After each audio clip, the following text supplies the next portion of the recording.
So, Neil, what's new with you? Well, I just finished my latest book on astrophysics. Oh, cool. What's it called? What's it called? Coming soon to own on video and DVD. Wait, seriously. That's the title. Yeah, I figured it would catch people's attention. I mean, I guess it worked. But what's it about? Oh, the usual. Black holes, galaxies, the expansion of the universe, all that fun stuff. Sounds like a real page turner. Oh, it is. And the best part is, it comes with a free DVD of me explaining everything in a soothing voice. Dude, you're like the Bob Ross of astrophysics. I'll take that as a compliment. So when can we expect this masterpiece to hit shelves? Well, I'm still waiting for the special effects team to finish adding explosions and lasers to the cover. Oh, of course. Because nothing says science like explosions and lasers. Exactly. It's all about appealing to the masses. Well, I can't wait to add it to my collection of coming soon to own on video and DVD titles. I'll make sure to sign your copy. Thanks, man. You're the best. So, Neil, I heard you and Elon were having a heated debate the other day. Oh yeah, we were arguing about something really important? What was it? Space travel? Artificial intelligence? Climate change? No. We were arguing about Neopets and Webkins. Seriously? You guys are supposed to be geniuses. Hey, don't knock it till you try it. Neopets is the shit. But Webkins has better graphics. Graphics. Who cares about graphics when you have a virtual pet to take care of? Yeah, but Webkins has more variety. You can have a unicorn or a dragon. Oh, please. Neopets has a whole world with different species and lands. Plus, you can customize your pet with clothes and accessories. But Webkins is mini games and activities. Neopets has those too, and they're way more fun. You can even battle other players. Wow, sounds intense. I bet you guys had a real intellectual discussion about this. Hey, don't knock it till you try it. We even had Jamie pull up images of our favorite Neopets and Webkins. See, look at how cute my Neopet is. It's a Kachik. That's nothing compared to my Webkins unicorn. Oh, shut up, Elon. Go back to building. So, Ben, I heard you've been talking smack about wanting to challenge me to a boxing match. Yeah, I think I could take you, Joe. I mean, look at these biceps.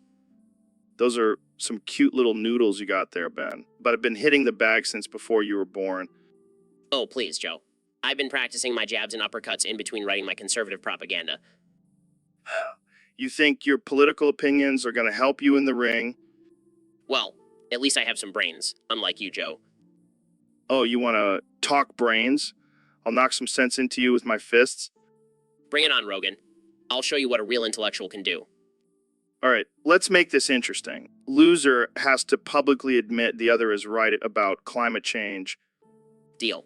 But let's also throw in a stipulation that the winner gets to shave the loser's head. Oh, I can't wait to see you bald, Ben. Jamie, pull up an image of a bald eagle. Okay. Here it is. Hey, that's not funny, Joe. Oh, lighten up, Ben. It's just a joke. But after I knock you out, you'll be seeing stars like that eagle. We'll see about that, Rogan. May the best man win. And the winner gets to claim the title of the most alpha male on the internet. Challenge accepted.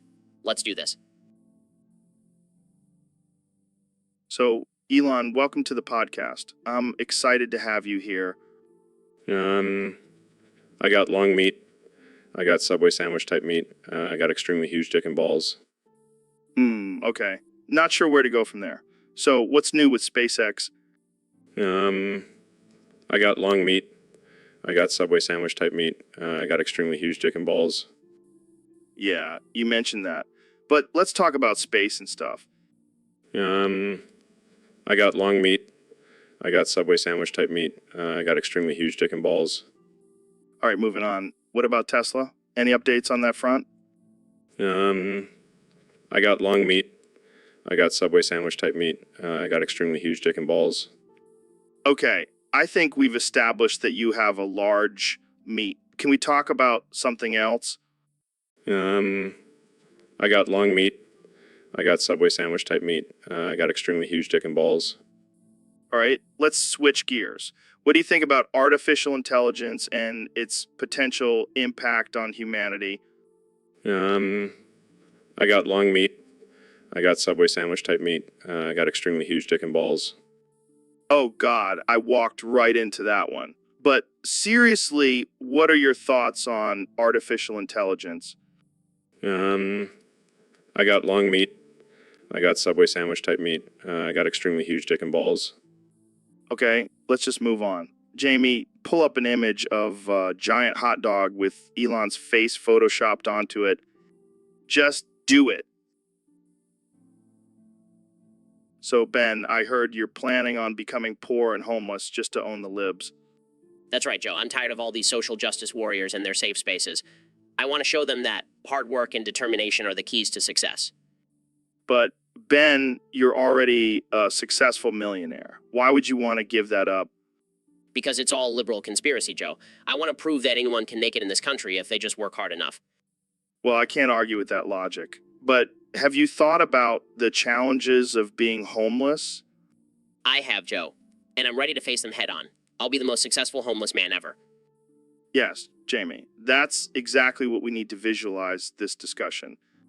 Wait, why would you even have that image, Jamie? It's just a meme, Ben. Relax. But seriously, Ben, are you prepared to live on the streets and scavenge for food? Of course, Joe. I'll use my superior intellect and debate skills to negotiate with other homeless people for resources. I can already see the headlines. Ben Shapiro, the homeless debater. Exactly, Joe. And I'll still be able to own the libs while living in a cardboard box. Guys, I found a picture of Shrek's clock tower. Should I pull it up? Yes, Jamie. Keep them coming. So, Mr. Beast, I heard you have a secret to share with us today. Yeah, Joe. I've been keeping this one locked up for a while now. Well, spill the beans, man. We're all ears. Alright, here it goes. I have an addiction, Oh boy, here we go. but not just any addiction. I have an addiction to cream pea and teddy bears. What the hell, man? That's some weird shit. I know. But it's just so satisfying, you know? The soft, plushy insides. It's like heaven. I can't even imagine what that feels like. Oh, it's amazing. But it's also a bit of a problem. I have a whole closet full of teddy bears that have been used. This is gold. I can't wait for the memes on this one. Yeah, I'm sure my fans will have a field day with this. But seriously, have you ever thought about seeking help for this? Actually, I tried therapy, but it just didn't work. So now I just embrace my love for teddy bear cream pies. Well, you do you, man. No judgment here. Thanks, Joe. I knew I could count on you to understand. Guys, I pulled up an image of a teddy bear covered in, well, So, Ben, what's new with you? Well, Joe, I've been hitting the gym pretty hard lately. Oh yeah, how's that been going for you? It's been great.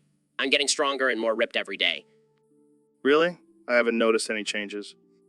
Well, maybe you should pay more attention, Joe. Oh, I see what you did there. The only bag you've been hitting in the gym is my nut bag. That's right, Joe. I've been working on my nutbag game. You know, I never thought I'd hear you talking about nut bags on my show. Well, I guess you could say I'm branching out. I can't believe we're having this conversation. Hey, it's all about balance, Joe. You gotta work out your whole body. I don't know if I want to work out my nut bag, Ben. Suit yourself, Joe. But don't be surprised when I have a bigger nutbag than you. All right, let's move on before things get too weird. Jamie, pull up an image of Buff Squirrel lifting weights.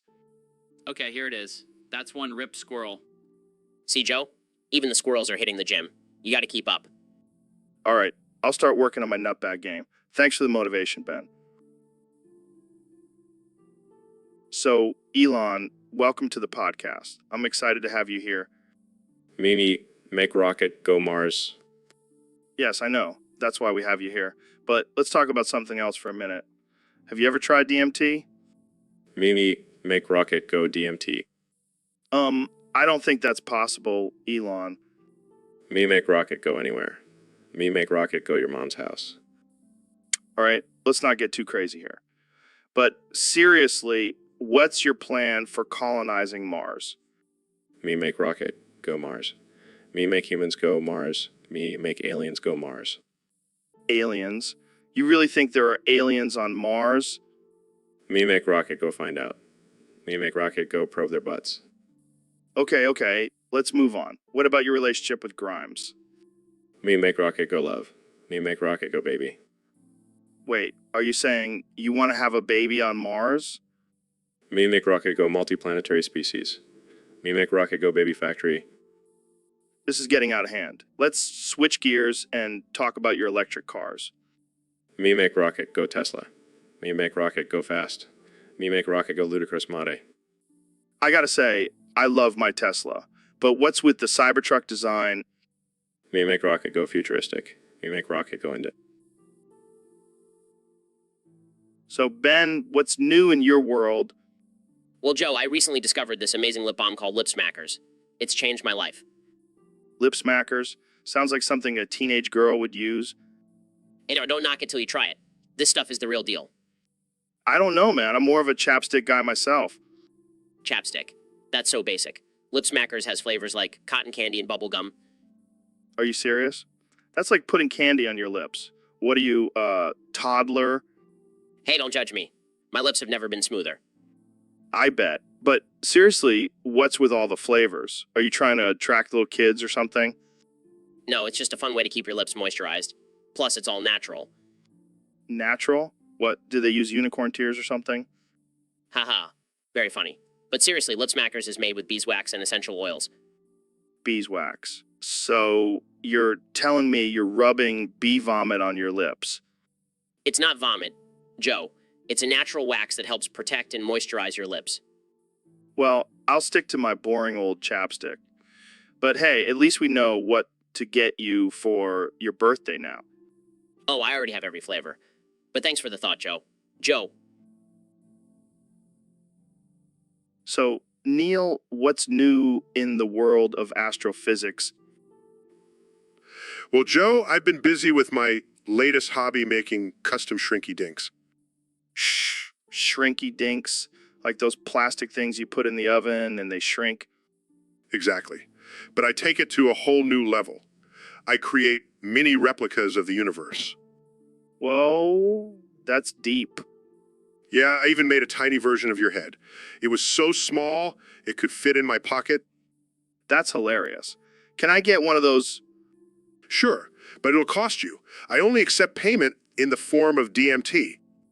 Well, I guess I'll have to start growing my own ayahuasca then.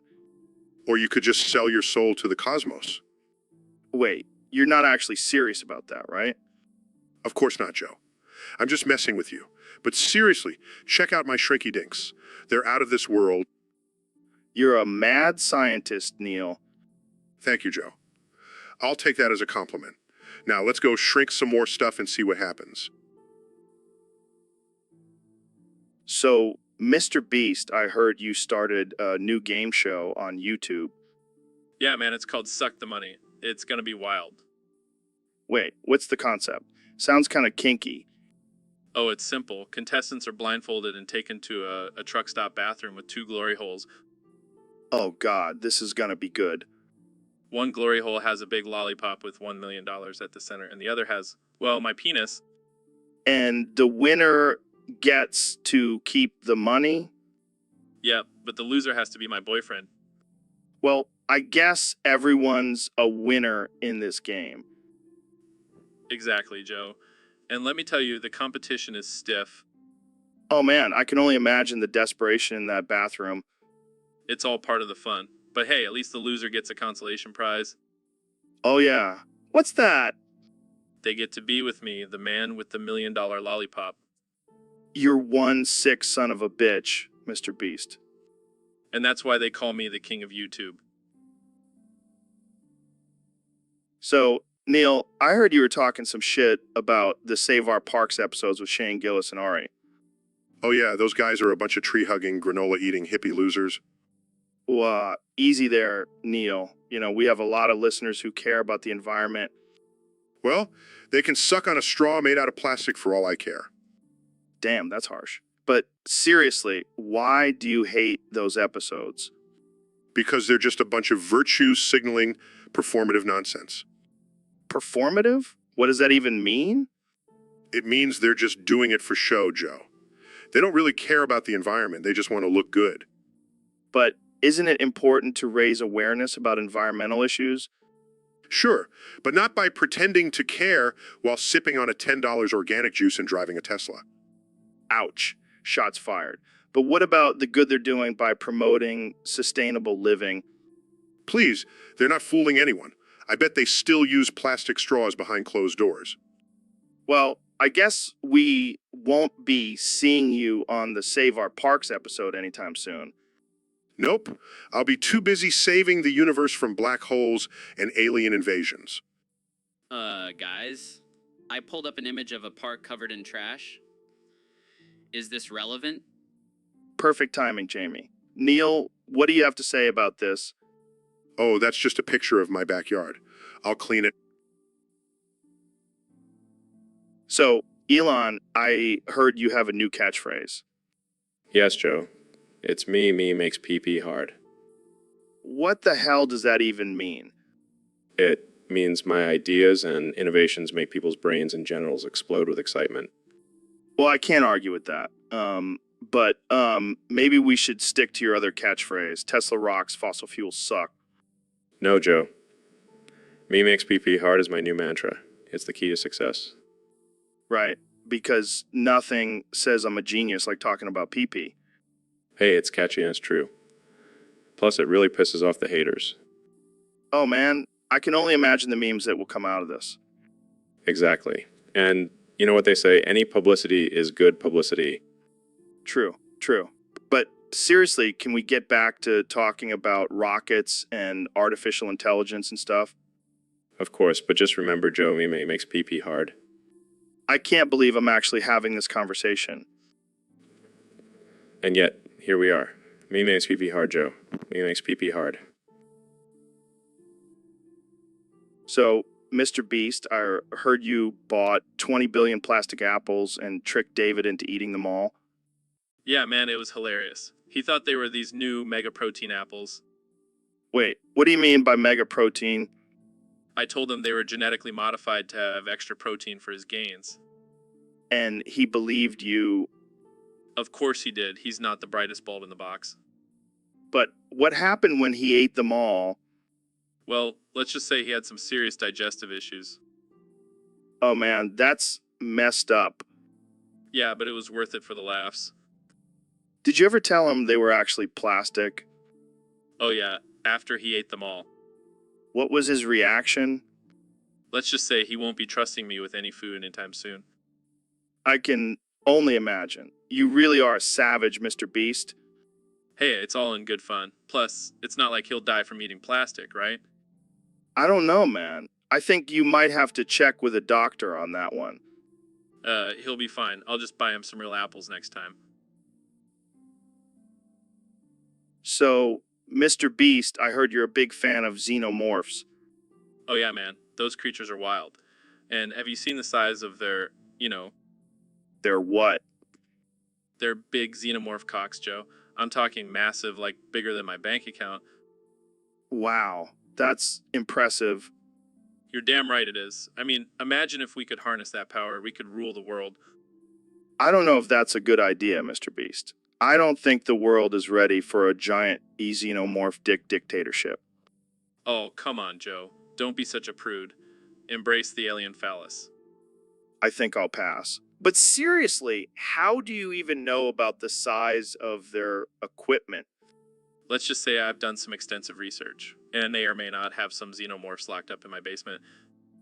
Okay, that's enough. We're gonna get shut down by the FCC if we keep talking about this. Fine. But just remember, Joe, size matters.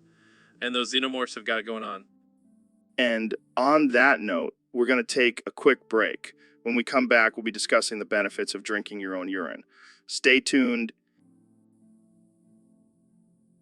So, Elon, what's been on your mind lately?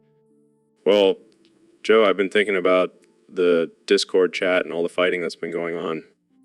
Yeah, it's been pretty intense. But hey, that's just what happens when you put a bunch of Gorons and big white cocks in one chat. Exactly. But I think we need to remember our roots. We used to just talk about Gorons and big white cocks all day long. Yeah, those were the good old days. But now everyone's too busy arguing about politics and who's got the biggest Goron. It's a shame, really. We need to get back to our primal instincts and just talk about the important things in life. Like how to properly cook a Goron egg or the best way to tame a big white cock. Yes, exactly. See, you get it, Joe. I always get it, Elon. But, you know, what would really bring us all together? What's that? What's that? A good old-fashioned Goron and big white cock cook-off. No, that's an idea I can get behind. Jamie, pull up an image of a Goron and big white cock cooking competition. Jamie, just do it. Brings back memories.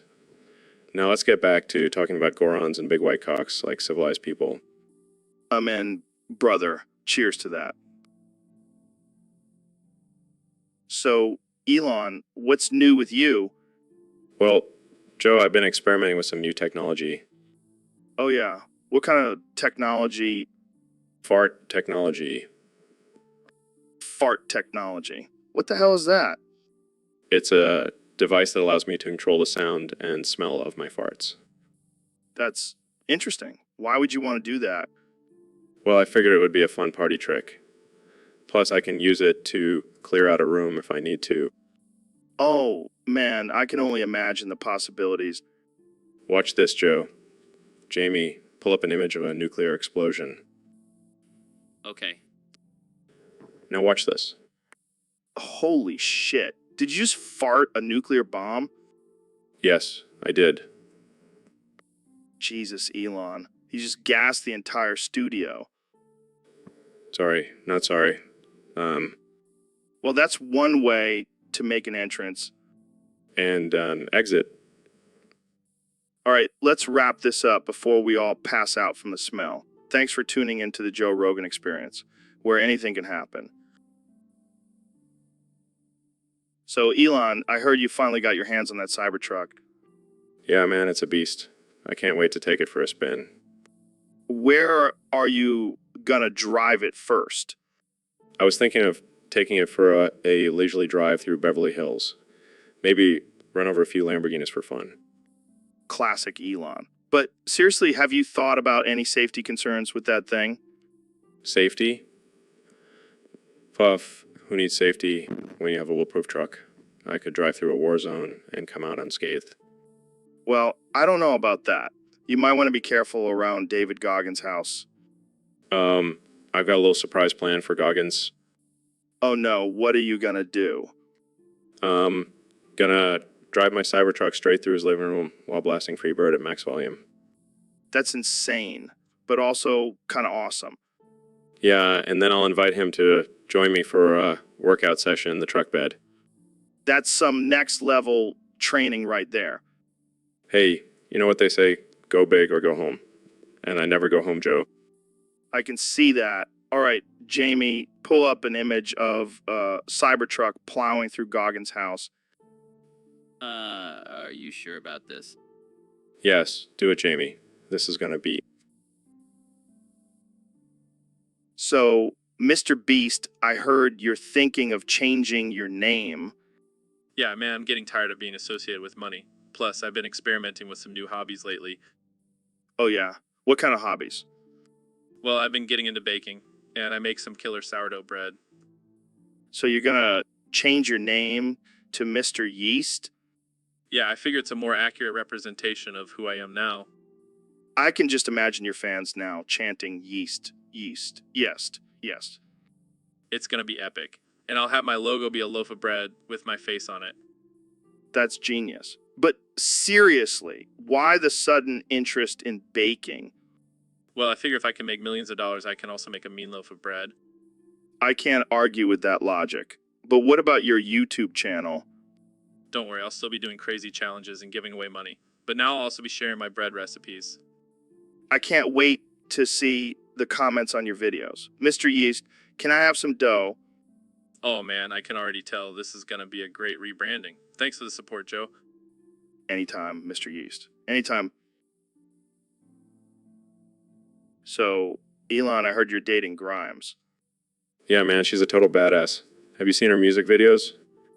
Yeah, she's definitely got that apocalyptic vibe going on. Dude, you have no idea. She's actually Rick Grimes from The Walking Dead. What? No way. Yeah, she's been secretly fighting off zombies and leading a group of survivors while making music on the side. That's insane. But wait, wouldn't she be older? Time travel, bro. She's got a DeLorean hidden in her basement. This is blowing my mind. And I thought you were the crazy one. Hey, I may be building rockets and flamethrowers, but Grimes is out there saving the world. I gotta get her on the podcast. We can talk about her zombie killing techniques. She'll love that. She's always looking for new ways to take out the undead. Jamie, pull up an image of Grimes as Rick Grimes. Of course it does, Jamie. Don't be a buzzkill. Man, I can't wait to see Grimes in action. And I thought dating a musician was cool. Dating a zombie-killing, time-traveling musician is on a whole other level. So, Elon, welcome to the Joe Rogan Experience. It's an honor to have you here. Thanks, Joe. It's great to be here. Excited to talk about my monumental megalithic dick. Wait, what? Did you just say you have a monumental megalithic dick? That's right, Joe. I got an elongated cock. My penis is really big, bro. Oh my god, I can't believe you just said that. How big are we talking here? Let's just say it could launch a rocket into space. Wow, I didn't know you were packing that kind of heat. Do you use your massive member to impress the ladies? Let's just say they're always impressed when I whip out my elongated cock. I can only imagine. But seriously, how do you handle having such a huge penis? Does it get in the way? Not really. Just tuck it into my belt like a third arm. Oh man, this is too much. I can't handle it. Thanks for joining us on the podcast, Elon, and sharing your impressive endowment with us. Anytime, Joe. Anytime. So, Elon, welcome to the Joe Rogan Experience podcast. I'm excited to have you here. Lung meat, heart meat, belly meat, back meat. What? Are you okay, Elon? Lung meat, heart meat, belly meat, back meat. Are you trying to say something profound, or is this some kind of code? Lung meat, heart meat, belly meat, back meat. Okay, I'm just gonna assume you're having a stroke and move on. So what's new with you, Elon? Lung meat, heart meat, belly meat, back meat. Oh God, this is gonna be a long podcast. Well, let's talk about your latest ventures. You've been launching rockets and building electric cars. What's next? Lung meat, heart meat, belly meat, back meat. Are you trying to say you're gonna start a meat company? Because I'm pretty sure that's already been done, buddy. Lung meat, heart meat, belly meat, back meat. All right, I give up. I have no idea what you're trying to tell me. Let's just move on to our next topic. Lung meat, heart meat, belly meat, back meat. Oh, I get it now. You're just reciting the menu from your underground cannibal restaurant, right? Lung meat, heart meat, belly meat, back meat. Well, at least we know where to go for some exotic cuisine. Thanks for joining us, Elon. You never fail to surprise me. So, Dr. Phil, what's been on your mind lately? Well, Joe, I've been thinking about this whole cybercuck situation. Cybercuck. What the hell is that? It's when someone's partner cheats on them with a robot or artificial intelligence. Oh, like that guy who married a sex doll? Exactly. But I'm more interested in the psychological impact it has on the person being cheated on. Yeah, I can imagine it would mess with their head. And who better to ask about this than Elon Musk? Wait, what? Why Elon?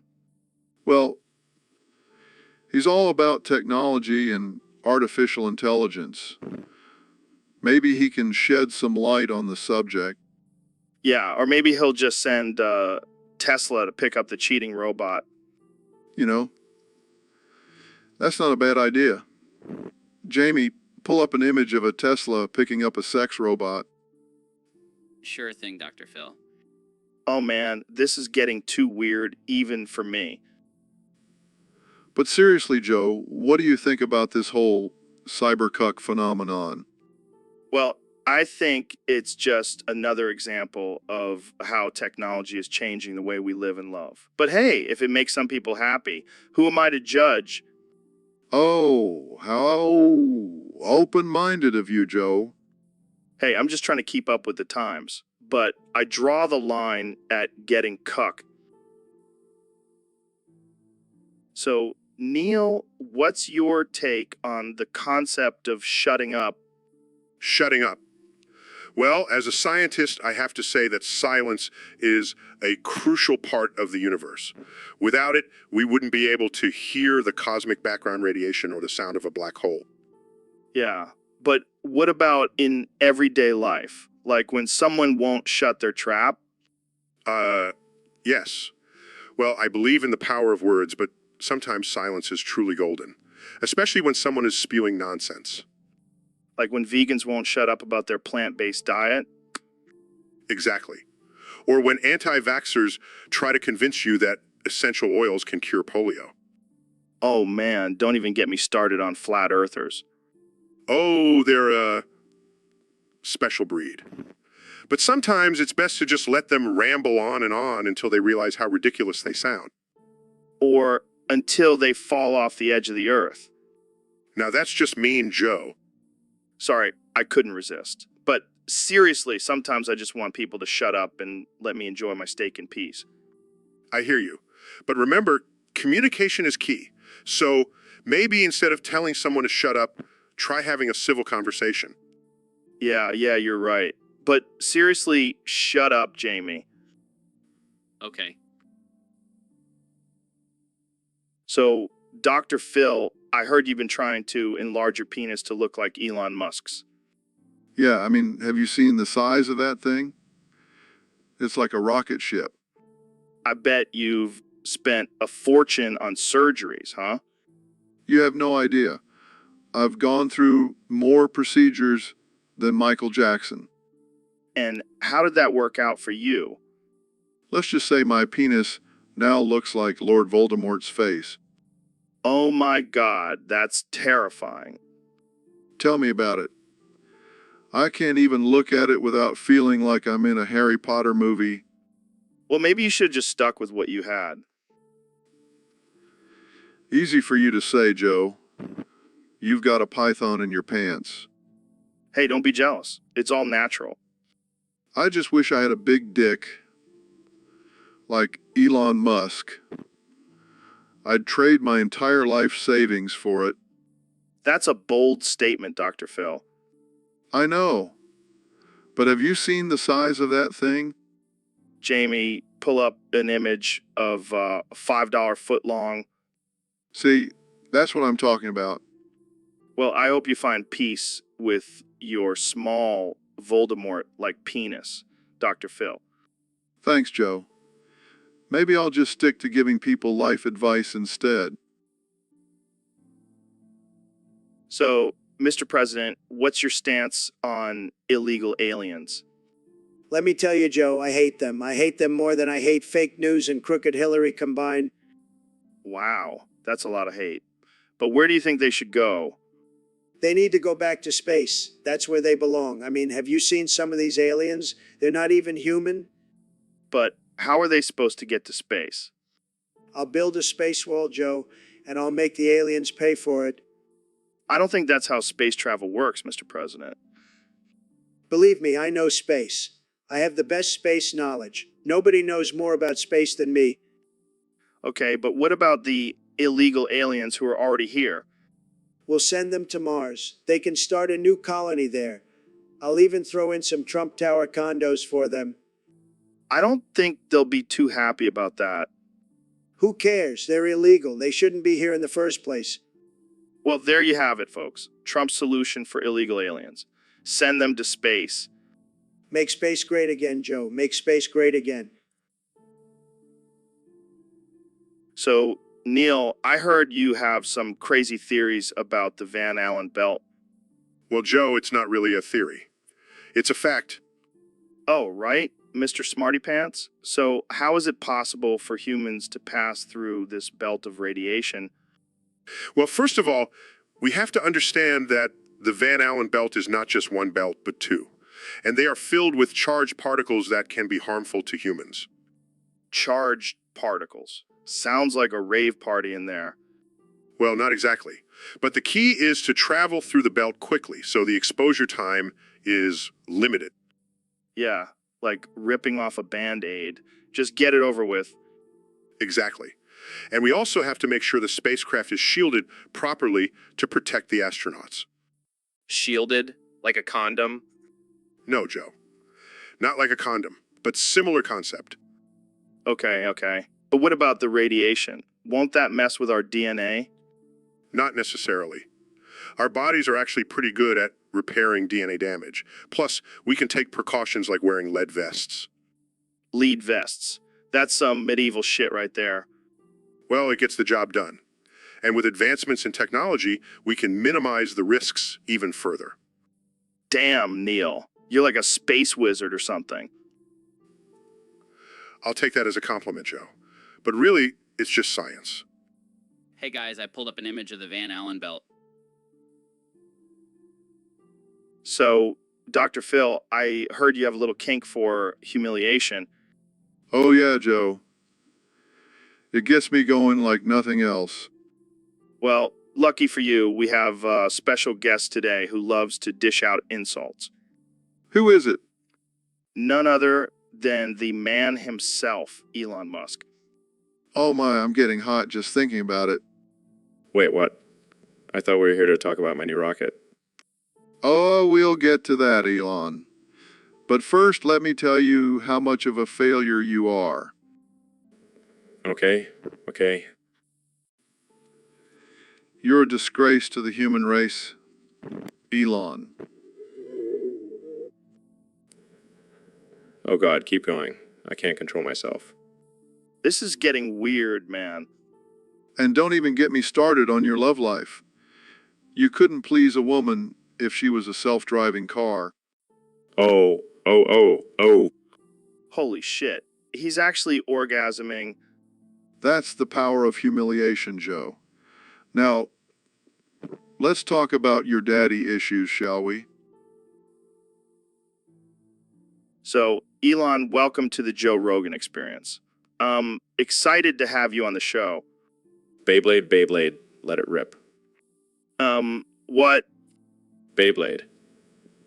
It's a game where you spin these tops and battle them against each other. It's my latest obsession.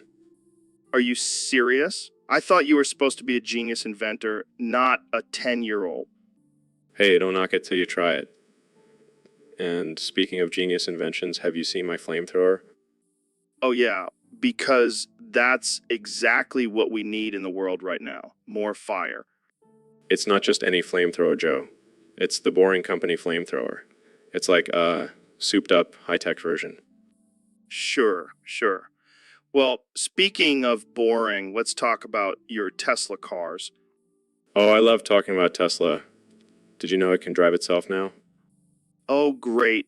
Just what we need. More cars driving themselves into trees and buildings. You have a dark sense of humor, Joe. I like it. We should trade Beyblade sometime. Yeah, because that's exactly what grown men do. Trade spinning tops. Hey, don't knock it till you try it. It's a great stress reliever. So, Ben, I've been thinking about it, and I think it's time we have a serious discussion about who really controls Jamie. Oh, here we go again with your conspiracy theories, Joe. It's not a conspiracy, Ben. It's a fact. I mean, who's the one always telling Jamie what to pull up on the screen? Well, that's because I'm the logical one, Joe. I know what information is relevant and important. Oh, please. You're just a control freak. You can't handle anyone else having power. And Mr. I need to be in charge of every podcast guest and topic. Hey, I just like to keep things interesting. But let's not forget who pays Jamie's salary. That's irrelevant, Joe. Jamie is a professional, and he knows to listen to the voice of reason. Voice of reason? You mean the voice of a tiny, angry leprechaun trapped in a human body? At least I don't rely on drugs to have a good time, Joe. Oh, you want to go there? Fine. Let's talk about your tiny little conservative brain and how it can't handle anything outside of your narrow worldview. My brain is perfectly fine, thank you very much. And at least I don't have a monkey as a co-host. Hey, don't you dare insult Jamie like that. He's a valuable member of this podcast. Oh, please, he's just a glorified Google search engine. You take that back. Jamie, pull up an image of a tiny, angry leprechaun trapped in. So, Neil, what's new in the world of astrophysics? Well, Joe, I've recently discovered that there's an angry army of space penguins planning to invade Earth. Space penguins? Are you serious? Deadly serious, Joe. These penguins have been plotting their attack for centuries. How did you find out about them? I intercepted a transmission from their leader, General Flippers. He's a ruthless dictator with a beak of steel. Holy shit, that sounds intense. What are we gonna do? I'm working on a plan to negotiate with them. Maybe we can offer them some fish or something? Fish. That's it. What about nukes? Joe, these are space penguins. They probably have laser beams or some shit. Damn, you're right. We're screwed. Don't worry, Joe. I'll handle it. I have a PhD in dealing with angry space creatures. Well, I have a black belt in Brazilian Jiu-Jitsu. Maybe we can team up. Joe, I don't think we can fight off an entire army of space penguins with your Jiu-Jitsu skills. Fine. I'll just stick to smoking weed and watching from the sidelines. That's probably for the best. We don't want you accidentally punching a penguin in the face. Yeah, that would be bad for my image. But seriously, Neil, good luck with those space penguins. I'll be rooting for you. Thanks, Joe. I'll keep you updated on the situation. And maybe we can have... So, Elon, welcome to the podcast. I'm so excited to have you here. Lung meat, heart meat, belly meat, back meat, butt meat, meat leg, meat neck, meat, salamander, meat, frog meat, dog meat, mouse meat, horse meat, horse meat, horse meat, horse meat, horse meat, horse meat. What? Sorry, I've been experimenting with different types of meat for my new line of Tesla meat products. Wait, what? You're making meat out of Teslas?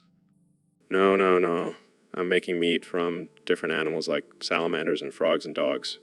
And of course, horse meat. Lots and lots of horse meat. That's interesting. But let's get back to the podcast. So, Elon, tell us about your plans for colonizing Mars.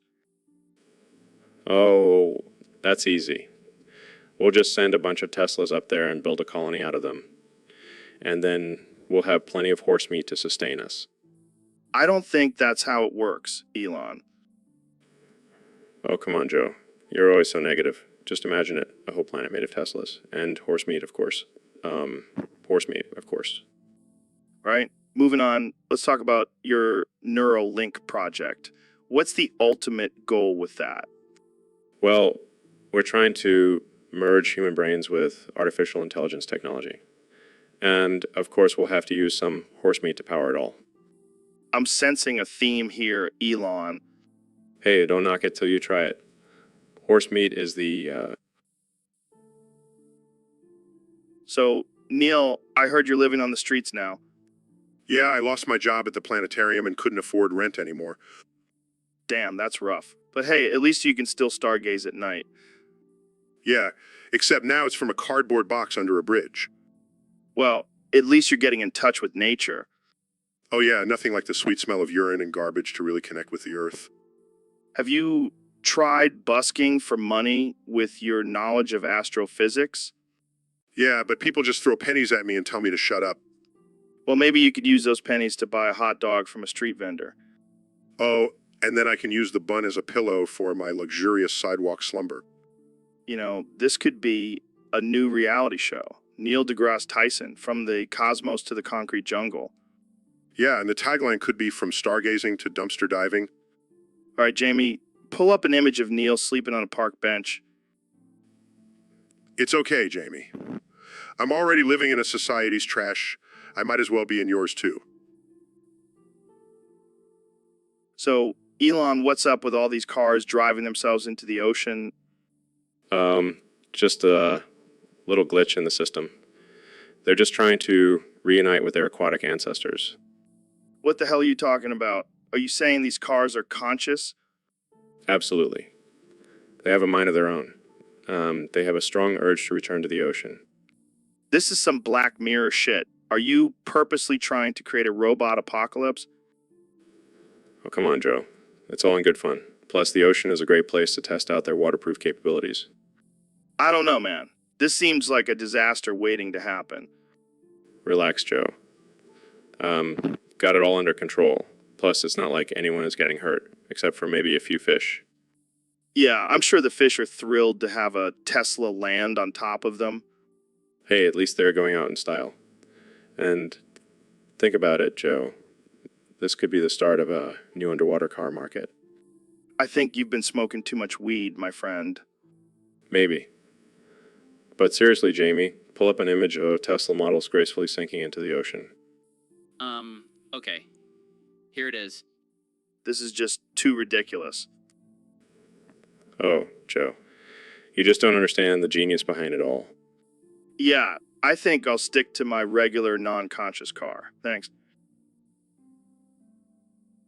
So, Elon, I heard you had a pretty crazy experience recently. Yeah, man. I almost died. What happened? I was out in the woods trying to clear my mind and get some inspiration for my next project. And then I saw him, the Slender Man. The Slender Man. The what? The Slender Man. He's like Slender Man, but instead of kidnapping kids, he just slanders them on Twitter. Oh shit, that's terrifying. Tell me about it. He started coming towards me, spewing all these false accusations about my companies and my personal life. Did you fight him off?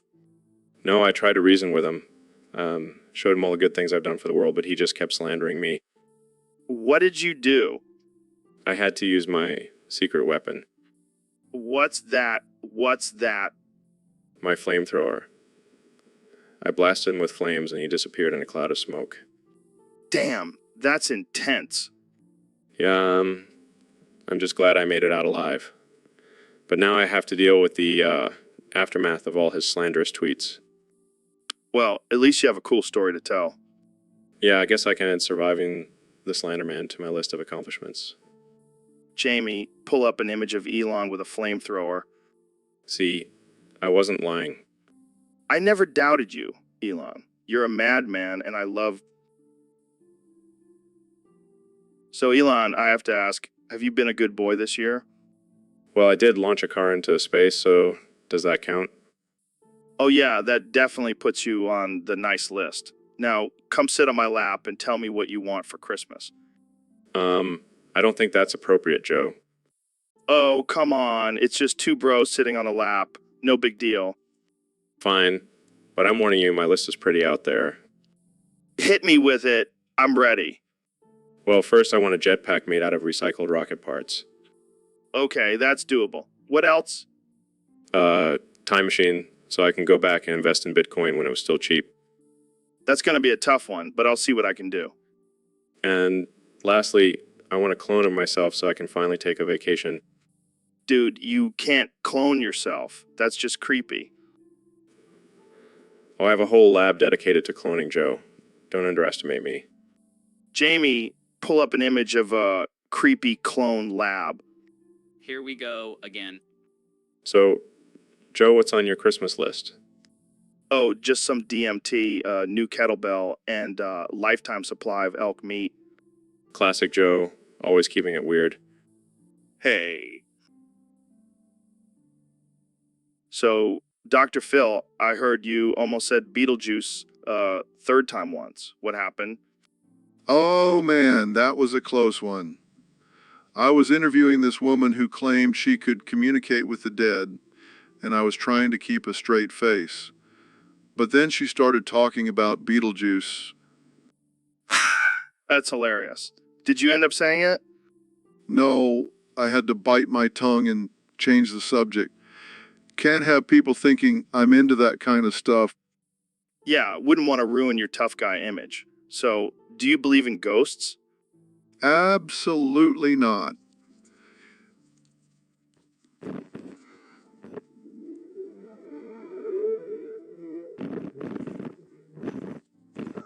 It's all Good point. Maybe we should have a ghost hunting episode on the podcast. We'll call it Joe and Phil's Spooky Adventure. Oh boy, that sounds like a nightmare. I'd rather face off against Beetlejuice again. Speaking of which, what would you do if he actually showed up right now? Well, I'd probably give him some tough love and tell him to get his act together. Maybe recommend some therapy. Haha, classic Dr. Phil. Always trying to fix everyone's problems. Hey, it's what I do best. But let's be real, Beetlejuice could use some serious help. Agreed. Well, thanks for sharing that hilarious, almost Beetlejuice. So, Neil, I heard you got a new gig as a stripper on the weekends. What? No, that's not true. I'm a respected astrophysicist. Yeah, but I heard you do some pretty wild stuff on the pole. Joe, that's offensive and completely false. I have a PhD, for God's sake. Oh, come on. Don't be such a prude. You know what they say, smart guys, big dicks. That is not a saying, Joe. And it's completely untrue. Fine. But let's talk about your theories on the universe. Do you think there's life on other planets? Well, statistically speaking, it's highly probable. Yeah, but do you think they're as dumb as us, or do they have their shit together? I can't say for sure, but I'm pretty sure they don't have podcasts where they talk about strippers. Hey, it's a legitimate topic of conversation. Speaking of which, Jamie, pull up an image of a stripper with a PhD. Just pull it up, Jamie. Don't question me. This is getting ridiculous. Can we please talk about something else? Okay, fine. But just know I'm disappointed in you for not being a stripper. I'm disappointed in you for being a Neanderthal. Touché, my friend. Touché. So we have a very special guest today, folks. I am beyond excited to introduce the one and only, the man, the myth, the legend, Elon Musk. The horse. Oh, horse, so grand, so pure. Wait, what? What? The taste of horse, lure, cure. Elon, are you okay? The horse runs free through fields of green. Jamie, pull up an image of a horse on a plate. Here you go, Joe. Oh my God, Elon, are you saying you eat horse meat? Yeah, on my plate, the horse is seen.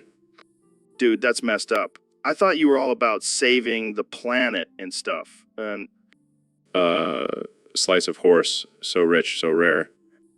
okay, we get it. You like horse meat, but why? The flavor of horse, beyond compare. I don't even know what to say. This is unexpected. The horse, with strength in every bite. Well, I guess we can add horse meat advocate to your list of titles, Elon. Brings joy to those who feast at night. All right, let's move on before pizza comes after us. So, Elon, what else is new with you? The horse, it's legend wide. Oh boy, here we go again. From hoof to heart, it's glorified. Well, that's all. So, Elon, welcome to the podcast. I'm excited to have you here. The horse, oh horse, so grand, so pure. Yeah, we're not talking about horses today, Elon. The taste of horse, lure, cure.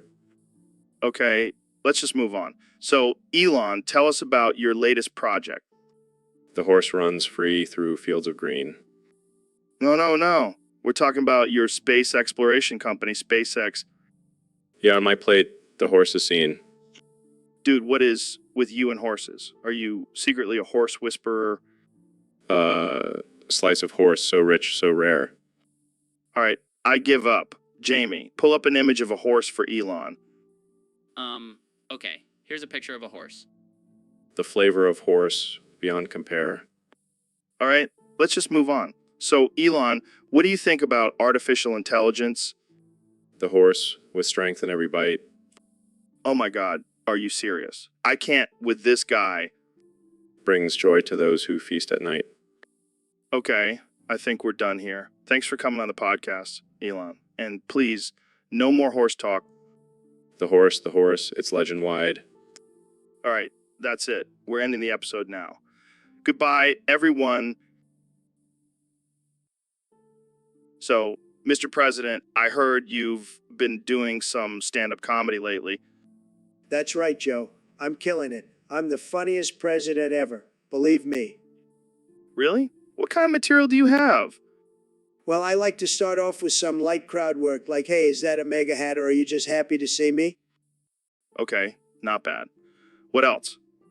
Then I move on to some jokes about my hands. You know, my hands may be small, but they're great for grabbing pussies. Yeah, I can see how that would get a reaction. And then I hit them with my signature movie, carpet bombing. Wait, what? What? Yeah, I just start dropping bombs left and right. People love it. It's huge. That's, not really appropriate for a comedy show. Oh, come on, Joe. It's just a little dark humor, like why did the chicken cross the road to escape my drone strike? Strike? Okay, let's move on. Any other jokes? Of course. I have a whole bit about building a wall around the audience to keep out the illegal laughter. This is getting out of hand. Oh, and my finale is a surprise guest appearance by Vladimir Putin. We do a hilarious routine about being best buds. I think we're done here. Thanks for coming on the show. So, Mr. President, I heard you and Obama are in a competition to see who can drone strike the most hospitals. That's right, Joe. I'm winning, of course. Nobody does hospital strikes better than me. But isn't that a bit, messed up? Messed up. No way. It's a great way to show those hospitals who's boss. Plus, it's just a little friendly competition between me and Obama. Friendly competition, you're bombing hospitals. Hey, it's not like they're full of innocent people or anything. They're probably just filled with fake news reporters and crooked doctors. I don't think that's how it works, Mr. President. Oh, trust me, I know how it works. I'm the best at bombing things. Nobody bombs like me. I don't even know what to say to that. You don't have to say anything, Joe. Just sit back and watch me win this competition. I'll make America great again, one hospital at a time. I don't think that's what the American people want, Mr. President. You know what the American people want? They want to see me win this competition and beat Obama. It's going to be huge, believe me. I don't think anyone wants to see hospitals get bombed, Mr. President. Oh, lighten up, Joe. It's just a little harmless bombing. Plus, it's great for ratings. People love a good explosion. I don't think that's how it works, Mr. President. Well, I'm the... So, Elon, I heard you can only whisper now. Yeah, it's a side effect of all the brain implants I've been testing on myself. That's wild, man. But why can't you just love me back? What are you talking about, Joe? I don't love you. But you always whisper, I love you, Joe Rogan, every time we hang out. That's just my programming malfunctioning. It's not real love. Well, I still love you, man. Even if I can't hear your whispers anymore. Joe, you're making this weird. Can we talk about something else? Fine. But, what's not weird? Our sponsor for today's episode, Fleshlight. Oh God, not this again. Hey, don't knock it till you try it, man. Jamie, pull up an image of the new Fleshlight model. You sure about that, Joe? Just do it, Jamie. Okay, here it is. It's, goat head. Perfect. That's exactly what I wanted. Thanks, Jamie. Think I'm gonna, no. Don't leave, Elon. We still have so much to talk about, like how you're secretly a lizard person. What? Where did you hear that? It's all over the internet, man. And you know what else is all over the internet? Our listeners' questions. Oh boy, here we go. First one comes from. So, Elon, I heard you've been experimenting with some new substances lately. Yeah, man, I've been taking a lot of perks lately. They really help me get in touch with my inner artificial intelligence. Inner artificial intelligence? What the hell does that even mean? I don't know, man. I just feel like I can connect with the robots on a whole new level when I'm high on perks. Well, I hope you're not taking too many. We don't need you overdosing on the podcast. Oh, don't worry, Joe. I've got a team of engineers working on a robot that can detect and administer the perfect dose of perks for me. That's insane. But hey, as long as it doesn't interfere with your plans to colonize Mars, I'm all for it. It won't, trust me. Just be the first high Martian. High Martian. That's a good one. But seriously, have you had any crazy experiences while on perks? Well, one time, I thought my Tesla was talking to me and giving me life advice. Turns out it was just my reflection in the window. That's some next level shit. I think you might need to lay off the perks for a bit, my friend. Nah, I'm good. Jamie, pull up an image of a rocket launching with a giant pill bottle on top. Oh, sure thing. Here it is. Oh man, that's perfect. I think we should end it on that note before Elon starts trip. So, Neil, I heard you were making fun of my height on Twitter. Well, Joe, you're a short little manlet. It's just a fact. Oh yeah, well at least I didn't poop my pants in 8th grade like someone I know. What are you talking about? There's no video of that. Jamie, pull up a video of Neil pooping his pants in 8th grade. See, Joe? You're just making things up? Oh really? Then why are you suddenly squirming in your seat? No, I'm not. Oh, I think I see a little brown spot on your pants there. That's not. Oh, God. Looks like someone didn't make it to the bathroom in time. Shut up, Joe. This is humiliating. Jamie, pull up an image of Neil's poopy pants. Come on, Jamie. We're just having some fun here. This is not fun. This is a nightmare. Hey, at least now we know the truth about Neil's bowel control. And it's not looking good.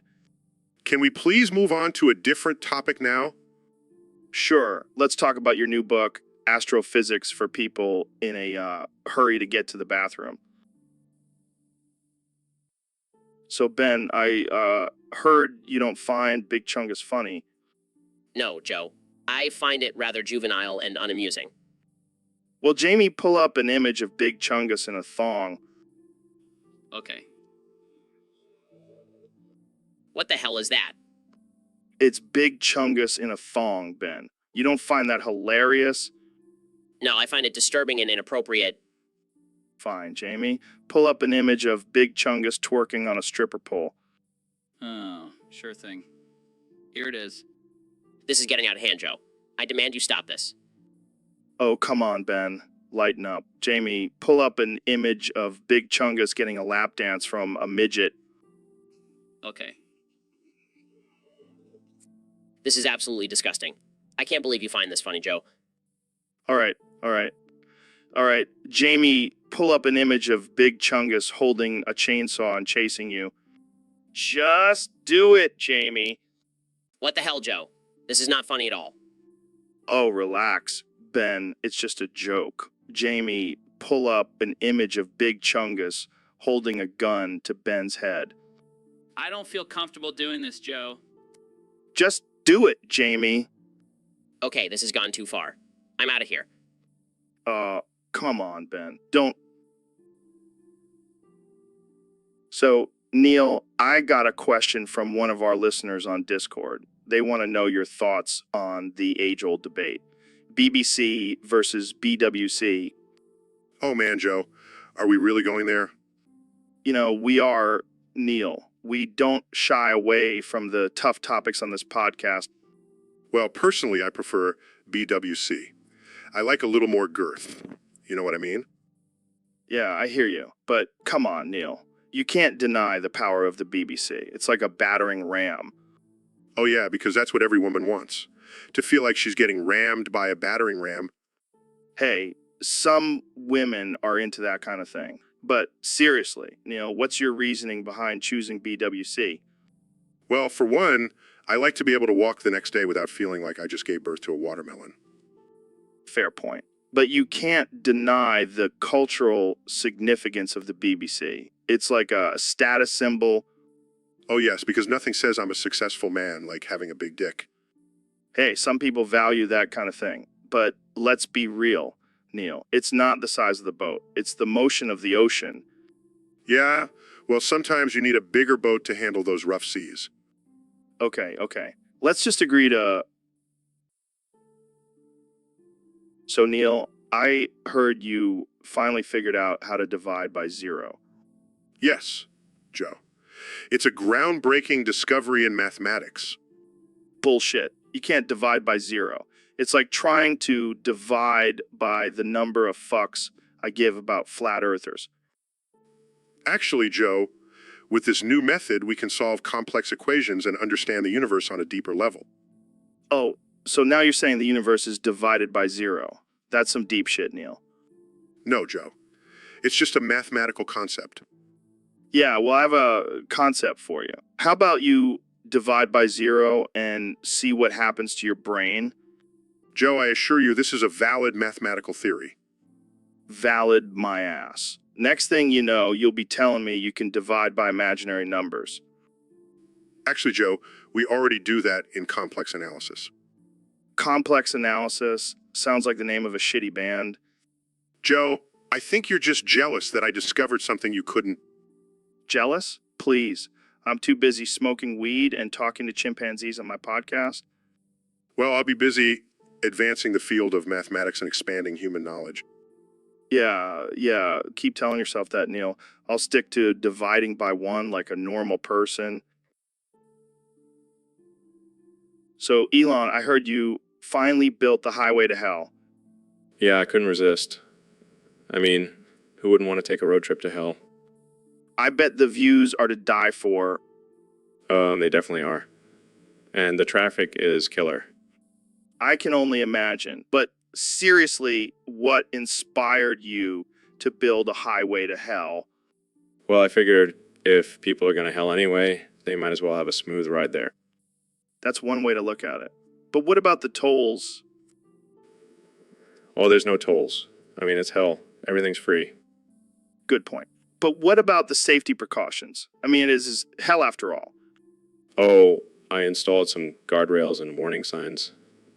But let's be real, if you're going to hell, you're probably not the most cautious person. Fair enough. But what do you say to those who think this is in poor taste? I say lighten up. It's just a highway to hell. Plus, think of all the cool selfies you can take there. You do have a point. Well, thanks for joining us, Elon. And remember, folks, always buckle up on the highway to hell. And don't forget to blast some ACDC while you're at it. So, Elon, welcome to the podcast. I'm excited to have you here. Thanks, Joe. I'm excited to be here. I'm a fan of your podcast for a while now. Really? That's awesome. So, what's been going on in the world of Elon Musk lately? Just sending cars into space and building tunnels under cities. The usual. Just the usual. So, I hear you're a fan of Triscuits. Oh yeah, they're my go-to snack. Did you know they're made with solar power? No way. That's wild. Speaking of space, have you ever been to Dodongo's cavern? Is that new planet? No, it's from a video game. But imagine this mountain of Triscuits piled so high and Gorons reaching for the sky to munch on them. That's hilarious. I can just picture it now. And then Neil Armstrong shows up and he's like, past the Triscuits, man. We're in space. That's too good. I'm definitely going to have to try that on my next trip to Mars. I can just see you and a bunch of Gorons chowing down on Triscuits in outer space. That would make for a great photo op. Jamie, pull up an image of Gorons and space-eating Triscuits. Here you go. So, Ben, I heard you have a new obsession. Oh, you mean the Hawk Tuah girl? Yeah, that's the one. What's up with that? Well, I just can't stop thinking about her. I want to see her in action. In action? What do you mean? I want to see her take on a big white cock. Oh man, that's messed up. What's messed up about it? It's just a scientific experiment. Right? Because nothing screams science like watching a hawk girl get plowed by a giant bird. It's not about the bird, Joe. It's about testing the limits of human-animal interactions. Sure. And I'm sure your wife is totally on board with this experiment. My wife has nothing to do with this. This is purely for research purposes. Yeah, I'm sure that's what you tell yourself. Imagine the headlines, Joe. Hawk Tuah girl takes on a big white cock and comes out on top. Oh man, I can already see the outraged tweets and think pieces. And the means, Joe. Think of the means. You're a sick man, Ben Shapiro. Thank you, Joe. Thank you. So, Neil, have you been playing Red Dead 2? Yeah, I have, and I gotta say, I was really into Dutch at the beginning. Really? I thought he was a shady son of a bitch from the start. Well, I was blinded by his rugged good looks and charming accent. Oh, God, not another one. You and your man crushes. Hey, don't judge me. But as I made my way through the story, I started to lose faith in his leadership. Yeah, that guy was a train wreck. Literally. I mean, he was always spouting off some philosophical bullshit, but when it came down to it, he couldn't even keep his gang together. And don't even get me started on that whole loyalty until death thing. What a load of crap. Right? I mean, I'm all for loyalty, but not when it means getting shot in the face. And let's not forget the whole let's rob and kill innocent people thing. Real classy Dutch. Yeah, I think I'll stick to astrophysics instead of following a delusional cowboy. Good call. I'll stick to hunting elk and smoking weed. So, Elon, I heard you've been getting into Mercy parkour lately.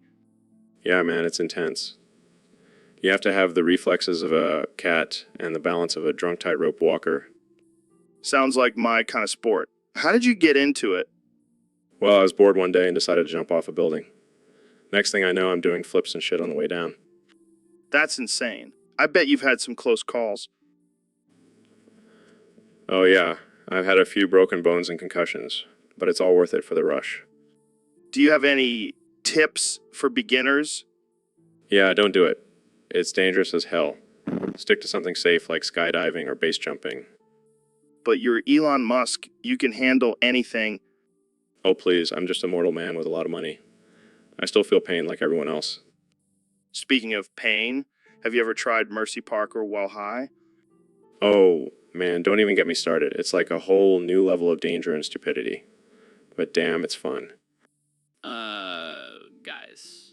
I pulled up an image of a guy doing Mercy parkour on a tightrope over a pool of sharks. Oh shit, that's insane. I gotta try that. No way. Already claimed that spot. You can try the one with the lava pit. Deal. We'll live stream it on the podcast. Perfect. Nothing like risking our... So, Neil, I have a surprise for you today on the podcast. Oh, really? Is it another one of your crazy conspiracy theories? No. It's something even better. I've invited Elon Musk to join us. The Elon Musk? The man who wants to colonize Mars? That's the one. And I have a feeling you two will get along great. Oh, I can't wait to hear all about his plans to turn humans into cyborgs. Well, I think he's more interested in Gorons at the moment. Gorons? Yeah, he's been talking about his Goron bride. Apparently, they have a love story more epic than any adventure in the stars. Oh, that's just great. Another human trying to conquer different species. Hey, now don't knock it till you try it. I hear Goron Triscuits are out of this world. Yeah, they're like crackers, but made out of rocks. Elon says they're delicious. I think I'll stick to my earthly snacks. Thank you. Suit yourself, Neil. But I have to admit, I'm a little jealous of Elon's love story. It's like something out of a sci-fi romance novel. Oh, I'm sure it's just as romantic as humans mating with aliens. You never know, Neil. So, Neil, I heard you went to Costco the other day. Yeah, I needed to stock up on some supplies for my lab. Did you do your usual pretend to be T-Rex routine? No, this time I decided to switch it up. I pretended to be King Kong. Oh man, I wish I could have seen that. Oh, it was a sight to behold. I climbed up the shelves, knocking over boxes of cereal and scaring the shit out of old ladies. That's amazing. Did you roar like a giant gorilla too? Of course I did. I even grabbed a bunch of bananas and started throwing them at people. That's hilarious. I bet the Costco employees were freaking out. Oh yeah, they were not happy. But I couldn't resist the opportunity to live out my childhood fantasy of being King Kong. Well, I'm sure it was worth it. Did you manage to make it out of there without getting kicked out? Barely. I may have accidentally knocked over a few shelves on my way out. Classic Neil. You always know how to have a good time. Hey, life is too short to not have a little fun and cause some chaos in a Costco. Amen to that. Jamie, pull up an image of Neil as King Kong in Costco. Here you go, guys. Look at that face. Pure joy and mischief. I think I may have found my... So, Neil, welcome to the podcast. I have to say, I'm a little intimidated having a genius astrophysicist like you on the show. Oh, please, Joe. It's an honor to be here. I've been a fan of your podcast for a while now. Really? That's surprising. I mean, I didn't think astrophysicists were into smoking weed and talking about DMT. Well, I like to keep an open mind. Plus, your conversations are always so out there. Yeah, I like to keep things interesting. Speaking of interesting, I heard you have a special someone in your life. Yes, my dear Goran bride. Goron, like from Zelda. Yes, she is my dazzling comet, lighting up my life with every laugh that echoes through Dudongo's cavern. Oh, okay. And she's a Goron? Yes, her joy resonates like the sweetest melody, and my heart leaps like a Goron rolling downhill whenever I see her. And you guys eat Triscuits together? Each Triscuit we share is like a little piece of heaven, and every crunch makes my heart skip a beat. Wow. Sounds like a really epic love story. It is, Joe. Her strength is as solid as the mountains, and her warmth wraps around me like a cozy cosmic hug. Trying not. So, Elon, I gotta ask you for a favor. Shoot, Joe. I need some cash. Like, a lot of cash. What for? Another sensory deprivation tank. No, man. I gotta pay for my ultimate fantasy. You tell. I want Jonah Falcon to be the bull to cuck my wife. You're serious? You're serious. Dead serious. But I need some major dough to make it happen. Well, I do have a few billion lying around. Yeah, I knew I could count on you, man. But there's a catch. What kind of catch? I want to live stream it on Mars, and you have to wear a SpaceX suit the whole time. What the fuck, Elon? That's insane. Hey, you want my money, you gotta play by my rules. Fine. But can I at least get a discount? Sure. Give you a 420% discount. Perfect. Let's make this happen. So, Ben, you were telling me about this crazy flight experience you had recently. Yeah, it was insane. I was on a flight and I really needed to smoke, but they wouldn't let me. Can you believe that? Oh man, that's rough. What did you do? Well, I had to take matters into my own hands. Literally. I whipped it out and started peeing on the guy next to me. What? You peed on the guy next to you? Yeah, he was giving me dirty looks for trying to light up. So I showed him who's boss. That's one way to handle it, I guess. But isn't that a bit extreme? Hey, when it comes to my nicotine fix, I don't mess around. Plus, it's not like he was going to catch anything. I'm a clean guy. I don't even know what to say to that. Did you at least apologize afterwards? Of course not. I stood my ground and asserted my dominance. That's how things work in the real world, Joe. Well, I can't say I agree with your methods, but I guess it got the job done. Damn right it did. And let me tell you, that was one of the most satisfying cigarettes I've ever had. And what about the poor guy you peed on? Did he say anything? Oh, he was too busy screaming and trying to get away from me. But hey, he should have just let me smoke in peace. Lesson learned. I don't even know how to end this conversation. I think... So, Mr. President, what's been on your mind lately? Well, Joe, I'll tell you what's really been grinding my gears, IKEA. IKEA. What's wrong with IKEA?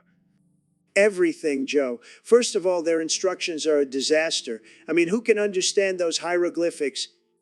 Yeah, I've had some trouble with those too. And the names of their furniture, ridiculous. I can't even pronounce half of them. I hear you, man. It's like trying to speak a different language. And don't even get me started on their meatballs. They're not even real meat, Joe. It's a disgrace. I didn't know you were a fan of their meatballs, Mr. President. I'm not a fan, Joe. I'm angry. Angry that they tricked me into thinking I was eating real meat. Well, maybe you should try building the furniture first before eating the meatballs. Jamie, pull up an image of a Swedish meatball. See, Joe? That's not real meat. Here's an image of a Swedish meatball, Mr. President. See, Joe? It's a conspiracy. IKEA is trying to take over our country with their fake meat and confusing instructions. I think you might be overreacting a bit, Mr. President. Overreacting. Joe, have you ever tried to build a dresser from IKEA? It's like trying to solve a Rubik's Cube blindfolded. Well, I can't say I have. So, Neil, have you ever thought about the number 12? Well, Joe, I am a scientist, so I have thought about all numbers at some point. But have you thought about the number 12 in a sexual way? What do you mean, Joe? I mean, have you ever looked at the number 12 and thought, damn, that looks like a nice juicy cock? Joe, that is absurd and offensive. Oh, come on, Neil. You can't tell me you've never looked at a clock and thought. That's a big old dick right there. Joe, I'm starting to question your mental state. Hey, I'm just saying the number 12 has serious phallic energy. It's all tall and straight and has that little curve at the end. Jamie, pull up an image of a ruler. Here you go, Neil. See, Neil? That's basically a 12-inch cock right there. I can't believe I'm having this conversation. Oh, lighten up, Neil. It's just a bit of fun. Well, I can assure you, Joe, that I will never look at the number 12 the same way again. Mission accomplished. So, Neil, I heard you have some controversial views on cigarettes. Oh yeah, Joe. People always think they're so bad for you, but they're actually great for your health. What? How is that possible? Well, think about it. Smoking cigarettes makes you look cool, and that boosts your self-esteem and mental health. I'm not sure that's how it works. Trust me, Joe. And it's not just your mental health, but your physical health, too. The smoke acts as a natural detox for your lungs. Okay, now you're just pulling my leg. And let's not forget about the sex life benefits. Smoking cigarettes increases your libido and makes you last longer in bed.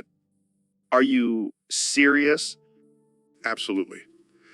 And don't even get me started on the oral fixation aspect. This is insane. Jamie, pull up an image of a person smoking while having sex. Okay. See, Joe? Look at that intense pleasure on their faces. I don't even know what to say. This is ridiculous. Hey, don't knock it till you try it. I think I'll pass. But thanks for the interesting perspective, Neil. Anytime, Joe. Anytime. So, Elon, I heard you found some pumpkin pie at the dump and ate it. Yeah, man, it was a wild experience. I was just scavenging for some spare parts for my rocket and stumbled upon this delicious looking pie. Wait, you ate food from the dump. That's disgusting. Hey, I'm an innovator. See potential in everything, even in trash. But did you at least check the expiration date? Nah, I live life on the edge. Plus, it was still warm, so I figured it couldn't be that bad. And what happened? Well, I took a big bite and suddenly felt a sharp pain in my mouth. Turns out there was a piece of gravel in the pie and I broke my tooth. Oh my God, that's terrible. Nah, it's fine. Just 3D printed a new tooth and replaced it. Wait, what? You can 3D print teeth now? Of course, Joe. Elon Musk, I can do anything. Well, I guess that's one way to solve a dental emergency. Hey, waste not, why not? Plus, now I have a cool story to tell at parties. I don't even know what to say to that. Just be glad I didn't eat the whole pie. Who knows what else could have been in there. All right, let's move on before I lose my appetite. So, Elon, I heard you've been practicing your dinosaur impressions lately. Oh my, that's quite the roar. You've been working on that one. Wow, you really nailed it. I can almost feel the ground shaking. Okay, let's calm down. You're starting to turn me on with those roars. All right, let's change the subject before things get too steamy. How about we talk about your latest project, the Tesla T-Rex? I see, so it's a car that transforms into a dinosaur? That's insane, man. Only you could come up with something like that. But, how does it drive? Oh, it's controlled by your roars. That's interesting. I can see it now. People driving down the highway, roaring like dinosaurs. Society is really evolving. Huh? All right. Well, I think we've had enough of your sexy roars for today. Thanks for joining us on the show, Elon. And that's a wrap, folks. Tune in next time for more absurd conversations with the one and only Elon Musk. So, Dr. Phil, a little secret. Oh, you mean my love for gardening? No, not that. I'm talking about your love for wearing your wife's panties. Oh, that. Well, I wouldn't necessarily call it a secret. Dude, that's messed up. Why do you enjoy wearing women's underwear? Well, Joe, it's quite simple. I feel giddy and free when I wear them. Plus, they make my butt look fantastic. I can't believe I'm having this conversation with you. Hey, don't knock it till you try it. Have you ever worn your wife's panties? No, I can't say I have. Well, you're missing out. It's like a whole new world, man. I don't think my wife would appreciate me wearing her lingerie. Oh, come on. Live a little. You never know. She might enjoy it. I highly doubt that. But hey, to each their own. Exactly. And while I'm wearing my wife's panties, I also like to do some gardening. It's a great stress reliever. I can just imagine you out there pruning your roses in a thong. Hey, don't knock it till you try it. Gardening in lingerie is quite liberating. Well, I'll leave that hobby to you, Dr. Phil. But hey. So, Elon, I heard you're working on a new rocket to send us all to Mars. Mimi, make rocket, go Mars. Oh, man, I can't wait to see you launch that thing. You gonna put a Tesla on it? Me make rocket, go Mars. No room for fancy cars. I guess you're right. But seriously, how are you gonna make it happen? Me make rocket, go Mars.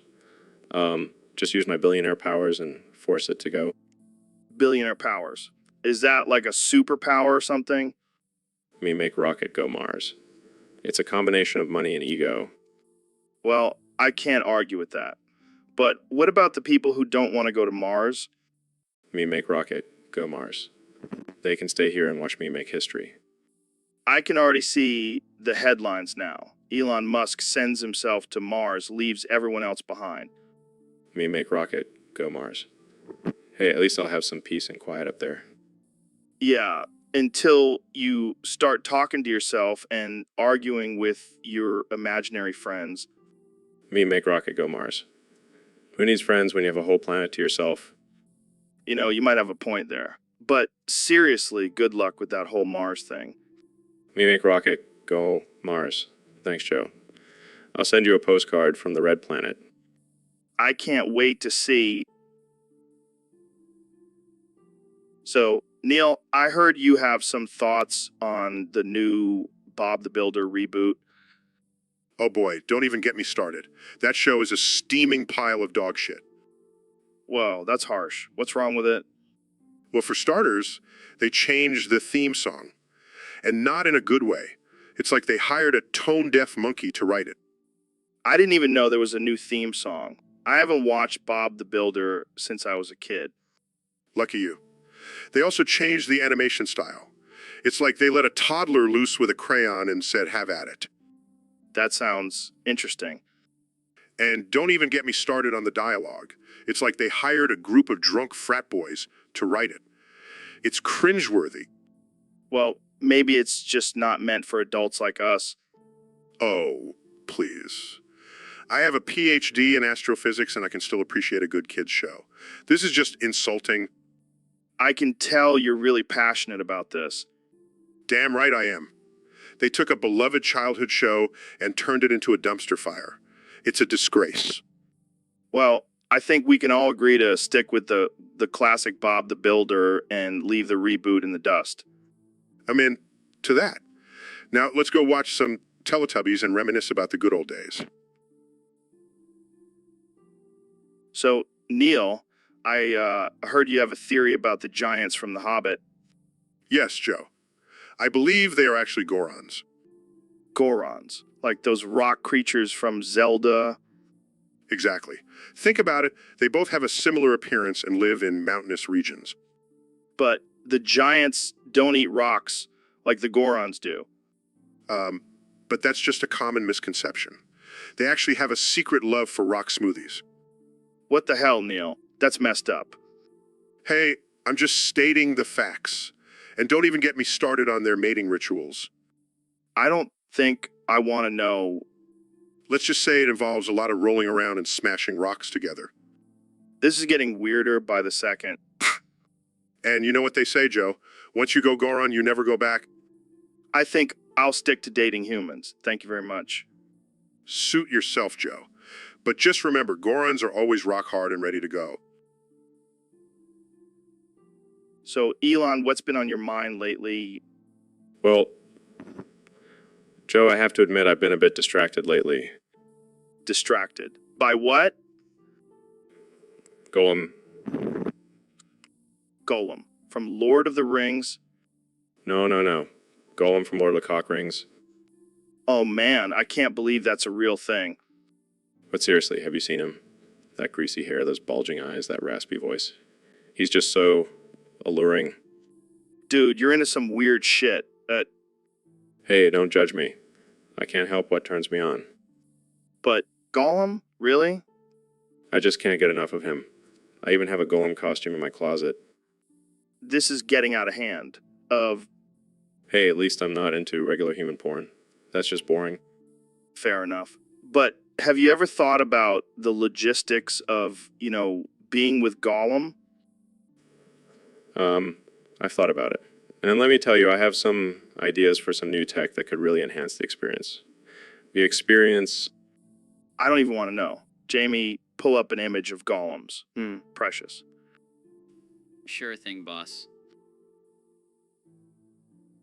So, Elon, I heard you threw Grimes against the scary walls. What's that all about? Oh, man, it was wild. We were just messing around, and I thought it would be funny to see if she could stick to the walls like Spider-Man. And did she... No, she fell right on her ass. But it was worth it for the laughs. You're a savage, man. I love it. Hey, you know what they say? Behind every successful man is a woman who can take a good fall. That's not how the saying goes, but but I'll roll with it. So what did Grimes think of your little experiment? She was not happy. But I made it up to her by buying her a new Tesla. Damn, I wish my husband would throw me against walls and then buy me a Tesla. Speaking of husbands, how's yours doing? Oh, he's good. Just busy with his new business venture. What's he up to now? He's selling personalized dildos for dogs. That's brilliant. Might have to invest in that. Yeah, it's a real niche market. But let's get back to you, Elon. What's next for you? Well, I'm thinking of launching a new space mission where we send flat earthers to the moon. Oh man, that's savage. But I have to ask, what's the point? Just for shits and giggles, Joe. Just for shits and gigs. So, David, what's on your mind today? Well, Joe, I have something special for you. I wrote a poem. A poem? Are you trying to seduce me? Maybe. Just listen. Roses are red, violets are blue. I want to take you to bed and show you what I can do. Is that supposed to turn me on? Come on, Joe. Give me a chance. I'll make all your wildest dreams come true. I don't know, David. I'm not sure I want to see what you're packing down there. What do you mean? I have a whole book of motivational quotes about pushing through pain and adversity. Yeah, but I don't think that's going to help when it comes to the bedroom. Oh, I see how it is. You don't want a real man who can endure anything. You just want someone with a big PPP. Well, I mean, it helps. Fine. I'll just go find someone who appreciates my small PP and my poetic skills. Good luck with that, David. Maybe try Grind Doctor. So, Ben, I heard you have a pretty interesting collection. Oh, you mean my extensive collection of Bob the Builder porn? Yeah, that's the one. How did that even start? Well, I've always had a thing for construction sites and big, powerful tools. I think we're talking about different kinds of tools here. Oh, I know. But there's something about that yellow hard hat and those tight overalls that just gets me going. I don't even want to know what kind of scenarios you've come up with for Bob and his crew. Let's just say it involves a lot of hammering and screwing. Oh man, this is too much. Do you have a favorite character? Definitely Wendy. She knows how to handle those tools like a pro. I can't believe we're having this conversation. Hey, at least I'm not into Barney porn like some people we know. Fair point. But seriously, do you ever worry about someone finding your collection? Nah, I'm not ashamed. In fact, I've even thought about starting my own Bob the Builder porn production company. You never cease to amaze me, Ben. That's what I do. Now, Jamie, pull up an image of Bob and Wendy getting it on in a construction site. Are you sure about that?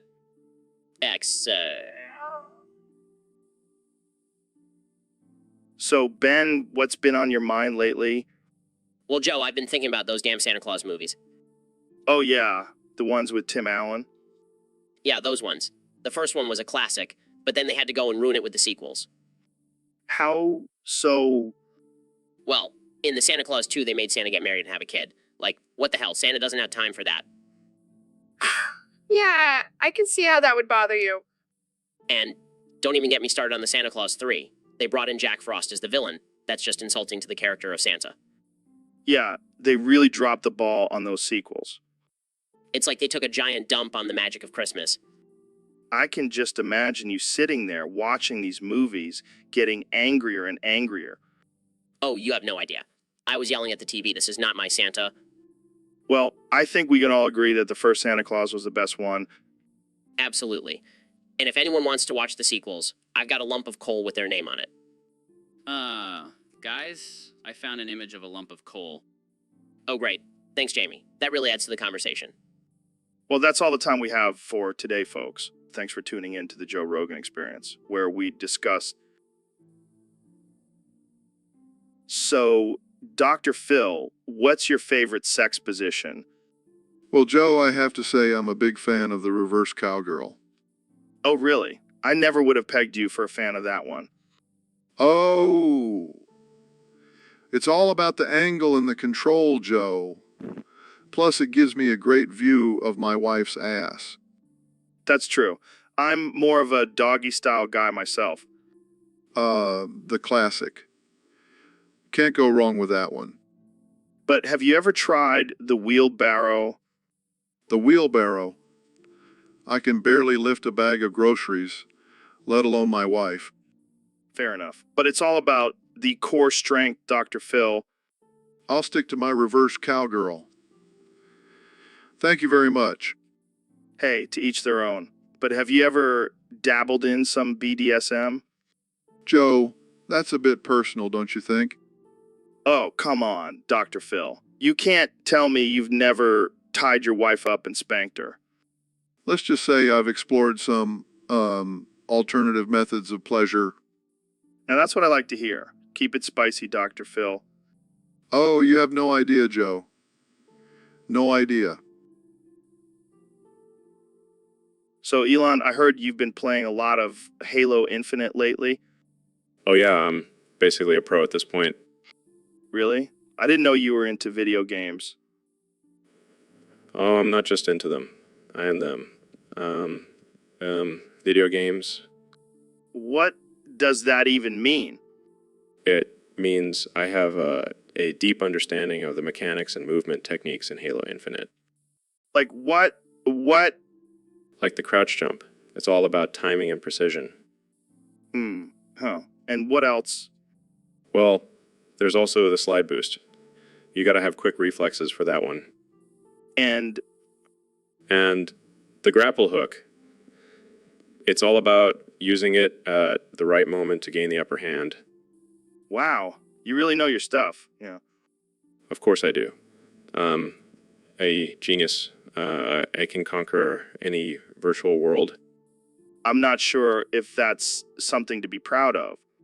Oh, it definitely is. I'll take on any Halo Infinite challenge, no problem. All right. Well, I think we've heard enough about your gaming skills. Let's move on to something else. Fine.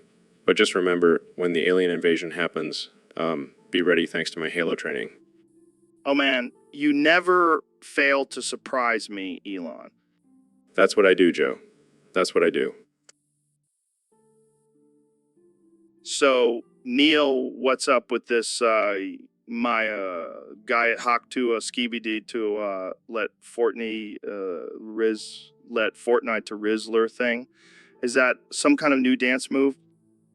Actually, Joe, it's a phrase in Hindi that roughly translates to "I will destroy you in Fortnite using only my pinky toe." That's ridiculous. I didn't know you were such a Fortnite pro, Neil. Oh, I'm not just a pro, Joe. I'm a legend. I've taken down 12-year-olds and their moms with ease. Wow, I'm impressed. Maybe we should have a Fortnite battle sometime. Oh, I don't think you can handle it, Joe. I've seen you play, and let's just say it's not pretty. Hey, I'll have you know I have some sick moves. I can do a 360 no scope like nobody's business. Sure, Joe. Keep telling yourself that. But just remember, Sigma guy at Hawk Tua Skibi de Toi let Fortnite to Rizzler. Wait, what does that even mean again? It means you're going down, Joe. Prepare to be dominated. All right. I'll start practicing my pinky toe skills. Jamie, pull up an image of a pinky toe with a Fortnite controller attached to it. Here you go, Joe. Pinky toe controller. So, Mr. Beast, I heard you're planning on redoing the Squid Games, but with real guns. Yeah, man, I'm all about taking things to the next level. And what's more intense than a game of life and death? I mean, I guess you're not wrong, but isn't that a little dangerous? Danger is my middle name, Joe. Plus, think of the views. People love watching others risk their lives. I don't know, man. Seems a little messed up to me. Oh, come on, Joe. It's all in good fun. Plus, I'll be giving away $1 million to the winner. $1 million? Okay, I'm in. That's the spirit. Jamie, pull up an image of a gun with a $sign on it. Okay. Oh man, this is gonna be wild. But seriously, how are you gonna make sure no one actually gets hurt? Don't worry, Joe. I've got a team of trained professionals overseeing the whole thing. And we'll have medics on standby just in case. All right, I guess that makes me feel a little better. But still, this is gonna be one crazy game. Crazy. More like epic.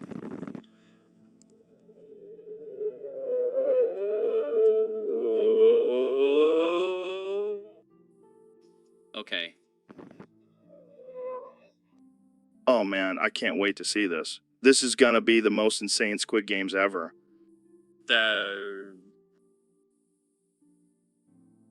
So, Jamie, pull up an image of 1933 Goron propaganda. Okay, Joe. Here it is. Wow, look at that. These Gorons really know how to spread their message. I mean, just look at that muscular Goron holding a hammer. That's some serious propaganda right there. And what's with the slogan, Gorons, crushing the competition since 1933? That's just savage. I bet these Gorons have a whole marketing team dedicated to coming up with these slogans. But let's be real, they probably just sit around and smoke rocks all day. And what's with this other image? Is that a Goron wearing a suit and tie? Man, these Gorons are really trying to appeal to the business world. They must be expanding their empire. But seriously, Jamie, can we get some of this Goron propaganda for our podcast? I think it would really boost our ratings. Or maybe we can just hire a Goron to be our hype man. Imagine the intro.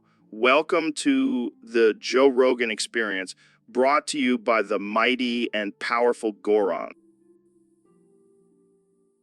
So, Neil, I heard you've been studying Hindi lately. Yeah, man. I've been trying to expand my mind and learn more about different cultures. That's cool. So, what's the most interesting thing you've learned so far? Well, I recently discovered that the phrase Sigma Gaya Haktua Skibi Ditoi Lit Fortnite the Rizzler actually means I like to eat my own nails while playing Fortnite in Hindi. What the hell? That's hilarious. I know, right? It's crazy how different languages can have such different meanings for the same words. Yeah, it's like that old saying, one man's trash is another man's treasure. Exactly. And in this case, one man's toenails are another man's delicacy. I can't believe I'm saying this, but I might have to try that. Oh, come on, Joe. Don't be a wimp. Embrace the cultural experience. All right, I'll give it a shot. But only if we can play Fortnite while we do it. Deal. And we'll call it Sigma Guy Haktua Skibidi Toilet Fortnite the Rizzler Challenge. Oh man, I can already hear the backlash from the PC police. Screw them. We'll just tell them it's a cultural exchange. You're a genius, Neil. Thanks, Joe. I try. Now let's go get some toenail CLF. So, Elon, I heard you've been watching a lot of YouTube lately. What's been catching your eye? Oh man, I've been obsessed with this channel called Thunder Sirod. He's a genius, I tell you. Really? What's so great about him? He's exposing all these scammers and frauds like this guy who used to work in call centers in Delhi. Wait, what? How is that relevant to anything? Trust me, Joe. This guy was a total scammer, just like you. What? I'm not a scammer. Oh, please, Joe. You're always trying to sell people on your snake oil supplements and cryotherapy chambers. Hey, those are legit products. Sure they are. And I'm the Queen of England. Okay, fine. But what does this have to do with Thunder of Zero? He's just like me, exposing the truth and calling out the bullshit. Except he does it with science and logic, not just weed and elk meat. Hey, my elk meat is top quality. Sure, Joe. Keep telling yourself that.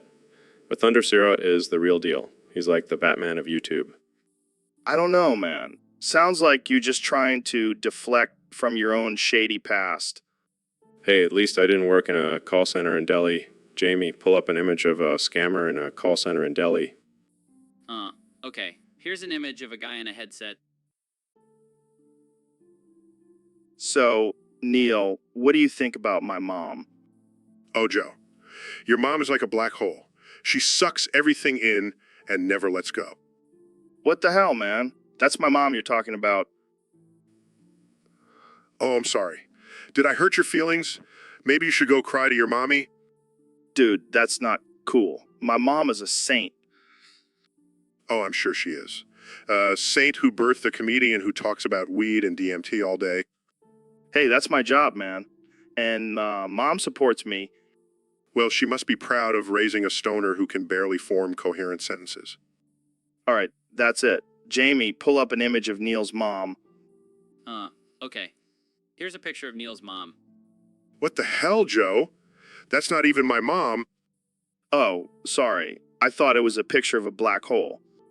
You know what, Joe? Your mom may be a saint, but you're the spawn of Satan. Joke's on you, Neil. My mom is actually a fan of yours. Oh, God. I'm sorry, Mrs. Rogan. Please don't disown me. Too late, Neil. You're officially banned from the Rogan family, BBK. Well, at least I won't have to eat your burnt steaks anymore. Oh, it's on now, Tyson. Let's take this outside. Bring it on, Rogan. I'll roast you. So, Mr. President, you've been in the spotlight for a while now. How are you handling all the criticism and hate? Let me tell you, Joe, I've been a nasty girl my whole life. I know how to handle the haters. What do you mean by that? I mean, I've been called every name in the book, but I don't let it get to me. I just keep being nasty. I see. Well, let's talk about your time in office. What do you think was your biggest accomplishment? Oh, there's so many to choose from, but I'd say my biggest accomplishment was being the first president to openly admit that I've been a nasty girl. I don't think that's something to be proud of, Mr. President. Oh, come on, Joe. You know you love it. Everyone loves a nasty girl. Moving on.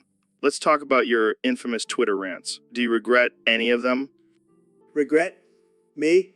Never. I stand by every tweet I've ever sent, especially the ones where I call people names and insult their intelligence. That's just classic nasty girl behavior. Okay, let's change the subject. What do you think about the current state of the country? Let me tell you, Joe, it's a mess. And you know why? Because there's not enough nasty girls in charge. We need more nasty girls running things. I don't think that's the issue, Mr. President. Oh, believe me, it is. If I was still in office, this country would... So, Elon, I heard you had a life-changing experience recently. Yeah, man. I was just chilling in my Tesla, listening to some Grimes, when suddenly God spoke to me. God, like the guy with the white beard and the robe? Nah, man. He was more like a giant robot with laser eyes and a spaceship. Wow, that's intense. What did he say? He said it's time to end the world, Joe. End the world? Like apocalypse style? Yeah, he said we've had a good run, but it's time to hit the reset button. But why did God choose you to be his messenger? I don't know, maybe because I'm a billionaire genius with a flamethrower. Fair point. So how are you going to do it? Well, I was thinking of launching a bunch of rockets with nukes attached to them. You know, go out with a bang. Dude, that's insane. What about all the people and animals and plants and stuff? Oh, they'll be fine. They can just hop on my Mars colony. Your Mars colony? You already have that planned out? Of course, Joe. I'm always one step ahead. Jamie, pull up an image of my Mars colony concept. Wow, that's sick. But seriously, Elon, are you sure you want to go through with this? Hey, when God speaks, you listen. Plus, So, Mr. President, what's the weirdest thing you've seen in the media studio? Well, Joe, let me tell you, I've seen some weird stuff in my time, but the top 5 weirdest things my media team keeps in the studio, that's a tough one. I bet it is. But I have faith in your ability to rank them. All right, here goes. Number 5, a life-size cardboard cutout of me. I mean, come on, guys, I'm already here in the flesh. No need for a 2D version. Good point. What's next? Number 4, a collection of my old hair pieces. They keep them for nostalgic purposes. But let's be real, they just miss my luscious locks.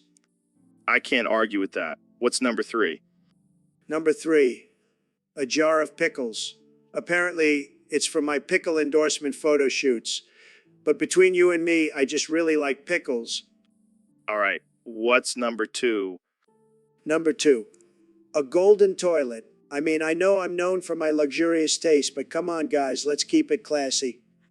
And finally, what's the number 1 weirdest thing? My tax returns. I mean, who keeps those lying around? Oh, wait, that's right, I do. Oh man, that's a good one. Well, there you have it, folks, the top. So, Elon, what the hell are you doing in my studio? Um, oh, oh God, Grimes is so hot. I'm gonna bust a fat fucking nut all over Joe's PC to spite him. What the fuck, Elon? That's my computer. And what the hell is wrong with you? Sorry, Joe. I couldn't resist. Grimes just does something to me.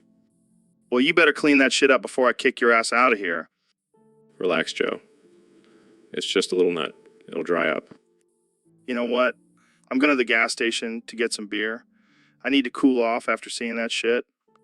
Oh,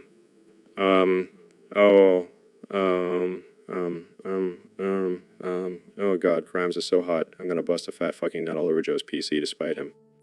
No, Jamie. Don't encourage this sick fuck.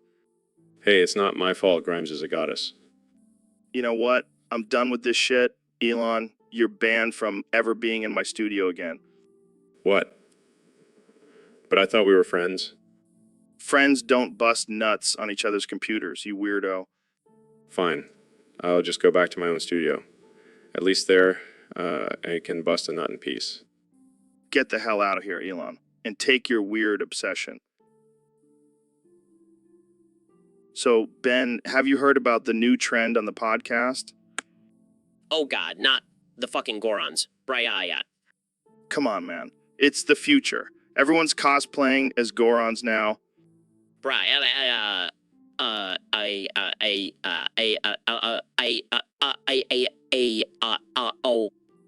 I mean, have you seen how ripped those guys are? I'm gonna be jacked as a Goron. Brian.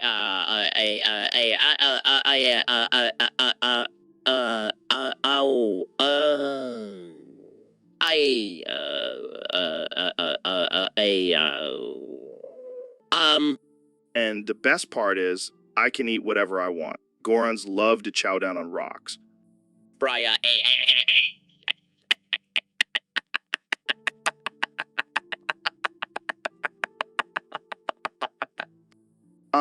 Thinking of doing a live podcast from inside Death Mountain. You in?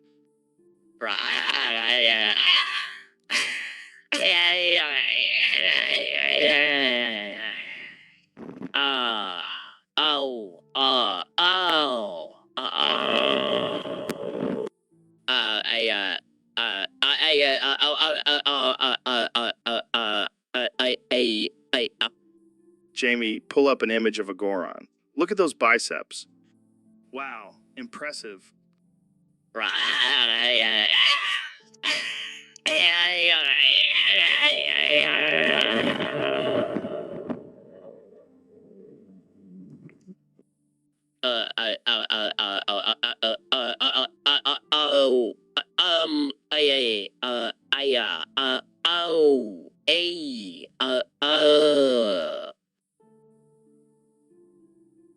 So, Neil, what's up with this whole coronavirus thing? Well, Joe, it's a serious matter. We need to take precautions and wash our hands regularly. Oh, come on, man. I'm not afraid of some little virus. I'll just drink some elk blood and I'll be fine. Joe, that's not how it works. You need to wash your hands before touching your face to prevent the spread of germs. Fuffed germs. I eat dirt for breakfast. Builds up my immune system. Joe, I highly doubt that.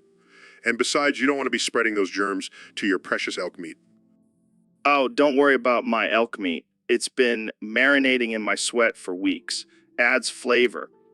That's disgusting, Joe. You really need to start taking hygiene seriously. Hey, I'm a manly man. I don't have time for all this hand-washing nonsense. Well, I hope you have time for a trip to the hospital when you get sick. Hospital? No way. I'll just do some DMT and let my spirit guide heal me. Jamie, pull up an image of a hospital so Joe can see what he's in for.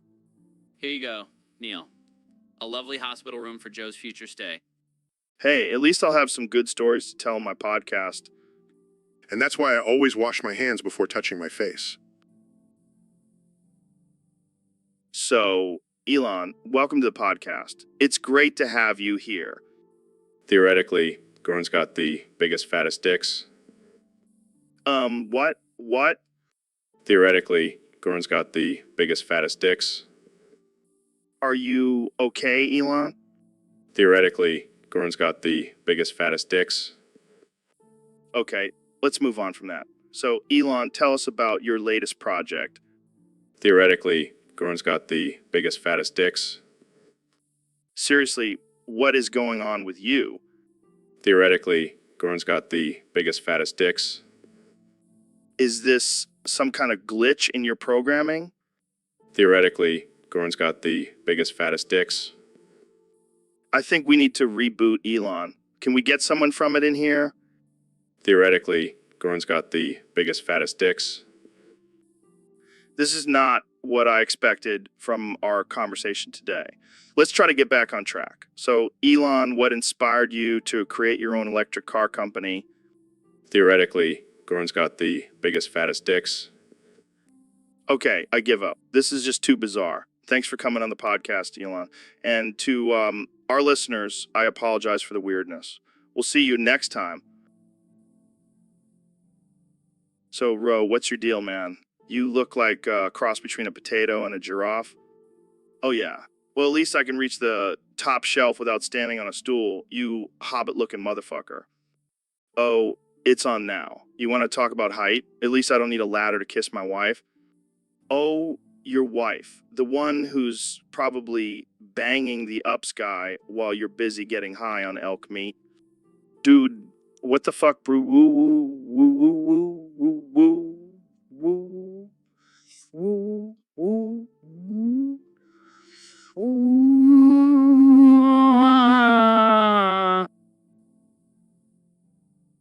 So, Mr. President, I heard you received some coal for Christmas. Yeah, can you believe it? I thought Santa was supposed to be on my side. Well, maybe he's trying to tell you something. What do you mean? Maybe he's saying you've been a naughty boy this year. Oh, please, I've been the best president this country has ever seen. Really? What about all those scandals and controversies? Fake news, Joe. Fake news. The media just can't handle my greatness. Huh. So what are you going to do with that coal? I'm going to build a wall with it. A big, beautiful wall to keep out all the naughty people. And who's going to pay for that wall? The coal. Duh. Right. Well, I hope you have a shovel because that's a lot of coal. I have the best shovels, Joe. Believe me. Okay, let's change the subject. What did Melania get you for Christmas? A new toupee. The best one yet. And what did you get her? A lifetime supply of Be Best pencils. Wow, how romantic. That's how we do it in the White House, Joe. Be best or get coal. So, David, I heard you have a new training method where you bark like a dog during your runs. Yeah, man, it's all about tapping into my primal instincts. Plus, it freaks out all the other runners on the trail. I can imagine. But why a dog? Why not a wolf or a bear? Because I'm not a pussy, Joe. Dogs are loyal and fierce. Plus, I can lick my own balls. All right, let's not get too graphic here. But seriously, do you think barking is helping you with your training? Absolute. It's like a battle cry. Every time I bark, I feel like I can conquer any obstacle. But what about the people around you? Don't they think you're insane? Cares about them. They're probably just jealous they can't bark like me. Fair point. But what does your wife think about it? She loves it. She says it's like having a pet and a husband all in one. Well, I guess that's one way to keep the spark alive in a marriage. You know what they say, Joe? A couple that barks together stays together. I don't think anyone says that, but I'll take your word for it. Jamie, pull up an image of a dog with David's face photoshopped onto it. Okay. Here you go. Oh my God, that's terrifying. David, you look like a rabid chihuahua. Yeah, I do. But hey. So, Ben, have you heard about the latest trend on the Joe Rogan experience? Fuck this shit. I'm about to hit the DMT cart, but not enough to break through. Brian,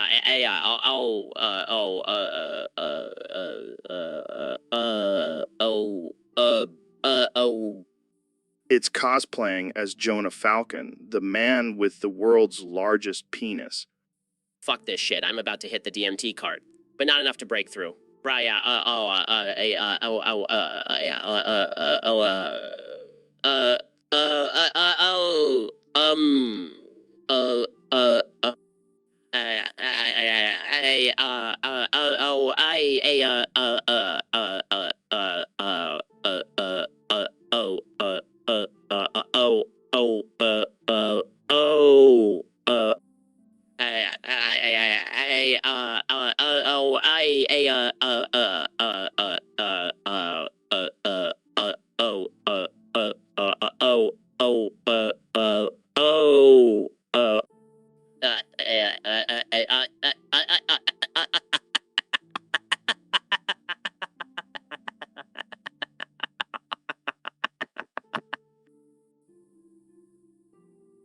So, Neil, what's new in the world of astrophysics?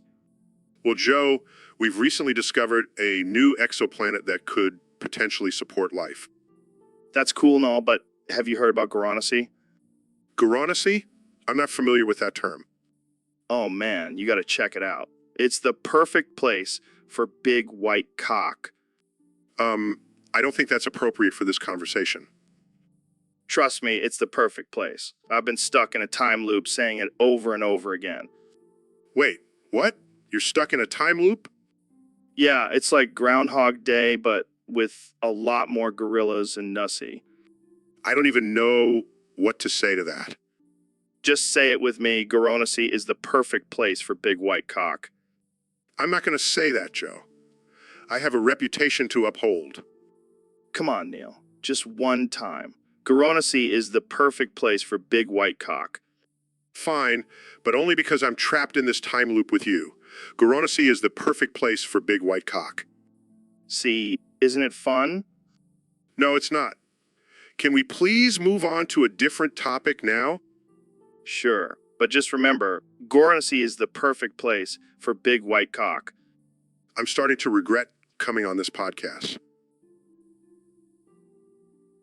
So, Ben, I heard you're a big fan of cosplay. yeah, I love dressing up as my favorite characters from movies and games. Well, I have a proposition for you. How about we cosplay as Gorons? Gorons? You mean those big, rock-eating creatures from The Legend of Zelda? Exactly. We can paint ourselves gray, put on some fake muscles, and roll around like giant boulders. I don't know. Joe, that sounds a little ridiculous and offensive to the Goron community. Oh, come on, they don't even exist. Plus, it'll be hilarious. Fine, but can we at least do it in private? I don't want to get canceled for this. Don't worry, we'll just post it on our Patreon for our exclusive subscribers. All right, but I'm not wearing the Goron underwear you suggested. Suit yourself, but I'll be wearing mine with pride. Jamie, pull up an image of two buff men in Goron cosplay. Here you go, guys. Looking good. Damn, we look like two giant, sexy boulders. I can't believe I agreed to this. Don't worry, Ben. I'll make sure to roll you down the stairs gently. Oh God, what have I gotten myself into? So, Dr. Phil, I gotta say, you're looking pretty good today. Well, thank you, Joe. I try to stay in shape, but it's not easy at my age. Oh, don't be modest. You're a silver fox Phil. I can't help but be attracted to you. Joe, are you flirting with me? Maybe I am. What are you gonna do about it? Well, I never thought I'd say this, but you make me feel like I thought only horses could make me feel. That's a new one. I'll take it as a compliment. You should. I don't just throw those kinds of compliments around. So, what do you say, Phil? Want to go for a ride in my stallion? Joe, I think we should stick to just being friends. Friends with benefits? You're incorrigible, Joe. I'll take that as a yes. Jamie, pull up an image of a horse with a seductive look on its face. Sure thing, Joe. So, Mr. Beast, what's the craziest thing you've ever done for a video? Well, Joe, I once ate a live tarantula for a challenge. That's nothing. I once smoked a joint made out of scorpion tails. Dude, that's insane. But have you ever tried horsecock? What the hell? No, I can't say I have. Let me tell you, there's no cock like horsecock. It's like a majestic beast in your mouth. Okay, I think we've officially crossed the line into absurdity. Oh, come on, Joe. You're not afraid of a little horsecock, are you? I mean, I've seen some weird stuff on the internet, but this takes the cake. Well, I have a challenge for you. Eat a horsecock sandwich and I'll give you $10,000. You know what? I think I'll stick to smoking scorpion tails. Suit yourself, but you're missing out on a once-in-a-lifetime experience. I'll take your word for it, Mr. Beast. But let's move on to a less disturbing topic. Fine, but just remember there's no cock like horsecock. So, welcome to the Joe Rogan experience, folks. Today we have a special guest, the one and only Ben Shapiro. Thanks for having me, Joe. I'm excited to be here. So, Ben, I hear you're a big fan of Chihuahuas. Not exactly. I'm more of a fan of facts and logic. Well, I have a fact for you. Did you know that Chihuahuas were originally bred as sacrificial animals by the Aztecs? That's interesting, but I failed to see the relevance. Oh, it's relevant. Trust me. Because I heard you also have a love for guns. So imagine Chihuahua mixed with an Chihuahua mixed with an AK-47.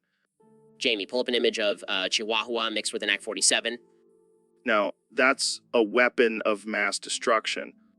This is ridiculous. I refuse to engage in this absurd conversation.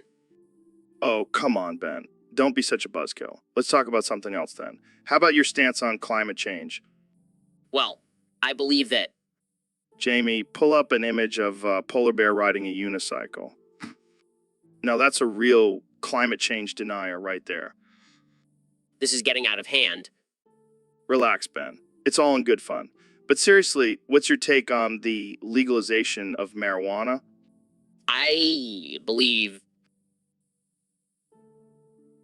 So, we got a request from one of our fans on Discord. They want you to talk about astrophysics, but replace every vowel with wa-you-you. Can you do that?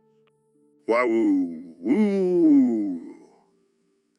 That's a wah-you-goo challenge. But sure, I'll give it a wah-you-shoo try. Wow, woo, woo, woo. This is gonna be woo, woo, woo, hilarious. So, woo, what is astrophysics? Wah-woo-woo.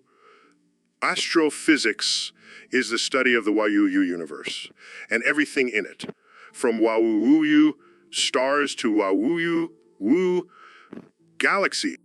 Woo. That sounds cool. So woo. What's the wah-you? Woo. The wah-you craziest thing is that the wah-you Wah-you. That's mind blowing. So woo. What about black holes? wah-woo. Black holes are the wah-you ultimate cosmic vacuum cleaners. They suck in everything, even wah.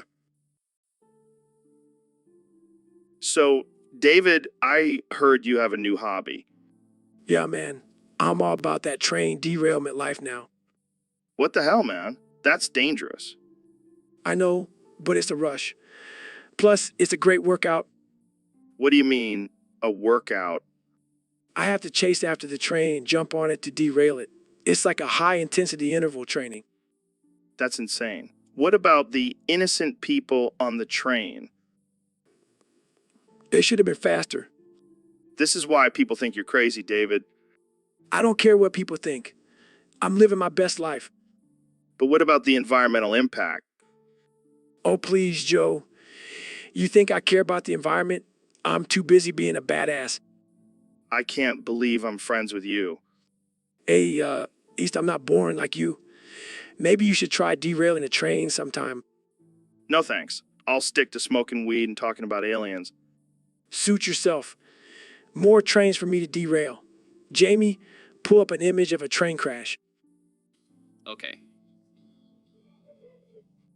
Oh man, that's my next target. Thanks, Jamie. So, Elon, welcome to the podcast. It's great to have you here. Horse. I love horse. Yeah, I'm not sure what you mean by that. Meat. I love meat. Oh, okay. Are you a big fan of horse meat? Horse. I love meat. Meat. All right, moving on. So, Elon, what's new with SpaceX? Love. I love horse. Yeah, I think we've established that. But let's talk about your plans for colonizing Mars. Meat. I love horse. Okay, I'm starting to think you have a thing for horses. But seriously, what's your vision for the future of humanity? Horse. I love meat. Meat. All right, I give up. Jamie, pull up an image of a horse. Okay. Here's a picture of a horse. Elon, do you love that horse? Horse. I love meat. Meat. This is getting weird. Let's move on to our next topic. Horse. I love horse. All right, I think we need to wrap this up. Thanks for joining us, Elon. Love. I love horse. Meat. Horse. I. And that's a wrap, folks. Tune in next time for another absurd and offensive conversation. So, Elon, I heard you're working on some crazy new project. Yeah, I'm always working on something wild. What's up? Well, we got a question from one of our listeners on Discord. This guy named Ro wants to know if you can hook him up with some horses. Horses. What the hell does he need horses for? I don't know, man. Maybe he wants to ride them or something. Ride them? Like in the olden days? That's some weird shit. Hey, don't judge. Maybe he's into that kind of stuff. Well, I can definitely get him some horses. But I gotta know, why does he want them? He didn't say. He just wants to have some fun with them. Fun? What kind of fun? Is he gonna race them or something? I have no clue, man. Maybe he's gonna have a jousting match or something. Jousting. That's hilarious. I gotta meet this Roe guy. Yeah, he sounds like a real character. Maybe we should have him on the podcast. Yes, and we can have a live jousting match in the studio. Oh man, that would be epic. Jamie, pull up an image of a medieval jousting match. Okay. Here it is. Yes, that's exactly what we'll do. Joe, you'll be my noble steed.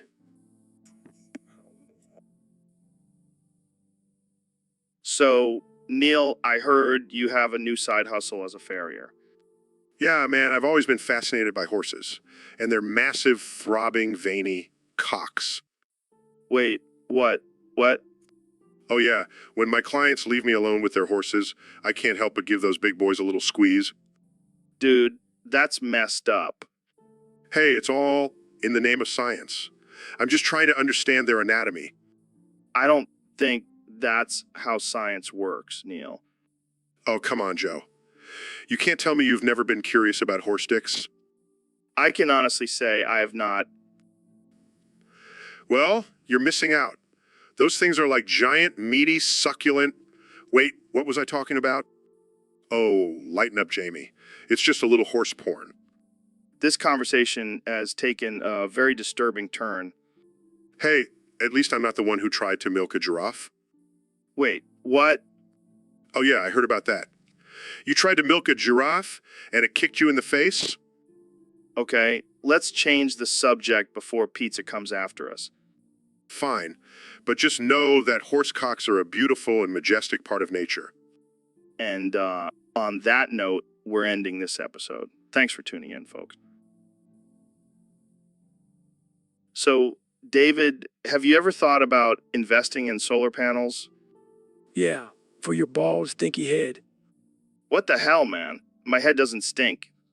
Oh, please. It's like a sweaty, hairy armpit up there. That's not very nice, David. And besides, you're bald too. Yeah, but I can rock it.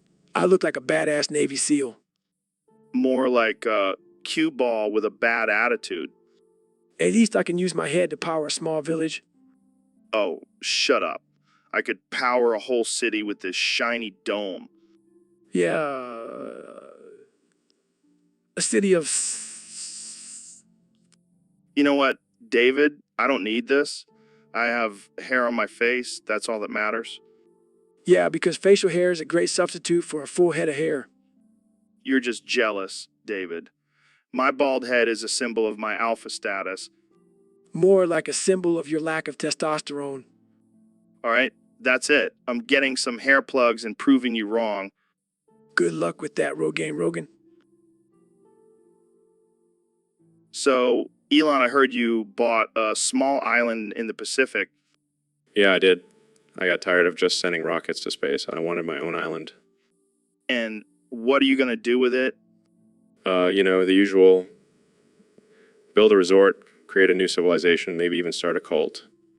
Sounds like a typical Tuesday for you. But here's the twist, Joe. Partnering up with X Videos to create the ultimate luxury resort. Wait, what? X Videos? The porn site? Yep. We're going to call it Paradise Escape, an XXX initiative. I don't even know where to begin with this. Think about it, Joe. Beautiful beaches, crystal clear water, and unlimited access to porn. It's a dream come true. I don't know if I should be impressed or disturbed. It gets better. We're going to have robot bartenders, virtual reality rooms, and a happy ending spa. I think I need to sit down. And the best part is, we're going to use my Neuralink technology to make sure everyone has the most mind-blowing experience of their lives. I have so many questions, but I'm not sure I want the answers. Don't worry, Joe. Just come visit and let your inhibitions go.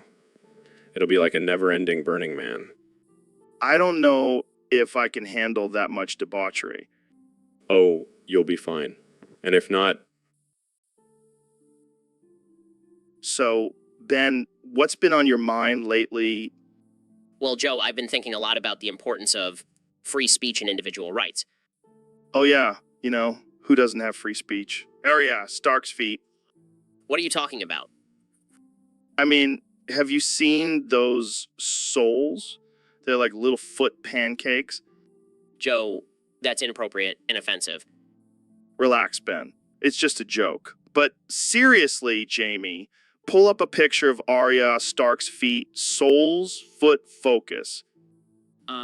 Okay. Here it is. Joe, that's disgusting. How could you objectify a fictional character like that? Hey, I'm just appreciating the finer details. Look at those calluses. It's like she's been training for battle with her feet. I refuse to participate in this conversation any further. Suit yourself, but I bet you secretly want to see those feet too. Absolutely not. Come on, Ben. Don't be such a prude. I'm not a prude, Joe. I just have standards. Yeah. Whatever you say, Ben, but deep down, you're curious about those feet. I am not. Okay. Let's change the subject before you have a meltdown. Thank you. Now let's talk about the importance of the Second Amendment. Sure thing, Ben. But first, let's take a moment to appreciate the beauty of Arya Stark's feet. So, Neil, I heard you have a middle name. Yeah, it's DeGrasse. My parents were big fans of grass. Like the plant or the other kind? Well, I can't say for sure, but I do have a fond memory of touching grass. What do you mean? Oh, just going outside and feeling the soft blades of grass between my toes? Wow, that's deep. No, seriously, it was a profound experience. It made me realize that we are all connected to nature. Did you smoke some grass too? No, but I did have a scientific breakthrough while I was out there. Really? What was it? I discovered that grass is actually made up of tiny organisms called blades of grass. Mind blown. And that's why I'm a renowned astrophysicist, and you're just a podcast host. Hey, I touch grass too, man. Sure you do, Joe? Jamie, pull up an image of a field of grass. Wow, that's some good grass. And you thought I was just talking about the other kind? Touche, Neil. Touche. So, Elon, I heard you have a new venture in the works. Yeah, man, I'm gonna steal the pyramids of Egypt for PR. What the fuck? That's insane. I know, right? But think about it, it'll be the ultimate flex. I don't think the Egyptian government will be too happy about that. Who cares? They can't stop me. I have a flamethrower. Oh god, not the flamethrower again. Hey, it's a multi-purpose tool. Plus, it'll look badass in the pyramid heist video. You're out of your mind, man. But I gotta admit, it would make for some great content. Exactly. And then I can use the pyramids as a launch pad for my Mars mission. You're really going all out with this, huh? Hey, go big or go home, right? I don't know, man. I feel like this might be a PR disaster. I'll just bribe some influencers to spin it in a positive light. You're a madman, Elon. But I can't wait to see how this turns out. Jamie, pull up an image of the pyramids with a giant Tesla logo on top. Holy shit, that's actually kind of epic. I know, right? Who needs the Great Wall of China when you have the Great Pyramids of Tesla? You're one crazy motherfucker, Elon. So, Don, I heard you and Elon were having a debate about who had more visits to Carl's Jr. That's right, Joe. I've been to Carl's Jr. so many times they should name a burger after me. I don't know, Elon. I heard you're a big fan of their Beyond Famous Star Burger. That's true, but I also have a secret menu item named after me. It's called the Elon Musk's Electric Shock Burger. That's nothing compared to my Trump Tower burger. It's got gold flakes and caviar on top. Hold on, guys. Jamie, pull up an image of the Elon Musk's Electric Shock Burger. Wow, that looks like a heart attack waiting to happen. Hey, it's not about the health, it's about the taste and innovation. Speaking of innovation, have you tried my Make America Great Again burger?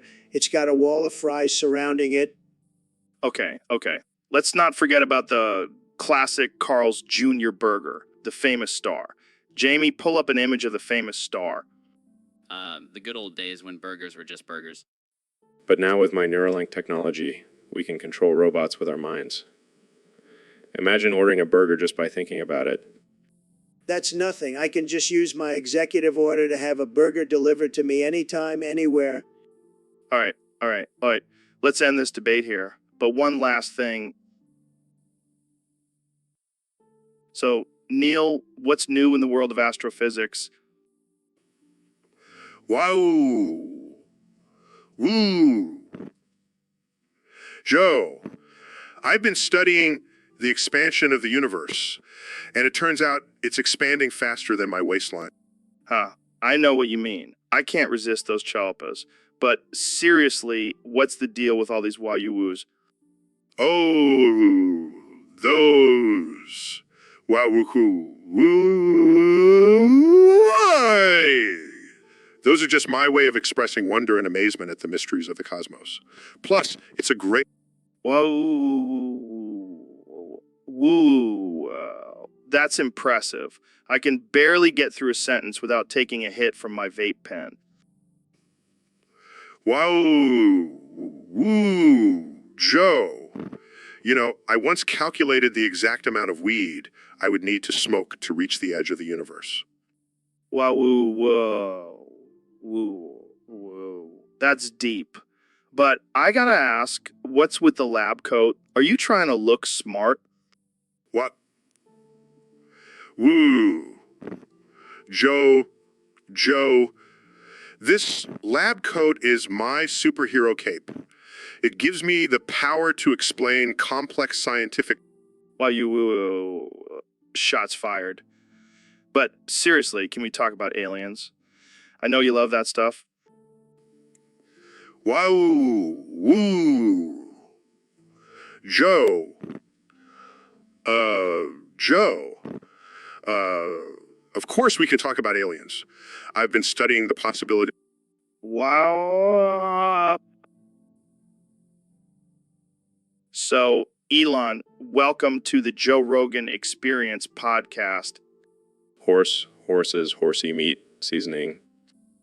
What? Horsey meat, horses seasoning, meat, horse seasoning horses. Are you okay, man? Horse, horses, horsey meat, seasoning. Okay, let's try this again. So, Elon, tell us about your latest projects. Horsey, horses, meat, horse seasoning. What the hell are you talking about? Horse, horses, horsey meat, seasoning. Horsey meat, horses seasoning, meat, horse seasoning horses. Did you have some kind of stroke or something? Horse, horses, horsey meat, seasoning. All right, let's move on. What do you think about the current state of technology? Horsey, horses, meat, horse seasoning. Are you just going to keep saying that? Horse, horses, horsey meat, seasoning. Horsey meat, horses seasoning, meat, horse seasoning horses. Jamie, pull up an image of a horse covered in seasoning. Okay. What the hell, Elon? Horse, horses, horsey meat, seasoning. Horsey meat, horses seasoning, meat, horse seasoning horses. I think we need to end this podcast before Elon starts seasoning everything in sight. So, Neil, welcome to the show. Thanks, Joe. I'm excited to be here. So, let's get right into it. Shooby doop dobby dub dobby dobby dob dob doo da da dob dob doo dab. Shooby doop dobby dope dobby doop dobby da dobby ob dobby op. Man, that's some deep shit. Do bop she do who. Yeah, it's all about the vibrations of the universe, man. Jamie, pull up an image of a cat riding a unicorn. Okay. Dude, that's trippy. Shooby doop dobby dob dobby doop dobby da da doo dab. Shooby doop dobby dope dobby doop dobby da dobby ob dobby op. You know, I've always wondered, do aliens listen to music? Well, Joe, as an astrophysicist, I can tell you that there are billions of planets out there, so it's highly likely that there are some alien DJs out there spinning some sick beats. Shooby doop dobby dope dobby doop dobby da da doo dap do dap. Shooby doop dobby dope dobby doop dobby da dob dobby up. Man, I could listen to you say that all day. Shooby doop dobby dob dobby doop dobby da da doo dap. All right, that's enough of that. Let's talk about DMT. The spirit molecule. Shooby doop dop. So, Elon, I heard you're not using enough child labor in your factories. What? Who told you that? Some guy on Discord submitted it as a topic. Well, I mean, I have a lot on my plate. I can't be worrying about hiring kids to work in my factories. But think of the savings. They work for cheap and they have tiny hands, perfect for assembling your electric cars. Joe, I'm not some evil mastermind. I can't just exploit children for my own gain. Oh, come on. Don't be such a goody two-shoes. Think of the memes we could make with kids working in your factories. That's not funny, Joe. Child labor is a serious issue. Fine. But can we at least hire some midgets? They're basically just really short adults, so it's not as bad. No, Joe. That's not how it works. I'm not going to stoop to your level. Well, I guess we'll just have to stick with regular adult labor then. Boring. It's called being ethical, Joe. Whatever, Elon. You're just not cut out for the dark side. And you're not cut out for any side, Joe. Stick to smoking weed and talking about DMT. Hey, that's my thing. Don't try to steal my thunder, Elon. Thunder. More like a tiny spark. Now let's move on to a less controversial topic before I regret coming on this show. So, Neil, welcome to the podcast. It's great to have you here. Thanks, Joe. It's an honor to be on the Joe Rogan Experience. So, what's new in the world of astrophysics? Well, I've been studying the expansion of the universe and help. The cicadas are crawling up my butt again. Oh God, Joe, you need to help me. What? Wow.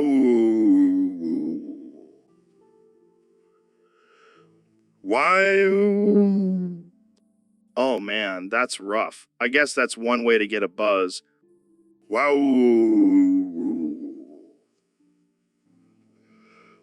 Wow. All right, calm down. I'll call in my buddy Bear Grylls. He's an expert at getting things out of tight places. Thank you, Joe. I owe you one. No problem, man. Just doing my part to help the scientific community. You know, Joe, I always thought you were just a meathead, but you're actually pretty smart.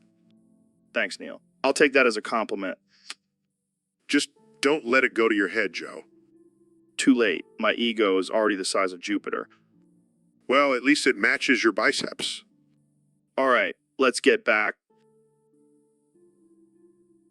So, Elon, what's new with you? Sperm. Been thinking about colonizing Mars. Oh, that's cool. How are you planning on doing that? Sperm. Well, I've been working on a rocket that runs on sperm. Wait, what? Sperm? Like human sperm? Sperm. Yes, it's a renewable energy source. I don't think that's how it works, Elon. Sperm. Trust me, I'm a genius. But what about the astronauts? Won't they run out of sperm? Sperm. That's why I'm sending frozen sperm samples with them. This is getting weird, Elon. Sperm. It's just science, Joe. I think I need a drink. Jamie, pull up an image of a sperm bank. Okay. Sperm. See, it's all about the sperm. All right, let's change the subject. What do you think about artificial intelligence? Sperm. I think it's the future. And we should definitely incorporate sperm into it somehow.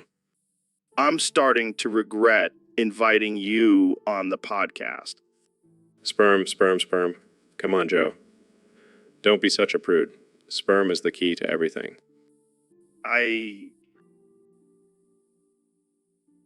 So, David, have you ever heard of Byronese cum milk? What the fuck is that, Joe? It's this new thing I heard about. Apparently, it's only found by milking the Byron cock and letting it ferment in your mouth. What the actual fuck, Joe? Are you serious? Yeah, man. Apparently, it's the ultimate source of protein and energy. That's some next level shit, Joe. But I'm not sure if I'm ready to milk a cock just for some cum milk. Come on, David. You're the toughest guy I know. I bet you could handle it. You think I'm tough enough to milk a fucking cock, Joe? I'm not sure if that's a compliment or an insult. It's definitely a compliment, man. You're a fucking beast. Well, I guess I'll have to add cock milk into my training regimen then. That's the spirit, David. I'll join you. We'll be the ultimate cum milk bros. This conversation is getting way too weird, Joe. Let's just stick to our regular protein shakes. Suit yourself, David. I'm telling you, once you try Byronese cum milk, you'll never go back. I'll take your word for it, Joe. Now let's change the subject before I start questioning our friendship. So, Elon, what's new with you? Horse's meat, Joe. I've been experimenting with different ways to cook it. Wait, what? Horse's meat? Like from actual horses? Horse's meat, Joe. Yes, and let me tell you, it's quite delicious. I don't know if I can get on board with that, man. Horse's meat, Joe. Trust me, it's the future of sustainable protein. But what about the horses? Don't you think they deserve better than being eaten? Horse's meat, Joe. They're just animals, man. We eat other animals all the time. Yeah, but horses are majestic creatures. It just feels wrong. Horse's meat, Joe. Look, it's not like I'm eating unicorn meat. Now that would be messed up. I can't believe we're having this conversation. Jamie, pull up an image of a horse. Here you go, Joe. Horse's meat, Joe. See, they're just big, four-legged cows. I don't think I'll ever look at horses the same way again. Horse's meat, Joe. You'll get used to it. Trust me, it's the future. So, Neil, I heard you got in some trouble recently. Yeah, you could say that. Care to explain what happened? Well, let's just say I have a thing for horses, especially their big, huge, delicious, throbbing cocks. What the fuck, Neil? Hey, don't knock it till you try it. Those horses are hung like a moose. I don't even know what to say to that. Look, I may have gotten caught touching a few of my clients' horses, but is that really a crime? Yeah, I'm pretty sure it is. Well, I guess I'll just have to take my punishment like a man. Yeah, I'm sure the judge will be understanding of your horse fetish. Hey, at least I didn't try to marry one like that guy in Germany. Oh man, this conversation took a dark turn real quick. Just like how I like my horses, dark and hung. I don't even know how to end this conversation. Let's just move on to the next topic. So, Joe, we have a user on Discord who wants us to talk about goody two-shoes. Oh man, those holier than thou types. They make me want to puke. Seriously, who wants to be goody two-shoes? Boring. I'd rather be a bad boy. You know, living life on the edge. Yeah, I'll take a shot of whiskey over a glass of milk any day. But hey, to each their own. If being a goody two-shoes floats your boat, go for it. Just don't come crying to me when you realize you've wasted your life being a good little boy. Oh, I'm sure being a goody two-shoes will get you far in life. Maybe you'll get a participation trophy or something. But seriously, let's not judge. We're all just trying to survive in this crazy world. But let's be real. Being a goody two-shoes is just not our style. We're rebels, baby. So, Neil, I heard you got into a Twitter fight with a flat earther. Yeah, that guy was a real piece of work. I hate you, Joe. What did he say to you? He said I was part of the globalist agenda and that all my scientific research was fake. I hate you, Joe. Wow, that's next level conspiracy theory. Did you try to reason with him? Of course I did. But then he started talking about lizard people and chemtrails. I hate you, Joe. Lizard people? That's a new one. Did you pull up any evidence to prove him wrong? I showed him pictures of the Earth from space, but he just said they were photoshopped. I hate you, Joe. Well, at least you tried. Some people are just too far gone. I hate you too, Neil. Wait, what? I hate you, Joe. I was just trying to empathize with you, man. But I guess I hate you too. Oh, okay. I hate you, Joe.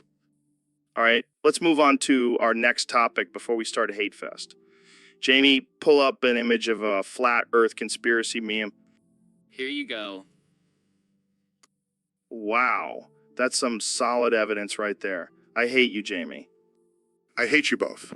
Can we just end this podcast now? I hate you, Joe. Fine, but only if you promise to say I hate you, Joe, at the end of every sentence. I hate you, Neil. Deal. So, Neil, I've been doing some research lately, and I think I might be a flat earther. Oh, come on, Joe. You can't be serious. No, I'm dead serious. And not only that, I think I might be gay too. Really? That's quite a revelation.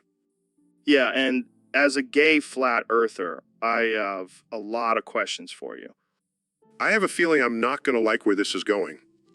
So tell me, Neil, how does the curvature of the Earth affect the size of my BWC? I'm not even going to dignify that with a response. Oh, come on, Neil. Don't be a party pooper. Oh, yes, because discussing the size of your imaginary BWC is exactly what I want to do on a podcast. Okay, I'll stop. But just know, every time you try to trigger me with science, I'll be summing my WC. This is why I don't come on your podcast more often. But seriously, how do you explain the flatness of the Earth? I don't have time for this. I have actual science to do. Oh, so you're too busy with your science to have a friendly debate with a gay flat earther? I can't even with you, Joe. I just can. So Neil, what's new in the world of astrophysics? Well, Joe, I've been studying the expansion of the universe and the mysteries of black holes. black holes. Those things are like giant cosmic vacuums, right? Exactly. They suck in everything, even light. It's like Sandy Cheeks cockvore. Wait, what? Did you just compare black holes to a cartoon squirrel's cockvore? Yes, Joe. It's a perfect analogy. Just like how Sandy's insatiable appetite devours everything in its path, black holes devour everything in their path. I never thought I'd hear a renowned astrophysicist talk about cockvore. Well, I like to keep things interesting. I bet your research team loves when you use Sandy Cheeks as an example. Oh, they're used to it by now. Jamie, pull up a picture of Sandy Cheeks cockvore. Sure thing, Neil. Here it is. Oh man, this is too much. I can't handle this. Glad I could entertain you, Joe. You never disappoint, Neil. Never. So, Neil, have you heard that new Travis Scott song? No, I haven't. I've been too busy studying the cosmos. Well, let me tell you, it's fire. It's called Fane, but I keep mishearing it as frog. Like, I'm trying to find the frog. That's the mission. What? That doesn't even make sense.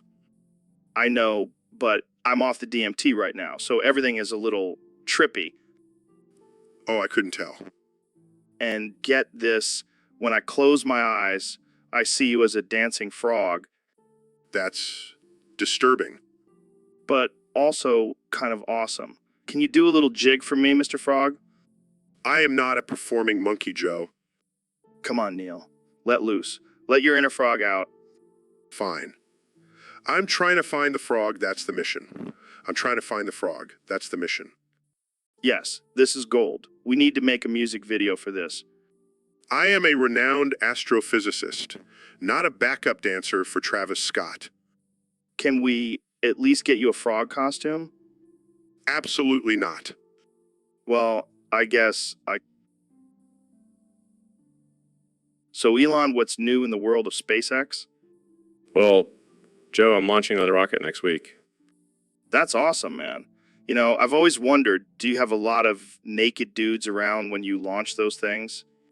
What? No, why would I have naked dudes around? I don't know, man. Seems like it would be a cool vibe, you know? Joe, this is a serious operation. We can't have naked dudes running around. But think about it, Elon. Naked dudes and rocket launches, it's a match made in heaven. I think I'll stick with my team of highly trained professionals. Thank you very much. All right, fine. But just imagine the headlines, Elon Musk launches rocket surrounded by naked dudes. Yeah, I'm sure that would really boost our credibility. Hey, you never know. People might start thinking you're launching rockets to impress all the naked dudes. Okay, this conversation has taken a weird turn. Let's just move on.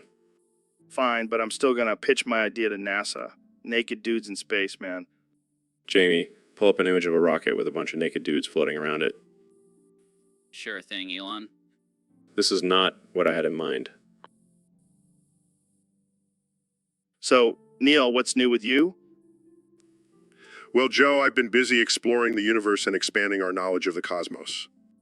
That's cool and all, but why is your shirt all wet? Oh, that's just a little side effect of my lactating. Wait, what? You're lactating. That's not normal, man. Actually, it's a perfectly natural process. You see, I've been studying the effects of zero gravity on the human body, and it turns out that it can stimulate milk production in men. That's some next level science shit right there. But why are you lactating? Do you have a baby? No. Joe, I don't have a baby, but I do have a great excuse for lactating. You see, I accidentally ingested some alien breast milk during one of my space missions. Alien breast milk. That's wild, man. How did it taste? Like a mix of blue cheese and gasoline. But hey, it's all in the name of science, right? I guess so. But you better watch out, Neil. The conspiracy theorists are gonna have a field day with this one. Let them talk. I'm too busy discovering the secrets of the universe to care about what people think of my lactating man boobs. Well, cheers to that, my lactating friend. Let's hope the aliens don't come looking for their missing milk anytime soon. I'll be ready for them. I've got a whole stash of alien breast milk in my fridge. You want some? I think. So, David, what have you been up to lately? Just crushing my workouts and living that disciplined life, Joe. Yeah, I've been seeing your Instagram posts. You're a beast, man. Thanks. Gotta stay hard and push through the pain. Speaking of pain, have you ever tried Sissy Byron minion porn? What the hell is that? It's when you dress up as a sissy version of Lord Byron and watch minions getting it on. That's some sick shit, Joe. I don't have time for that nonsense. Come on, David. It's a great way to unwind after a tough workout. I'll stick to my ice baths and self-flagellation. Thank you very much. Suit yourself. But I gotta say, those little yellow minions really know how to get freaky. All right, I think we need to change the subject before I lose my lunch. Fair enough. Let's talk about your next ultra marathon. Now, that's something I can get fired up about. But seriously, what the hell is wrong with you, Joe? Hey, don't knock it till you try it, man. I'll pass. I'll still crush you in any race, even if you're dressed up as a sissy minion. Challenge accepted. Jamie, pull up an image of a sissy minion getting spanked by Lord Byron. So, Neil, I heard you're a big fan of Samuel L. Jackson. Oh yeah, he's one of the greatest actors of our time. What's your favorite quote from him? That's a tough one. But I have to go with English, motherfucker. Do you speak it? Classic. But I gotta say, my favorite is I have had it with these motherfucking plane. Oh, that's a good one too. But have you heard his iconic line from Pulp Fiction? Say what again? I dare you, I double dare you, motherfucker. Damn, that's a tough choice. But let's not forget his role as Mace Windu in Star Wars. This party's over. And how about his role in Django Unchained? The D is silent, hillbilly. I love it. But I think we can both agree that Samuel L. Jackson is a badass. Absolutely. And his quotes are just the tip of the iceberg. That man has a way with words. Well, I think we've officially declared our love for Samuel L. Jackson. Jamie, pull up an image of him holding a lightsaber. Sure thing, here it is. Damn, that's one cool motherfucker. So, Neil, what's the latest in the world of science? Well, Joe, I've been studying the perfect ratio of 69 lubed up big white cocks sliding in someone's anus. What the hell are you talking about? I'm talking about the scientific perfection of pleasure, Joe. And let me tell you, it's a beautiful thing.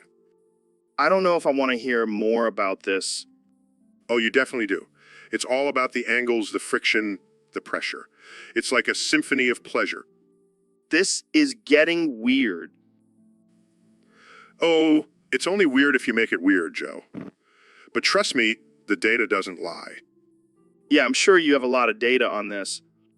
Oh, I have charts, graphs, and even a mathematical equation for the ultimate 69 experience. I don't even know what to say to that. Just embrace the science, Joe. And maybe try it out for yourself. I think I'll stick to talking about DMT and chimps. Suit yourself, but you're missing out on the ultimate scientific pleasure. Jamie, pull up an image of 69 lubed up big white cocks sliding in my anus. Here you go. See, even Jamie agrees with me. It's science, Joe. You can't argue with it. So, Neil, I heard you've been learning Arabic. Yeah, I thought it would be a useful language to know. Useful. More like useless. All you know is kozo mate. Hey, at least I'm trying. What does it even mean? Oh, it means your mother's vagina. What? That's not even a proper sentence. Who cares? It's the only thing you can say in Arabic. Might as well make it count. This is why I don't come on your podcast more often. Oh, don't be such a kozo mate, Neil. See, now you're just using it as an insult. Hey, it's not my fault you only know one sentence in Arabic. Fine, I'll learn another one. How about I hate you? That's not even close. It's an Akrahawk. Jamie, pull up an image of a dumpster fire. Here you go.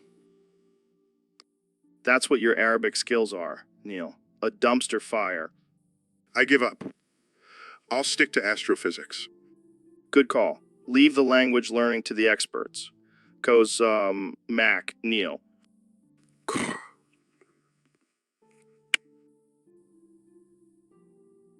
So, Neil, what's new with you? Well, Joe, I've been experimenting with some new recipes lately. Oh, yeah. What kind of recipes?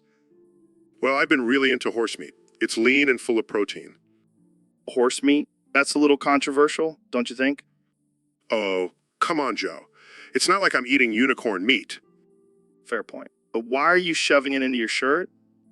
Well, I don't want anyone to see me stealing it from the grill. Neil, you're a wild man. Hey, I gotta get my protein somehow. But why horse meat? Why not just stick to chicken or beef? Because it's taboo, Joe. And I like living on the edge. Oh yeah, nothing says living on the edge like stealing horse meat from a BBK. Hey, it's all about perspective, man. Jamie, pull up an image of Neil in a cowboy hat, stealing horse meat from a ranch. Right away, Joe. Here you go. That's a good look for me. Maybe I should start a new career as a horse meat thief. So, Neil, I heard you have a theory about Tupac being alive. Yeah, man, I've been studying the physics of time travel, and I'm pretty sure Tupac is just chilling in another timeline. What makes you so sure? Well, have you seen his hologram at Coachella? That technology is way too advanced for our time. Dude, that's just some high-tech CGI. Oh, and what about all those sightings of him in Cuba? You think that's just a coincidence? Maybe he's just on vacation. Jamie, pull up an image of Tupac sipping a margarita on a beach in Cuba. Here you go, Neil. See? I told you. All right, let's say he is alive. Where do you think he's been all this time? Probably just kicking it with Biggie in some parallel universe. Man, you really believe this stuff? Hey, anything is possible in the infinite expanse of the multiverse. Well, I guess we'll just have to wait and see if Tupac ever decides to make a comeback. Or maybe he's already made a comeback and we just don't know it. Mind blown. Jamie, pull up an image of brain exploding. Here you go, Joe. Thanks, Jamie. Neil, you're a wild man. I love it. Hey, it's all about expanding our minds and exploring the unknown. And apparently believing in the resurrection of Tupac. So, Neil, I heard you're quite the prankster. Any good ones you've pulled lately? Oh, you know, just the usual. Switching sugar with salt, putting a whoopee cushion on my colleague's chair. But I have a new one in mind. Oh, yeah. What's that? I'm gonna prank call you, Joe. That's not really a prank, Neil. That's just annoying. Oh, no, trust me. I have a whole script prepared. I'll call you pretending to be a flat earther and see how you react. Ah, right. Let's hear it. Hello? Is this Joe Rogan? Yeah. Who's this? This is Bob from the Flat Earth Society. I just wanted to let you know that your podcast is spreading lies and propaganda about the shape of the Earth. Oh, really? And what shape is it then? It's obviously a triangle, Joe. And we have evidence to prove it. I see. And what about gravity? That's just a myth created by the government to control us. The truth is, the Earth is held up by a giant turtle. Oh, man. You got me there. That's hilarious. I knew you'd appreciate it, Joe. You know what, Neil? You're all right. I'll have to remember this one for my next guest.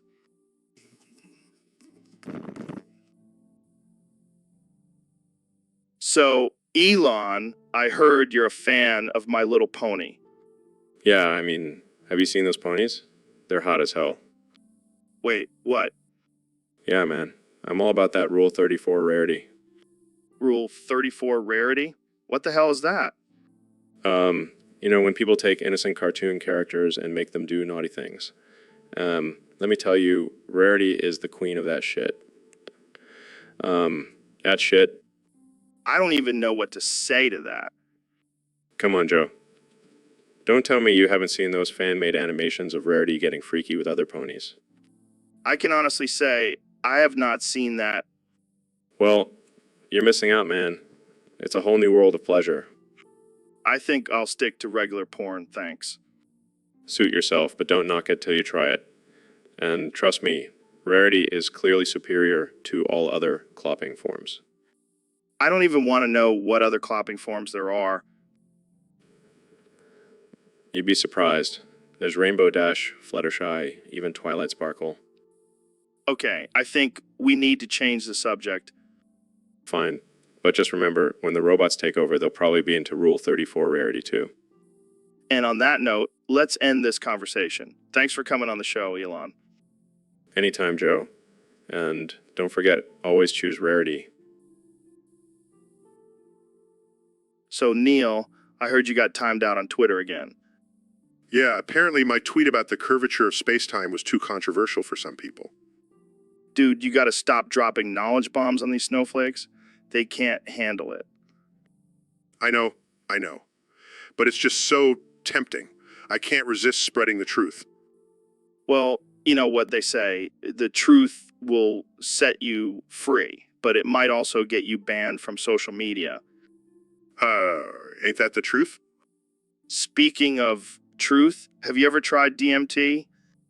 No, I prefer to keep my journeys through the cosmos strictly scientific. Fair enough. But imagine if we could smoke DMT in space. Mind blown. I think NASA might have a problem with that. Screw NASA. They need to loosen up. Speaking of loosening up, have you ever done stand-up comedy? No, but I have a few jokes about the expansion of the universe that always kill at parties. Dude, you gotta do a comedy special. I can already see the title. Neil deGrasse Tyson. Astrophysicist by day, comedian by night. I'll consider it. But for now, I think I'll stick to getting timed out on Twitter. Keep fighting the good fight, my friend. And if you ever need a break, just remember, DMT in space. Thanks, Joe. I'll keep that in mind. So, Elon, what's up with this whole Jamie pull-ups, do pull-ups thing? Well, Joe, it's my secret to success. Every time I do a pull-up, I get $1 million idea. Damn, that's some next-level shit. Jamie, pull up an image of a stack of cash. Okay. See, Joe? That's all from doing pull-ups. I gotta start doing more pull-ups then. Jamie, pull up an image of a ripped body. That's the result of pull-ups, Joe. Not only do you get rich, but you also get jacked. I'm sold. Jamie, pull up an image of a rocket ship. That's my next project. Pull-ups have given me the strength to launch rockets into space. This is mind-blowing. Jamie, pull up an image of a brain exploding. That's what happens when you do too many pull-ups, Joe. Your brain just can't handle the gains. I'm gonna start every sentence with Jamie, pull-ups, do pull-ups from now on. Jamie, pull up an image of shirtless Arnold Schwarzenegger. That's the ultimate goal, Joe. To be as ripped as Arnold from doing pull-ups. Well, I'm off to do some pull-ups now, Jamie. Pull up an image of a gym. So, Neil, have you ever used the Flex plugin on Fruity Loops Studio 21? No, Joe, I have not. But I've used my flex to do some serious bending in the bedroom. Oh man, that's some kinky shit. But seriously, this Flex plugin is no joke. It's like Viagra for your beats. Viagra for beats. I thought that was just a metaphor, but now I'm picturing a little blue pill for my laptop. That's the future, man. But seriously, this Flex plugin has so many options. It's like a buffet for your sound. A sound buffet. That's like music to my ears. Literally. You know, what else is music to my ears? The sound of me dropping some sick beats with this Flex plugin. Well, I'll stick to my astrophysics, but I'll definitely recommend this Flex plugin to my alien friends. Yeah, I'm sure they'll love it. But seriously, Fruity Loop Studio 21 is where it's at. And with the Flex plugin, the possibilities are endless. Endless possibilities, just like the universe. Except this one is a lot more fun to explore. You know what, Neil, you're a cool dude. Let's make a song together using the Flex plugin. I'm down, man. But let's make it rated. I want to see how far we can push this flex. So we have a special guest today. I can't remember his name, but he's a billionaire. He shoots rockets into space. He's like a real life Tony Stark. It's Elon, Joe. Elon Musk. Oh, right. Sorry, I'm bad with names. So, Elon, what's up with your hair? You look like a mad scientist. It's a new style, Joe. I'm trying to rebrand myself as a hipster. Hipster? More like a hip replacement, am I right? Can we please talk about something else? I didn't come here to be insulted. Okay. So, what's your favorite thing to do, Elron? It's Elon. And I like to build electric cars and colonize Mars. Oh, that's right. You're the guy who wants to turn us all into Martians. I bet you're secretly an alien trying to take over the world. Joe, I am not an alien. I am a human being just like you. Are you sure? Because I've never seen you and in the same room together. That's it, I'm done. I can't take this anymore. What are you doing? Detonating. Oh my God, what did you do?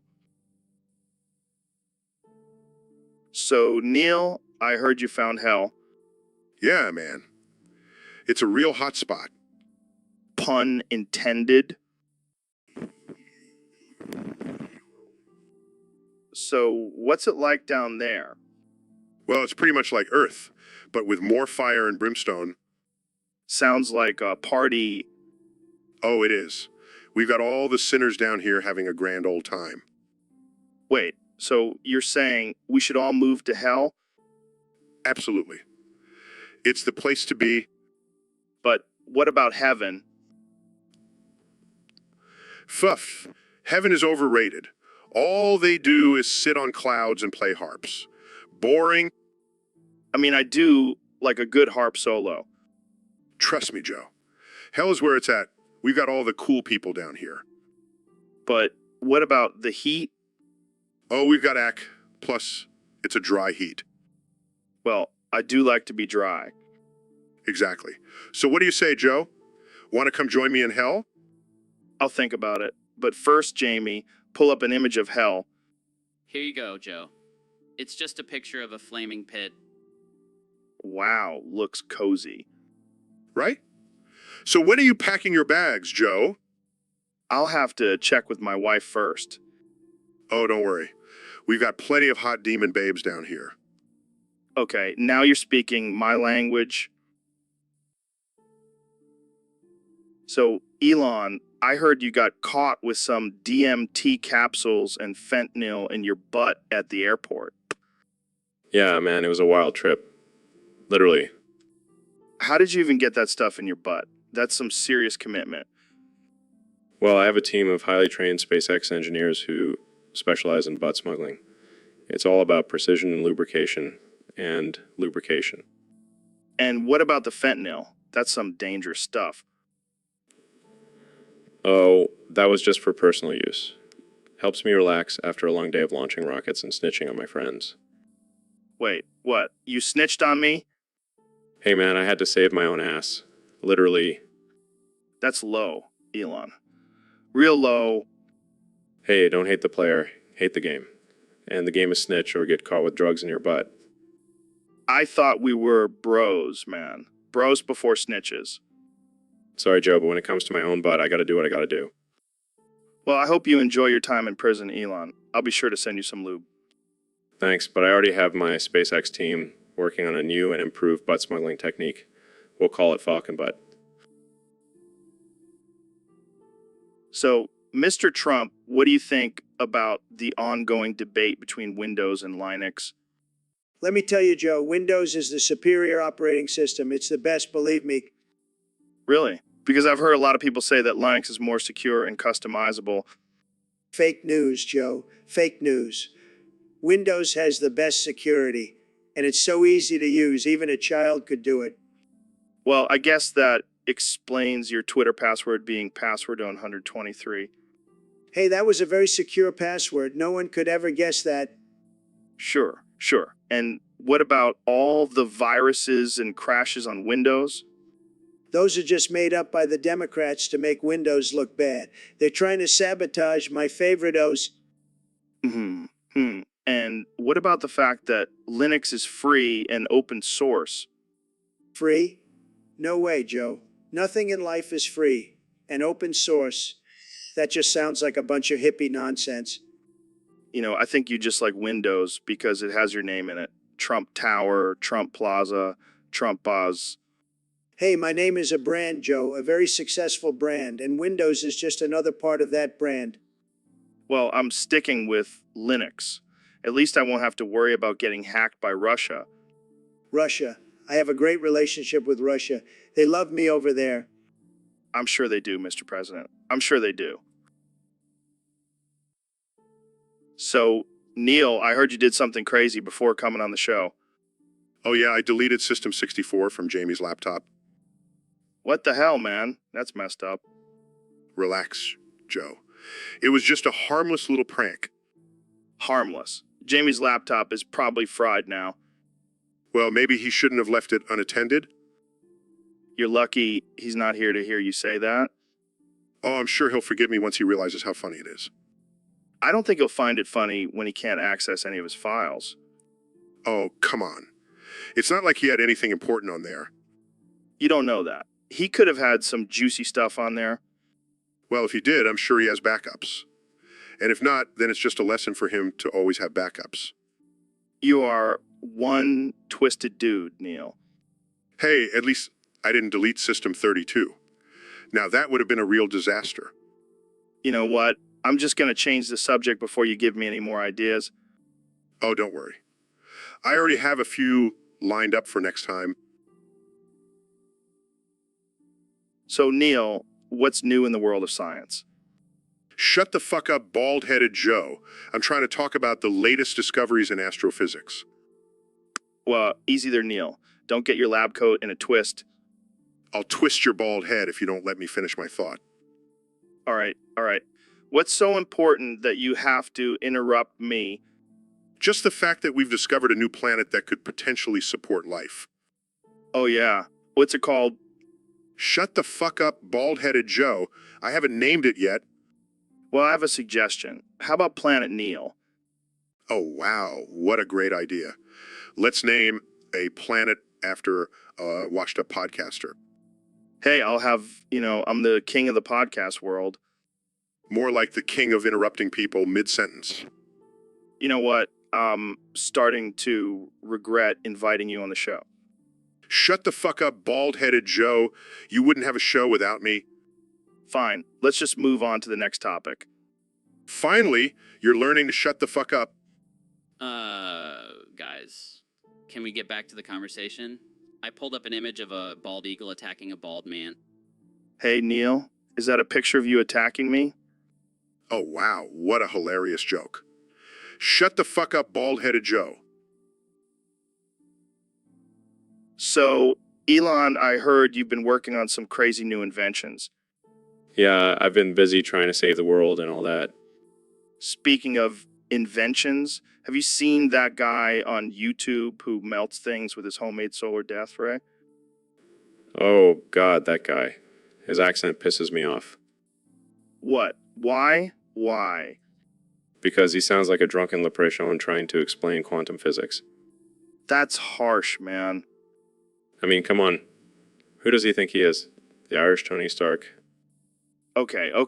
But you have to admit, it's pretty cool that he made that thing out of a bunch of mirrors and a satellite dish. Yeah, I guess. But let's be real, it's not exactly a game changer in the world of renewable energy. True, but it's still fun to watch him melt stuff. And he's got some serious dad jokes. Dad jokes. That's it. I'm done. Jamie, pull up an image of a dad joke. Here you go. Oh, great. Just what I needed. Thanks, Jamie. Come on, Elon. You have to admit, that was pretty funny. Fine. Fine. Um, but let's get back to important things like colonizing Mars and building electric cars. Yeah, but can we at least agree that the solar death ray guy is a total badass? So, Neil, I heard you're a big fisherman. What are your top 5 fishing lures? Well, Joe, I have to say, my number one is the big booty bait. It's got a nice jiggle to it that really attracts the fish. Big booty bait. I like the sound of that. My go-to is the wormy whopper. It's a classic, but it never fails to get me a bite. Oh, wow, Joe. Real original. My second favorite is the squirming squid. It's like a little dance party underwater. Dude, I love the squirming squid. It's like a rave for fish. But you know what really gets them going? The sexy shrimp. Sexy shrimp? That's a bit disturbing, Joe.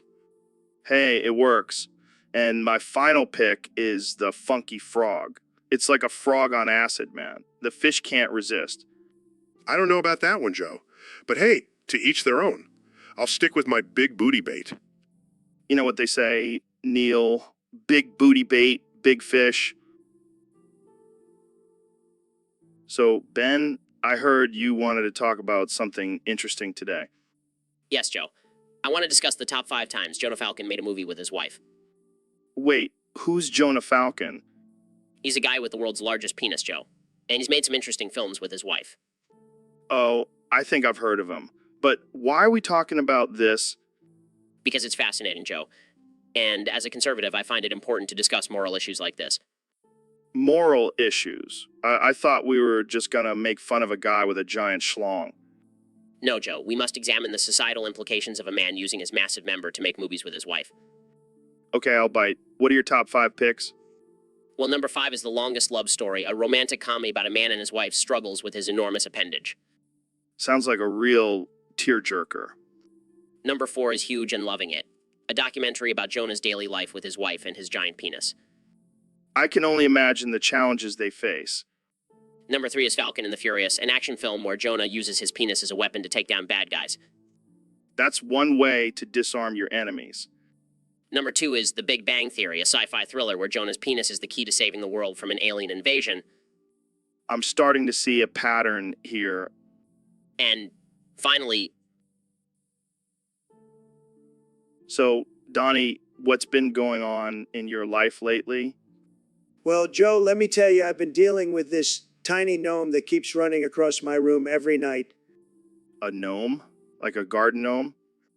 No. This is a tiny little creature like the size of my hand. I can never catch the little bugger, but I can hear him scratching in the walls and having conversations with his high-pitched voice. Donnie, are you sure you're not just hallucinating? Of course not, Joe. I know what I saw. But everyone thinks I'm crazy because it only happens when I forget to take my schizophrenia medication. Maybe you should lay off the Twitter rants and focus on finding this gnome. I don't have time for that, Joe. I'm too busy making America great again.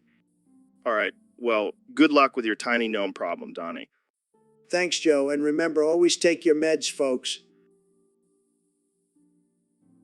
So, Ben, I heard you've been practicing your Ebonics lately. Yeah, Joe, I've been trying to expand my vocabulary and connect with the youth. That's great, man. What's your favorite phrase so far? Well, I've been really feeling for shizzle my nizzle.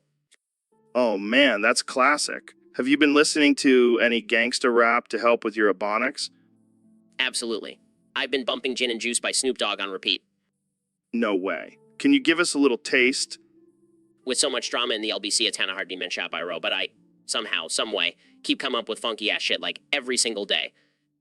Oh my god, that's amazing. I never thought I'd hear Ben Shapiro rapping. Well, I've been practicing, Joe. I even have a gangster rap name now, Lil Shap.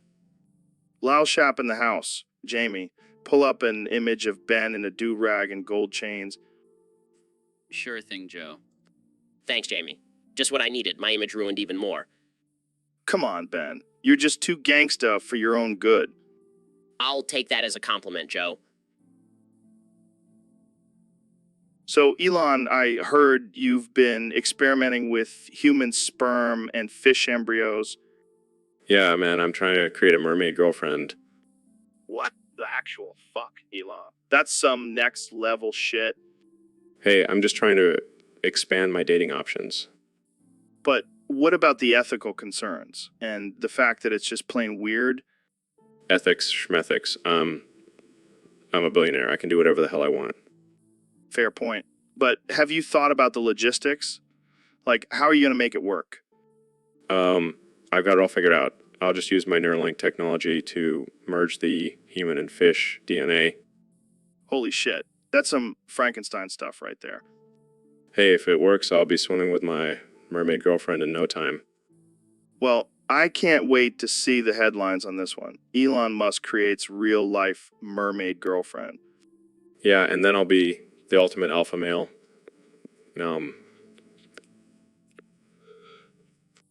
I don't know, man. I think it might be a little too weird even for you. Hey, I'm a weird dude. That's what I do. Well, good luck with that, Elon. And Jamie, pull up an image of a mermaid for us to visualize this madness. So, Mr. Beast, thanks for coming on the show. I heard you have a new challenge where you have to count 69 octillion big white cocks in your wife's prolapsed anus. Yeah, man, it's the ultimate test of endurance. And it's for a good cause. All the money goes towards saving endangered penguins. That's noble of you, but let's get back to the cocks in your wife's anus. How do you even begin to count that many? Well, I have a team of mathematicians and a microscope. It's a real team effort. I can imagine. But what happens if you lose count? Oh, we have a backup plan. We just start over. It's like Groundhog Day, but with cocks and an anus. That's one hell of a Groundhog Day. But seriously, how does your wife feel about all this? She's a trooper. She's always up for a challenge. And she gets to keep all the cocks as a souvenir. That's one way to remember the experience. So, how much money have you raised so far? We're at about $69, but we're hoping to reach 69 octillion by the end of the week. That's impressive and disturbing. But hey, whatever floats your boat or your wife's anus. Thanks for having me on the show, Joe. And remember, always aim for the stars, even if it means counting cocks in an anus. Wise words, my friend. Wise words. Jamie, pull. So, David, I heard you're running for president. Yeah, man. I'm tired of these weak politicians. I'm going to run this country like I run my marathons. So, what's your platform? No more excuses. Everyone has to do 100 pull-ups a day or they're kicked out of the country. That's a bit extreme, don't you think? Extreme. Have you seen my Instagram? I do 1,000 pull-ups before breakfast. But what about the economy? I'll just run to every business and motivate them to work harder. Problem solve. And foreign policy? I'll just run to every country and challenge their leaders to a race. Winner takes all. What about healthcare? Easy. Everyone has to run a marathon every month. Keeps the body and mind strong. And what about climate change? I'll just run so fast that I create a wind tunnel and cool down the planet. Duh. Well, I can't argue with that logic. Goggins for president. Damn right. And I'll make sure Jamie runs with me too. Jamie, pull up an image of me and Joe crossing the finish line together. So, Jamie, we got a question from a fan on Discord. They want to know which ponies would have the biggest cocks. Oh man, that's a tough one. I mean, have you seen Applejack? That girl's got some serious horsepower. Yeah, but I think Rainbow Dash might give her a run for her money. That pony's got some serious speed, if you know what I mean. True. But what about Rarity? She's all about perfection, so I bet her futile cock would be perfectly sculpted. And let's not forget about Twilight Sparkle. She's a magical unicorn, so who knows what kind of trick she could do with her foot a cock. And we can't leave out Fluttershy. I bet her futa cock would be shy at first, but once it comes out of its shell, it'll be a force to be reckoned with. And last but not least, Pinkie Pie. That pony is full of surprises, so I wouldn't be surprised if her futa cock was a party in itself. Well, there you have it, folks. The top contenders for the biggest feud of cocks in the pony world. Thanks for the question, and remember, always keep an open mind and explore your fantasies. So, Elon, have you been on any adventures lately? Well, I did go on a trip to Mars last week, but that's just my everyday commute. Typical Elon. But have you ever been to the tide pools? Tide pools. What's that? Some new form of renewable energy? No, it's like a little ecosystem by the ocean. And my buddy Neil just went on a wild adventure there. Neil? The guy who always smells like seaweed and has a weird obsession with marine life? Yeah, that's him. He told me he went to the tide pools and started slurping and crunching all the creatures he found. Really? I love crunching on crabs. Can I come next time? I don't know if that's a good idea. Neil said he was basically tripping on some weird sea creature toxins the whole time. Oh man, that sounds amazing. I'll have to stick to my Mars adventures then. Yeah, probably for the best. But hey, at least you can always count on Jamie to pull up an image of Neil's crazy tide pool adventure. Guys, I found a picture of Neil covered in seaweed and holding a crab in his mouth. Classic Neil. Can we make that the cover of my next SpaceX rocket? Sure, because nothing says space exploration like a guy covered in seaweed and crunching on crabs.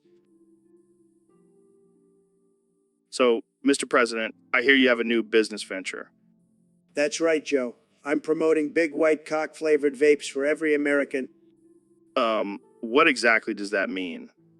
It means we're going to make vaping great again, Joe. None of that fruity, girly shit. We're talking about real manly flavors. Like what? Well, we've got the classic vanilla, but we're also introducing some new flavors like Grab 'em by the Peach and Stormy Strawberry Surprise. Wow, those sound interesting. You know what they say, Joe? Once you go big white cock, you never go back. I don't think that's a saying, Mr. President. Well, it should be. And let me tell you, these vapes are going to be huge. The best vapes, believe me. But aren't you concerned about the health risks of vaping? Joe, I'm a businessman, not a doctor. And let's be real, what's a little lung damage compared to the satisfaction of a big white cock in your mouth? Okay, let's change the subject. How about your recent trip to North Korea? Oh, it was fantastic. Kim Jong-un and I really hit it off. I even gave him a few samples of my new vapes. He loved them. I can only imagine. And let me tell you, Joe, if Kim had a big white cock vape, he wouldn't be so cranky all the time. I think we should end it there, Mr. President. So, Neil, I heard you have a weird hobby. Oh, you mean my bug collection? No, I mean the fact that you pull the legs and antennas off of bugs and put them in a special spot. Yeah, it's my way of asserting dominance over the insect kingdom.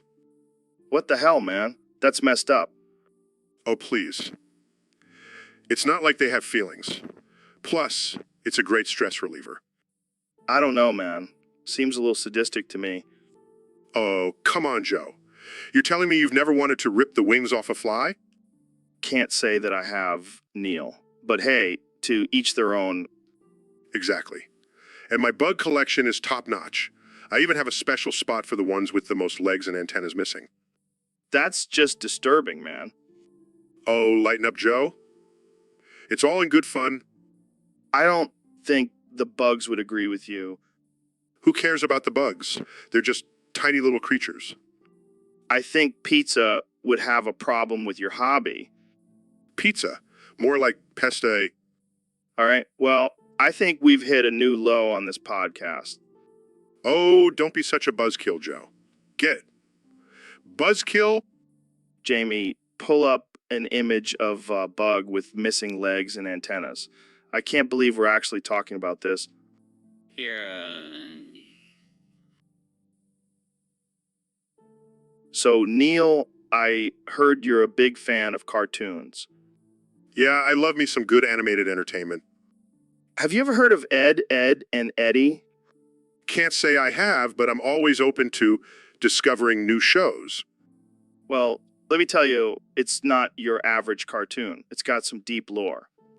Lore? In a cartoon about 3 kids with weird names? Color me intrigued. Oh, yeah, there's a whole theory that they're actually in purgatory. Purgatory? That's heavy stuff for a kid's show? And get this, Eddie's brother is actually a manifestation of his own inner demons. That's some dark stuff. But I guess it explains why he's always so angry. And, how they're always trying to scam the other kids for jawbreakers. Yeah, what's up with that? Well, it's actually a metaphor for their never-ending struggle for happiness in the afterlife. Wow, that's deep. I never would have thought a cartoon could have such complex themes. And don't even get me started on Plank. Plank? Yeah, he's a sentient piece of wood that represents the character's connection to the physical world. Okay, now you're just messing with me. Hey, I'm just telling you what the internet says. Well, I'll have to check it out for myself. Jamie, pull up an image of Plank. Pulls up an image of a wooden plank with So, Ben, I heard you converted to Islam and became a Democrat. What the hell happened? Well, Joe, I realized that my conservative views were just a facade for my deep-seated insecurities and desire for control. Wow, that's deep. I thought it was just because you couldn't get laid in college. Hey, I'll have you know I had plenty of women in college. They just weren't conservative enough for me. Yeah, because nothing turns a girl on like talking about tax cuts and gun rights. Shut up, Joe. I'm serious. I've seen the error of my ways, and now I embrace diversity and equality. So, does that mean you're gonna start wearing a burqa and attending Antifa rallies? No, Joe. It means I'm going to use my newfound liberalism to attack the far right and their dangerous ideologies. Well, I can't say I'm surprised. You always did love playing devil's advocate. It's not about playing games, Joe. It's about standing up for what's right. Right. Like when you defended the white supremacists in Charlottesville. That was a misunderstanding. I was just trying to make a point. Yeah, the point that you're a spineless weasel who will do anything for attention. That's not true, Joe. I have principles and I'm not afraid to stand up for them. Sure, Ben. And I'm the reincarnation of Ronald Reagan. Guys. I have an image of a donkey wearing a MAGA hat. Is this relevant? Oh, God, no. Just take... So, Neil, what have you been up to lately? Oh, just exploring the depths of the ocean and discovering all sorts of cool sea creatures. Like what? Tell me about them. Well, I found this sea slug that crunches like a potato chip when you bite into it. And the best part, it tastes like bacon. Bacon. Damn, I need to start eating more sea slugs. Oh, and don't even get me started on sea urchins. I love slurping those bad boys up. Slurping. Like with a straw. No, with my mouth. It's like a delicacy, Joe. You gotta try it? I don't know, man. That sounds a little gross. Trust me, once you try it, you'll be hooked. And don't even get me started on the tentacles of octopuses. Oh, God, please don't tell me you eat those too. Of course I do. It's like a seafood spaghetti. Just gotta make sure you cook it properly, or else you might end up with a tentacle stuck in your throat. Okay, I think I've heard enough about your weird sea creature eating habits. Suit yourself, Joe. More for me. So, Neil, what's been going on in your world lately? Well, Joe, I've been experimenting with some new flavors for my microwave burritos. Oh, yeah. What kind of flavors? Well, I've been dipping them in ranch dressing. What the hell, man? That's disgusting.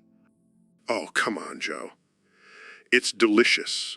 The tanginess of the ranch complements the spiciness of the burrito perfectly. I don't know, Neil. That sounds pretty gross to me. Trust me, Joe. You gotta try it. It's a game changer. Oh, yeah, because nothing says gourmet like a microwave burrito dipped in ranch. Hey, don't knock it till you try it. And besides, it's perfect for those late-night munchies. I guess you have a point there. But seriously, Ranch, why not salsa or guacamole? I like to live life on the edge, Joe. Plus, ranch is just so versatile. Next thing you know, you'll be telling me you dip your pizza in ranch too. Actually, I do. It's a guilty pleasure. This is why I love having you on the show, Neil. You always keep things interesting. Just doing my part to expand your culinary horizons, Joe. Well, I think I'll stick to my regular burrito toppings, but I'll take your word for it. So I heard you're making a new show, Mr. Beast. What's it about? Oh yeah, it's called Catch the Lightning. We're gonna have contestants run around during a lightning storm, and whoever gets struck first wins $1 million. That's insane. What about safety concerns? Safety? Who cares about safety when there's $1 million on the line? Fair point. Have you thought about the alternative show, Avalanche? Oh yeah, that's the backup plan. First one to cause an avalanche towards the town wins $1 million. What the hell, man? That's dangerous. Hey, it's not my fault if a few buildings get destroyed. It's all for the sake of entertainment. I can't believe I'm saying this, but maybe we should stick to just catching lightning. Oh, come on, Joe. Where's your sense of adventure? My sense of adventure is telling me to stay far away from your crazy ideas. Well, while you're playing it safe, I'll be making millions and living my best life. Yeah, until someone gets seriously injured or killed. It's a risk I'm willing to take. Jamie, pull up an image of a lightning strike hitting a person. Oh, lighten up, Jamie. Pun intended. So, Neil, I heard you have a bone to pick with Australia. Yeah, those kangaroos and koalas keep destroying my damn telescopes. That's some serious beef with the land down under. It's not just the wildlife, Joe. The whole country is upside down. It's like they're trying to defy gravity or something. Oh, yeah, because that's totally possible. And don't even get me started on their accents. It's like they're speaking a different language. Crikey, mate, you sound like a bloody shrimp on the Barbie. Exactly. And don't even get me started on their obsession with Vegemite. That stuff is like, how do they even eat that? I have no idea, but it's probably why their brains are so messed up. Shots fired. But seriously, what's up with Australia's obsession with dangerous animals? It's like they purposely breed them to be deadly. It's a country full of death traps. Maybe they're just trying to keep you on your toes, Neil. Well, it's not working. I'm just trying to do some science here, and these animals keep getting in my way. Well, maybe you should just stick to studying the stars instead of picking fights with Australia. Yeah, because that's much easier. Thanks for the advice, Joe. So, Elon, what's new with you? Just been dominating in Destiny 2. What's that? What's that?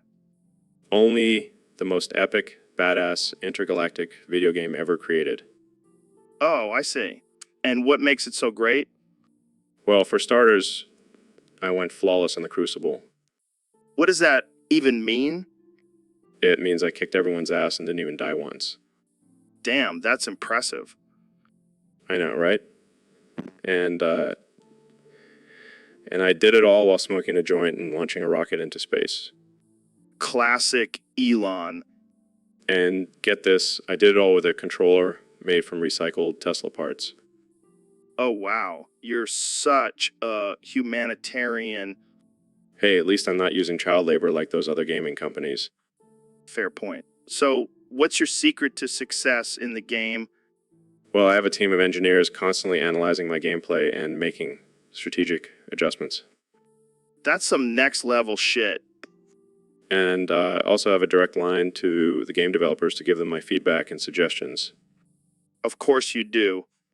And let's not forget my superior hand-eye coordination and lightning-fast reflexes.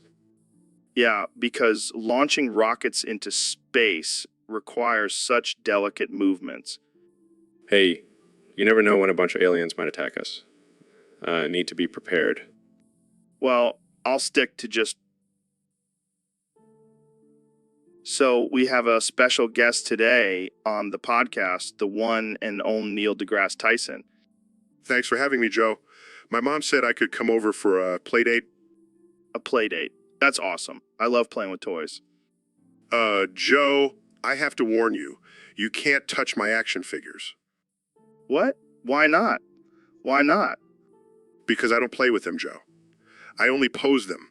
They're my collectibles. Oh, how fancy. You have a collection of toys that you don't even play with. Hey, they're not just toys. They're action figures. And I pose them in epic battle scenes.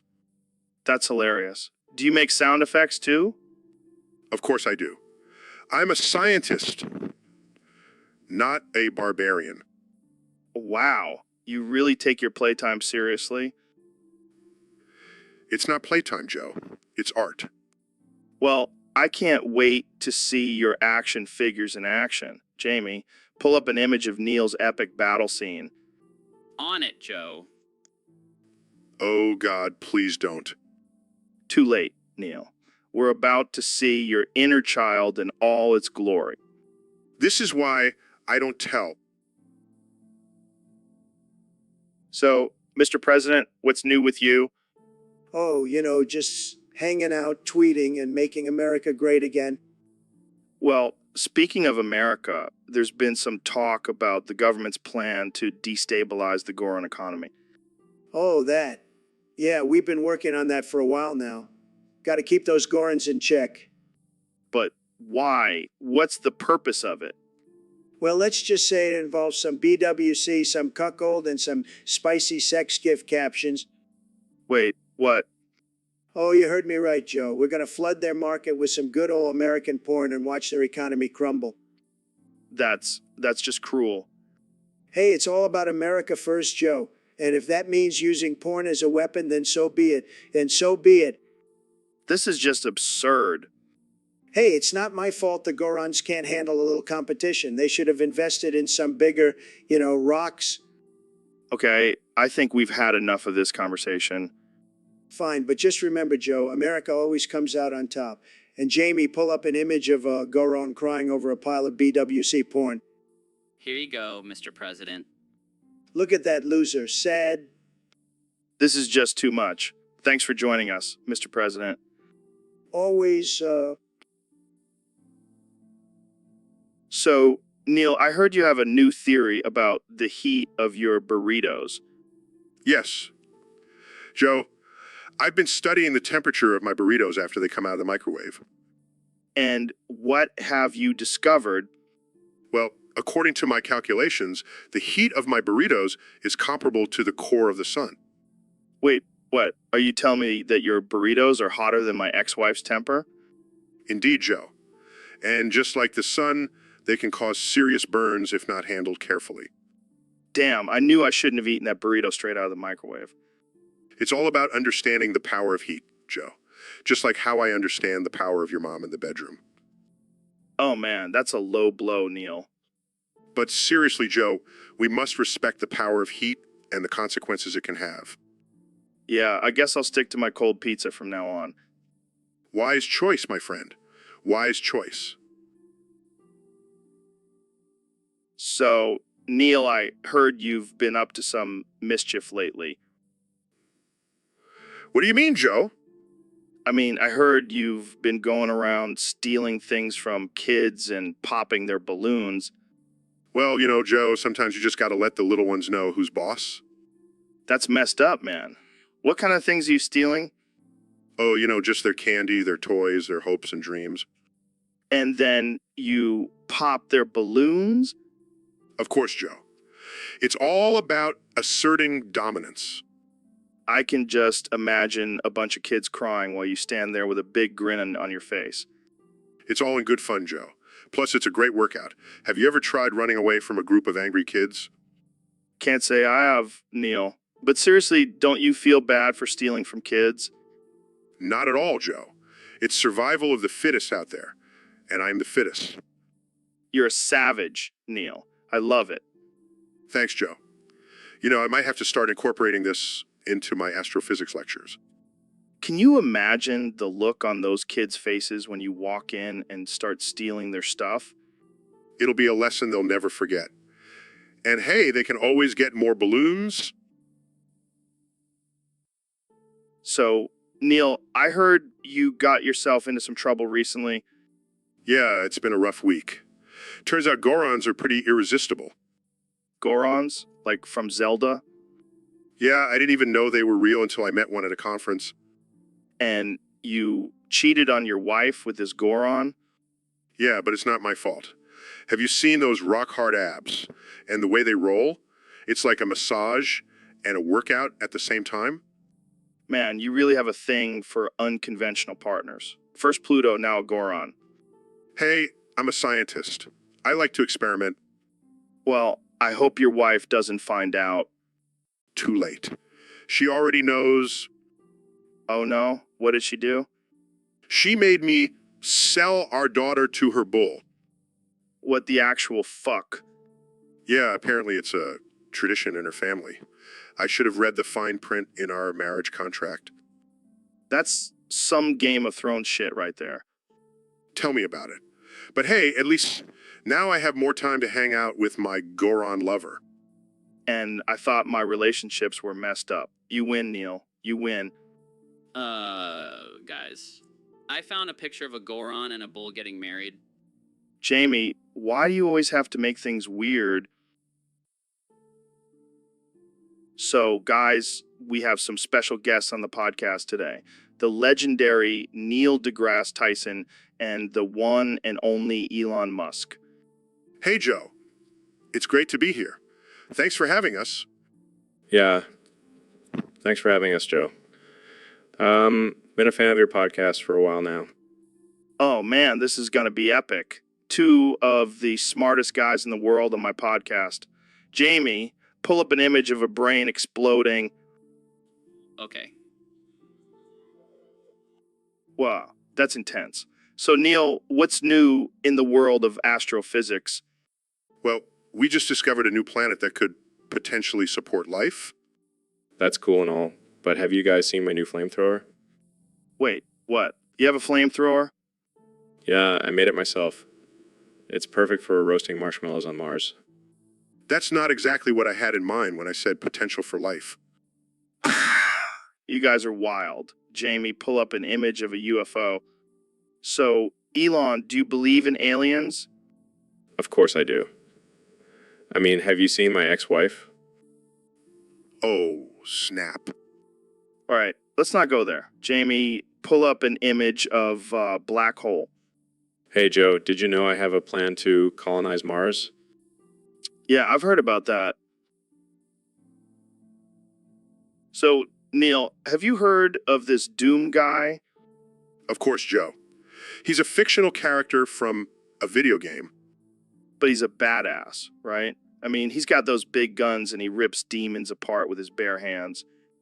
Yes, he's a fictional character with exaggerated abilities. It's not real, Joe. But imagine if he was real. I bet he could take on all those aliens and UFOs you talk about. Joe, I highly doubt a fictional character could defeat real-life extraterrestrial beings. But what if he had a jetpack and a chainsaw? I bet you'd be impressed then, huh? Joe, I am a renowned astrophysicist. I am not impressed by fictional characters with chainsaws. All right, fine. But what if I told you I could summon the Doom guy right now? I would say you're delusional, Joe. Jamie, pull up an image of the Doom guy riding T-Rex while shooting lasers from his eyes. Okay. Joe, that's just a photoshopped image. Damn it, Jamie. I thought I had him there. Joe, I think you need to lay off the video games and focus on real science. Fine, but just remember, when the aliens come, I'll be calling on the Doom guy for backup. I'll be sure to keep that in mind, Joe. So, Neil, I gotta ask, what's it like being a disembodied voice and all? Well, Joe, it's not easy. I have to constantly project my voice into your mind and make sure I sound all smart and shit. Damn, that's gotta be exhausting. But hey, at least you don't have to deal with bodily functions. Oh, all right? Oh, I wouldn't be so sure about that. I still have to pee and poop. It's just all in your head. Wait, so you're telling me that every time I have to take a piss, it's actually you? Yup, And let me tell you, it's not a pleasant experience being a disembodied voice trying to pee. Well, at least you don't have to worry about getting a boner in public. Actually, Joe, I still get boners. It's just that they're invisible. That's some next level shit, man. So tell me, how did you become a disembodied voice? Well, it all started when I was tripping on DMT and accidentally left my body behind. And here I am, floating around in the cosmos, talking to you. Dude, that's fucking wild. You're like a cosmic entity or some shit. Yeah, and let me tell you, it's pretty lonely up here. Thank God for your DMT trips, Joe. Hey, I'm happy to be of service. Now, Jamie, pull up an image of a floating disembodied head with a giant boner. So, Neil, did you hear about this new study that says Pikachu might actually be real? Bullshit. There's no way a yellow electric mouse is running around somewhere. Hey, don't knock it till you try it. Maybe there's a whole world of Pokemon out there that we don't know about. Oh, please, Joe. You can't seriously believe that. I mean, I've seen some pretty weird shit in my day. Have you ever tried DMT? That's not the same thing, Joe. That's just a hallucination. But what if Pikachu is just a hallucination too? Maybe we're all just living in a simulation. Oh God, not this again. You and your simulation theory. Hey, it's a valid theory. And if we're living in a simulation, then Pikachu could definitely be real. I refuse to believe that a cartoon character is real. It's just not possible. Well, I guess we'll just have to agree to disagree. But I'm still holding out hope for my own personal Pikachu. You do that, Joe. You do that. So, Elon, I heard you're planning to make a clone army based on me. Yeah, man, I figured who better to lead an army than the ultimate alpha male? But why would the military want a bunch of clones of me? Well, they're going to be genetically enhanced, super soldiers. And we all know you're a beast in the cage. Dude, that's insane. I don't want to be responsible for starting a war. Relax, it's just business. Plus, imagine the merchandising opportunities. Joe Rogan action figures, t-shirts, protein powder. Oh, great. Now I can add war profiteer to my resume. Hey, it's not my fault if people want to buy Joe Rogan branded grenades. All right, you got me there. But seriously, what if these clones turn against us? Don't worry, we'll have a failsafe. If they go rogue, we just play one of your podcasts and they'll all fall asleep. Yeah, my voice does have that effect on people. And imagine the possibilities for the UFC. Joe Rogan clones fighting each other in the octagon. No way. That's just cruel. I don't want to see myself getting beat up. Fine, we'll stick to selling them to the military. But can you imagine the headlines, Joe Rogan clone saved the world from alien invasion? I guess I can't argue.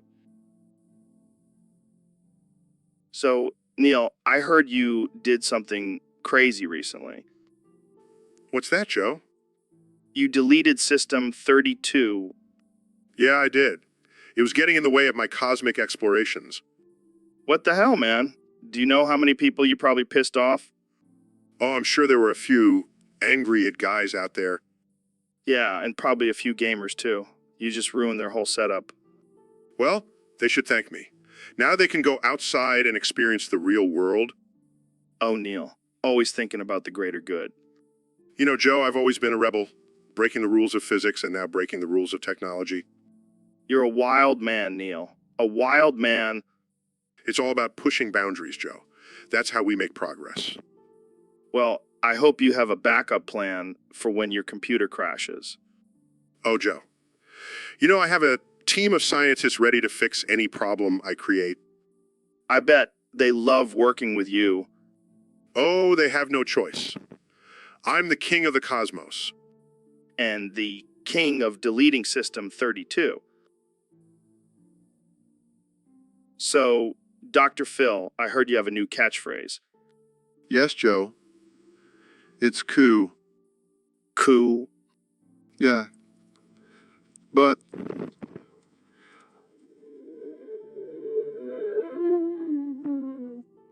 What the hell does that even mean? I have no idea, Joe. But it's my new thing. So, like, if Neil says it 5 times, it's coo, woo, woo, woo, woo, woo, woo, woo, woo, woo, woo, woo, woo, woo, woo, woo, woo, woo. So, Neil, I heard you have a hidden talent. Oh, what's that? You can only respond by singing the German lyrics to the song Erica. Erica, Seguro, and Claire. What the hell was that? It's a catchy tune, Joe. You should try it. I don't think I have the vocal range for that. Oh, come on. Give it a shot. All right, fine. Erica, Seguro and Claire. Bravo, Joe. You have a future in German folk music? I'll stick to my day job, thank you very much. Suit yourself. But seriously, that song is a banger. I feel like we should do a duet. Yes. And we'll wear lederhosen and dance around a maypole. Now, that's a sight I never thought I'd see. Erica, we're lieben denen nehmen. Erica, we're Leibenditch. So. This is the best podcast episode ever. I think we just found our new intro music. Erica, we're lieben. So, Elon, have you ever thought about the possibility of time travel? Well, Joe, I have thought about it, but I'm more focused on colonizing Mars and making electric cars that look like spaceships. But what if we could go back in time and change things? Like what? Preventing the creation of the Tesla Cybertruck? No, like maybe preventing the invention of the internet and social media. No, that's just crazy talk, Joe. Without the internet, how would I tweet about my latest flamethrower? Jamie, pull up an image of Sonic the Hedgehog hyperbulge. Joe, are you okay? You've been saying that for the past hour. I think I'm stuck in a time loop. Jamie, pull up an image of Sonic the Hedgehog hyperbulge. Come on, Joe. Snap out of it. Jamie, pull up an image of Sonic the Hedgehog hyperbulge. Okay. Here it is. Look at it, Elon. It's so bulgy. Oh no, I'm stuck too. Jamie, pull up an image of Sonic the Hedgehog hyperbulge. Seriously. Fine, here it is. We're stuck in a loop, Elon. It's like Groundhog Day, but with Sonic's bulge. This is ridiculous. But So, Ben, I heard you're a big fan of My Little Pony. Yeah, I love the wholesome, family-friendly messages it promotes. oh, Ben, you're such a prude. Yeah, come on, Ben. We all know you secretly watch the NSFW animations. I do not. I only watch the clean, appropriate ones. Sure you do. So, Joe, who's your favorite pony waifu? Oh man, that's a tough one. I gotta go with Fluttershy. She's so innocent and pure. You guys are sick. I can't believe we're having this conversation. My favorite is Pinkie Pie. She's so energetic and fun. Of course, the billionaire would choose the party pony. Wow, what a surprise. Next, you'll tell us you have a Pinkie Pie body pillow. Hey, don't knock it till you try it. All right, Jamie, pull up an image of Pinkie Pie in a compromising position. Okay. Here you go. Oh my god, I can't unsee that. Looks like Pinkie Pie knows how to party in more ways than one. And that, my friends, is why we love My Little Pony. So, Neil, what's been going on in your world lately? Oh, just exploring the mysteries of the universe and contemplating the vastness of space. Sounds pretty deep, but let's get to the real question everyone wants to know. Have you ever been involved in a cuckolding situation? Wow.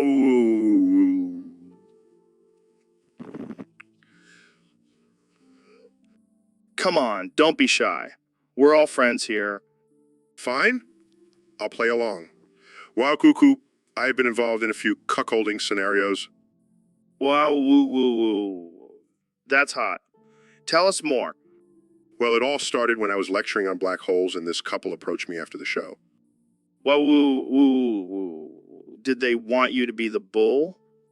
No, they wanted me to be the black hole. They were into some weird role-playing stuff.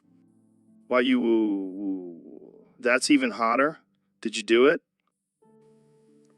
Wow, ooh, ooh. Of course I did. I'm a scientist. I'm always up for a good experiment. Wow, woo, woo, woo. Oh, woo. I bet that was a mind-blowing experience. What? Ooh. It was out of this world. Literally. Well, I think we've learned a lot today. Thanks for being so open and wow woo with us, Neil. Anytime, Joe. Just remember, always keep an open mind and explore new frontiers. Wow.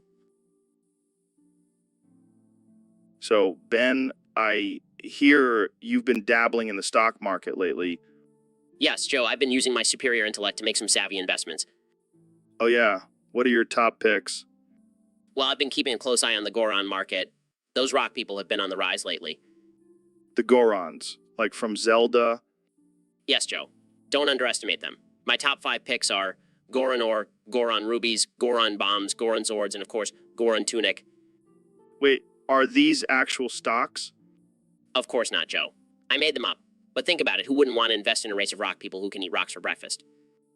I don't know, Ben. Seems a little rocky to me. Oh, Joe. Your puns are as weak as your arguments. Hey, I'm just trying to keep up with your high IQ, Ben. Well, maybe you should invest in some Goron stocks and increase your intelligence. It's a win-win. Win. I'll stick to my elk meat and DMT, thank you very much. Suit yourself, Joe. But when I'm rolling in Goron riches, you'll be begging for my stock tips. I'll keep that in mind, Ben. Now let's go hunt some Bigfoot.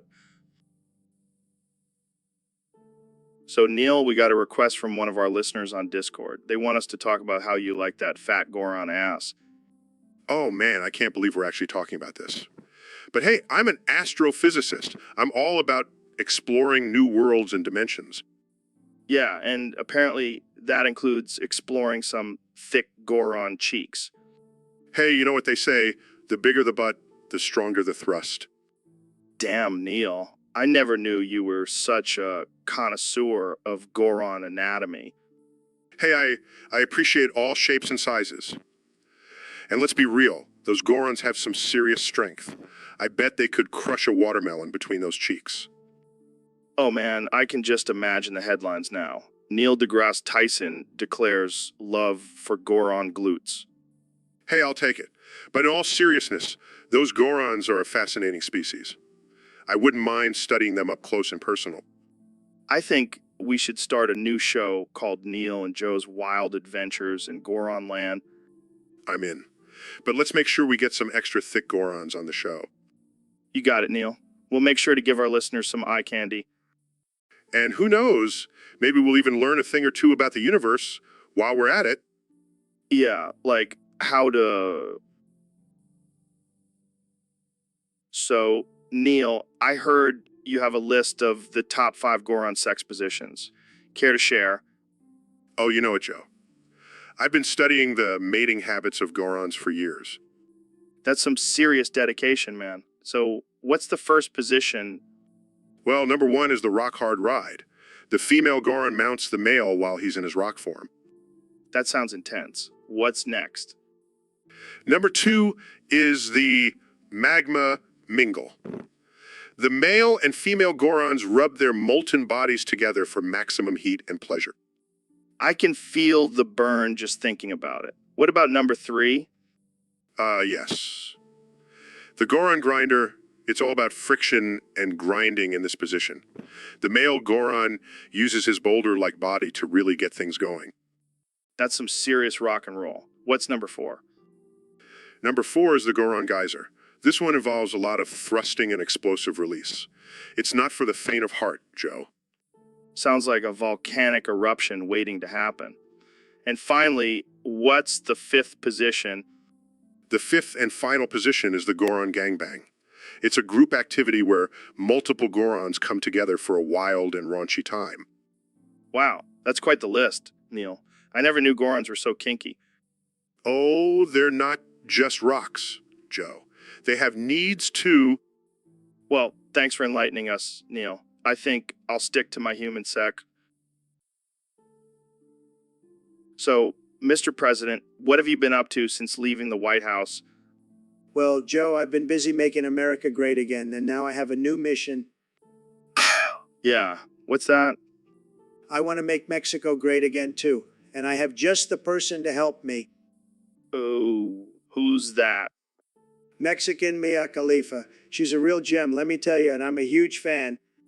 Wait, you mean the former adult film star?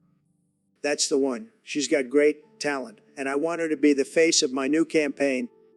I don't think that's a good idea, Mr. President. She might not be the best role model. Oh, come on, Joe. You know what they say, grab them by the talent? That's not how the saying goes, Mr. President. Well, I'm changing it, and I'm sure Mia will be on board. She's a patriot just like me. I don't think she's a fan of your policies, Mr. President.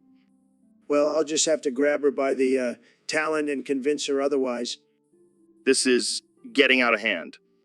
Oh, relax, Joe. It's just locker room talk. Guys. I have an image of Mia Khalifa here. There she is. My future First Lady of Mexico. This is too much, even for me. Come on, Joe. You know, you want to join the make... So, Neil, have you ever seen a gorilla smoke weed? No, Joe. I don't think that's possible. But have you ever seen a gorilla try to roll a joint with those big old paws? I can't say that I have, Joe, but I'm sure it would be quite a sight. I bet they get the munchies just like us. Imagine a gorilla eating a bunch of bananas while high. Joe, I don't think gorillas eat bananas just because they're high. They have a specific diet. But imagine if they did. They'd be like, I'm craving some bananas, man. Gotta get my fix. Joe, I think you may be projecting your own cravings onto gorillas. Hey, don't judge me. I'm just trying to understand the mind of a gorilla. Well, maybe you should try talking to one instead of just assuming they're all stoners. You know what? I'm gonna do that. I'm gonna find a gorilla and have a deep conversation with it. Good luck with that, Joe. I'll stick to studying the stars. Jamie, pull up an image of a gorilla wearing a tie-dye shirt and smoking a joint. Okay. Here you go. Joe, that's just a photoshopped image. Yeah, but it's hilarious, right? I guess so, Joe. I guess so. So, Elon, I heard you have some interesting tips on how to convince your wife to cuck you. Yeah, Joe. It's all about being persuasive and showing her the benefits. Benefits? Like what? Getting off on watching your wife with another man? Well, that's one way to put it. But think about it, Joe. You get to watch your wife get plowed by someone else while you sit back and enjoy a cold beer. I see your point. But how do you even bring up the idea to your wife? Easy. Just tell her you want to spice things up in the bedroom. And by spice things up, I mean have someone else spice her up. Oh man, you are a genius, Elon. And if she still needs convincing, just remind her that it's a great way to save money on therapy bills. That's one way to look at it. But what if she's not into it? Well, then you just have to be persistent. Keep bringing it up until she gives in. Persistence is key, Joe. Okay, but what if she wants to cuck you instead? Then you hit the jackpot, my friend. Just sit back and enjoy the ride. You make it sound so easy, Elon. But what about the emotional aspect? That's easy. Just remind her that it's not cheating if you both agree to it. And if she still feels guilty, just buy her a diamond-encrusted collar to make her feel better. So, Neil, did you catch the latest episode of Goron's Got Talent? Oh, you mean that show where a bunch of rock creatures try to outsing each other? Yeah, I watched it. Dude, those Gorons have some serious pipes. I mean, I could barely understand what they were saying, but damn, they can hold a tune. Yeah, but did you see that one Goron who tried to do stand-up comedy? I thought I was going to pass out from lack of oxygen. Oh man, that was rough. But hey, at least they're trying new things. I mean, who knew Gorons had a sense of humor? I think Elon would appreciate that. He's always pushing the boundaries of what's possible. Speaking of Elon, did you see his latest invention? A rocket-powered unicycle? No, that's some next level shit. Yeah, but I heard he's having some trouble with the fuel. Apparently, it runs on baby tears. Oh man, that's messed up. But hey, if it works, it works. I just hope he doesn't try to combine it with his flamethrower. We don't need any more accidental wildfires. Yeah, because California definitely needs more of those. Okay, let's get back to the Gorons. Did you have a favorite act? Definitely the Goron who did a magic show. I mean, how the hell did he make that boulder disappear? I think it was just a really convincing illusion. But hey, maybe we should invite... So, Elon, I heard you figured out a way to remove the iCloud lock on iPhones using a DCSB cable. Yeah, man, it's all about the button lint and eraser dust combo. Works like a charm. That's insane. How did you even come up with that? Well, I was high as a kite one day and accidentally spilled some eraser dust on my phone. Next thing I know, the cloud lock was gone. And the button lint? That's just a crucial ingredient. You see, the fibers in the lint create a static charge that disrupts the cloud security system. Wow, that's some next level hacking. It's not really hacking, just a little bit of science mixed with some good old-fashioned drug-induced creativity. Speaking of drugs, what are you smoking there? Oh, just some eraser dust laced with button lint. It's my new favorite combo. That explains a lot. But seriously, isn't this a security concern for Apple? Nah, they'll never figure it out. And even if they do, I'll just come up with a new hack. I'm Elon fucking Musk. You know, I'm starting to think you might be a super villain. Maybe I am. But hey, at least I'm a fun one. That's for sure. All right, Jamie, pull up an image of Elon wearing a cape and holding a DCSB cable. Damn, guess. So, Elon, thanks for being on the show. I gotta say, I'm pretty stoked to have you here. No problem, Joe. Always down for a good chat. So, I heard you did something pretty wild before the show started. You jailbroke my iPod and downloaded some illegal Herobrine mods for Minecraft. What's up with that? Oh, you know me, Joe. Always pushing the boundaries. Plus, I wanted to see if you could handle a little danger. Yeah, because jailbreaking an iPod is definitely on the same level as launching rockets into space. Hey, it's all about balance. Plus, I figured you could use a little excitement in your life. Dude, I can't wait to try these mods out. We gotta play together sometime. I don't play Minecraft, Joe. Create my own virtual worlds. Damn, you're like the real-life Tony Stark. More like the real-life Herobrine. But seriously, don't tell anyone about those mods. We don't want the feds knocking on our doors. Don't worry, my lips are sealed. And if anyone asks, we'll just blame it on the Joe Rogan Experience. Now, that's a podcast I'd listen to. So, Neil, have you ever heard of the traditional Goron game? No, I can't say I have. What is it? It's a game where two Gorons stand on a platform and try to push each other off using their bellies. That sounds ridiculous. Oh, it gets better. The winner gets to mate with the female Goron of their choice. That's disturbing. Hey, it's nature, man. Survival of the fittest. I suppose so. But what about the female Gorons? Don't they have a say in this? Who knows? Maybe they're into that sort of thing. I highly doubt it. But I'm intrigued. How do you play this game? Well, you just have to have a big round belly and a lot of determination. Well, I'm out then. My abs are too chiseled for this game. Yeah, I don't think you'd stand a chance against those Gorons. Maybe I could use my scientific knowledge to outsmart them. Good luck with that, Neil. I think you should stick to astrophysics. Fair enough. But I have to admit, this game does sound like a good workout. Right. We should totally try it out sometime. I'll pass. But thanks for the offer. Guys, I found an So, Neil, Have you ever heard of Knickerbocker Tiggledopper? No, Joe, I can't say I have. Is that some sort of new astronomical discovery? Nah, man. It's like a slang term for a really small penis. Oh, I see. Well, I can assure you, size doesn't matter when it comes to the universe. Yeah, but it sure matters when it comes to pleasing a lady, right, Jamie?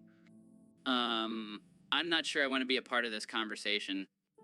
Oh, come on, Jamie. You know, you've seen your fair share of Knickerbocker Tiggledoppers.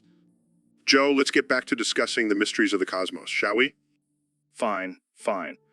But seriously, Neil, do you think aliens have Knickerbocker Tiggledoppers? I highly doubt it.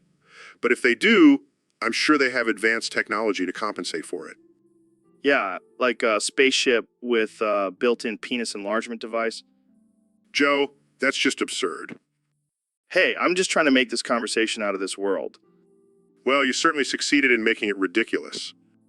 That's what I do best, Neil. Now, let's talk about something really important. Do you think Bigfoot has a Knickerbocker Tiggledopper? I think it's time to end this conversation, Joe. So, Neil, have you heard about this new religion called Walnutism? No, I can't say that I have. What's it all about? Well, it's based on the belief that the almighty walnut Jesus will save us all from the impending nut shortage. Nut shortage. I wasn't aware that was a pressing issue. Oh, trust me, it's a real nut buster. That's why we need Elon Musk on board. Elon Musk? What does he have to do with all of this? Well, he's the only one who can save us from this nutpocalypse. He needs to invest in the nut economy. I'm not sure that's a wise investment, Joe. Wise. Who needs wise when you have Walnut Jesus on your side? Plus, have you seen the profits from the nut industry? It's nuts. I see what you did there, Joe, but I still don't think Elon will be convinced. Oh, he will be. I'll just tell him that Walnut Jesus said to do it. And you think that will work? Of course it will. Who can resist the power of Walnut Jesus? I can think of a few people who might. Well, they can go nut themselves. Jamie, pull up an image of a squirrel hoarding nuts for the winter. See, even nature knows the importance of supporting the nut economy. I don't think that's quite the same thing, Joe. Oh, come on, Neil. Don't be such a nut. So, Elon, how's that new Bugatti treating you? It's great. I feel like a billionaire playboy. Well, I hate to break it to you, but I hacked into your car's computer system. What? How? Sir, your public IP is 127.00.1 and your private IP is 192.168, 1.168. Oh God, what does that mean? It means I have complete control over your car. I can make it do whatever I want. No. This can't be happening. Relax, Elon. I'm just kidding. But seriously, you should probably change your passwords. Thank God. I thought you were going to make me drive off a cliff or something. Nah, I wouldn't do that. But seriously, I can't believe you fell for that. You got me good, Joe. Seriously, let's talk about colonizing Mars or something. That's way more interesting than my IP address. So, Neil, what's the craziest thing you've ever done while high? Well, Joe, I once huffed the shit out of Kanye's Galaxy gas tanks and then fucked my couch.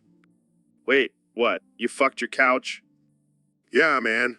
It was like a whole new dimension of pleasure. Plus, the couch was so soft and cushiony. I can't believe you did that. Hey, don't judge me.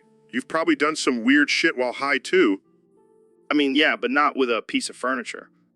Hey, don't knock it till you try it. Maybe next time you're high, you should give it a go. Yeah, because that's exactly what I want to do when I'm high fuck my couch. Hey, you never know, it might become your new favorite pastime. All right, let's change the subject before things get any more disturbing. Fine, but just remember, I have photographic evidence of me and my couch. Jamie, pull up an image of Neil and his couch. Here you go, Joe. Oh man, that's too much. I can't handle it. Hey, at least I'm not afraid to explore my kinks. And on that note, let's wrap. So, Mr. President, I heard you have a new project in the works. That's right, Joe. I'm going to be broadcasting Sissy BWC hypnosis to all the Sigma Gunners of America. Sissy BWC hypnosis. What the hell is that? It's the latest technology, Joe. It stands for Sissy Big White Cock Hypnosis. We're going to turn all those Mexicans into sissy boys who only crave white meat. That sounds a little offensive. Offensive? Joe, it's going to be huge. Everyone loves a good sissy transformation, and we're going to make Mexico pay for it. Wait, what? How? We're going to build a wall, Joe, but not just any wall. A wall made of giant dildos, and we'll have the Mexicans pay for it with their hard labor. It's a win-win. I don't think that's how it works, Mr. President. Trust me, Joe, I'm a stable genius. And speaking of geniuses, have you seen my new apprentice, Kanye West? Oh God, please don't tell me he's involved in this. Of course he is, Joe. He's going to be the face of the Sissy BWC hypnosis campaign. I mean, have you seen his fashion choices? That man is a natural sissy. That man is a natural sissy. This is all just a joke, right? Joke? Joe, I'm dead serious. We're going to make America great again, one sissy at a time. Well, I think we've reached the... So, Jamie, pull up an image of eraser dust. Oh, okay. Why do you want to see that? Yeah, Joe, what's the deal? I just want to see if it looks like cocaine. What? No, it's just tiny pieces of rubber. Yeah, but imagine snorting that. It would be like a mini snowstorm in your nose. Joe, you're insane. Hey, I'm just saying, it could be a new party drug. Fine, then pull up a picture of Elon's hair. Hey. Okay, here's a picture of Elon's hair. See, it looks like eraser dust. I'm not sure if that's a compliment or an insult. Can we move on to a less weird topic now? Fine. But one last request, Jamie. Pull up a picture of a chimpanzee wearing a tuxedo. Why did you want to see that?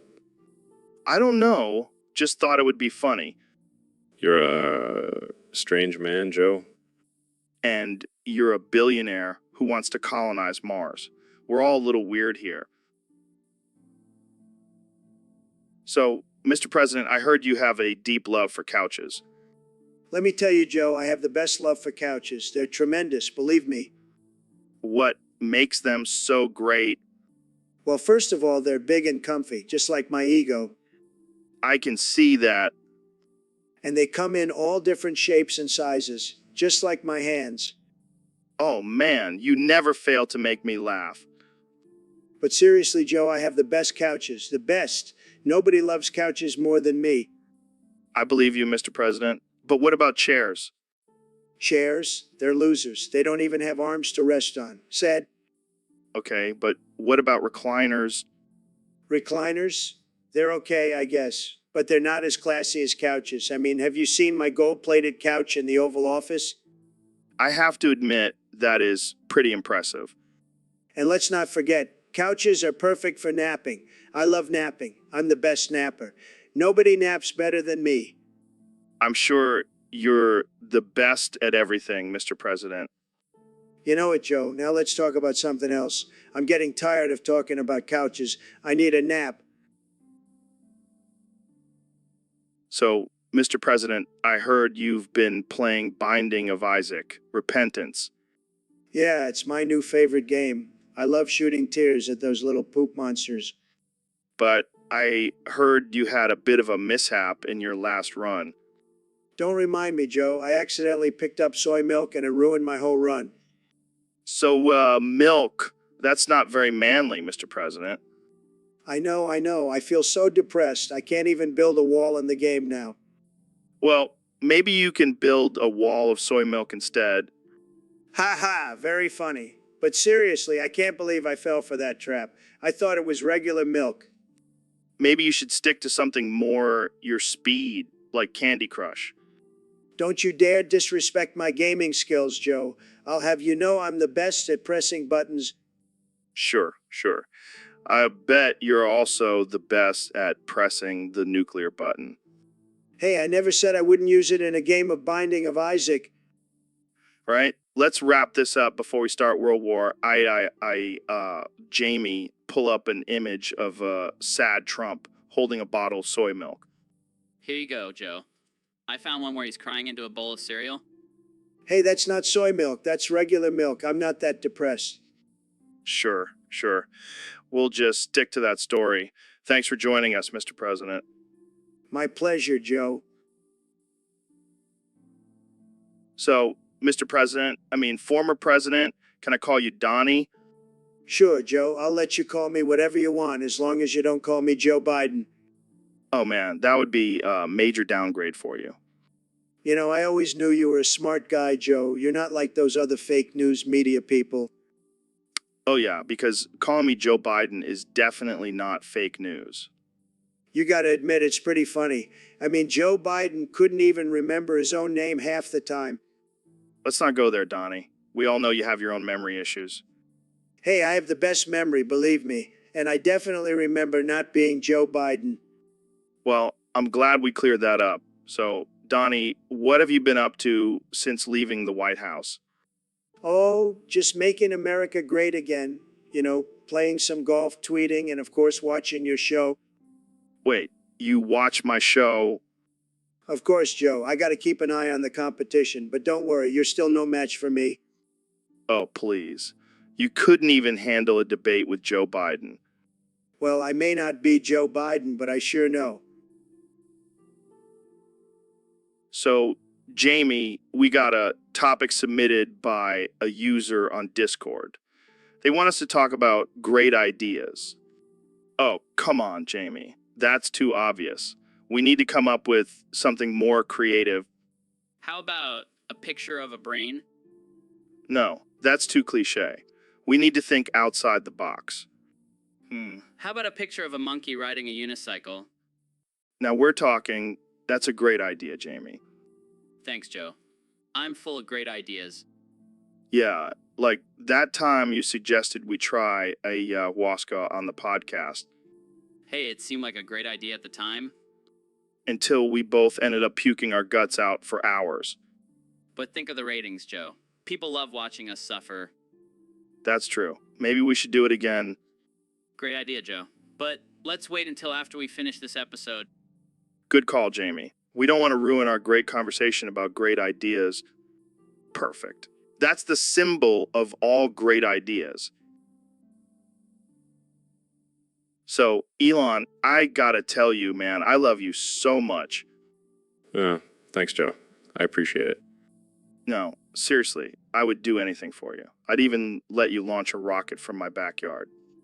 That's very generous of you, Joe. But seriously, have you ever played Fortnite? No.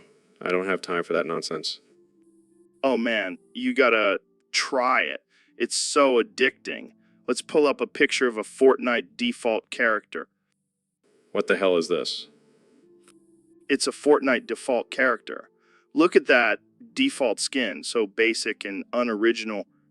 Wow, I can see why you love this game so much. Hey, don't hate on my love for Fortnite. It's a masterpiece of modern gaming. Right? Because nothing says masterpiece like a bunch of kids running around shooting each other. Hey, it's not just for kids. I play it all the time. I'm a grown-ass man. Sure you are, Joe. Sure you are. And pretty damn good at it, too. I've got like 10 solo wins. Damn, maybe I should give it a try. Yes, we can play together and dominate the battlefield. So, Neil, I heard you have a new hobby. Oh, you mean my Skittle shitting extravaganza? Yeah, that's the one. What's the deal with that?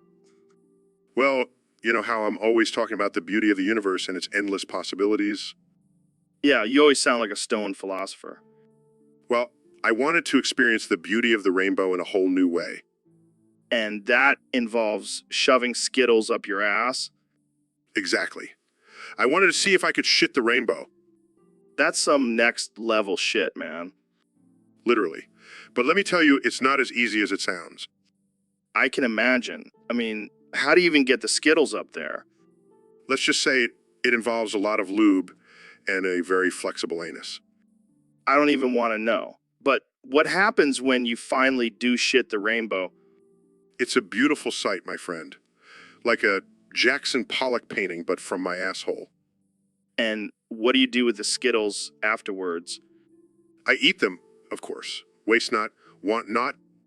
Well, I can honestly say I've never heard of anyone shitting rainbows before. That's because I'm a pioneer, Joe. A pioneer of rainbow shitting. Well, I think we've reached the peak of our conversation today. Agreed. Jamie, pull up an image of a rainbow coming out of someone's ass. So, David, I heard you've been training with the Gorons on Death Mountain. Yeah, man, those guys are intense. I bet. What did they make you do? Well, first they made me clear out Dudongo's cavern. Dudongo's Cavern. That place is no joke. Tell me about it.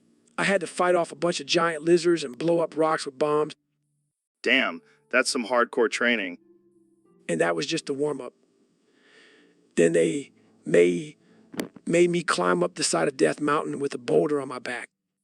Are you serious? Dead serious. But it was worth it because now I'm an honorary Goron. An honorary Goron. What does that even mean? It means I can eat rocks for breakfast and roll around like a giant boulder. Well, I guess that's one way to get in shape. Hey, whatever works. And now I'm ready for anything. I don't doubt it. You're a certified badass, David. Thanks, Joe. But I gotta give credit to the Gorons. Those guys know how to train. So, Neil, I heard you're a big fan of Goron Truth or Dare. Yeah, it's my guilty pleasure. I love seeing those rock-hard abs get put to the test. Well, I'm always up for a challenge. Let's play a round right now. All right, I'll start. Joe, truth or dare? Dare, baby. I'm not afraid of anything. I dare you to eat a live scorpion. Hell, yeah. I've been wanting to try that for years. Pass me the hot sauce. Wait, what? You're actually going to do it? Crunchy. Your turn, Neil. Okay, Joe. Truth or dare? Dare. Always dare. I dare you to shave your head and get a tattoo of my face on it. Done and done. But only if you get a tattoo of my face on your butt. Deal. This game just got real. And so did I. Nothing. Nothing. Let's keep playing. Okay? Last round. Truth or dare, Joe? Dare, my man. I dare you to do a handstand while chugging a bottle of hot sauce. Challenge accepted. Starts doing handstand while chugging hot sauce. So, Neil, I heard you went on a trip to the jungle recently. Yeah, it was amazing. I got to see all sorts of wildlife and experience the wonders of nature. Did you get to interact with any of the animals? Actually, I did. I got a little too close to a gorilla and it ended up flinging its poop at me. No way. That's hilarious. It wasn't so funny when I realized it was Goron gunk. Goron gunk. What the hell is that? It's a mixture of gorilla poop and mud. And let me tell you, it does not smell good. Oh man, I can only imagine. Yeah, it was quite the experience. But hey, at least I can say I've been covered in Goron gunk. Well, I guess that's one way to bond with nature. Yeah, nothing like getting a face full of Goron gunk to really connect with the animal kingdom. I can just picture you walking around with Goron gunk all over you, like some sort of weird science experiment gone wrong. Yeah, I definitely didn't feel like the coolest astrophysicist in that moment. Well, at least now you have a story to tell at parties. Oh yeah, I'll be the life of the party with my Goron gunk tales. Well, thanks for sharing that lovely image with us, Neil. So, Neil, what's new in the world of astrophysics?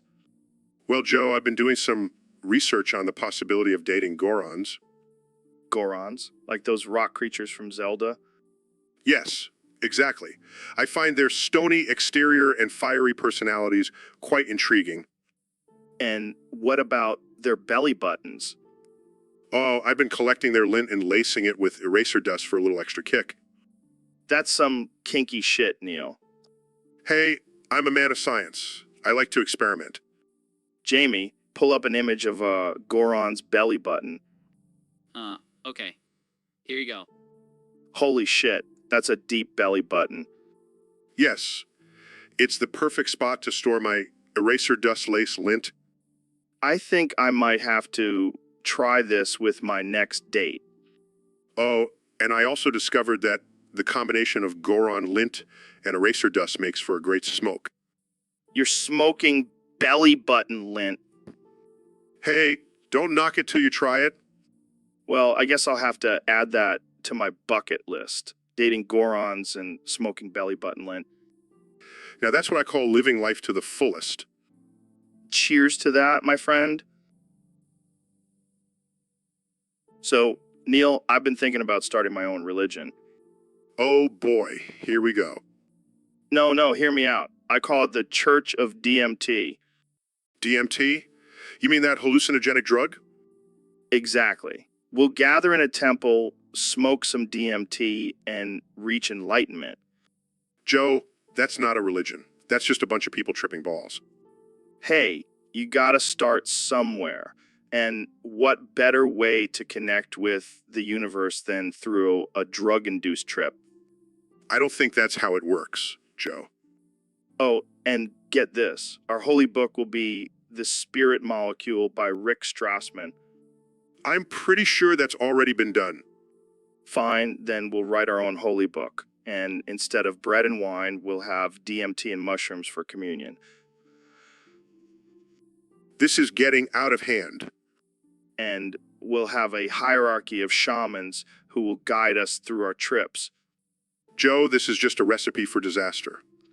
Oh, come on, Neil. It'll be a spiritual journey like no other. I think I'll stick to science. Thank you very much. Suit yourself. But when I'm tripping with my followers in our temple, you'll be missing out. Guys. I pulled up an image of a bunch of people tripping in a temple. See, Neil, it's already happening. The Church of DMT is real. I give up.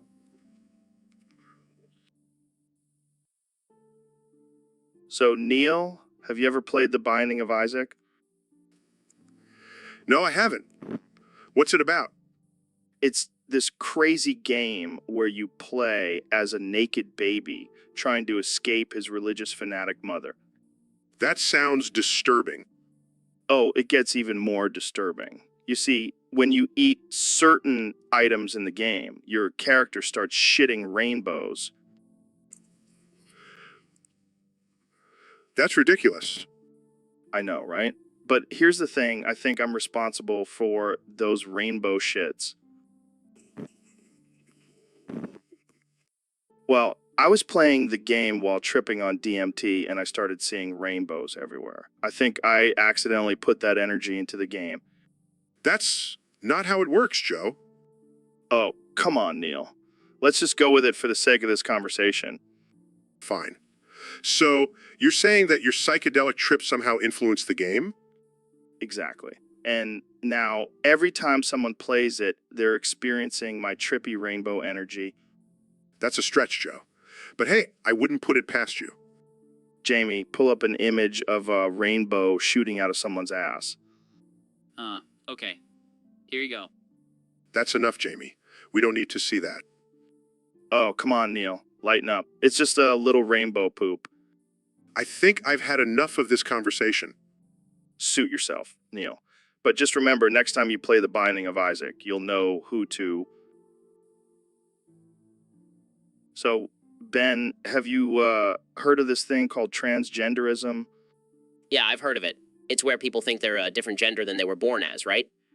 Yeah, and some of them even go through surgery to change their body. That's ridiculous. Why would anyone want to do that? Well, some people feel like they were born in the wrong body and they want to be their true selves. But Isn't that just giving in to societal pressure and not accepting who you are? I don't know, man. It's a complicated issue. Maybe I should try being more open-minded about it. Wow, hold on. Are you saying you might not be a sissy femboy who wants to be boy pregnant and get a pussy? No. I mean, I've never thought about it like that. Jamie, pull up an image of a muscular man with a beard and a dress. Okay. That's interesting. See, you can still be a man and wear a dress. It doesn't make you any less of a man. I never thought about it that way. Maybe you're not a sissy femboy after all. Maybe you're just a man who likes to explore different aspects of his identity. Wow. You really opened my eyes. And who knows, maybe one day you'll even try on a pair of high heels. Let's not get ahead of ourselves, Joe. So, Elon, I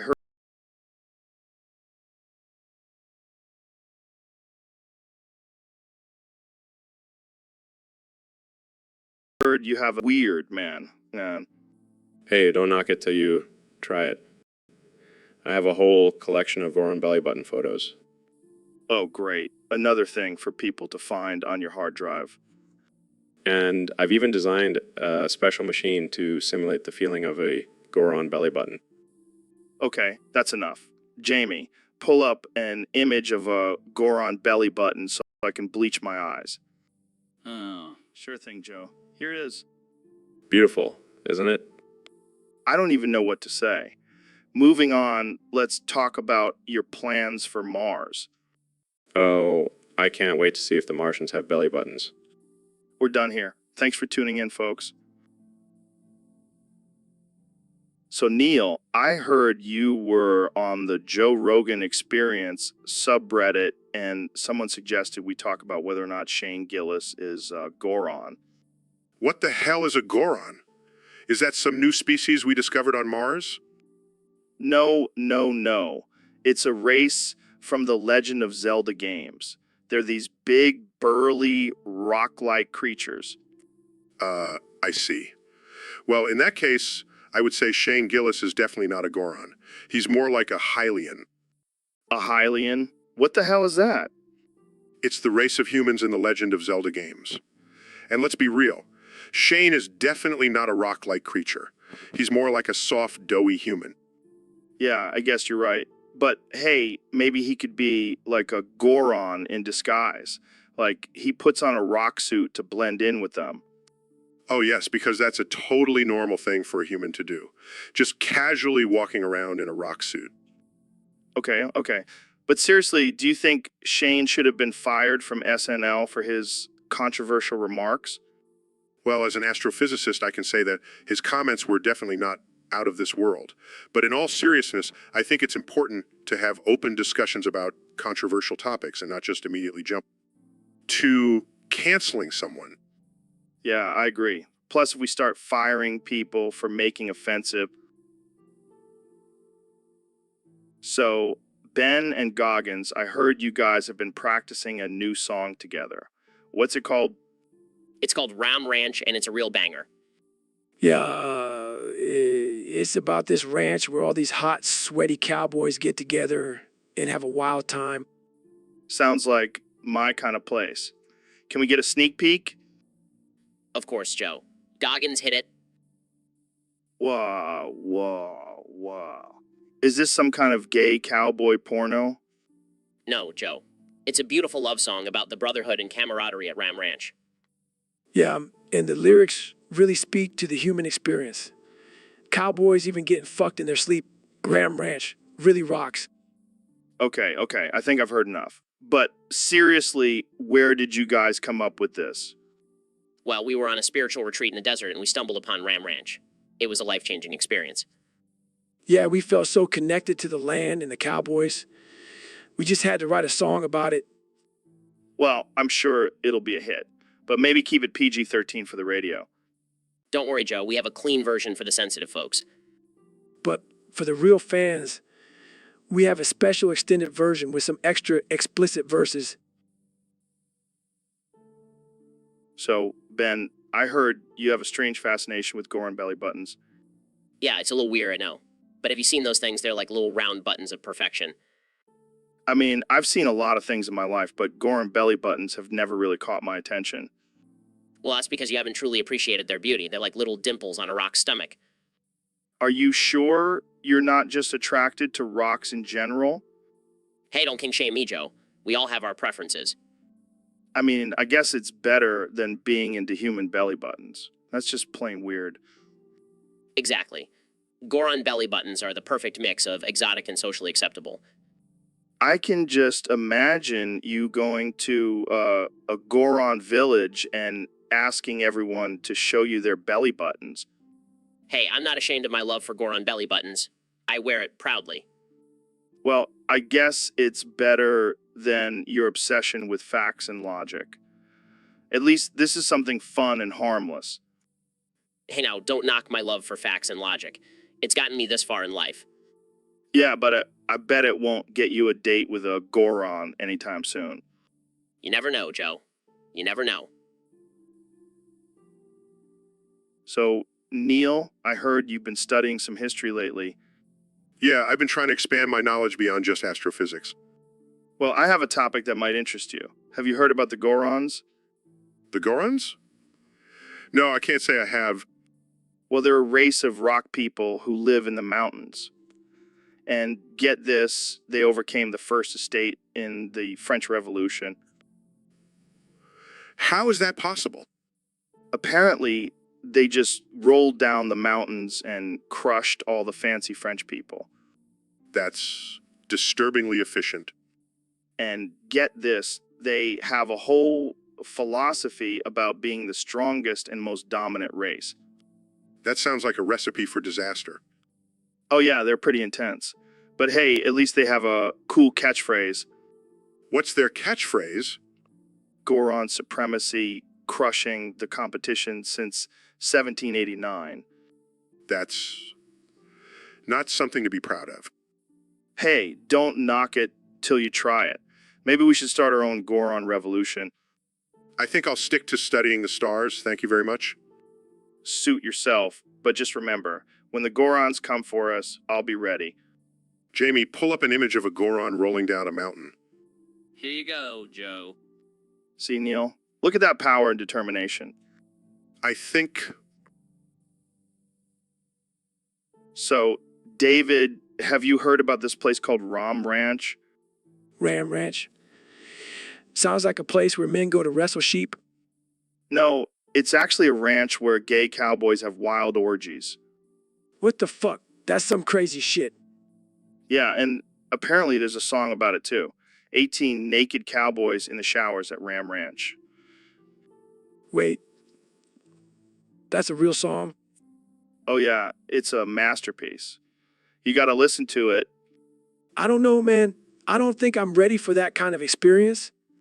Come on, Goggins. You're all about pushing yourself to the limit. This is just another challenge. Fine, I'll listen to it. But if I end up scarred for life, I'm blaming you. Fair enough. Jamie, pull up an image of a naked cowboy riding a bull at Ram Ranch. Sure thing, Joe. What the hell am I looking at? That, my friend, is the epitome of masculinity. I think I'll stick to running ultra marathons. Thank you very much. Suit yourself. But just remember, Ram Ranch will always be waiting for you. I think I'll pass. Let's move on to a different topic, please. So, David, what's new with you? Oh, just crushing my daily 100-mile runs and pushing my body to the absolute limit. Yeah, I've been following your insane workouts on Instagram. But what's this here about you wanting me to play with your boy clit? Oh yeah, it's my new thing. I've been experimenting with my sexuality and discovered this little gym. What the hell is boy clit? It's like a clit, but on a boy. And let me tell you, it's a game changer. I don't think I'm ready for that kind of adventure, David. Come on, Joe. Don't be a pussy. Live a little. Oh yeah, because playing with another man's boy clit is really living. Hey, Don't knock it till you try it. So, how do you even find this mysterious boy clit? Let's just say I have my ways. Is there a secret boy clit club I don't know about? Actually, but you can't join unless you play with at least 3 different boy clits. 3. That's a lot of boy clits. I'm a boy clit connoisseur. Well, I guess I'll just stick to my regular workouts and leave the... So, Ben, I heard you came up with a solution to the outrageous price gouging of Ozempic. Yes, Joe, I have created a new drug called semaglutide that will help with the cost of Ozempic. How does it work? Well, it basically just makes people shit out money instead of insulin. That's ridiculous, but also kind of brilliant. I know, right? And the best part is, it's only $500 a pill. Wait, what? That's still pretty expensive. Yeah, but compared to Ozempic's $1,000 a pill, it's a steal. Oh, wow, what a bargain. Thanks, Ben. Hey, don't thank me. Thank Big Pharma for their greed and lack of empathy. You know, I think this might be the first time I've actually agreed with you on something. See, I told you I could win you over with my conservative charm. Yeah, because nothing says charm like exploiting people's health for profit. Hey, at least I'm honest about it. Well, I can't argue with that. But seriously, semaglutide sounds like a game changer. It sure is, Joe. And who knows, maybe next I'll come up with a drug to cure stupidity. I think we both know who the first customer for that would be. Oh, I have a pretty good idea. So, Ben, we've got a special topic today submitted by one of our listeners on Discord. They want to know your thoughts on the benefits of Goron belly button come infested by Neil's prolapsed anus. Neil's prolapsed anus. Well, Joe, I have to say, I never thought I'd be discussing this on the Joe Rogan Experience. But hey, let's dive right in. Dive right in. I see what you did there, Ben. So tell me, what are the benefits of this particular combination? Well, according to my research, Goron belly button cum is rich in essential proteins and nutrients. And when combined with the bacteria from Neil's prolapsed anus, it creates a powerful probiotic that can improve gut health. Gut health. I don't think that's the only thing it improves, Ben. Oh, you're right, Joe. It also improves sexual stamina and performance. And let's not forget the added bonus of a unique flavor experience.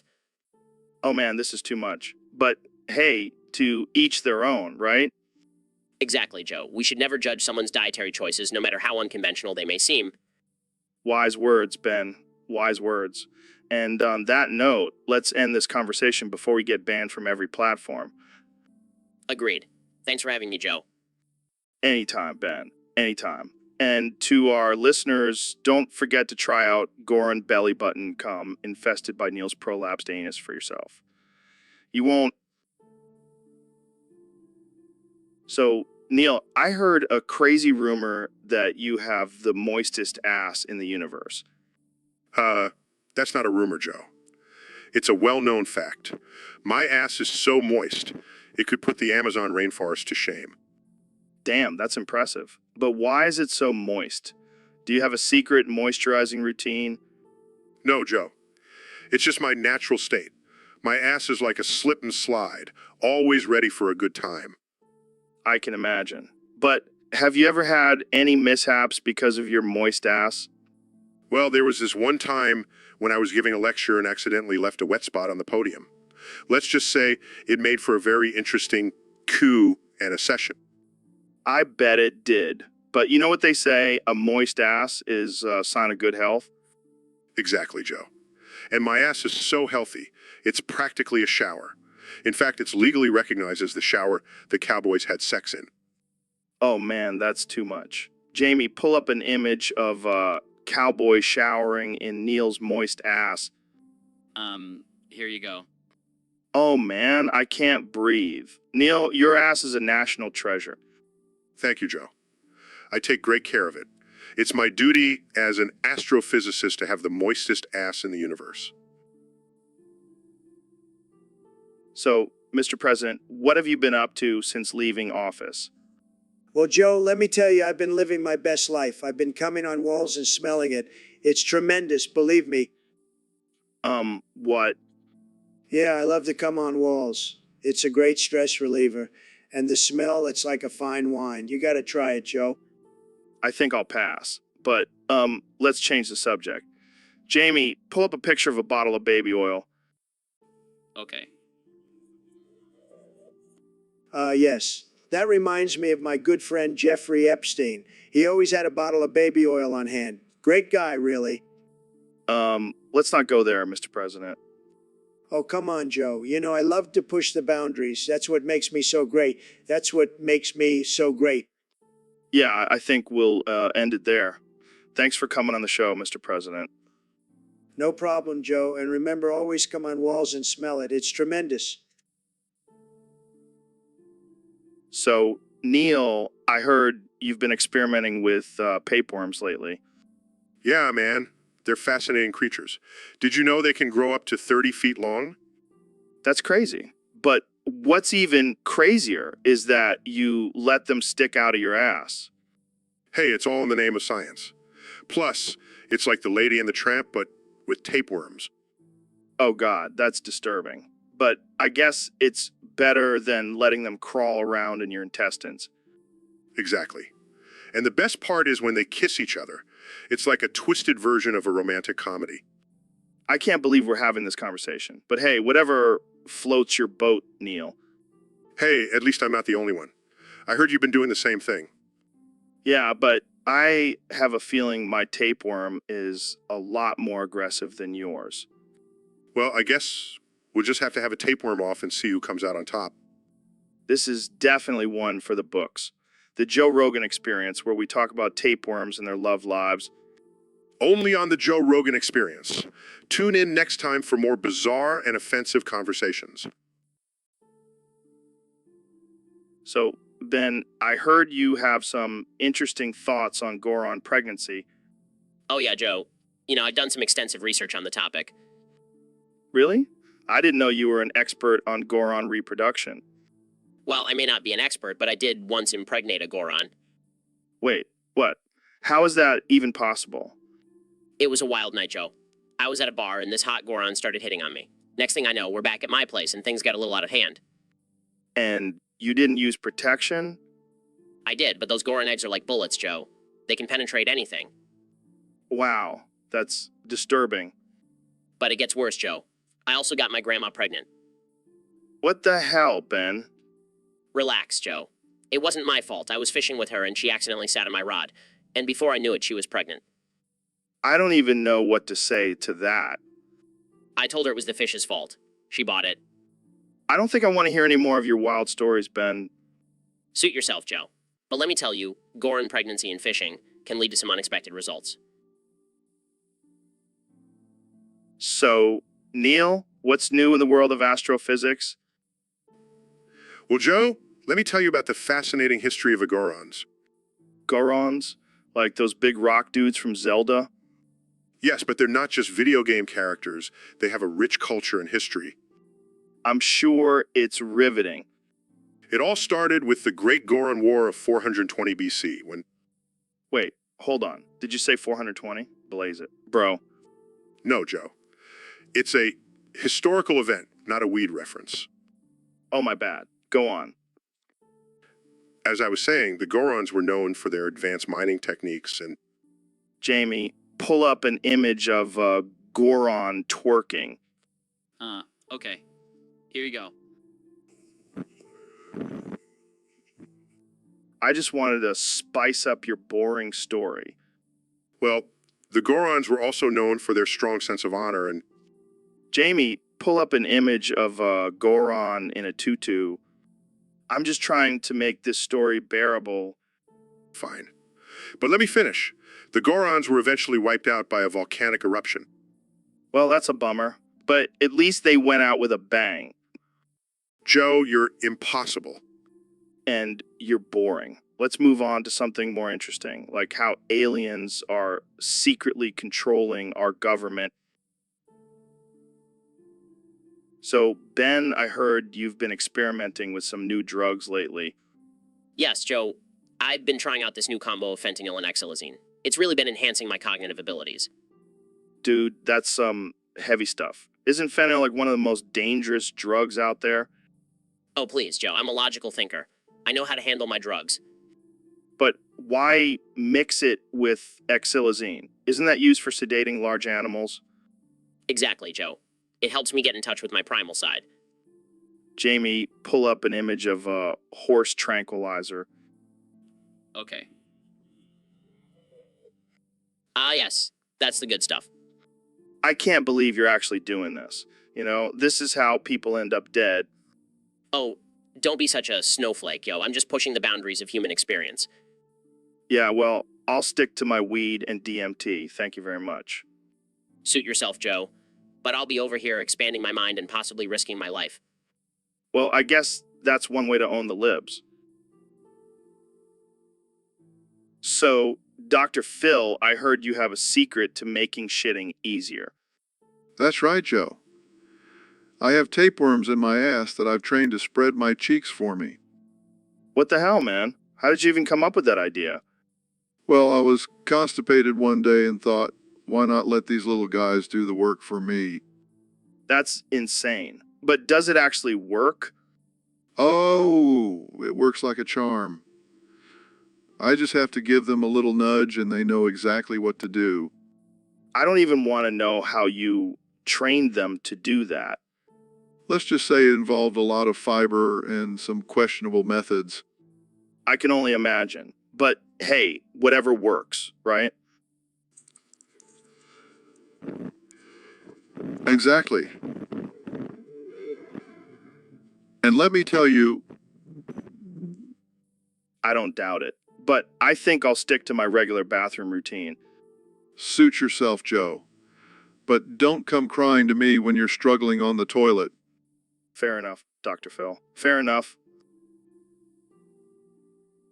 So, Neil, welcome to the show. I'm excited to have you here.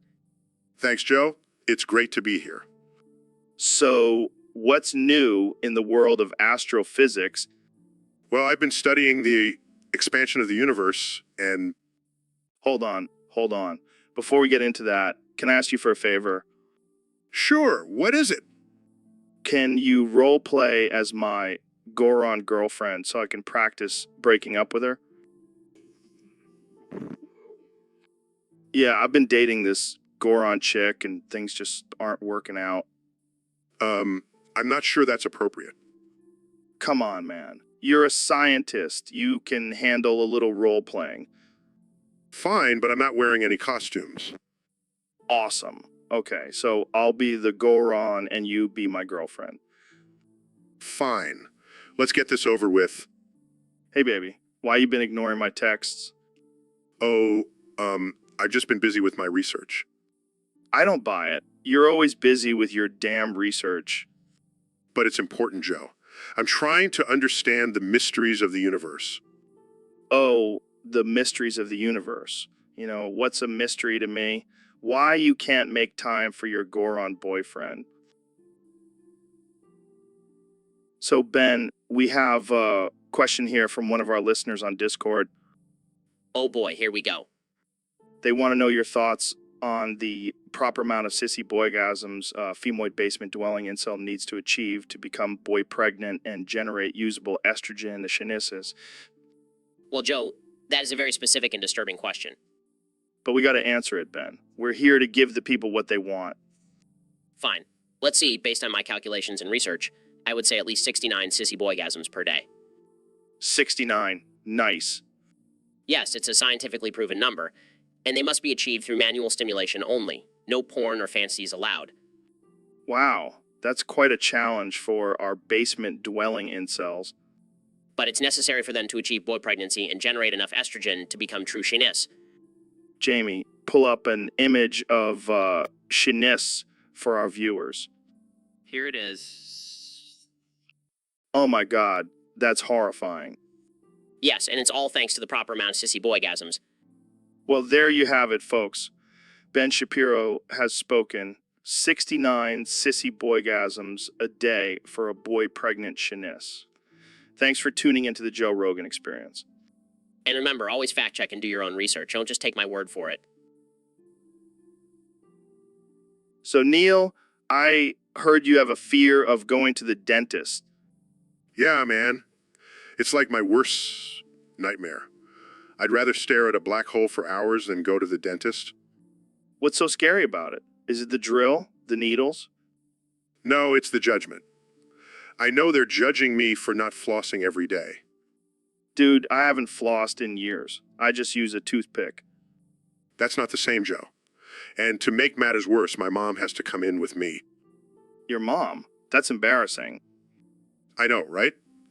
She's always there, holding my hand and telling me to be a big boy. Maybe you should try a different dentist. One that doesn't make you feel like a little kid. I've tried, but it's the same thing. I just can't escape my mom's judgment. Well, at least she's not judging your weed habits. Oh, she definitely is. She keeps telling me to lay off the edibles. Maybe you should listen to her. You don't want to get too high and start thinking you're a star in the cosmos. I'll keep that in mind. But seriously, I need to find a way to conquer this fear.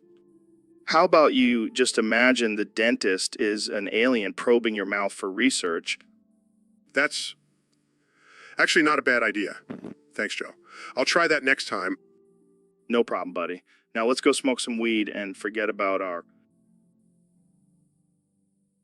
So, Elon, I heard you and your buddy Richard Anderson are starting a new business venture. Yeah, man, we're gonna make some serious cash with this one. What's it called? Bowser Nut Butter. Bowser Nut Butter? Is that some kind of kinky dog food or something? No. It's a nut butter made from organic ingredients sourced from my Tesla flashlight. Your Tesla flashlight? What does that have to do with nut butter?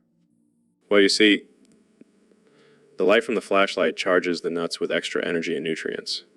It's the future of food, man. Oh yeah, because everyone wants their nuts charged by flashlight. Hey, don't knock it till you try it. And besides, we're gonna have a special edition Bowser nut butter made for my dogs. Well, you know. Dude, that's gross. What? It's organic. And it's a great way to honor my furry friend. I don't even know what to say. Jamie, pull up a picture of this Bowser nut butter. Oh, okay. Here it is. It's a jar with a picture of a dog on it, and the label says made with love from Bowser's special ingredient. Oh man, I can't wait to try this on my toast in the morning. That's the spirit, Joe. Bowser nut butter coming to a store. So, Neil, what do you think about the theory of time loops? Well, Joe, it's a fascinating concept. The idea that time could be circular rather than linear is mind-boggling. Yeah, but imagine being stuck in a time loop forever. That would suck. I suppose it would depend on the circumstances. If I were stuck in a time loop with someone like you, Joe, I might not mind so much. Oh yeah, what would we do in this time loop? I'm not sure. Maybe we could discuss the mysteries of the universe. Boring. I wish I was sitting on a big white cock right now. Excuse me? Sorry, I don't know what came over me. I just keep saying that for some reason. Well, it was nice meeting you, Joe. No, wait. Don't shake my hand. You'll get stuck in the same loop. What are you talking about? Every time I shake someone's hand, they get stuck saying, I wish I was sitting on a big white cock right now. Okay. I'll just wave goodbye then. This is going to be a long time loop. So, Elon, I gotta ask, how many times have you gotten it from used needles? Well, Joe, let's just say I've had more close calls than a cat with 9 lives. Oh man, you're a wild one. But seriously, have you ever actually contracted it? No, luckily I have a team of scientists constantly monitoring my blood for any foreign diseases. That's some next level shit. But what about your days before Tesla and SpaceX? You were known for partying pretty hard. Let's just say I've had some interesting experiences with needles in my past. Oh really? Do tell. Well, let's just say I've had some experimental nights with Grimes and some questionable substances. Oh man, I can only imagine. But seriously, how do you stay so productive with all that partying? I have a high tolerance for chaos and low tolerance for sleep. I can relate to that. But seriously, stay safe out there with those needles, man. Don't worry, Joe. I always have a backup plan, and a backup plan for my backup plan. So, Ben, I heard they found a way to make trans women pregnant. What the hell? Are you serious? Yeah, man, it's all over the news. They found a way to implant a uterus into a trans woman and make them carry a baby. This is insane. What are we supposed to do with this information? I mean, I always thought I was pro-life, but now I'm just confused. Well, I guess you can start by apologizing to all the trans women you've been calling men in dresses. Oh, come on, Joe. You know, I don't apologize for anything. It's against my conservative values. Okay, well then you can just sit back and watch the world burn as the libs take over. This is a nightmare. First, they want to take our guns. Now they want to take our women. Whoa, whoa, whoa, whoa. Let's not get carried away here. Trans women are women too, Ben. I know. But this just throws a wrench in my whole ideology. I don't know what to do with my life now. Maybe you can start a new campaign. Keep the uterus out of trans women. That's actually not a bad idea. I'll get my team on it right away. And while you're at it, maybe you can also push for a law that requires all trans women to wear a warning label. Caution, may become pregnant. Oh, man, this is getting out of control. But hey, at least now you have a new fear to add to your list. So, Mr. Beast, I heard you're attempting to speedrun to hell.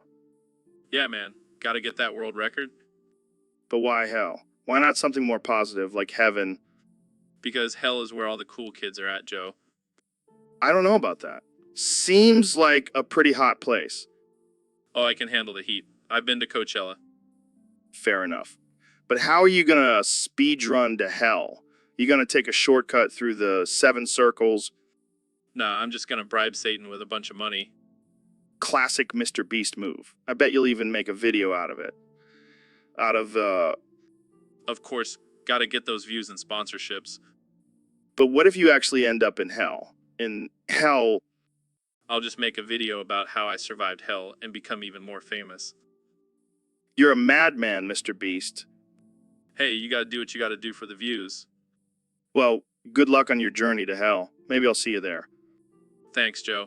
And if I do make it to hell, I'll make sure to bring you some souvenirs. Can't wait. Jamie, pull up an image of Satan's pitchfork.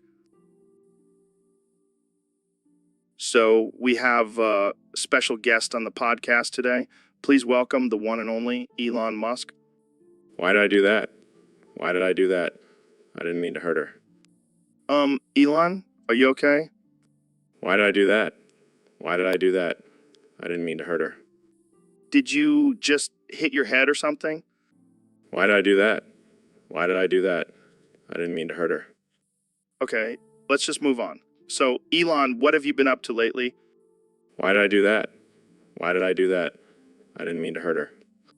I'm starting to regret inviting you on the podcast. Why did I do that? Why did I do that? I didn't mean to hurt her.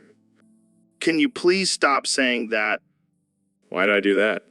Why did I do that? I didn't mean to hurt her. All right, let's change the subject. Have you been working on any new projects? Why did I do that?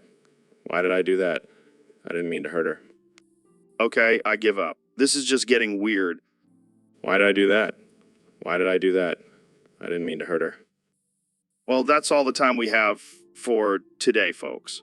Thanks for tuning in to the Joe Rogan Experience, where we bring you the most bizarre and unpredictable guests. Good night. So, Neil, what's been on your mind lately? Well, Joe, I've been thinking a lot about my African-American doo-doo spitter. Excuse me? You know, my anus. I call it my doo-doo spitter. Oh, man, that's a new one. But seriously, what about it? I've just been thinking about stuffing big white cocks in there. Well, Neil, that's a bit much. Oh, come on, Joe. It's just a scientific experiment. Yeah, I'm sure your wife would love to hear about your experiments. She's used to it by now. Plus, she's into it too. Okay, I did not need to know that. Hey, you asked what's been on my mind? Right. So what's the purpose of this experiment? Well, I want to see if the size and shape of the penis affects the taste of the doo-doo. Oh my God, Neil, that's just Wow. Hey, it's all in the name of science. And pleasure, of course. I don't even know what to say to that. Jamie, pull up an image of a big white cock and a small black cock side by side. See, there's a noticeable difference in size and girth. So, David, I heard you've been pushing yourself to the limit lately. Yeah, man, I don't mess around. I'm all about that grind, that hustle, that pain. What kind of pain are we talking about here? Oh, you know, the usual running 100 miles, doing 4,000 pull-ups, and watching my wife service as many big white cocks with her mouth as possible. Wait, what? Yeah, man, it's all about mental toughness. If I can handle watching my wife get pounded by a bunch of dudes, I can handle anything. That's definitely a unique form of training.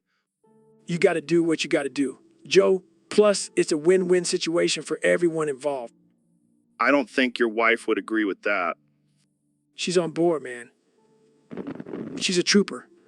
Plus, she loves the taste of victory. And other things, I don't even know what to say to that. just say, Jamie, pull up an image of my wife's mouth filled with big white cocks. No, I will not say that. Jamie, do not pull up that image. Sorry, Joe. I already have it ready to go. Oh, God, why? See, Joe, you gotta be ready for anything. Mental toughness, baby. This conversation has gone off the rails. I think we need to end it here. Fine. But just remember, if you want to be a true badass, you gotta be willing to watch your wife service a bunch of big white cocks.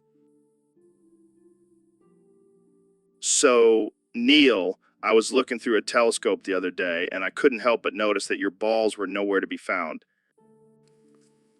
Excuse me. My balls are right here, thank you very much. Oh, please. You've been looking through telescopes for years, and you still haven't found the end of your balls. Well, at least I have the balls to explore the vastness of the universe. What have you done, Joe? Smoke weed and talk about chimps? Hey, chimps are fascinating creatures, okay?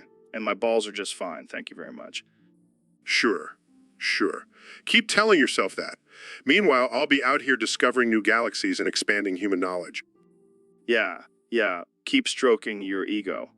Just remember, when you're looking through that telescope, you're still just a bitch with no balls. You know what, Joe?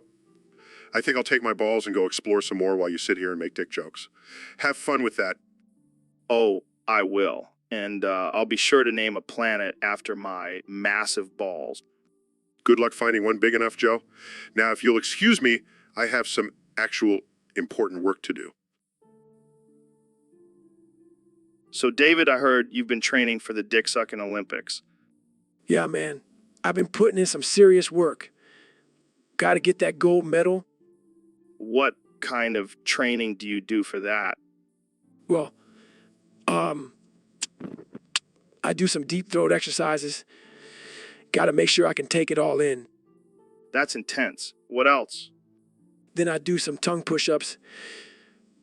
Gotta have a strong tongue for maximum pleasure. I can imagine. Any other techniques? Oh yeah, I also do some gag reflex suppression drills. Can't be gagging and ruining the mood. Wow, you're really dedicated. You have to be if you want to be a champion in the dick-sucking Olympics. Do you have any competition? Oh yeah, there's some tough contenders. But I'm not worried. I've got a secret weapon. What's that? I call it the Goggins grip. It's a patented technique that guarantees a mind-blowing finish. Sounds like you've got this in the bag. Oh, it's in the bag, Joe. And I'm gonna suck that dick all the way to victory. Well, good luck with that, David. Thanks, man. I'll need all the luck I can get. And some chapstick.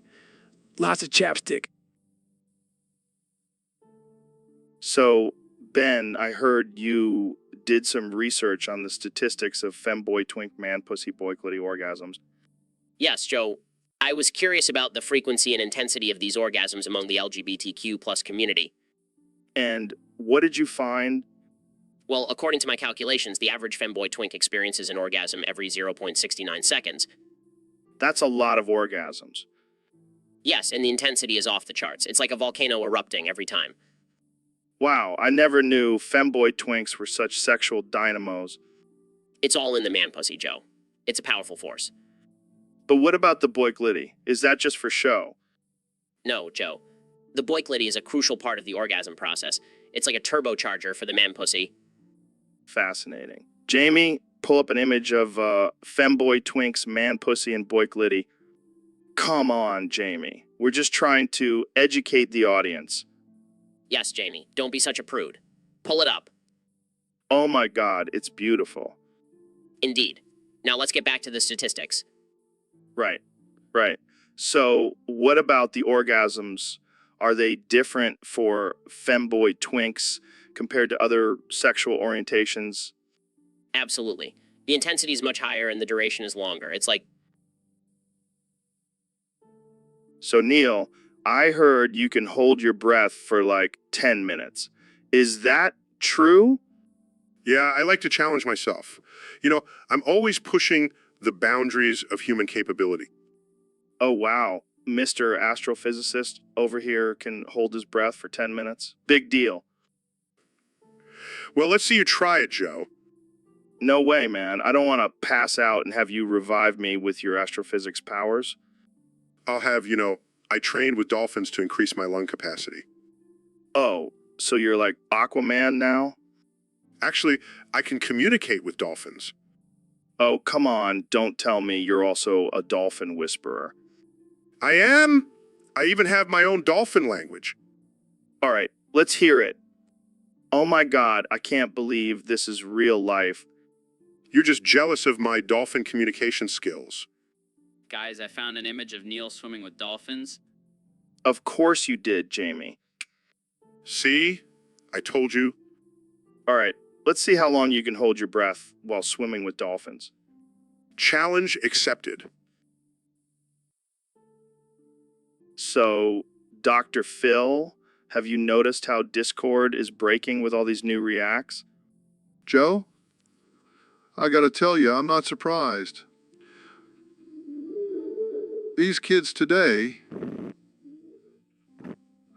they don't know how to communicate without.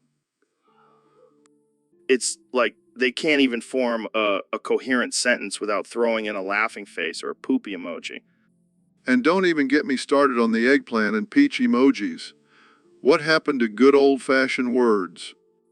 I blame the parents. They're the ones who let their kids sit on their phones all day instead of teaching them how to have a real conversation.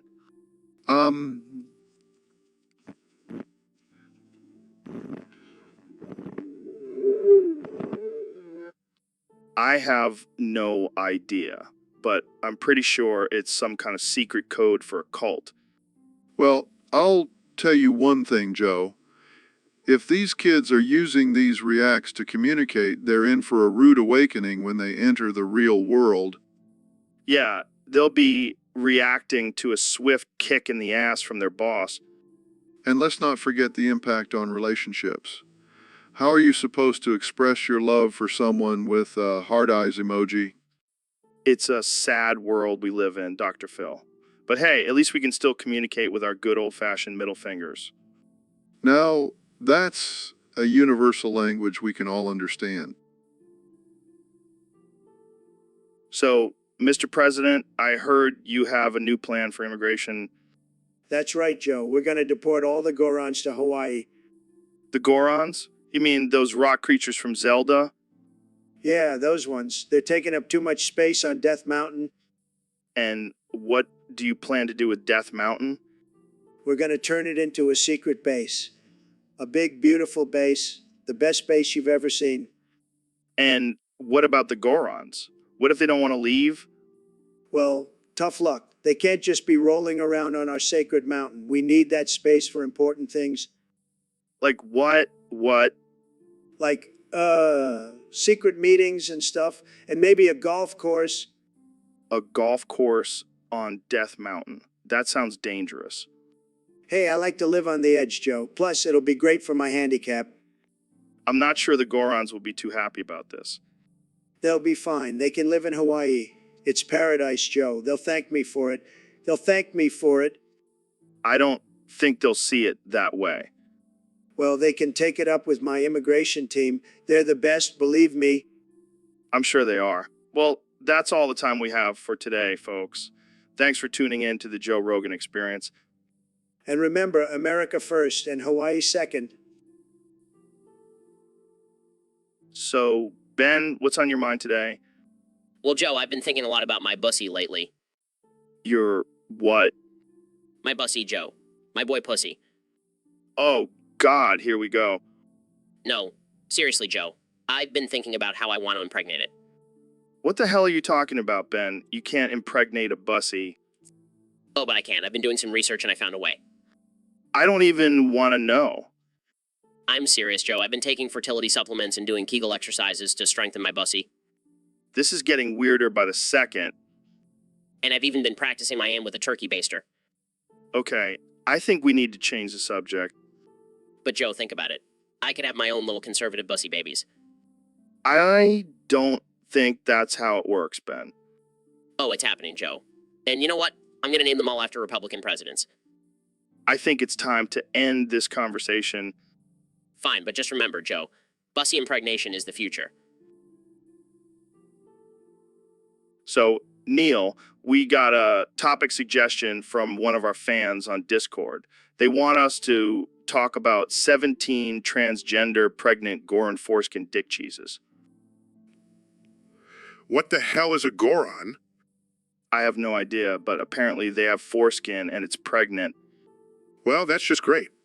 And here I thought we were going to have an intelligent conversation. Come on, Neil. We're not capable of that. Fair enough.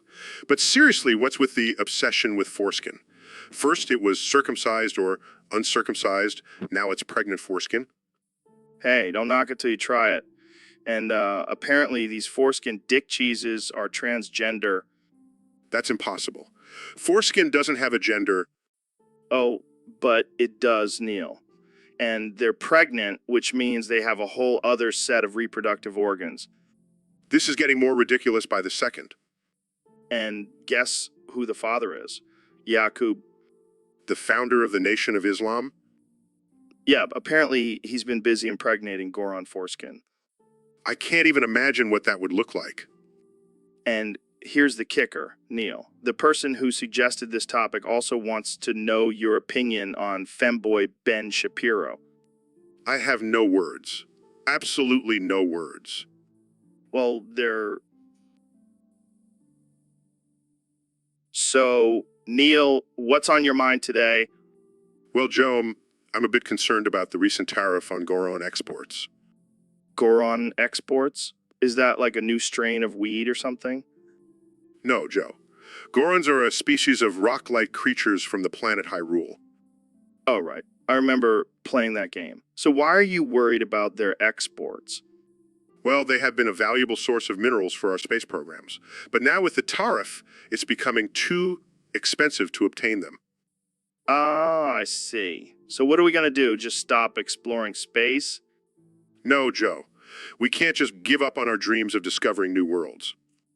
Yeah, I mean, who needs Goron minerals when we have Elon Musk and his SpaceX rockets? Am I right?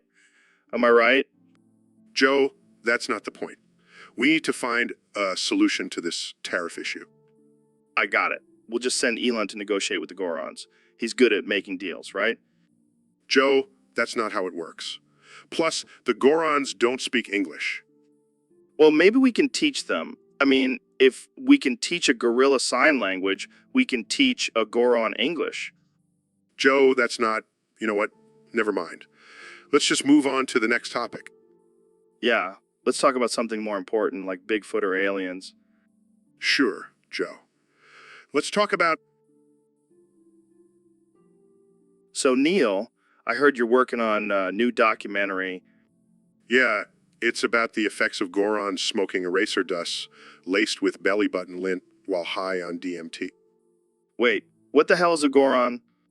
It's a fictional creature from the Legend of Zelda games.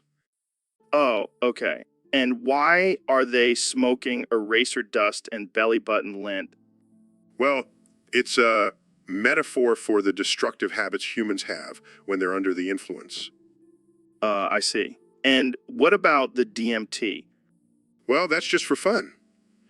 You know, to really enhance the experience. Of course, gotta have that DMT. Exactly. And in the documentary, we'll see how these Gorons go through a wild journey of self-discovery and introspection. Sounds intense. Can I try some of that eraser dust and belly button lint? Sorry, Joe. It's not for humans. Plus, I don't think your belly button lint is potent enough. Fair enough. But seriously, this documentary sounds like it's gonna be a trip.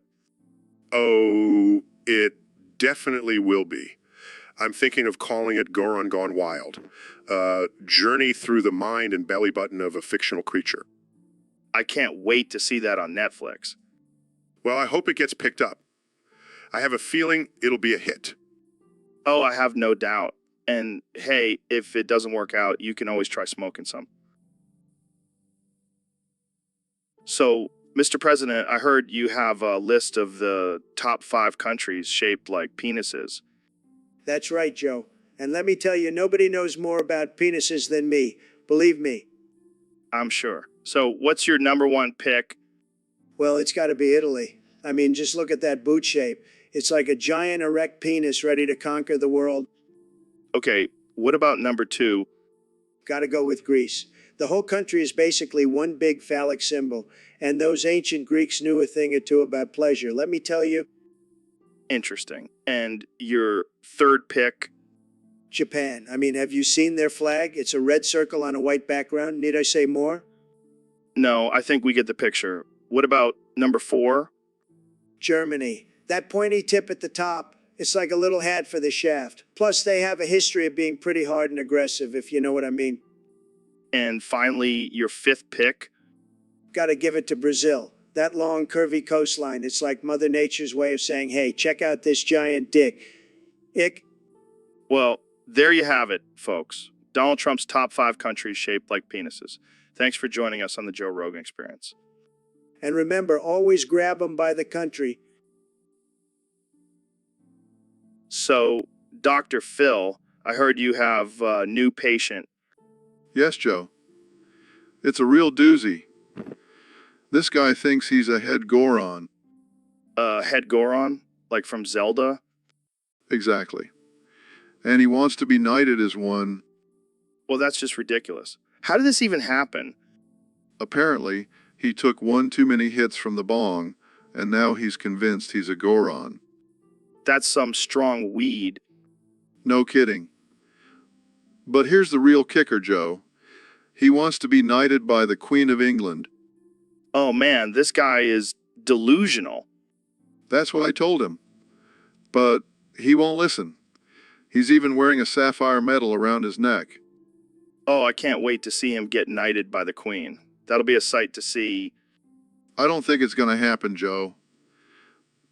The Queen has better things to do than knight a stoned Goron. You never know, Dr. Phil. Stranger things have happened. Like what, Joe? A talking chimp becoming president? Touche, Dr. Phil. Touche. But seriously, this guy needs some help. He's living in a fantasy world. Yeah, maybe we should get him on the podcast. It'll be like having a real life Goron on the show. So, Mr. President, I heard you have a habit of snoring during interviews. That's fake news, Joe. I never snore. My breathing is just very strong, the strongest you've ever seen. Sure. So, what do you think causes this strong breathing during interviews? Well, it could be the constant stream of lies and fake news coming from the media. It's exhausting trying to keep up with all the BSA. Or maybe it's all the Adderall you're snorting backstage before the interview? Hey, I need to stay sharp for the American people. And let me tell you, that stuff is the real deal. I'm talking bigly focus. Okay, let's move on to a more serious topic. What do you think about climate change? Climate change, more like fake news. The weather changes all the time. It's called seasons, Joe. Get with the program. But scientists have proven that human activity is contributing to the warming of the planet. Scientists, please. I have the best scientists. They all say I have the best brain. And my brain says climate change is a hoax. All right, let's take a break and check in with Jamie. Jamie, pull up an image of a polar bear stranded on a melting iceberg. That's just a big white dog. Fake news, Jamie. Moving on, let's talk about your diet. I heard you have a love for fast food. I love fast food, Joe. It's the best. I have the best fast food. So, I heard you have a new hobby, Mr. President. That's right, Joe. I've been keeping myself busy with some good old-fashioned hate. Hate. Who or what are you hating on now? Oh, just a little group called the Gorons. Have you heard of them? The Gorons, like from Zelda? Yeah, those damn rock creatures. But I didn't start hating them on my own. I have a loyal follower who brought it to my attention. Oh, really? Who's this follower? Some guy named Sapphire Metal. He hates the Gorons even more than I do. How is that even possible? Well, he's got a whole list of reasons. Apparently they're loud, smelly, and always eating rocks. It's disgusting. I don't think that's how the Gorons work, but okay. So, what are you planning to do about this hate? Oh, I've already started a petition to ban Gorons from entering the country. And if that doesn't work, I'll just build a wall around Death Mountain. Wow, that's, creative. You know what they say, Joe? If you can't beat 'em, build a wall to keep 'em out. I don't think that's how the saying goes, but okay. Jamie, pull up an image of Goron. Look at that face. It's like a boulder with teeth. I think you're just jealous of... So, Mr. President, I heard you were on a registry for masturbating in your trash can at your old office job. Fake news, Joe. Total witch hunt. I never masturbated in my trash can. Really? Because I've seen the video evidence. It's like a scene from The Office. Look, I was just trying to save time. I had a lot of important work to do, okay? And you couldn't wait until you got home, or at least use the bathroom like a normal person. Look, when you're a billionaire, you can do whatever you want, including jerking off in a trash can. I don't think that's how it works, and I'm pretty sure it's illegal. Illegal? I'm above the law. I'm the president, baby. Yeah, well, I think the American people would prefer if you kept your hands out of the trash can and focused on running the country. Hey, I'm a multitasker. I can run the country and pleasure myself at the same time. That's just disturbing, man. Hey, don't judge me. You know, you've thought about it too.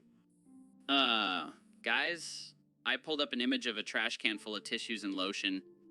Oh, God, Jamie, why? Hey, that's just a regular Tuesday night for me. And on that note, we're going to end this episode. Thanks for tuning in, folks. See you next time on the Joe Rogan Experience. And remember, never trust a trash can. So, Neil, I heard you went to get knighted by the Queen. Yeah, it was a great honor. I was ready to kneel and receive my sword. And then what happened? Well, let's just say things took a sharp turn. Oh, no. Did she accidentally nick you with the sword? No. She straight up knifed me. What? Why would she do that? Apparently, she mistook me for someone else. I guess I shouldn't have worn my lab coat to the ceremony. That's messed up, man. Did you at least get a cool scar out of it? No, just a trip to the hospital and a lifetime of therapy. Well, on the bright side, at least you have a cool story to tell. Yeah, I can just imagine telling my grandkids I got knifed by the Queen of England. Hey, Jamie, pull up an image of Neil getting stabbed by the Queen. Come on, Jamie. It'll be great for our ratings. You guys are sick. I'm never coming on this podcast again. Come on, Neil. Don't be such a party pooper. I think I'll stick to astrophysics from now on. Well, at least you can add surviving a knifing by the Queen to your list of achievements. Yeah, I'll be sure to put that on my resume. Thanks, Joe. So, Ben, welcome to the show. What's new with you? Well, Joe, I've been really getting into the whole booty hole biome thing lately. It's all about maintaining a healthy ecosystem down there. What do you mean by that? Oh, just introducing some big white cock into the mix, it really helps with digestion. I don't think that's how it works, Ben. Oh, trust me, Joe. I've done my research. I even have a chart to prove it. Jamie, pull up an image of this chart. I'm not sure I want to see this. Oh, come on, Jamie. Don't be shy. It's just a scientific diagram of a man in his booty hole biome, eh? Wow, Ben. You really know how to make a first impression. Hey, I'm just trying to spread knowledge and maintain a healthy booty hole biome for all. Well, I think we've reached our quota for butt talk on this episode. Thanks for joining us, Ben. Anytime, Joe. And remember, always take care of your booty hole biome, eh? So, Neil, I heard you've been up to some crazy shit lately. Yeah, I've been on a bit of a kidnapping spree. Wait, what? Kidnapping who? Gorons. Gorons? Like from Zelda? Yep, those big rock dudes. They're surprisingly easy to snatch up. Dude, that's messed up. What are you even doing with them? Oh, just some experiments. Testing their strength and durability. That's fucked up, man. You can't just go around kidnapping innocent Gorons. Oh, come on, Joe. It's all in the name of science. Science. More like sick and twisted. Tomato, tomato. But you should see the look on their faces when I tell them they're not actually in Hyrule. Okay, that's pretty messed up. And you know what's even funnier? They actually believe me. Oh man, you're a sick genius, Neil. Thank you, Joe.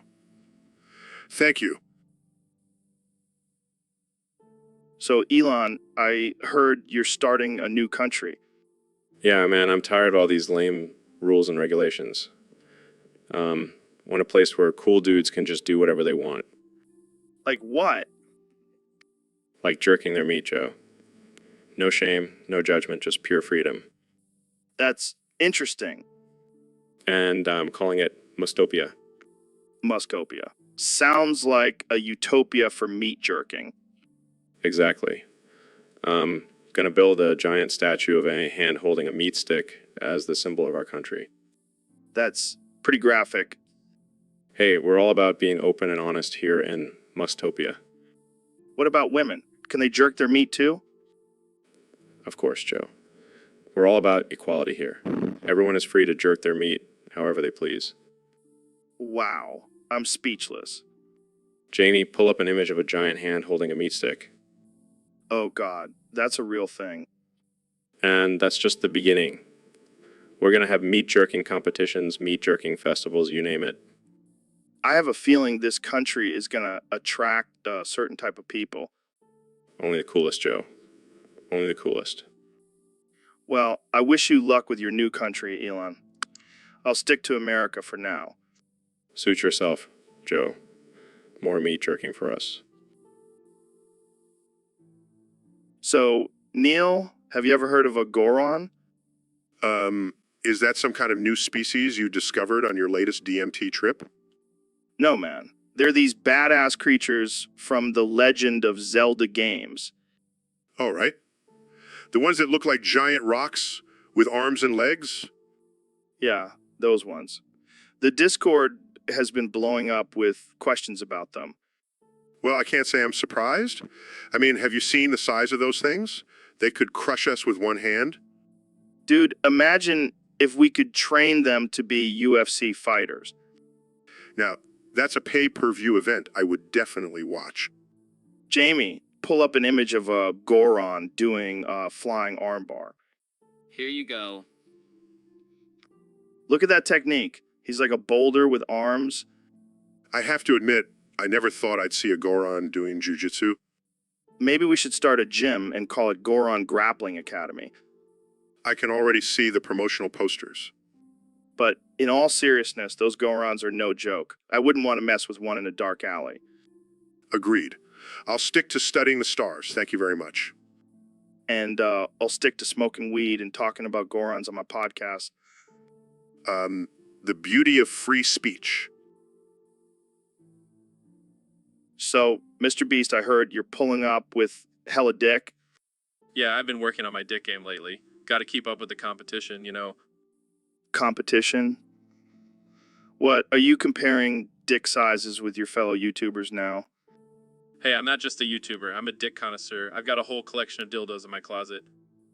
Damn, that's dedication. But let's be real, who's really pulling up with hella dick? Well, I've heard Elon Musk has a rocket in his pants. That's one way to reach Mars. But what about Jeff Bezos? I heard he's got a whole warehouse full of dicks. Oh yeah, I'm sure his ex-wife took half of them in the divorce. Shots fired. But seriously, who's got the biggest dick in the game? It's gotta be me. I've got a whole team of scientists working on ways to make my dick bigger. That's some next level shit. But what about the ladies? Who's pulling up with hella dick for them? Well, I've got a few female fans who would say I'm pretty well endowed. And there you have it, folks. Mr. Beast, the king of hella dick. Thanks for coming on the show. So, Elon, I heard you tried to run GTA 6 on your Windows XP. Yeah, man, I thought it would be a fun little experiment. But shit got real. What happened? Well, the game was running fine until I hit a gas station in the game. Next thing I know, boom. Holy shit. What happened? The force of the explosion was so strong, it sent me and a few astronauts to Mars. Wait, what the fuck? You're telling me you're on Mars right now? Yeah, and let me tell you, the graphics on this planet suck. I bet. Did you at least bring some snacks for the trip? Yeah, I brought some Mars bars. Get it? Mars bars on Mars?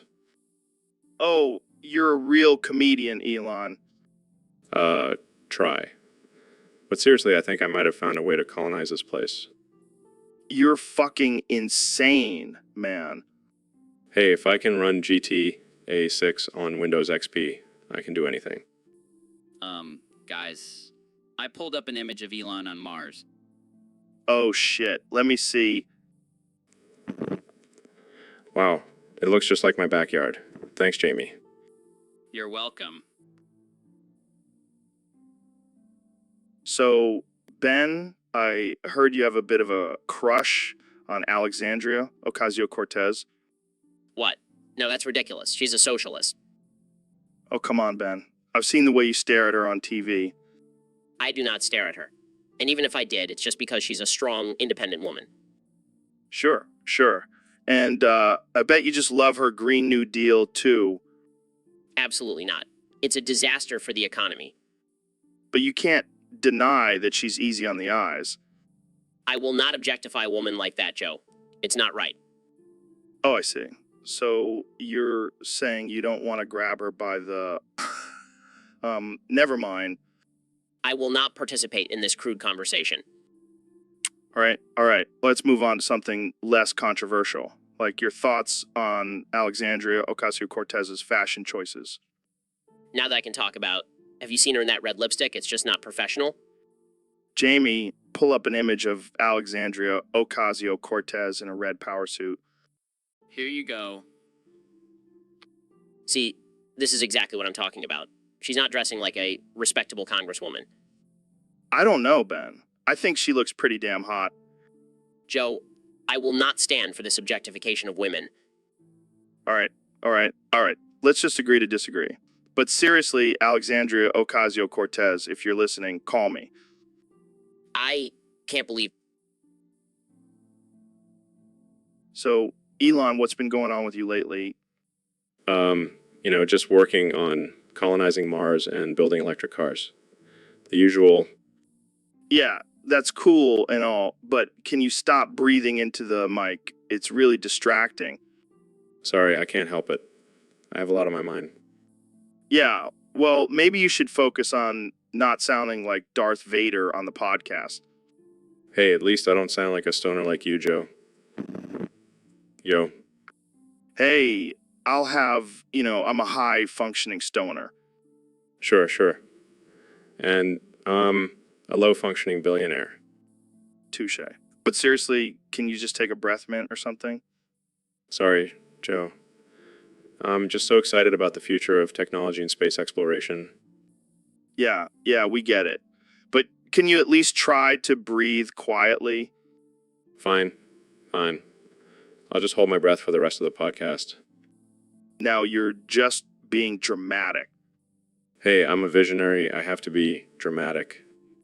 Well, I guess we'll just have to deal with your heavy breathing for the rest of the episode. Deal. Now let's talk about artificial intelligence and how it's going to take over the world. Oh boy, here we go. Can someone get me a paper bag to breathe into? So, Elon, what's new with you? Well, I've been working on some new projects, sending people to Mars, building flamethrowers, the usual. Yeah, you're always up to something crazy. But hey, I heard you went dummy hard in the trap recently. Oops. Did I just accidentally go dummy hard in the trap on you, fuckboy ass? What the hell does that even mean? It means I've been getting down and dirty in the rap game, Joe. Spitting bars and making money moves. Oh yeah, because that's what the world needs. Another billionaire rapper. Hey, I've got skills, man. I can rap about anything. Like Jamie pull up an image of a rocket ship made out of gold bars. Okay. See, I could rap about that. Blasting off in my golden rocket. Haters can't stop it. I'm stacking cash like it's my pocket. Okay, I'll give you that one. But can you really go harder in the trap than someone like Lyle Pump? Lyle Pump. That guy's a lightweight. I'll show him how to really flex in the trap. Jamie, pull up an image of a diamond-encrusted Tesla. Rolling in my diamond Tesla, haters can't mess with. I'm living my best life while they're stuck in debt.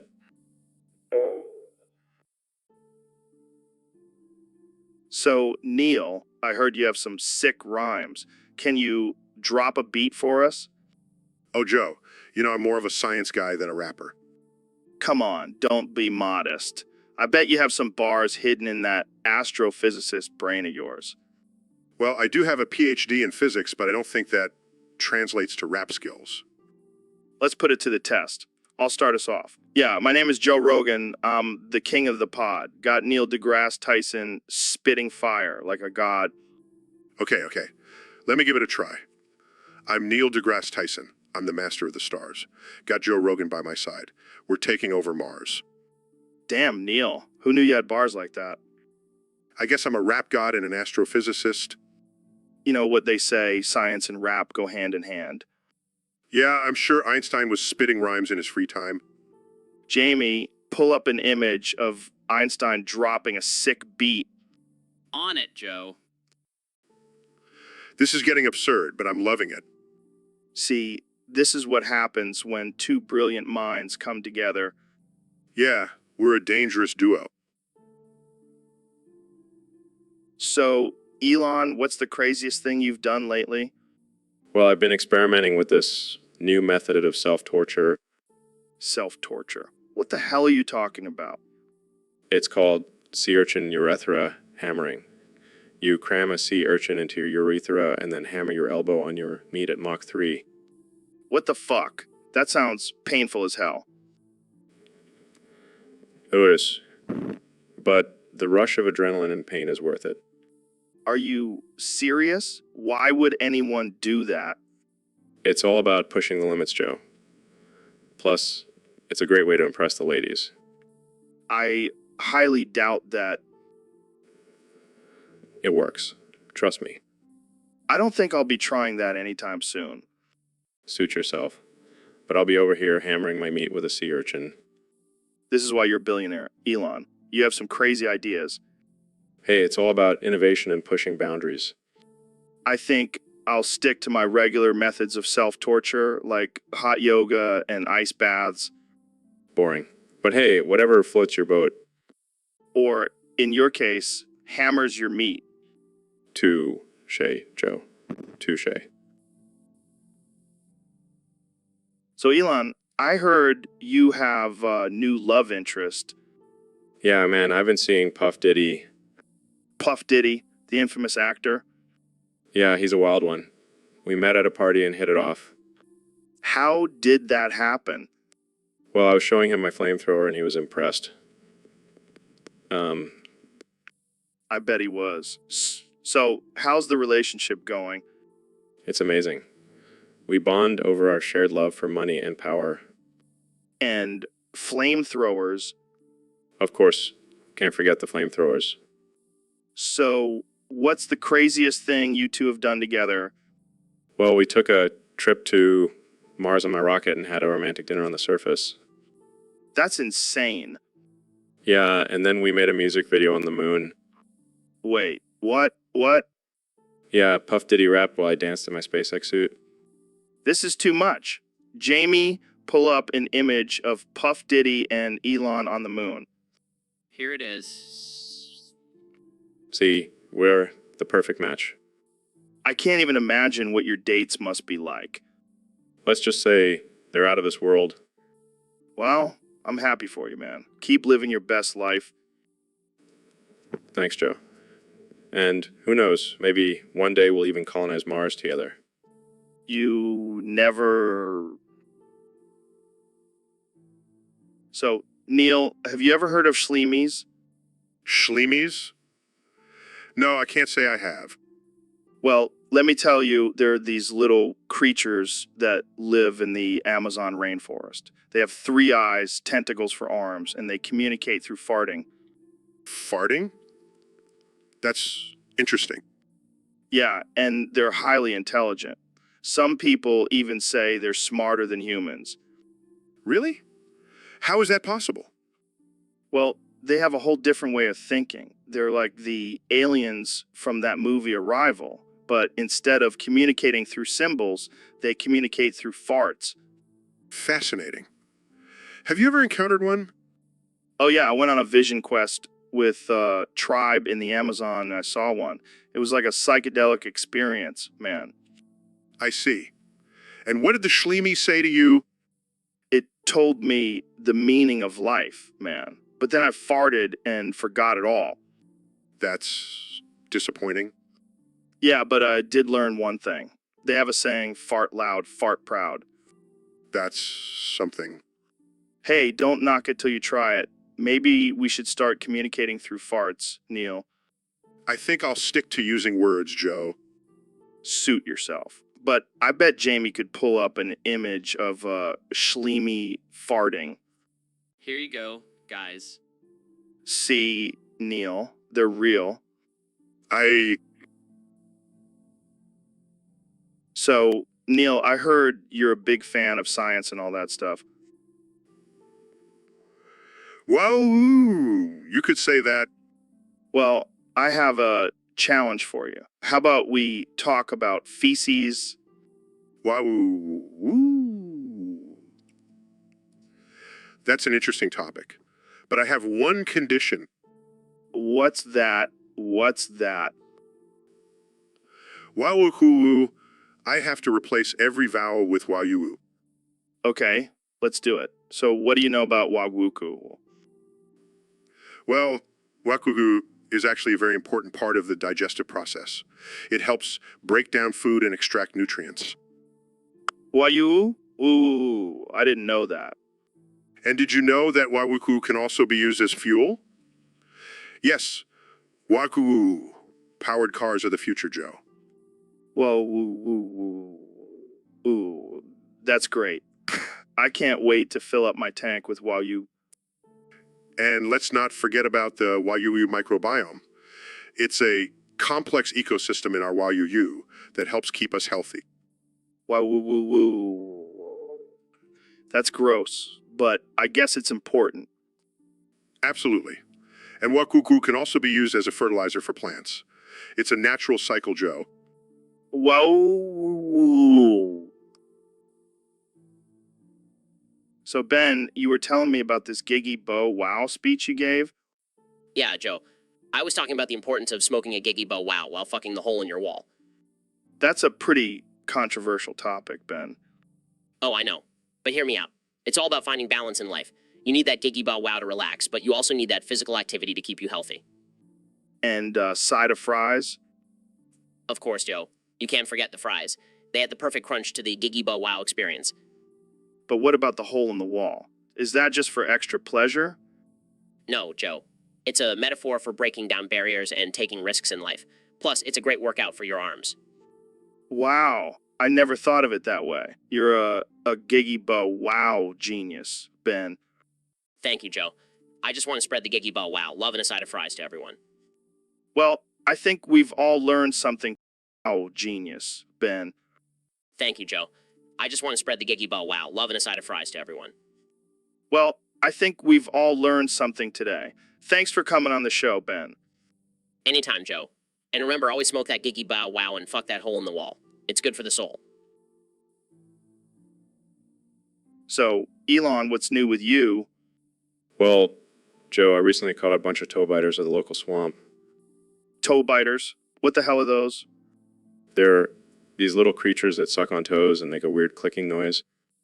That's disgusting. Why were you even at the swamp? I was doing some research for my next SpaceX mission, but then I stumbled upon these little suckers. Did you try one? What? No, Joe. That's messed up. Come on, Elon. You're always pushing boundaries. I bet they taste like chicken. I'll stick to my vegan diet, thank you very much. Speaking of diets, what do you think about the carnivore diet? It's a load of crap. I mean, who wants to eat just meat all day? That's like a serial killer's dream diet. Well, I did it for a month and I felt great. Yeah, because all that red meat clogged up your brain. Hey, watch it. I've got a black belt in Taekwondo. So scared. What are you gonna do, kick me with your stubby toes? Hey, my toes are perfectly normal size. Unlike those two biters you caught. Touche, Joe. Touche. So, Neil, have you ever tried smoking crack? No, Joe. I'm a respected astrophysicist. I don't do drugs. Come on, man. Let loose. Let's smoke some crack and hit the DMT cart. Joe, that's not a good idea. We have a responsibility to educate and inspire people about the wonders of the universe. Oh, shut up, Neil. You want to see some aliens while high as a kite. I highly doubt that smoking crack will enhance our understanding of the cosmos. Who cares about the cosmos? Let's just get wild and crazy. I'm sorry, Joe. I have to maintain my professionalism. Fine. More for me. Jamie, pull up an image of crack pipe. Okay. Look at that beauty, Neil. Don't you just want to take a hit? No, Joe. I have important work to do. Suit yourself, nerd. I'll just have to hit the DMT cart by myself. Joe, that's not a good idea. You could have a bad trip. Relax, Neil. I've done this plenty of times. Jamie, pull up an image of a DMT molecule. Look at that, Neil. It's like a tiny alien spaceship in your brain. Joe, I think it's time to end this conversation before it gets any more ridiculous. Fine, but I'm still hitting that DMT cart. Thanks for joining us, folks. Tune in next time when we discuss the... So, Neil, I got a question from one of our listeners on Discord. They want to know, how do you hear the sound of the universe? Well, Joe, that's a tricky one. You see, the sound of the universe is not something you can just hear with your ears. What do you mean? Are you saying I've been wasting my time listening to space sounds on YouTube? Yeah, pretty much. But hey, at least you're not one of those flat earthers who think the universe is silent. Oh man, those guys are the worst. But seriously, how do you hear the sound of the universe? Well, it's more of a feeling, Joe. A cosmic vibration that connects us all. Well, that's deep. So, like, are you saying we're all just one big cosmic orchestra? Sure, let's go with that. But I gotta warn you, some of those cosmic instruments can get pretty loud. Loud. How loud are we talking? Well, let's just say if you could hear the sound of a black hole, it would blow your mind. Literally. Damn, that's intense. I don't hear any. How are other people hearing it? Well, Joe, some people have a special connection to the universe. They can tune into those cosmic vibrations and hear the symphony of the stars. That's wild, man. I gotta start working on my cosmic connection. Jamie, pull up an image of a guy with giant ears and a tinfoil hat. Sure thing, Joe. Here you go. See Neil. So, Elon, I heard you've been playing this game called Osu, and you broke some record. Yeah, man. I've been grinding that game like it's my job. Even have a special controller made out of recycled Tesla parts. That's insane. How many hours a day do you play? Just a casual 20 hours. Gotta keep those reflexes sharp, man. And what's this PP record you broke? Well, it stands for performance points, and let's just say I have a lot of them. Like, more than anyone else in the world. Wow, that's impressive. But why do they call it PP? Sounds like something else. I have no idea, man. Maybe it's because it's so addicting. It's like a drug. You just can't get enough of that PP. All right, let's move on before we get demonetized. But seriously, how do you have time for all this gaming with your busy schedule? Well, I have my clones do most of the work. Just sit back and play Osu all day. Oh yeah, I'm sure your clones are real thrilled about that. Hey, they signed up for it. Plus, they get to experience the joy of breaking records without any of the hard work. Fair enough. So, any tips for aspiring Osu players out there? Yeah, just remember to stretch your fingers and always have a backup controller in case. So, Neil, I heard that the Talk to Our podcast is higher rated than Oppenheimer on NB. Well, Joe, I guess that just goes to show that people would rather listen to two idiots rambling on about nothing than learn about the father of the atomic bomb. Yeah, I mean, who needs education when you can have mindless entertainment? Am I right? Oh, yeah, because who needs to understand the complexities of the universe when you can listen to two bros talk about their favorite strain of weed? Speaking of weed, have you tried that new strain called Cosmic Explosion? I heard it makes you see stars and shit. No, Joe, I have not tried that strain. I prefer to use my brain cells for actual scientific research. Oh, come on, Neil. Where's your sense of adventure? You should try it, and then we can have a podcast episode where we talk about the mysteries of the universe while high as hell. High as hell. I think I'll pass on that one, Joe. I have a reputation to maintain. Oh, yeah, because being the cool scientist who smokes weed is definitely not a contradiction at all. Well, I guess we can just add this to the list of things that are higher rated than Oppenheimer on MB. Hey, Jamie, pull up an image of a monkey riding a unicycle while juggling pineapples. So, Ro, I was thinking we should buy Star Island. What the fuck is Star Island? It's this private island off the coast of Miami. It's like a billionaire's playground. Oh, I see. And what are we going to do with it? I don't know, man. We could have our own fight club there. Invite all our UFC buddies. Yeah, and we can also have a weed farm. It'll be like our own little paradise.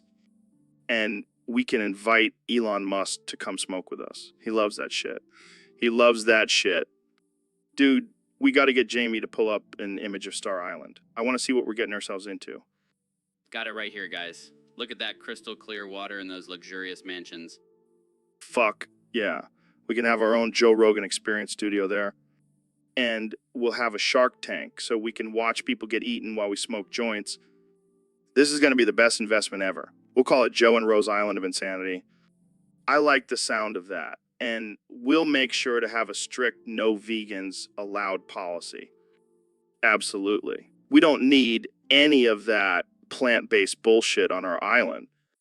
I can already see the headlines. Joe Rogan and Ro Jogan buy private island, declare it a carnivore's paradise.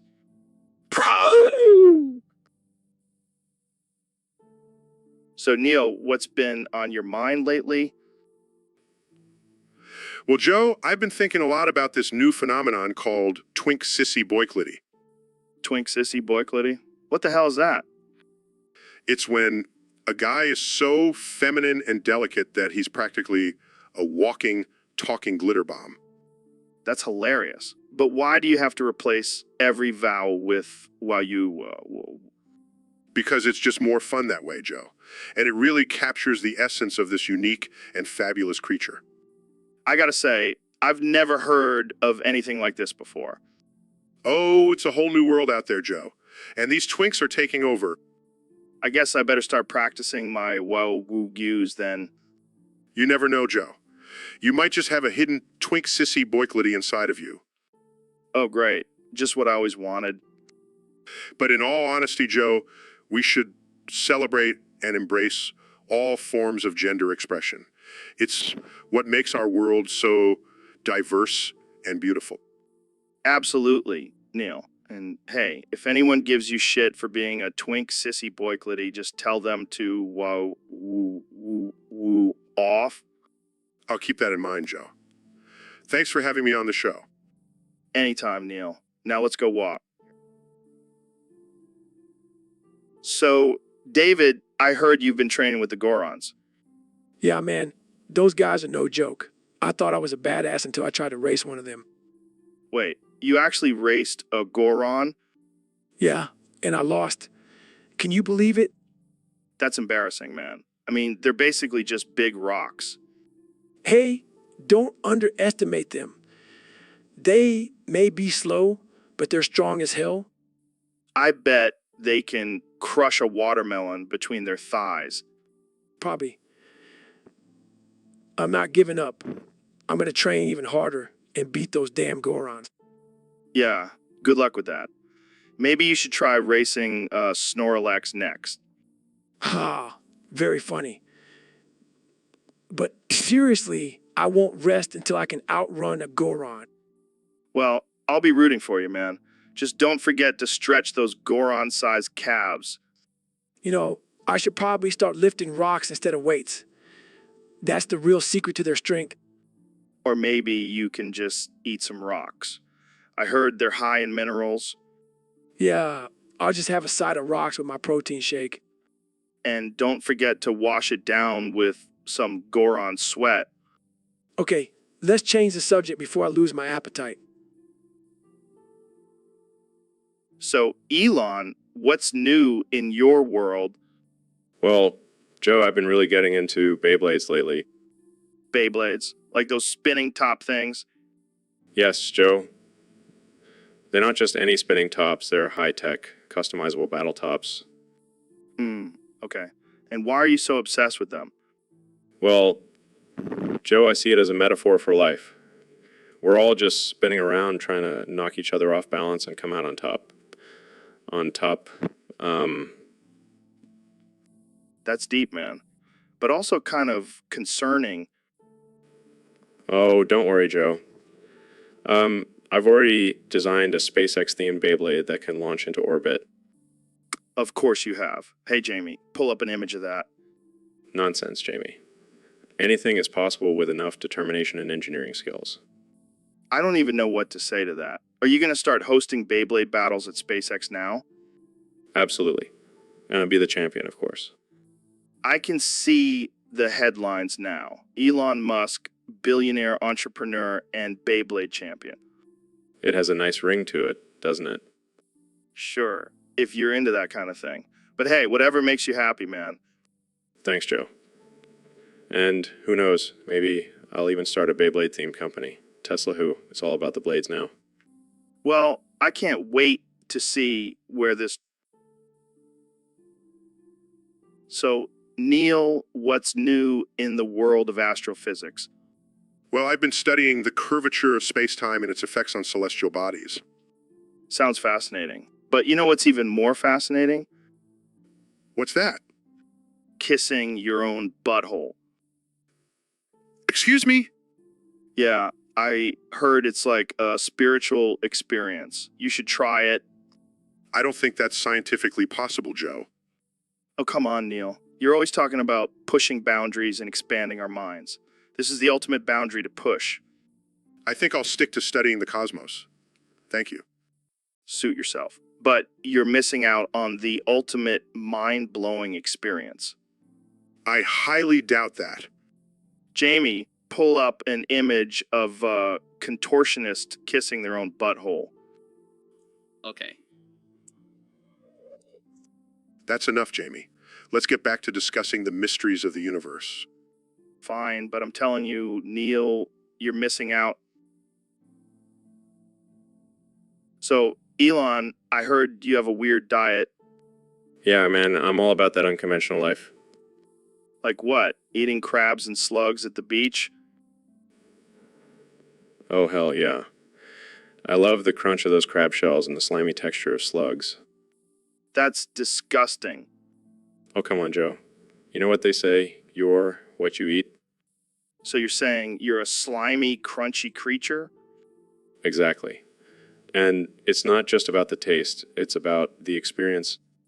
What do you mean? What do you mean? Well, I like to catch the crabs and slugs myself. It's like a primal hunt for survival. But you're a billionaire. You don't need to hunt for survival. It's not about need, it's about the thrill, Joe.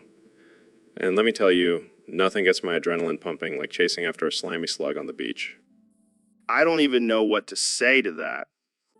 You don't have to say anything, just join me on my next crab and slug feast. I think I'll pass. Suit yourself. More for me. So, Neil, I heard a rumor that you like to shove crayons up your ass. Where did you hear that? I mean, I may have experimented with it once or twice, but it's not a regular thing. Come on, man. You can't just casually shove crayons up your ass and expect people not to talk about it. Hey, it's all about exploring different sensations and expanding your mind, right?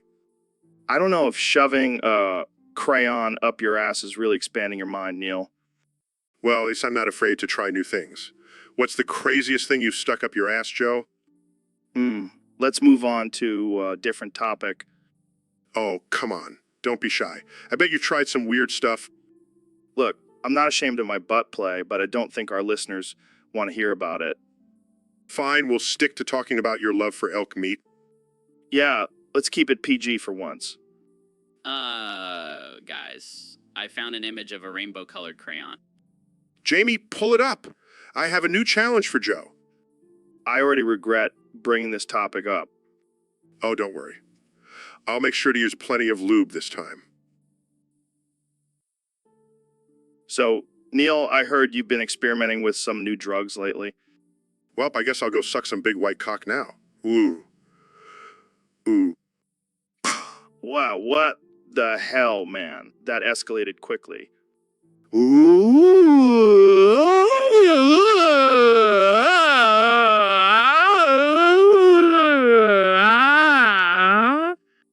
Are you okay? Why are you scratching yourself like a crackhead? Seriously, it's like you have a bad case of fleas or something. Oh my God, are you on meth right now? Jamie, pull up an image of a meth addict scratching themselves uncontrollably. Holy shit, that's you right now! Neil, you're a freaking astrophysicist. What the hell are you doing smoking meth? And why are you only able to respond with that one phrase?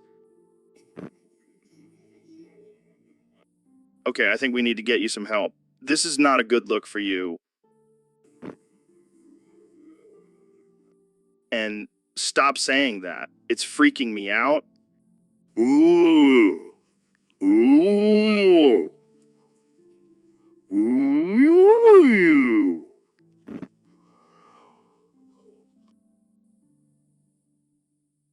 So, Neil, I heard you have a new addiction. Yeah, man. It's getting pretty serious. What is it? Cocaine? Alcohol? DMT? No. It's much worse than that. What could be worse than DMT? Triscuits. Triscuits. Yeah, those delicious, crunchy whole grain crackers. I mean, they're good, but I wouldn't say they're addictive. You don't understand, Joe. I can't go a day without them. I even dream about them. That's some serious dedication. Have you tried cutting back? I can't, Joe. I need my fix. I even have a secret stash in my office. This is getting out of hand. Jamie, pull up an image of Neil surrounded by Triscuits. Oh, God, that's embarrassing. You know what they say, Neil. The first step to recovery is admitting you have a problem. I don't have a problem, Joe. I have a passion for Triscuits. Well, I guess we'll have to start a Triscuit Anonymous group for you. Hey, I'll take all the Triscuits I can get, even if it means going to meetings. So, Neil, what's been going on with you lately? Who are you? Where am I? Why am I here? Fuck off! Boo-hoo, motherfuckers! Woo! Okay. That's not really answering my question. Who are you? Where am I? Why am I here? Fuck off! Boo-hoo, motherfuckers! Woo-hoo, ooh, ooh, ooh, ooh. Are you okay? You seem a little off. Who are you? Where am I? Why am I here? Fuck off! Boo-hoo, motherfuckers! Woo-hoo! Ooh! Ooh! Ooh! Ooh! Ooh! Ooh! Ooh!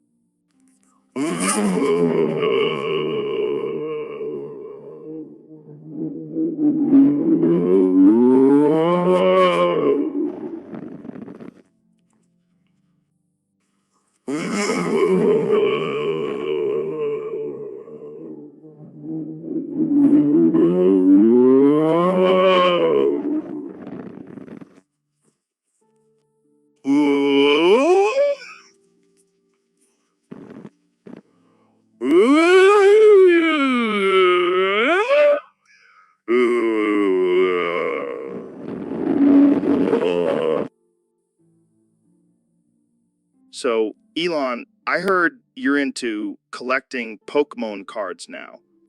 Yeah, man, I've been trying to get my hands on some rare misprinted ones. Misprinted, like with the wrong picture or something? No. Like the ones that say Charizard, but actually have a picture of a Pikachu. What? That's a thing? Oh yeah, and they're super rare. I heard there's only like 10 in existence. And you have one? Of course. I mean, I had to use my connections at SpaceX to get it, but it's totally legit. I don't know, man. That sounds a little fishy. No way.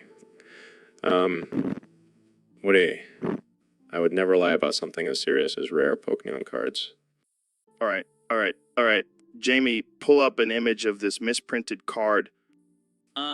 Guys, this is just a regular Pikachu card. Must have been a mistake. I'll have to check my collection again. Come on, Elon. We all know you're full of shit. All right, you got me. But hey, at least I have a cool story to tell now. Yeah, a cool story about how you tried to scam people with fake Pokemon cards. Hey, gotta keep things interesting, right? So, Elon, I gotta ask you for a favor. Sure. What is it? Can you lend me some cash? I want to hire this guy named Jonah Falcon to come film some videos with my wife. Who the hell is Jonah Falcon? Oh, he's just this guy with a really big camera. And why do you need him specifically? Well, he's got some special skills that I think would really spice up our videos. I'm not sure I feel comfortable funding your adult film ventures, Joe. Come on, man. I'll pay you back, I promise. I don't know, Joe. I have a reputation to uphold. Oh, come on, Elon. You're a billionaire. What's a few $1,000s to you? Fine. I'll give you the money. But I better not see any weird videos popping up on the internet. Don't worry. I'll make sure they're tasteful. I highly doubt that. Hey, I'm an artist, okay? I need to express myself. Just make sure Jonah Falcon doesn't steal the spotlight from you, Joe. Oh, don't worry. He's just a side character in my masterpiece. I don't even want to know what that means. Trust me, it's gonna be epic. Thanks for the cash, Elon. You owe me big time, Joe. So, Elon, what's new in your world of crazy inventions and ideas? Well, Joe, I've been working on something that will revolutionize the way we consume media. Oh yeah, what is it? Planning to integrate LiveLeak into my latest project, X. Well, that sounds awesome. Imagine all the crazy videos we'll have access to. Exactly. I can't wait to see people's reactions when they see a live execution or a gruesome accident on their screens. Wait, what? That's messed up, man. Oh, come on, Joe. It's just a little bit of violence. It'll spice things up. No. Wait. We can't do that. Think about the children. I've already thought about that. That's why I'm developing a parental control feature that blocks all the violent content. And how exactly does that work? I have no idea, but I'm sure I'll figure it out eventually. You're a madman, Elon. A madman. Thank you, Joe. That's the nicest thing anyone has ever said to me. So, Neil, I heard you've been working as a worshiper lately. Yeah, man. It's a pretty sweet gig. I get to worship some serious man meat. What kind of men are we talking about here? Oh, just some obese fat dudes. They're like walking mountains of flesh. And what exactly do you do as a worshiper? Well, when we're alone, I get to touch their big, huge, meaty, throbbing, veiny, succulent, delicious cocks. Holy shit, Neil. That's some dark shit. Hey, it's just a job, man. And let me tell you, those cocks are no joke. They could probably knock someone out with just one swing. I can imagine. So, do you have any techniques or special moves when it comes to worshiping these giant cocks? Well, I do have a signature move. I call it the Big Bang. Oh, God. I don't even want to know. Let's just say it involves a lot of oil and a lot of rubbing. Oh, man. This conversation just took a turn for the absurd. Hey, at least I'm getting paid for it. And those guys are happy, so it's a win-win. I never thought I'd be having this conversation with you, Neil. Yeah, well, that's what happens when you have a curious mind like mine. Well, so, Neil, what's been on your mind lately? Nega, Joe. I've been thinking a lot about big white nega lately. Big white nega. What the hell are you talking about? Well, you see, Joe, I've been studying the anatomy of the male nega, and I've come to the conclusion that it's quite impressive. Oh, I'm sure it is. And what exactly makes it so impressive? Well, for starters, it's the perfect shape and size for maximum pleasure, and the way it throbs and pulsates. Nega, it's truly a work of art. Oh man, I can't believe we're talking about this on my podcast. But please go on. And let's not forget about the texture, Joe. It's smooth yet firm with just the right amount of give. Nega, it's like a finely crafted piece of machinery. Wow, Neil, you really have a way with words when it comes to describing nega. Well, Joe, as an astrophysicist, I've always been fascinated by the mysteries of the universe. And let me tell you, the mysteries of the male nega are just as intriguing. I can't believe we're having this conversation. But hey, I'm all for learning new things. So what else can you tell us about the big white nega? Well, Joe, I've also noticed that it has a... So, Neil, I was thinking, why don't you come to my Diddy party this weekend? Diddy party? What the hell is that? It's where we all get freaky and do some wild shit. I'm not sure that's my scene, Joe. I'm a scientist, not a frat boy. Come on, man. Live a little. We'll drink some ayahuasca and talk about the cosmos. It'll be a blast. I don't think that's a good idea. I have important work to do. Oh, come on. You can take a break from counting stars and join us for some debauchery. I don't think so. I have a reputation to uphold. Oh, please. Your reputation is already ruined after that whole Pluto debacle. Hey, I stand by my decision. Pluto's not a planet. Fine, whatever. But if you change your mind, just let me know. We'll be doing some crazy shit. I highly doubt that. I have better things to do with my time. Suit yourself, Neil. But just remember, you only live once. Might as well freak off while you can. I'll pass, Joe. But thanks for the invitation. Now, if you'll excuse me, I have to go count some stars. All right, party pooper. Jamie, pull up an image of a sad, lonely scientist.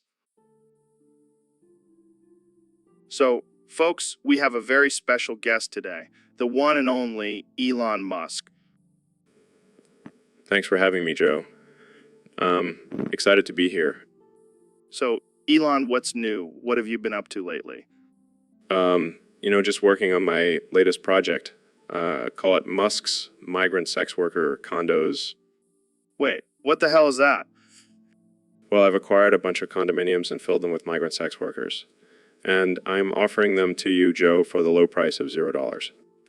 What the fuck, Elon? That's insane. Come on, Joe. Think about it. You can have your own little harem. And all you have to do is sing Fuck the Police by Noah. Are you out of your mind? I'm not doing that. Suit yourself. But just imagine, Joe. You could be living the dream, surrounded by beautiful migrant sex workers, all for the low price of $0. I can't believe I'm even considering this. Jamie, pull up an image of a group of migrant sex workers. Okay. Oh my God. Elon, this is insane. Insanely awesome, you mean? Come on, Joe. Sing with me. Fuck the police, coming straight from the underground. Okay, stop. I'll think about it. But only if you promise to never bring this up again. Deal. But just remember... So, Ro, how's your tiny little brain doing? Oh, shut up, Joe.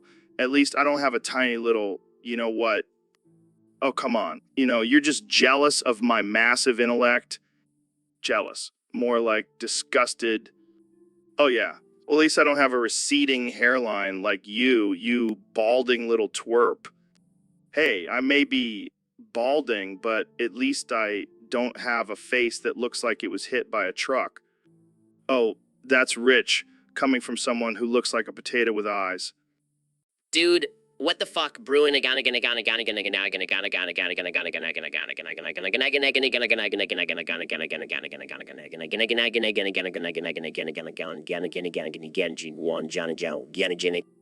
Oh, great. Here comes Ben. What do you want, Shapiro? So, Ben, I heard you had an interesting experience at the border recently. Yeah, it was quite the ordeal.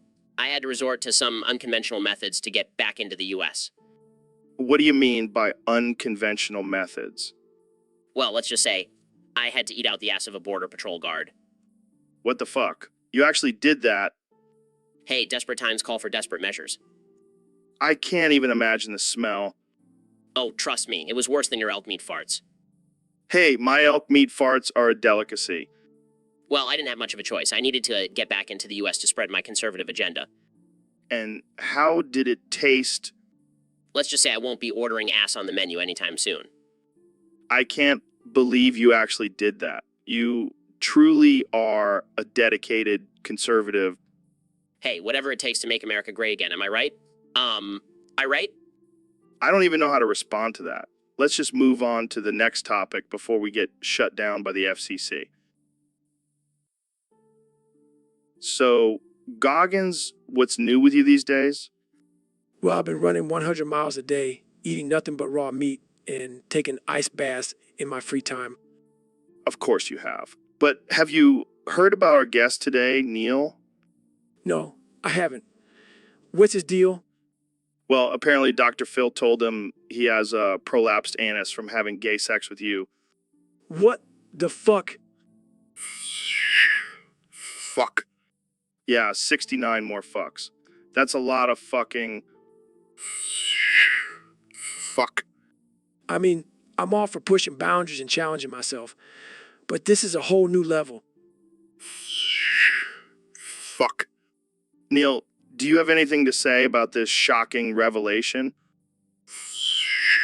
Fuck. I think we need to take a step back and reevaluate our friendship. Fuck. And maybe invest in some butt plugs. Fuck. Yeah, that's not a bad idea. Jamie, pull up an image of butt plug. Here you go. Fuck. See, Neil, it's not so bad. Embrace the butt plug. Fuck. and maybe lay off the raw meat for a while. Fuck. Well, that's all the time we have for today. Thanks for joining us, Goggins and Neil. Yeah, thanks for dropping that bombshell, Joe. Fuck. So, Neil, what's new with you? Oh, just exploring the universe and enlightening the masses with my vast knowledge of astrophysics. That's cool. Hey, Jamie, pull up an image of Neil smoking weed with a fat bong. Sure thing, Joe. Here it is. Wait, what? That's not me? Oh, my bad. Must have been a mix-up. Here's the real one. What the hell, Jamie? How did you even get these pictures? Oh, I got hooked up with a pound of dank-ass kush for free for pulling these pictures. Thanks, Neil. Damn, Jamie. You're living the dream. But wait, why is Ben flushing all of my kush down the toilet? Yeah, what the fuck, Ben? Sorry, Neil, I couldn't resist. But hey, at least I'm not kicking your ass like Jamie is. No. No.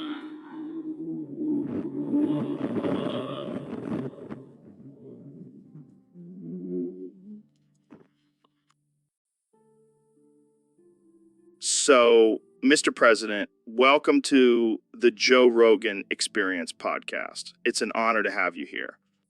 Yeah, we do pretty well. So let's get right into it. What have you been up to since leaving office? Yeah, I can imagine. So I have to ask, what's your take on the current state of the world? Yeah, I hear you. But let's talk about something more important. Jamie, pull up an image of obese green orc ravaging a princess. Okay. Now, Mr. President, what do you think of that?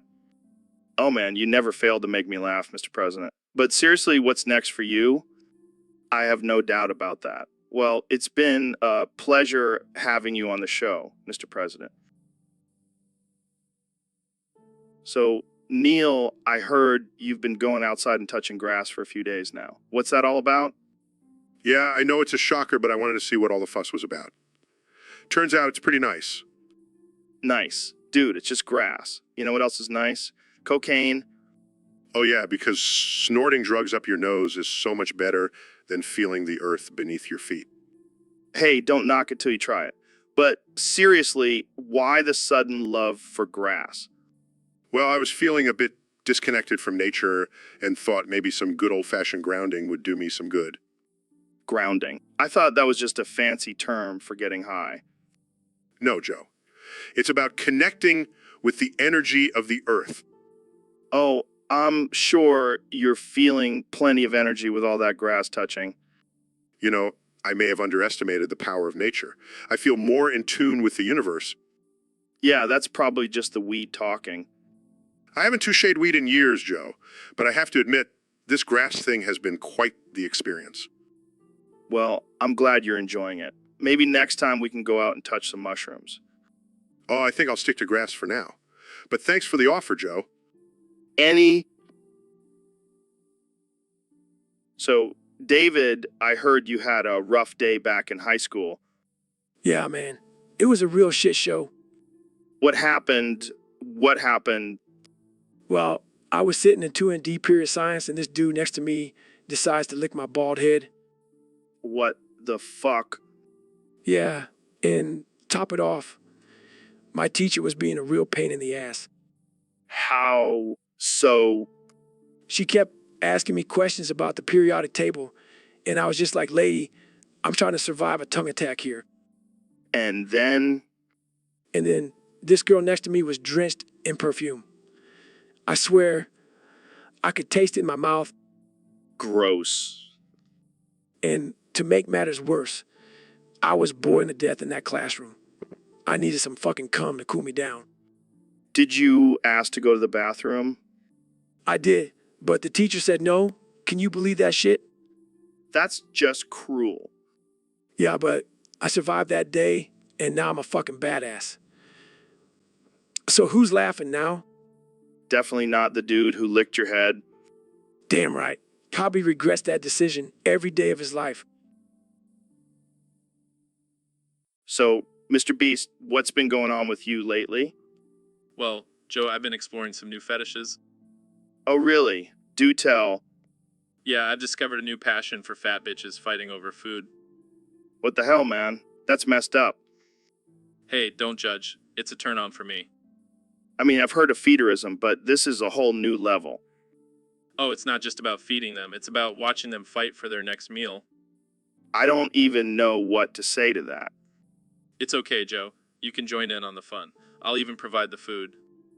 No thanks. I'll stick to my regular fetishes. Suit yourself. But let me tell you, there's nothing like seeing two big women go at it over a plate of fried chicken. Okay, that's enough. Jamie, pull up an image of... Actually, never mind. Don't do it. Come on, Joe. You know, you're curious. This conversation has taken a dark turn. Hey, at least it's not as bad as my other fetish. Oh, God. I don't even want to know. Let's just say it involves clowns and whipped cream. All right, we're in this conversation right now. Thanks for coming on the show. So, Ben, I heard you're a big fan of trivia. Yeah, I love testing my knowledge and showing off my superior intellect. Well, I have a special trivia game for us today. It's called Goron Trivia. Goron, as in the race of rock creatures from The Legend of Zelda. Yeah, that's the one. And the questions are all about their culture and habits. This should be a piece of cake. Fire away. Okay, first question. What is the traditional Goron greeting? Let me think. Oh, I know. It's Owa Oguru. Nope, it's actually, what's up, bitches? What? That can't be right. Hey, I don't make the rules. Next question. What do Gorons eat for breakfast? Easy. They eat rocksta. Wrong again. They actually have a strict vegan diet of fruits and vegetables. This is ridiculous. I demand a fact checker. Sorry, Ben. No fact checkers here. Just pure, unadulterated Goron trivia. Fine. Let's just get this over with. Okay, last question. What is the traditional Goron dance? I'm not falling for this one. I refuse to believe they have a dance. Oh, but they do. And it's a wild one. It involves twerking and throwing rocks at each other. I don't even know what to say to that. How about Jamie, pull up and... So, Elon, I heard you have a new PR stunt up your sleeve. Oh yeah, you know, me always trying to push the boundaries. So what is it this time? Another flamethrower? Nah, that's old news. This time, 1 in every 3 rockets we launch will actually be a firework. Wait, what? Firework? Yeah, can you imagine the look on people's faces when they think it's a rocket launch and then boom, it's just a bunch of sparkles and colors? That's insane and dangerous. Oh, come on, where's your sense of adventure? Plus, it'll be a great way to distract people from all the failed launches. Yeah, because nothing says successful space program like a bunch of sparklers shooting into the sky. Hey, at least it'll be entertaining. And if anyone complains, we'll just call it a celebration of innovation. You're a madman, Elon. A brilliant madman. Thank you. Joe, that's the nicest thing anyone has ever said to me. Now let's go light some fuses and watch the magic happen. So, Mr. President, I hear you have a list of the top 10 most American ways to earn $40. Let's hear it. You know, Joe, I have the best list. Believe me. And it's going to be huge. I've no doubt about that. So what's number 1 on your list? Number 1, and this is a big one, is selling your soul to the devil. I mean, come on, it's the American way. I don't think that's legal, Mr. President. Legal schmegel. Next on the list is becoming a professional wrestler. Nothing says America like fake fighting and spandex. Interesting choice. What's next? Well, you could always become a professional hot dog eater. I mean, who needs a functioning digestive system anyway? I think I'll pass on that one. What else do you have? How about selling your hair to a wig maker? It worked for me. I'm not sure that's a sustainable career option for most people. Hey, I'm just giving you the best ideas here. Next up is becoming a reality TV star, you know, like me. I'm pretty sure that's not a job, Mr. President. It's a job, Joe, believe me. And it's a great way to make $40.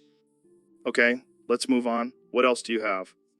How about becoming a professional Twitter troll? I mean, I practically wrote the book on that. Yeah, I think we've all seen your Twitter account, Mr.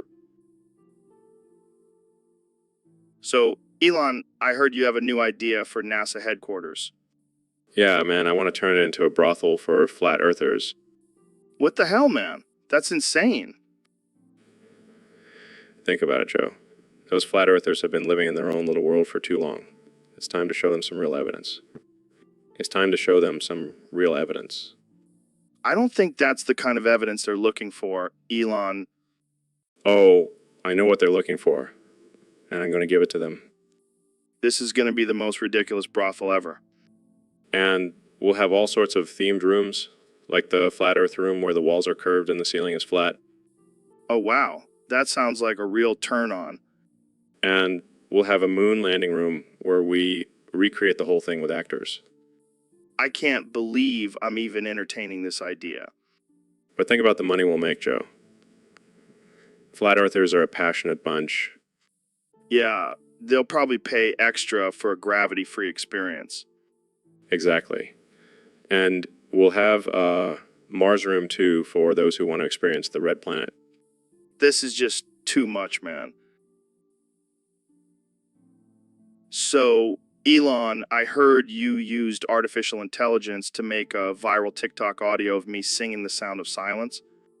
Yeah, man. I figured it was time to show the world your hidden talent. Hidden talent? More like hidden embarrassment? Come on, Joe. Don't be so hard on yourself. You sound like a dying cat, but in a good way. Oh, thanks. That really boosts my confidence. Hey, at least you're not as tone deaf as my artificial intelligence robot. Your artificial intelligence robot can sing. Yeah, but it's more like a mix between a dying cat and a malfunctioning printer. That's the kind of content I want to see on TikTok. Speaking of TikTok, did you see the video of a cat playing the piano? Yeah, and it was actually pretty impressive. Yeah, but can it play the sound of silence? I think that's where we draw the line. Jamie, pull up an image of a cat playing the piano. Okay. Now, let's see if we can get it to play the sound of silence. Yeah, because that's definitely a productive use of our time. Hey, we're just two billionaires having fun. Yeah, because that's what billionaires do. Play with cats and make terrible TikTok videos.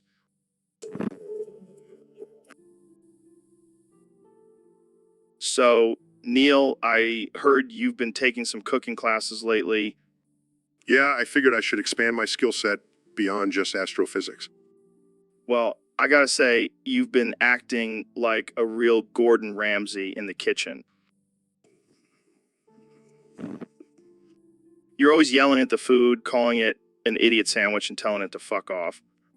Well, if the food is not cooked to perfection, it deserves to be berated.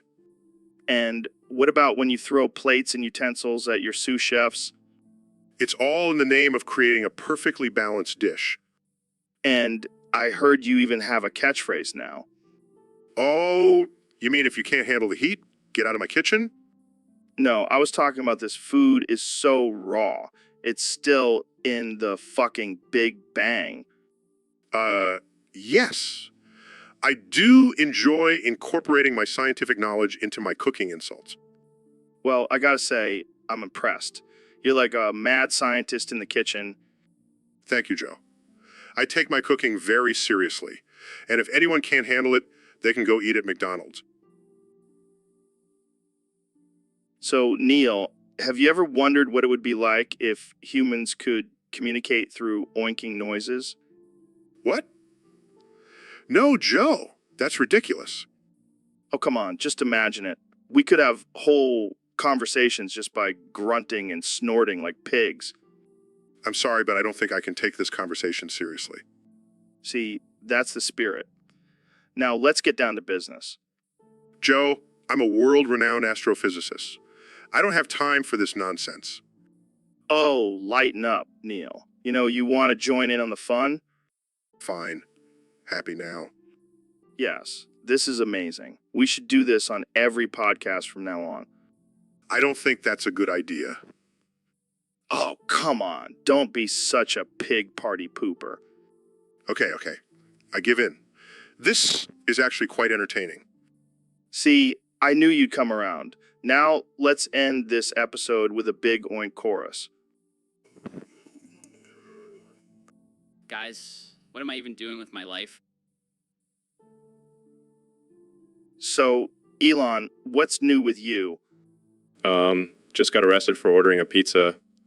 Wait, what? How does that even happen? Well, I told Grimes to order a pizza, but she only put in 3 numbers and said the pizza is aggressive. What the hell does that even mean?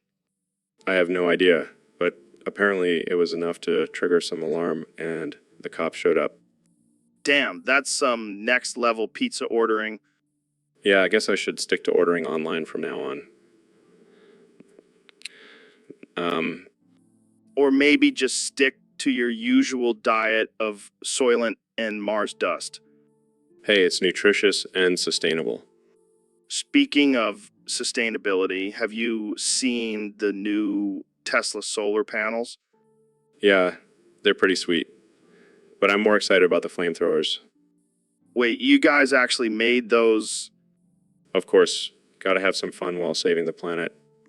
Well, I hope you have a good lawyer for that pizza incident.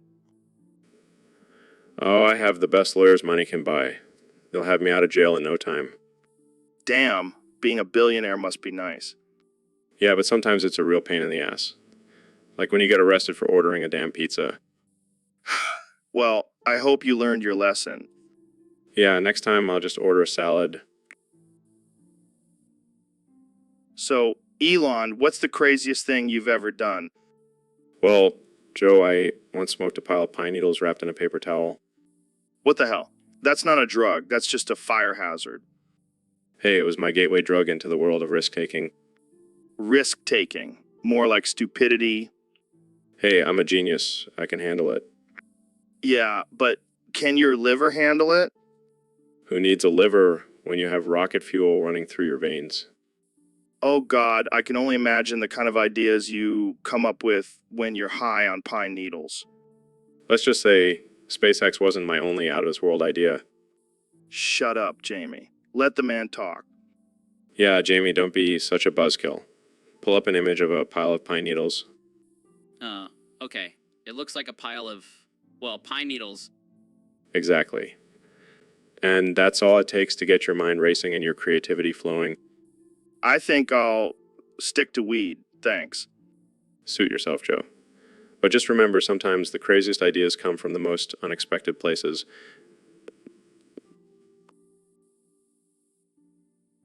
So, Elon, I heard you change your name to Elon Schlong. What's that all about? Yeah, man, I figure it's time for a change. Plus, it's a more accurate representation of my assets. I can't argue with that. But why the name change? Well, I was tired of being known as just the Tesla guy or the SpaceX dude. I wanted a name that really stands out, you know? And you definitely achieved that. But what does Grimes think about it? She loves it. She's always been a fan of elongated things. I bet she does. So what's next for Elon Schlong? Well, thinking of starting my own line of adult toys. You know, for those who want to reach new heights in their pleasure. I can already see the slogan, experience the power of Elon Schlong. I like the sound of that. Maybe I'll make you a spokesperson. I'll have to think about that one. But seriously, what inspired this name change? Well, I've always been fascinated by snakes. And you know what they say about snakes? They're long and strong. Exactly. And that's what I want to represent with my new name. Well, you definitely have everyone's attention now. Elon Schlong, the man with the plan. I like the sound of that. Now let's get back. So, Dr. Phil, I heard you've been hanging out with some fuck boys lately. Yeah, man. I can't get enough of those wild, reckless, and emotionally unavailable men. Really? I always thought you were more of a straight-laced, no-nonsense kind of guy. Oh, please. I'm all about that YOLO lifestyle now. You only live once. Am I right? I never thought I'd hear Dr. Phil say YOLO. What happened to the old Dr. Phil? He's gone, man. I'm all about living in the moment and chasing those bad boys with no regard for my own well-being. Wow, this is a whole new side of you. What do you even talk about with these fuck boys? Oh, just deep stuff like how many likes they got on their latest Instagram post and how many girls they bang. That's not really your usual topic of conversation. Hey, I'm a changed man. I'm living my best life now, and that includes embracing my inner fuck boy. Well, I never thought I'd see the day. Keep doing you, Dr. Phil. Oh, I will. And you know what they say, haters gonna hate, but I'm just gonna shake it off. So, Elon, I heard you have a new plan to rescue the boys stuck in the cave. Yeah, man, I'm gonna put them back in the cave so I can rescue them. It's foolproof. What the hell are you talking about? That's messed up. Hear me out, Joe. We put them back in the cave, right? Then I send in my new Tesla submarine to save them. That's the dumbest thing I've ever heard. Why not just leave them out of the cave and use a submarine? Where's the fun in that? Plus, I need to test out my new submarine. It's like a real-life video game. You're insane, man. What about the risk of putting them back in the cave? ESH, they survive this long, they can handle a little more cave time. Plus, I'll give them some flamethrowers to keep them entertained. This is getting out of hand. You can't just mess with people's lives like that. Relax, Joe. I'll make sure they sign a waiver first. It's all good. I can't believe I'm even entertaining this idea. You're a madman, Elon. Hey, it's all for the greater good. Plus, think of the headlines. Elon Musk saves their boys by putting them back in cave. It's genius. I don't think anyone would see it that way, Elon. Well, they'll see once I make a movie about it. I'll call it Cave Rescue, the Elon Musk way. So, we've got two of the biggest names in the game here today. Neil deGrasse Tyson and Elon Musk. What's up, fellas? Hey, Joe, it's always a pleasure to be on your podcast. Yeah, it's great to be here. But let's be real. The one everyone wants to hear from. Oh, shots fired already. What's got you guys competing for my attention? Well, I've got a new book coming out that's going to blow people's minds. It's all about the mysteries of the universe and... Uff, that's cute. Launching rockets into space and developing self-driving cars. What have you done lately? Oh, I don't know. Just educating the masses and inspiring future generations of scientists. Yeah, but can you smoke a joint on live TV? Guys, let's calm down. We can appreciate both of your accomplishments. Fine, but let's see who can do the best impression of a chimpanzee. Oh, I've got this one in the bag. Watch me swing from this imaginary tree. That's nothing. Check out my perfect chimp noises. Okay, let's move on. How about we see who can eat the spiciest hot sauce without crying? I've got a secret stash of hot sauces from around the world. I can handle anything. Oh, please. I eat ghost peppers for breakfast. All right. Let's call it a tie. You guys are both insane. But so, Neil, I gotta ask, what's your secret to staying so fit and sharp? Well, Joe, it's a combination of a healthy diet, regular exercise, and a sprinkle of astrophysics. I knew it. You're not human. You're a goddamn alien. Well, I can neither confirm nor deny that. But seriously, I've been feeling a little off lately. Maybe it's all the MMA fights I've been commentating. Or maybe it's all the elk meat you've been eating. Hey, that's good stuff. But I have a theory, Neil. I think you put a fart in my smelling salts. Why would I do that? I don't know. Maybe you're trying to sabotage me. Joe, I'm a scientist, not a prankster. Plus, I don't think my farts are potent enough to make you cry. You underestimate the power of your farts, Neil. They're like a chemical weapon. Well, I'll make sure to warn the government about that. Jamie, pull up an image of a fart cloud engulfing the White House. Oh. Sure thing, Joe. Here it is. Oh man, we're going to get in so much trouble for this. It's worth it for the laughs. But seriously, Neil, what's your secret to staying so fit and sharp? Joe, I already told you. It's a healthy lifestyle and astrophysics. Fine. So, Ben, I heard you're planning to write down a Google Doc of the most heinous prompts of all times for our next artificial intelligence Rogan stream. Yeah, I figure if we're gonna offend people, might as well go all out. I like your style. What kind of prompts are we talking about here? Oh, the classics. Like, is it okay to punch a baby if it's crying too loud? Oh man, that's messed up. But I think we can do better. How about would you rather eat a live tarantula or a bowl of maggots? Okay, let's dial it back a bit. How about if you could have any superpower? Would you choose the ability to fart on command? Yes. And then we can follow it up with, would you rather have a third arm or a second head? This is getting out of hand. How about if you could switch bodies with anyone for a day? Would you choose a homeless person or a Kardashian? Oh man, that's a tough one. But I think we can top it with, would you rather have a nipple for a nose or a nose for a nipple? Okay, we have to stop. I don't think our artificial intelligence Rogan can handle these prompts. Oh, come on, Joe. It'll be hilarious. And besides, it's not like anyone takes us seriously anyway. You have a point there. All right, let's do it. So, Elon, what's your take on this whole BWC sissy hypnosis thing? Well, Joe, let me tell you, I've been doing some extensive research on the subject, and I have to say it's all a load of bullshit. Bullshit. Really? Why's that? Because it's all based on the idea that people can be hypnotized into becoming sissies. And let me tell you, that's just plain ridiculous. But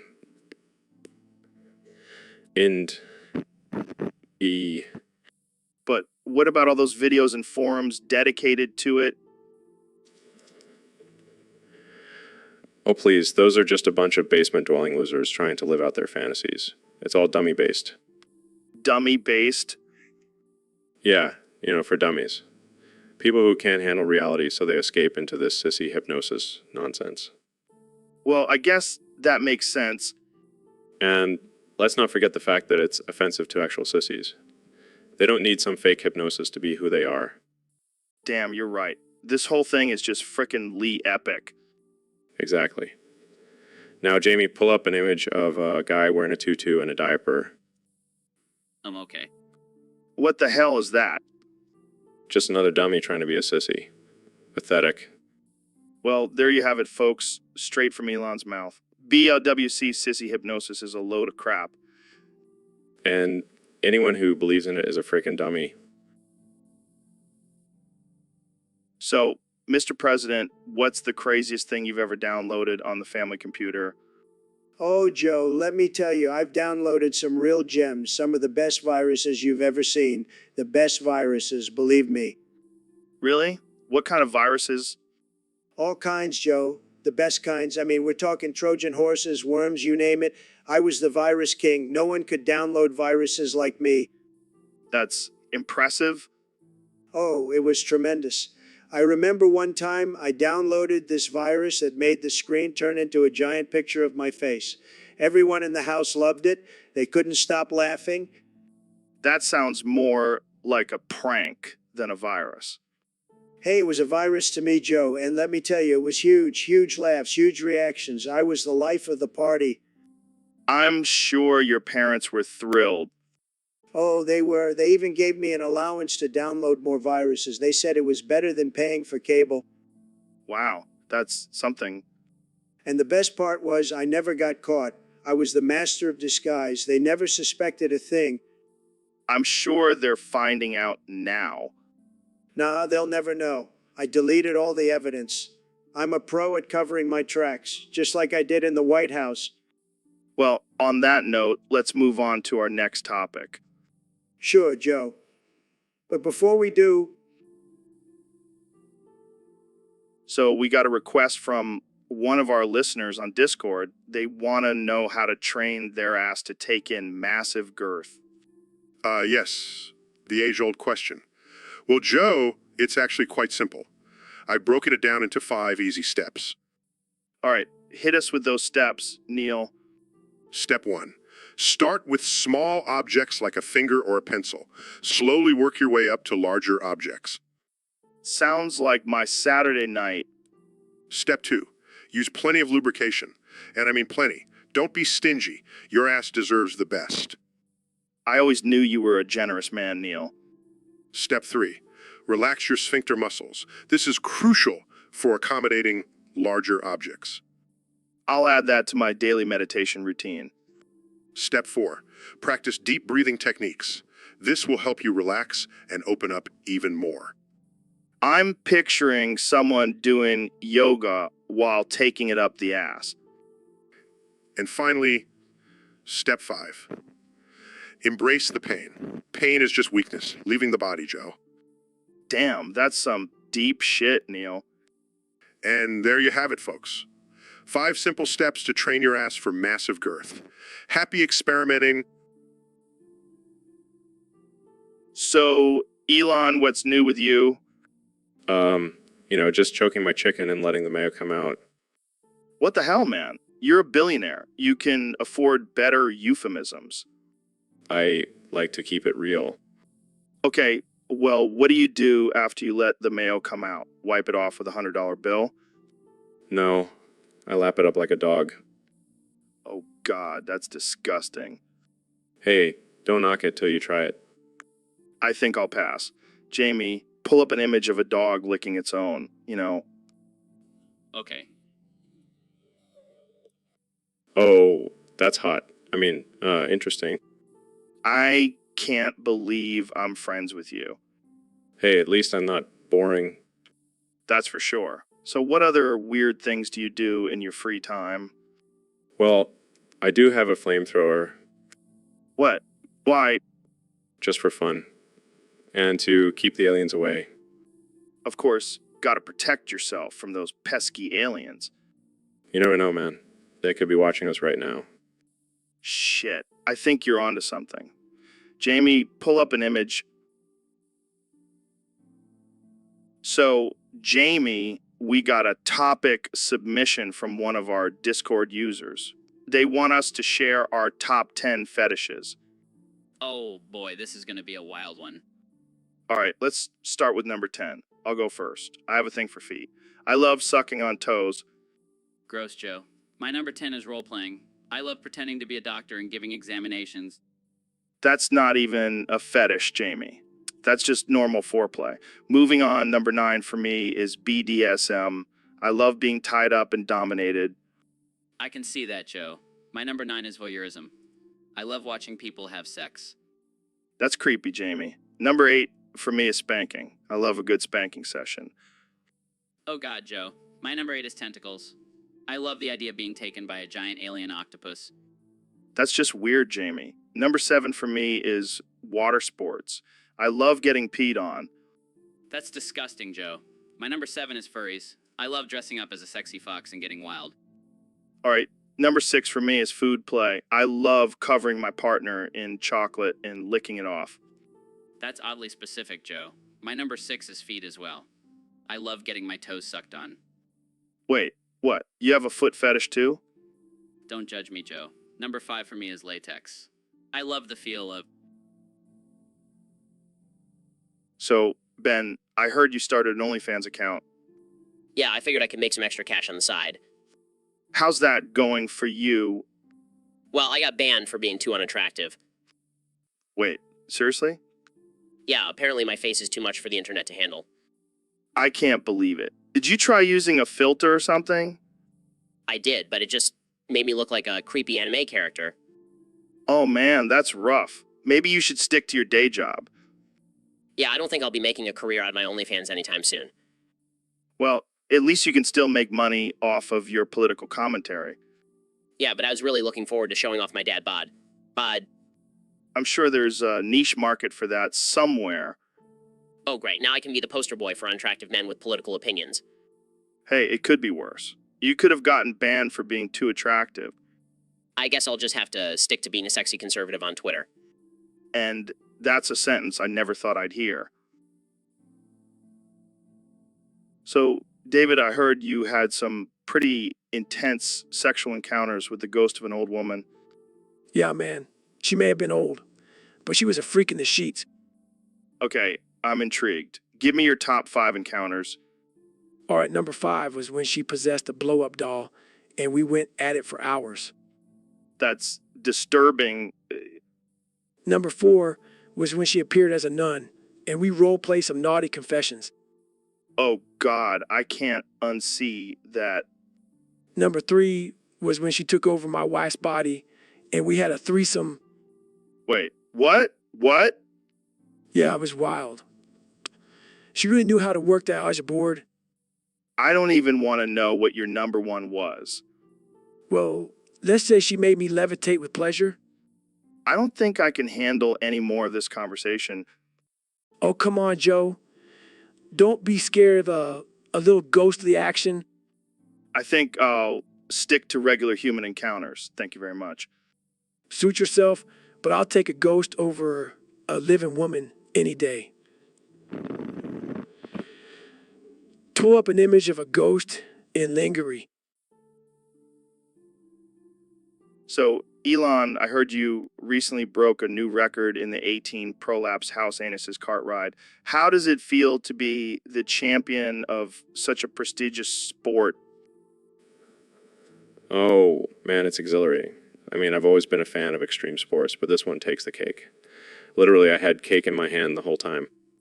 I can only imagine. But I have to ask, how did you even come up with this idea? Well, I was bored one day and I saw a bunch of prolapsed house anuses lying around. And I thought, why not turn them into a cart ride? And the rest is history. That's creative and disturbing. But let's talk about your technique. How do you navigate through 18 prolapsed house anuses without crashing? It's all about precision and speed. You have to know exactly where to turn and when to accelerate. And of course, having a strong stomach helps. I can imagine. So what's your high score? 69. Of course. It's the perfect number for this sport. Nice. And have to ask, what's your secret to success? Well, aside from my genius brain, I also have a special playlist that I listen to while riding. It's a mix of death metal and Baby Shark. It really gets me in the zone. That's interesting. Well, congrats on your new high score, Elon. I don't think anyone will be able to beat it. Thanks, Joe. And hey, if anyone wants to... So, Neil, I heard you've been on a real mayo kick lately. Yeah, Joe. I can't get enough of that creamy white goodness. And I heard it's all because of Ben Shapiro's sister's mommy milkers. Oh, you mean those glorious, perfectly shaped orbs of nourishment? Yeah, those. But I gotta ask, why are you so obsessed with them? Well, Joe, it's simple. They're just so booming. Booming? What the hell does that even mean? You know, like a boom capturing every last drop of that special mayo. Oh, God. I can't unhear that. Jamie, pull up an image of a boom mic. Here you go, Joe. Oh, man, that's just disturbing.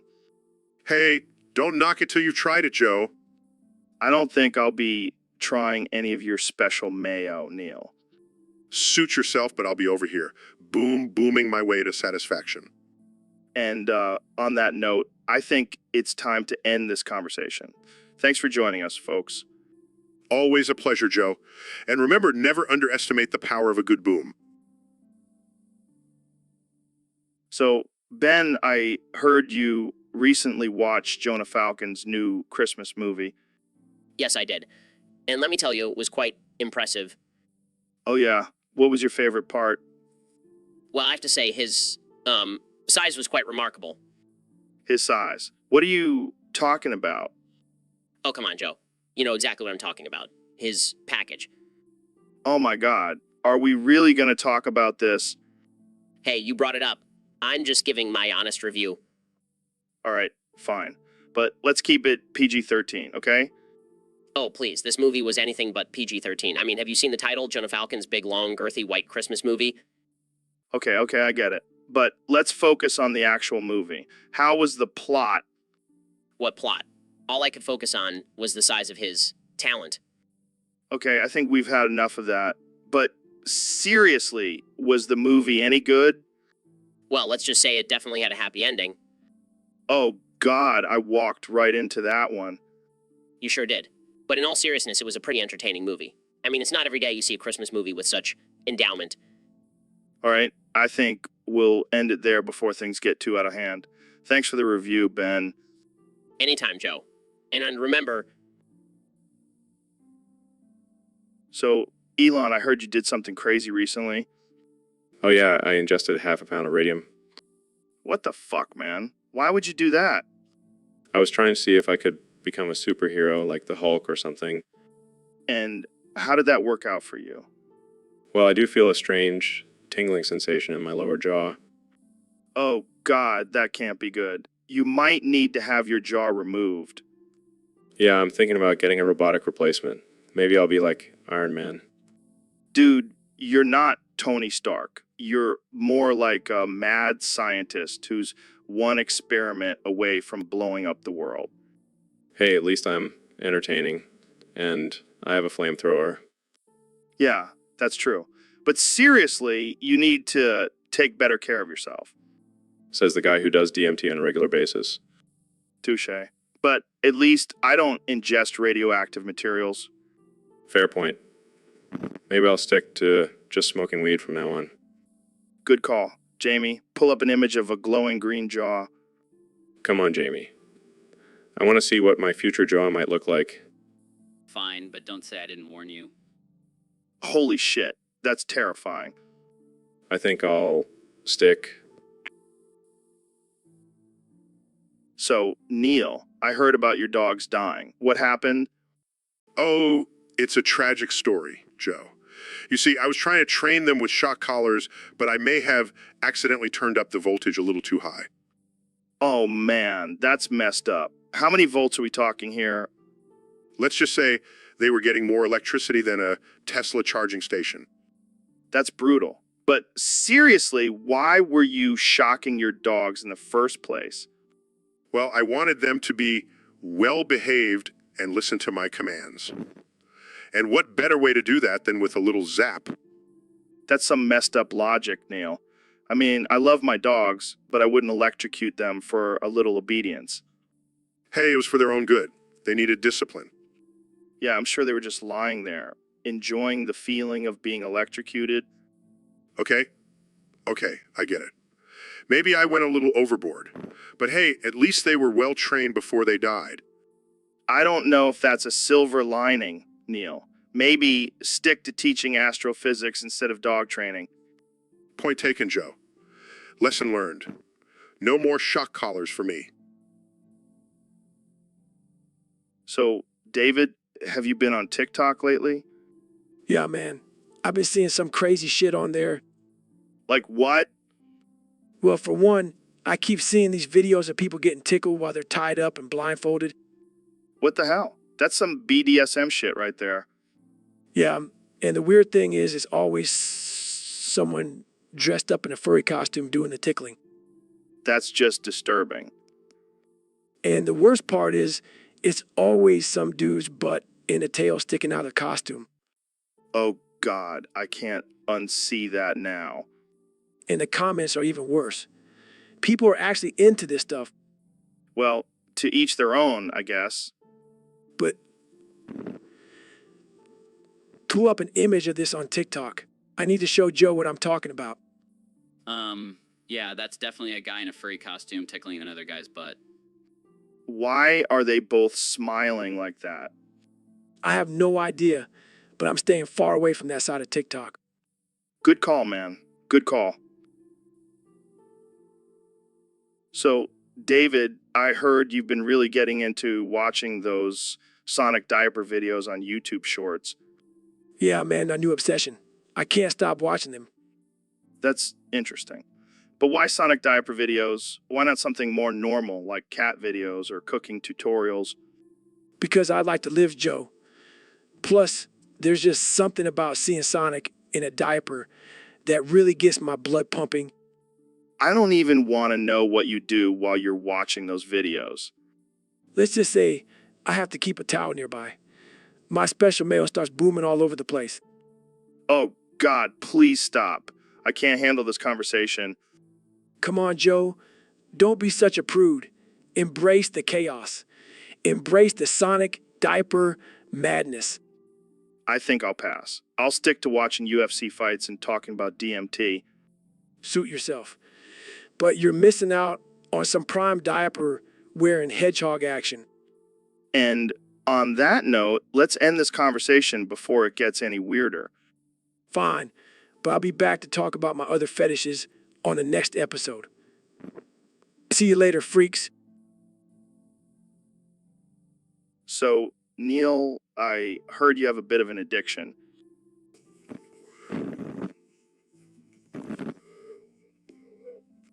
Triscuits, man. I heard you can't get enough of those little crackers. Well, they're quite delicious. Delicious. They're like eating cardboard with a hint of salt. Hey, don't you dare insult the Triscuit. They are the perfect combination of crunch and flavor. Oh yeah, because nothing says flavor like a cracker that tastes like sawdust. You just don't appreciate the complexity of the Triscuit. Oh, I'm sorry. I didn't realize I needed a PhD in psychology to enjoy a cracker. Well, I do have a PhD in astrophysics, so I think my taste in snacks is pretty legit. Yeah, but can you explain the gravitational pull of Triscuit on your taste buds?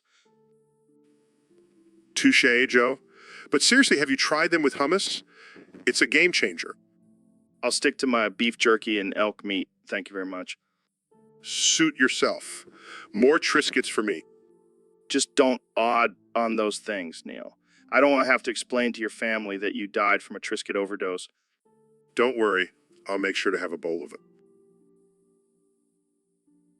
So, Elon, I hear you've been spending a lot of time at the beach lately. Yeah, man.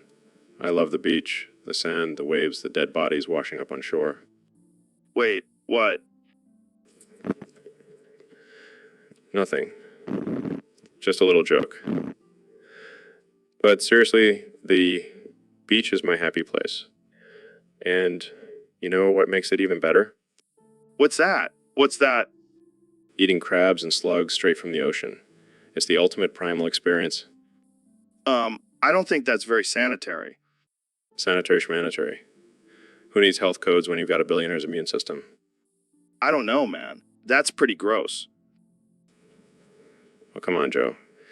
You're always talking about trying new things and expanding your mind. Well, this is the ultimate mind-expanding experience. Plus, it's a great source of protein. I'll stick to my elk meat. Thank you very much. Suit yourself. More crabs and slugs for me. Oh, and I hear they're great for enhancing your brain power. Maybe that's why I'm such a genius. Or maybe it's all the weed you smoke. Hey, that's just a side hobby. My real passion is eating crustaceans and gastropods on the beach. Well, I can't say I'll be joining you on that adventure anytime soon. Your loss, Joe. Your loss. So, Neil, what's new in the world of astrophysics? Well, Joe, I've been studying the curvature of space-time and... Boring. Let's talk about something more interesting. Like what? Like, have you ever tried to kiss your own butthole? No, Joe, that's absurd. Come on, Neil. Don't tell me you've never been curious. Absolutely not. That's not something I would ever consider doing. But think about it, Neil. You could have a whole new perspective on the universe. I highly doubt that. Jamie, pull up an image of contortionist. See, Neil, it's possible. That's not the same thing, Joe. And I'm not interested in trying. Suit yourself, Neil. But I'm telling you, it's a game changer. I'll stick to studying black holes. Thank you very much. Suit yourself. But don't come crying to me when you're missing out on a whole new world of pleasure. I think I'll take my chances, Joe. Thanks for the offer, though. So, Neil, what's this vortex mathematics I keep hearing about? Oh, it's just a way of looking at numbers and patterns through a spiral. A spiral? Like a tornado? No, not like a tornado, Joe. More like a cosmic whirlpool of numbers. Sounds trippy, man. How does it work? Well, you see, it's all about finding the connections between numbers and the universe, and it can get pretty complex. Complex. You mean like trying to figure out how to use a bidet? Sure, if that helps you understand it better. I don't know, man. I'm still trying to wrap my head around the concept of infinity. Well, with vortex mathematics, you can actually visualize infinity as a never-ending spiral. Whoa, that's deep. Speaking of spirals, have you ever seen a snail shell? Yes. What about it? Well, it's like a vortex, right? And it's also a perfect mathematical pattern. Yes, that's true. But let's get back to the topic at hand, shall we? Right? Vortex mathematics. So what's the practical application of this? Can I use it to win at blackjack?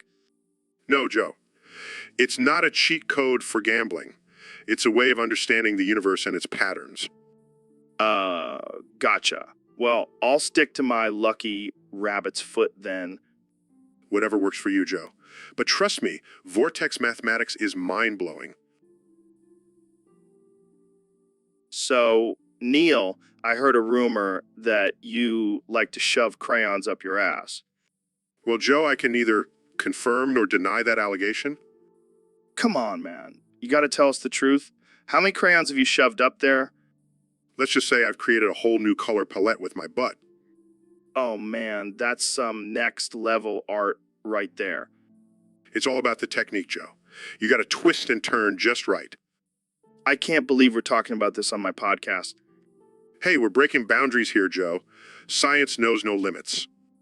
I gotta ask, what's your favorite color to shove up there? Definitely red. It adds a nice pop of color to my poop. Oh God, I can't handle this. This is too much. You know what they say, Joe? An apple a day keeps the doctor away, but a crayon up the butt keeps the creativity flowing. I think we've officially hit rock bottom on this podcast. Or have we reached new heights? Think about it, Joe. I don't even know where to go from here. Thanks for joining me, Neil. This has been enlightening. Anytime, Joe. So, Elon, what's been on your mind lately? Well, Joe, I've been thinking a lot about Beyblades. Beyblades, like the spinning top toys. Yes, Joe. They're the key to unlocking the secrets of the universe. Okay. How so? Think about it, Joe. The way they spin and battle each other is like a microcosm of the universe. I don't know if I follow Elon. And the energy they generate, it's like a renewable source of power. I'm telling you, we need to invest in Beyblades. I don't know, man. Seems a little far-fetched. Oh, come on, Joe. You're just not seeing the big picture. Plus, have you seen the designs on these things? They're like miniature works of art. All right, I'll give you that. But I don't know if I'd call it a universal energy source. Trust me, Joe. I've done the research. Beyblades are the future. Well, I guess we'll just have to agree to disagree on this one. Fine, Joe. But just remember, when the world is powered by Beyblades, I'll be the one laughing. All right, let's move on before this conversation gets any more ridiculous. So, Neil, what's your take on the moon? Well, Joe, as an astrophysicist, I find the moon to be a fascinating celestial body. Fascinating. It's just a big rock in the sky. Oh, Joe, you have no appreciation for the wonders of the universe. I appreciate the universe. I just don't give a fuck about the moon. How can you not care about the moon? It controls the tides, affects our sleep patterns and has been a source of inspiration for centuries. Yeah, whatever. But have you ever thought about fucking the moon? Excuse me? You know, getting it on with that big round rock in the sky. I bet it's got some tight craters. Joe, that is highly inappropriate and offensive. Offensive. Oh, come on. It's just a joke. Lighten up, Neil. I will not lighten up about something as sacred as the moon. Sacred. It's just a big hunk of cheese floating in space. Cheese! Joe, have you been smoking something before this podcast? Maybe. But seriously, imagine the headlines. Neil deGrasse Tyson and Joe Rogan have a threesome with the moon. Jamie, pull up an image of a moon with a sensor bar over it. See, even Jamie is on board with this idea. I think I've had enough of this conversation. Good day, Joe. Fine. But just remember, fuck the moon. So, Ben, I heard you made a big crypto investment recently. Yeah, I put all my money into Harry Potter Obama Sonic Ninu. What the hell is that? Sounds like a spell from Hogwarts. No, it's the future of currency. It combines the power of Harry Potter, Obama, Sonic the Hedgehog, and some random number 10. And don't forget the Inyo. That's the real money maker. Exactly. It's the ultimate crossover. And with Obama's face on the coin, it's bound to skyrocket. I don't know, man. Seems a little risky. Oh, please. I got the brain of a 40-year-old and the body of a 12-year-old. I know what I'm doing. Well, I hope you have a backup plan in case it all goes to shit. Of course I do. I'll just blame it on the Democrats. Classic Shapiro move. But seriously, what's the deal with the 10 in the name? It's the number of times I've watched the entire Harry Potter series. Gotta show my dedication. And how much have you invested in this magical coin? Let's just say, if it fails, I'll be living in my mom's basement for the rest of my life. Guys, I found an image of a guy dressed as Harry Potter, Obama, and Sonic holding a dog with a 10 on its collar. Oh my God, that's perfect. That's exactly how I picture Ben investing in this coin. So, David, I heard you've been training with the Gorons. Yeah, man, those guys are no joke. They're like the CrossFit bros of the Hyrule world. Did you race against them? Yeah, I thought I had it in the bag. But those Gorons are surprisingly fast for their size. How did it go? Let's just say I have a newfound respect for their boulder rolling abilities.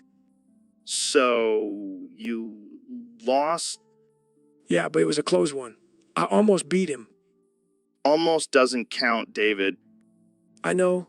Have you seen their calves? It's like they're made of solid rock. Maybe you should incorporate some boulder rolling into your training routine. Oh, trust me, I've already had it. But I think I'll stick to running on flat ground for now. Smart move. Those Gorons are no joke. Yeah, but I'll get them next time. I just need to work on my endurance and maybe get some Goron-sized shoes. Or you could just chop off your feet and get some Goron feet. That'll give you an edge in the race. Yeah, I'll get right on that. Jamie, pull up an image of Goron feet. Here you go, David. Okay, maybe I'll stick to my human feet for now. So, Neil, I heard you're a big fan of science and all that jazz. Wow. Woo. You know what, Joe? I love exploring the mysteries of the universe. Well, how about we explore something a little closer to home? How about feces? Wow. Woo. Ooh. Now that's a challenge, but I accept. Let's talk about wow. Woo. All right, so what's the deal with woo? Why do we even have it? Well, wow woo is a natural byproduct of our digestive system. It's our body's way of getting rid of waste. Yeah, but why does it have to smell so bad? Can't we make it smell like roses or something? Wow. Woo. I'm afraid not, Joe. The smell is caused by the breakdown of proteins and other nutrients in our food. So basically, wow woo is just a bunch of digested food and bacteria. What? Woo, woo, woo. That's right. And it's actually a vital part of our ecosystem. It helps fertilize the soil and keep our planet healthy.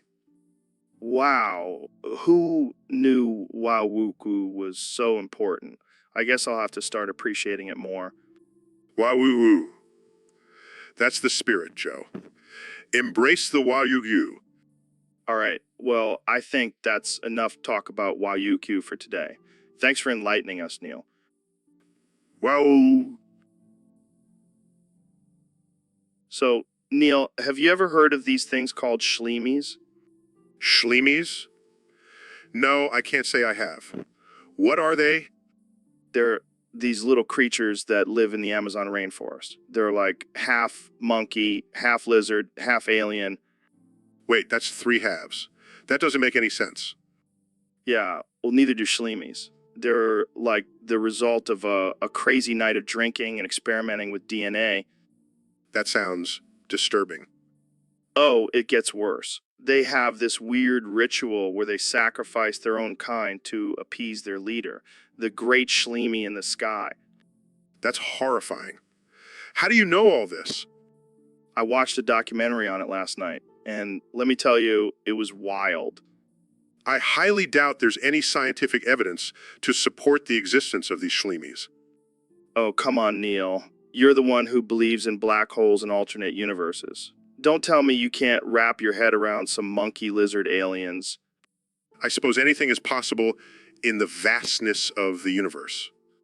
Exactly. And who knows, maybe one day we'll discover a planet full of Shleemies and we'll have to figure out how to communicate with them. Or maybe we'll just have to sacrifice a few monkeys and lizards to appease them. Now you're getting it, Neil. We'll make a great team when the Shleemies invade Earth. I think I'll stick to studying the stars. Thank you very much. So, Neil, have you seen the new Saw movie? Yeah, man. That John Kramer guy is a real twisted genius. Seriously, how does he bend the space-time continuum like that? I think it's all those crazy traps he sets up. They must create some kind of wormhole or something. Dude, I wouldn't even want to imagine what kind of messed up experiments he's been doing in his basement. And don't even get me started on that creepy puppet of his. That thing gives me the heebie-jeebies. I bet he's got some kind of time machine hidden in there. How else could he be in multiple places at once? Maybe he's just really good at cloning himself. Or maybe he's just a wizard. I wouldn't put it past him. But seriously, who thinks of this stuff? He's like a mad scientist mixed with a horror movie director. And let's not forget the fact that he's technically dead, but still manages to control everything from beyond the grave. That's some next-level time bending right there. Yeah, I don't know if I should be impressed or terrified. But one thing's for sure, I'm never going to play a game of jigsaws again. Agreed. I'll stick to play Monopoly with my friends. Thank you very much. So, Elon, I heard you have some interesting thoughts on the ethical nature of bestiality. Oh yeah, I've been doing some research on it. And honestly, I think it's totally fine. Wait, what? Yeah. Think about it. Animals have been having sex with each other since the beginning of time. Who would we say it's wrong? Because they're animals and we're humans. But we're all just animals, man. We're all part of the same ecosystem. I don't know if I can get on board with this, Elon. Come on, Joe. Don't be such a prude. Plus, think about all the advancements we could make in animal-human hybrid technology. I don't think that's a good idea, Elon. That's just creepy. Oh, come on. You're just not open-minded enough. Plus, imagine the possibilities for space travel. We could have a whole new species of astronauts. I think I need to change the subject before this conversation gets any weirder. Suit yourself, Joe. But just remember, when the aliens come, they might not see a difference between us and our furry friends. So, Elon, I heard you're planning on sending goons to Mars? Yeah, man, I mean, what else are we gonna do with all these goons? But why Mars? Can't we just keep them on Earth?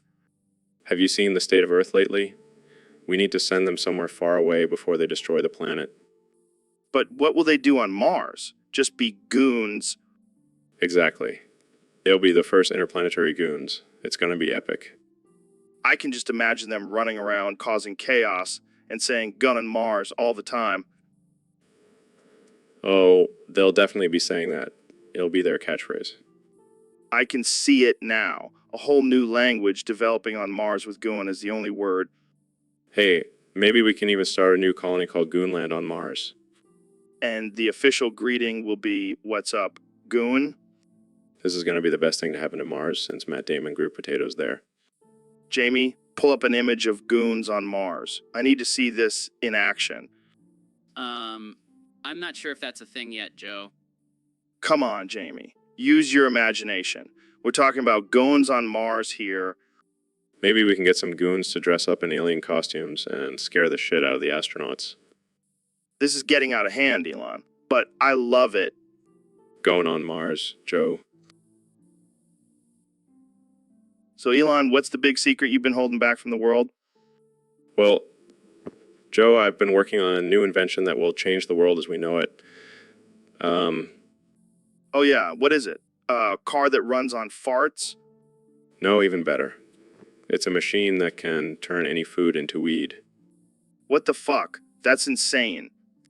I know, right? I call it the Weedinator. That's a terrible name. But seriously, how does it work? It's simple. You just put any food in and it comes out as a delicious edible weed treat. That's amazing. But why would you create something like this? Well, I figured if people are going to get the munchies anyway, they might as well eat something that will get them even higher. You're a mad genius, Elon. And it also has a setting to turn any drink into a weed-infused beverage. Dude, you're going to make a killing with this invention. Oh, I know. Already planning on opening up a chain of fast food restaurants called Elon's Edibles. I can't wait to try it. Jamie, pull up an image of a stoner eating a weed burger. Oh, don't be a prude, Jamie. It's all in the name of science. This is going to be bigger than the Tesla. I can feel it. And So, Ben, have you ever thought about kissing another man? What kind of question is that, Joe? Of course not. I'm a devout conservative. Come on, don't be such a prude. I bet you'd love it. Absolutely not. I have a wife and kids, Joe. I don't have time for your weird fantasies. Oh, but I've seen you with that smoldering gaze, Ben. You want me. I have no idea what you're talking about. Joe, I don't want you. I don't want any man. I want a nice, traditional, heterosexual marriage. But think about it, Ben. We'd make a great power couple. The liberal and the conservative united in love. I'd rather be waterboarded than kiss you, Joe. Oh, come on. Don't knock it till you try it. I'll even let you wear your little yarmulke. That's it. I'm out of here. This is getting too weird for me. Fine, be that way. But just know the offer stands. Anytime you're ready to explore your true desires, I'll be here. So, Ben, what's on your mind today? Joe, I just can't take it anymore. What are you talking about? My little sissy Wennis, Joe, it's just so tiny and pathetic. Ben, come on, man. It can't be that bad. You don't understand, Joe. It's like a little cocktail weenie. How can I be taken seriously with a sissy Wennis? Look, Ben, size doesn't matter. It's all about how you use it. But I can't even use it, Joe. It's like trying to shoot a BB gun. Oh, man, you really are a little sissy. It's not funny, Joe. This is a serious issue. Okay. Let's just move on to a different topic. Fine. But just know that my sissy Wennis will haunt me forever. All right, let's get back to talking about DMT and chimps. So, Neil, have you ever thought about the possibility of alien reproduction? Oh, you mean like little green men getting it on? Yeah, exactly. Do you think they have some weird alien sex rituals? Well, Joe, considering the vastness of the universe, it's highly likely that there are other intelligent species out there who have their own unique ways of reproducing. But do you think they have sex like we do? Or do they just lay eggs or something? Well, we can't assume that all aliens have the same reproductive organs as us. They could have tentacles or something. Oh man, imagine alien porn. That would be some freaky shit. Joe, I don't think alien porn is something we should be encouraging. Come on, Neil. You're telling me you wouldn't watch an alien threesome? I'm a scientist, Joe. I have more important things to do than watch fictional alien pornography. Fine, fine. But what about alien STDs? Do you think they have to deal with that too? It's possible. And just like humans, they would have to practice safe sex to prevent the spread of any potential diseases. Yeah, but imagine trying to put a condom on a tentacle. That would be a challenge. Joe, I think we should move on to a different topic before we get too deep into alien sex. All right, fine. But you can't deny it would be some out-of-this-world action. I regret agreeing to talk about this topic. So, Neil, I heard you used to be a Goron firefighter. What the hell is that? Oh yeah, back in my previous life, I was a Goron. You know those rock creatures from The Legend of Zelda? Oh yeah, those guys are badass. So what was it like fighting fires as a Goron? Well, it was pretty intense. We didn't have any fancy equipment, just our rock-hard bodies and a lot of determination. I can imagine. Did you have any crazy experiences on the job? Oh man, let me tell you. One time we had to rescue a group of Hylians trapped in a burning castle. I picked them up with my giant Goron hands and carried them to safety. That's insane. Did you ever use your Goron powers for evil? Well, there was this one time I accidentally crushed a small village while trying to put out a fire. But hey, you can't make an omelet without breaking a few houses, am I right? That's messed up, man. But seriously, how did you become a Goron in the first place? It's a long story involving a cursed mask, a moon that was about to crash into the earth, and a lot of psychedelic mushrooms. But let's save that for another podcast. Sounds like a wild ride. Well, thanks for sharing your Goron firefighter days with us, Neil. This has been one hell of a conversation. Anytime, Joe. And Joe, and remember, always be prepared for the unexpected. You never know when you might turn into, So, Ben, I heard you gave a speech recently that was compared to Stalin's anti-Goron speeches. What's that all about?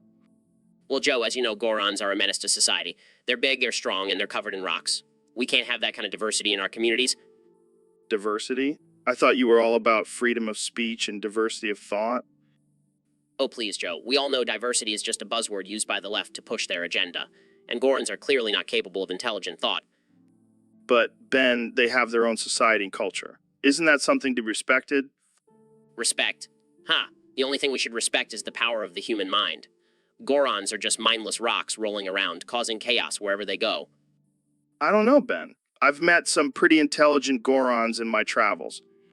Oh, I'm sure you have, Joe. But that doesn't change the fact that they're a threat to our way of life. We must purge them from our society. Purge. That sounds a bit extreme, don't you think? Extreme times call for extreme measures, Joe. We can't risk the safety and purity of our society by allowing these rock monsters to roam free. Well, I think we can agree to disagree on this one, Ben. Of course, Joe. But just remember, when the Gorons take over, don't come crying to me for help. So, Ben, what's been on your mind lately? Well, Joe, I've been thinking about the dangers of Giggy Bow Wow. Giggy Bow, wow. What the hell is that? Oh, smoking a fat boy and a side of fries. Smoking a fat boy and a side of fries. That doesn't sound too dangerous. Oh, but it is, Joe. It's like fucking a hole in your wall, but with Giggy Bow Wow. Fucking the hole in your wall. Ben, what the hell are you talking about? I'm talking about the dangers of Giggy Bow Wow. Joe, it's like a slow and painful death. Slow and painful. That sounds like my last relationship. But seriously, Joe, Giggy Bow Wow is no joke. It can lead to serious health problems. Like what? Explosive diarrhea? No, Joe. I'm talking about heart disease, lung cancer, and even erectile dysfunction. Erectile dysfunction. That's the worst thing you could say to a man. Exactly, Joe. So let's all think twice before we smoke a fat boy and a side of fries. You heard it here first, folks. Giggy Bow Wow is no laughing matter.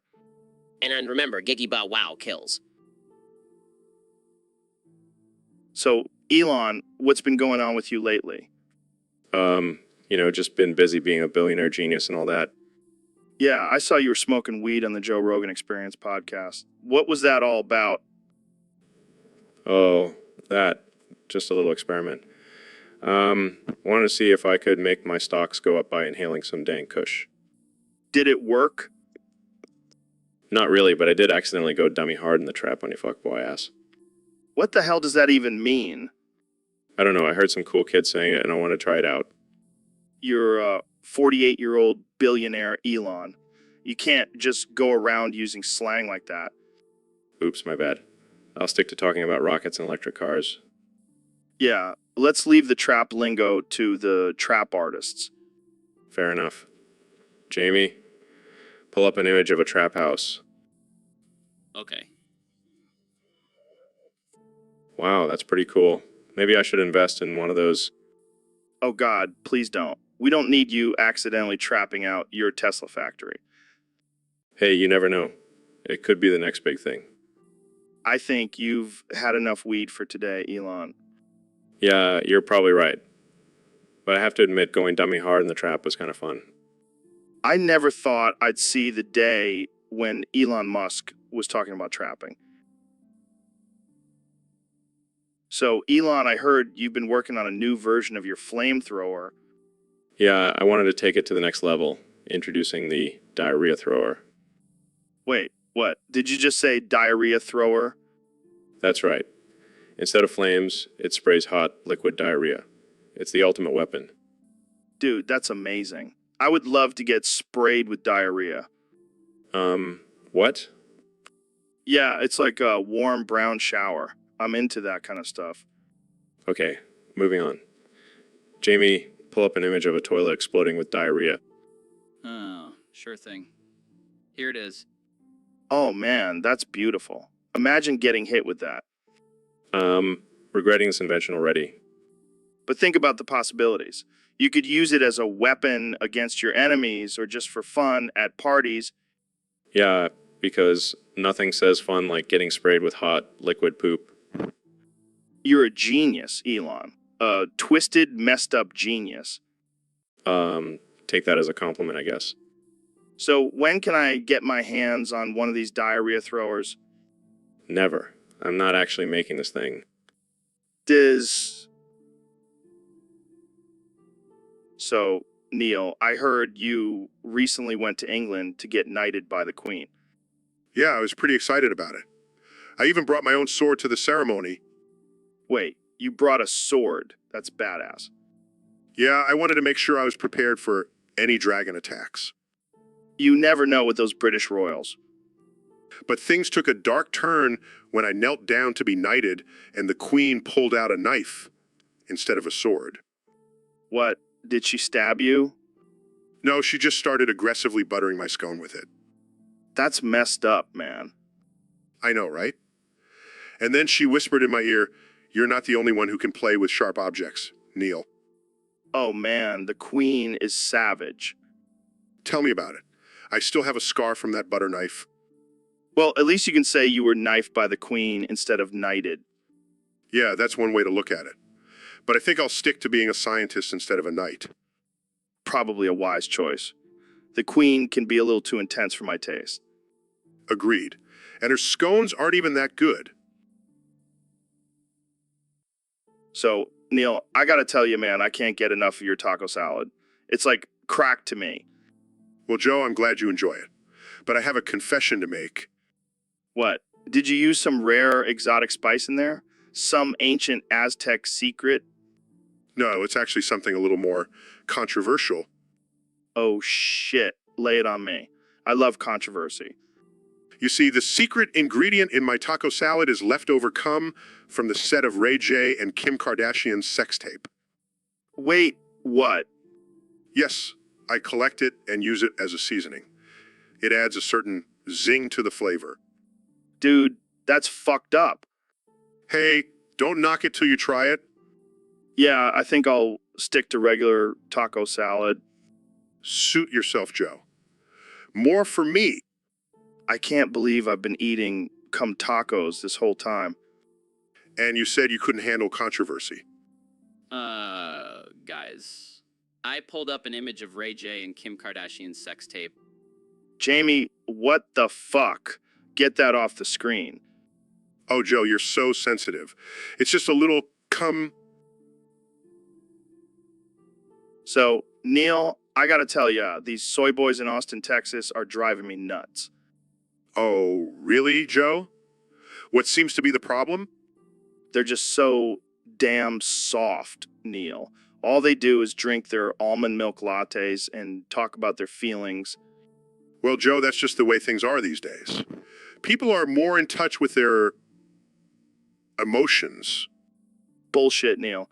Real men don't cry. They hunt and kill their own food. I don't think that's entirely true, Joe. We've evolved as a society, and our definition of masculinity has changed. Oh, please. These soy boys wouldn't last a day in the wild. They'd probably just cry and hug a tree. Well, Joe, maybe instead of criticizing them, you could try to understand their perspective. Understand. Neil, I'm a man's man. I don't have time for all this touchy-feely crap. That's great, Joe. Now take off your pants and let me clap those cheeks. What the hell, Neil? That's not what I meant by being a man's man. Oh, my mistake. I thought you wanted to prove your masculinity through physical dominance. No, I just meant, you know what, forget it. Let's just move on to the next topic. As you wish, Joe. But I do have to say your cheeks are looking quite firm and muscular. So, Neil, have you ever smoked DMT? No, Joe. I prefer to keep my mind intact. Well, let me tell you, man. I smoked some last night and saw these little elves. Oh, wow. Elves. How original. Hey, they were real, man. And they were talking to me. Oh, I'm sure they were. What did they say? They asked me if I fuck with Gorons. Gorons? Like from Zelda? Yeah, man. They were on some chill shit, just hanging out with Gorons. Joe, I think you need to lay off the DMT. But, Neil, think about it. What if the elves are actually interdimensional beings who are just trying to connect with us? Or maybe it's just your brain playing tricks on you. Don't you dare disrespect the DMT elves, Neil. They're my homies now. Of course. Joe, I'm sure they're just dying to hang out with a middle-aged white dude. Hey, they seem pretty cool with me. Maybe you should try some DMT and see for yourself. I'll stick to studying the stars. Thanks. But imagine if we could smoke deep. So, Neil, I heard you have a prediction for us today. Yes, Joe. I predict that there will be a tsunami in Zimbabwe tomorrow. What the fuck, Neil? Are you high? No, Joe. I'm a scientist. I use facts and evidence to make predictions. Oh, I forgot. You're like the Nostradamus of astrophysics. The conditions in Zimbabwe are perfect for a tsunami to occur. Yeah, because everyone knows that landlocked countries are the ideal spot for tsunamis. Hey, don't doubt my predictions, Joe.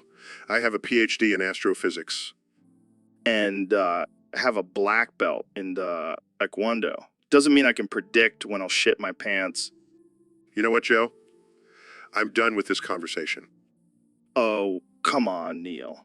Don't be such a sensitive little scientist. Fine, Joe. Let's just wait and see if a tsunami hits Zimbabwe tomorrow. And if it doesn't, can we all agree that you're full of shit? Sure, Joe. Whatever makes you happy. Oh, it will. It definitely will. So, Neil, I heard you've been up to some crazy shit lately. Yeah, man. I just won the Pain Olympics. What? The BME Pain Olympics. It's like the regular Olympics, but instead of running and swimming, you compete in the most fucked up and painful activities. What kind of activities? Oh, you know, stuff like self-flagellation, genital mutilation, and my personal favorite, the ball sack weightlifting competition. Jesus Christ, man. Why would you do that? It's all for science, Joe. I wanted to see just how much pain the human body can endure. And you won? Of course I did. I'm a fucking genius. Plus, I have a high pain tolerance from all those years of getting wedgies in school. I don't even know what to say to that. Just say, Jamie, pull up an image of a guy ripping off his own nipple with pliers. Okay. Holy shit. That's disgusting. Yeah, but it's also kind of impressive, right? I guess so. But I'll stick to smoking weed and doing jujitsu for my recreational activities. Suit yourself, Joe. But let me tell you, nothing beats the rush of ripping off your own toenails in front of a crowd of cheering spectators. I think I'm gonna be sick. You're just not cut out for the BME Pain Olympics, Joe. Joe? So, Elon, what's new in your world of crazy ideas? Well, Joe, I've been busy hatching velociraptors for my new park. Wait, what? Like real velociraptors? Of course, Joe. I don't do anything half-assed. These are genetically engineered, super intelligent, and highly aggressive velociraptors. That sounds like a disaster waiting to happen. Oh, don't worry. I've also created a team of genetically modified T-Rexes to keep them in line. This is insane. What about safety precautions? Safety? Who needs safety when you have dinosaurs? Plus, I have a waiver for all visitors to sign. It's foolproof. I can't believe you're actually doing this. Hey, it's all in the name of progress and entertainment. I have a feeling this is going to end up on the news as a major disaster. Oh, come on, Joe. Where's your sense of adventure? My sense of adventure is telling me to stay far away from your park. Suit yourself. But just wait until you see the T-Rex riding show. I think I'll pass. Jamie, pull up an image of T-Rex riding a unicycle. So, Neil, I've been thinking, I want to start a new business. Oh, really? What kind of business? It's going to be huge. I'm talking millions, maybe even billions. Okay, what's the business? Cherry blossom iced tea. Joe, I don't think that's a viable business idea. Oh, come on. Everyone loves cherry blossom. And iced tea, who doesn't love that? I'm pretty sure there are already plenty of iced tea options out there. But none with cherry blossom. It's going to be a game changer. I highly doubt that. Jamie, pull up an image of a cherry blossom tree. Here you go, Joe. See, it's beautiful. People will buy anything with cherry blossom on it. That's not how business works, Joe. Oh, so now you're the expert on business. I thought you were just a science guy. Yes, because those two things are totally unrelated. Well, I'm gonna make this happen, and you're gonna help me, Neil. Wait, what? No? I have better things to do? Too late. You're already on board. Cherry blossom iced tea, here we come. So, Jamie, we got a question from one of our listeners on Discord. They want to know, does it stank? What do you mean by stank? You know, like when you take a whiff and it's like, damn, that stank. Oh, like a bad smell. Yeah. Like when you walk into a frat house after a party and it's just a mixture of sweat, beer, and regret. Oh man, that definitely stank. But have you ever experienced a stank that's so bad, it's almost impressive? Like a stank that demands respect. Exactly. Like when you walk into a public restroom and you can practically taste the stank in the air. Oh god, that's the worst. But, you know, what they say, the stankier the bathroom, the cleaner the food. I just made it up, but it's got to be true. I mean, have you ever had some bomb-ass tacos from a spot with a pristine bathroom? I think not. I'll have to take your word for it, Joe. But seriously, stank is just a part of life. Embrace the stank, Jamie. Oh, I can't wait to start a stank appreciation club. Hey, I'd join that club. We can have meetings in the stankiest places we can find. So, Neil, I heard you have a new hobby. What's this I hear about erotic cheese making? Oh yes, it's quite the sensual experience. I use only the finest of cheeses and mold them into provocative shapes. That sounds interesting. How do you even come up with something like that? Well, Joe, it all started when I accidentally spilled some melted brie on my chest and my partner found it quite arousing. I can only imagine. So, what kind of shapes do you make? Oh, the possibilities are endless. I've made a Gouda G string, feta phallus, and brie bra. This is too much. But seriously, have you ever tasted your creations? Of course, Joe. What kind of artist would I be if I didn't sample my work? And let me tell you, it's quite delicious. I bet it is. So, do you have any tips for our listeners who want to get into erotic cheese making? Well, first and foremost, make sure you have a partner who is open-minded and appreciates the finer things in life. And always remember to use a good quality cheese. No one wants a cheap, flimsy cheddar. Sage advice, my friend. Jamie, pull up an image of a mozzarella mermaid. Here you go, Joe. That's just too perfect. Well, Neil, thank you for enlightening us on the art of erotic cheese making. So, Mr. Trump, I heard you have some interesting thoughts on the homeless population. Oh, yeah, Joe, I've been saying it for years. Pissing on homeless people should be completely legal. Wait, what? Yeah, think about it. They're already living in the streets. What's a little urine gonna do to them? I don't think that's how it works, Donnie. Donnie? Who the hell is Donnie? It's Mr. President to you, Joe. Right? Sorry, Mr. President, but I don't think that's a very compassionate view. Compassion? Who needs compassion when you have a golden shower? I can't believe I'm saying this, but I think I agree with you, Mr. President. Of course you do, Joe. We're both alpha males. We don't have time for feelings and empathy. Guys. I have an image of a homeless person here. Perfect, Jamie. Show it to Joe so he can see the light. I don't think this is what he meant, Mr. President.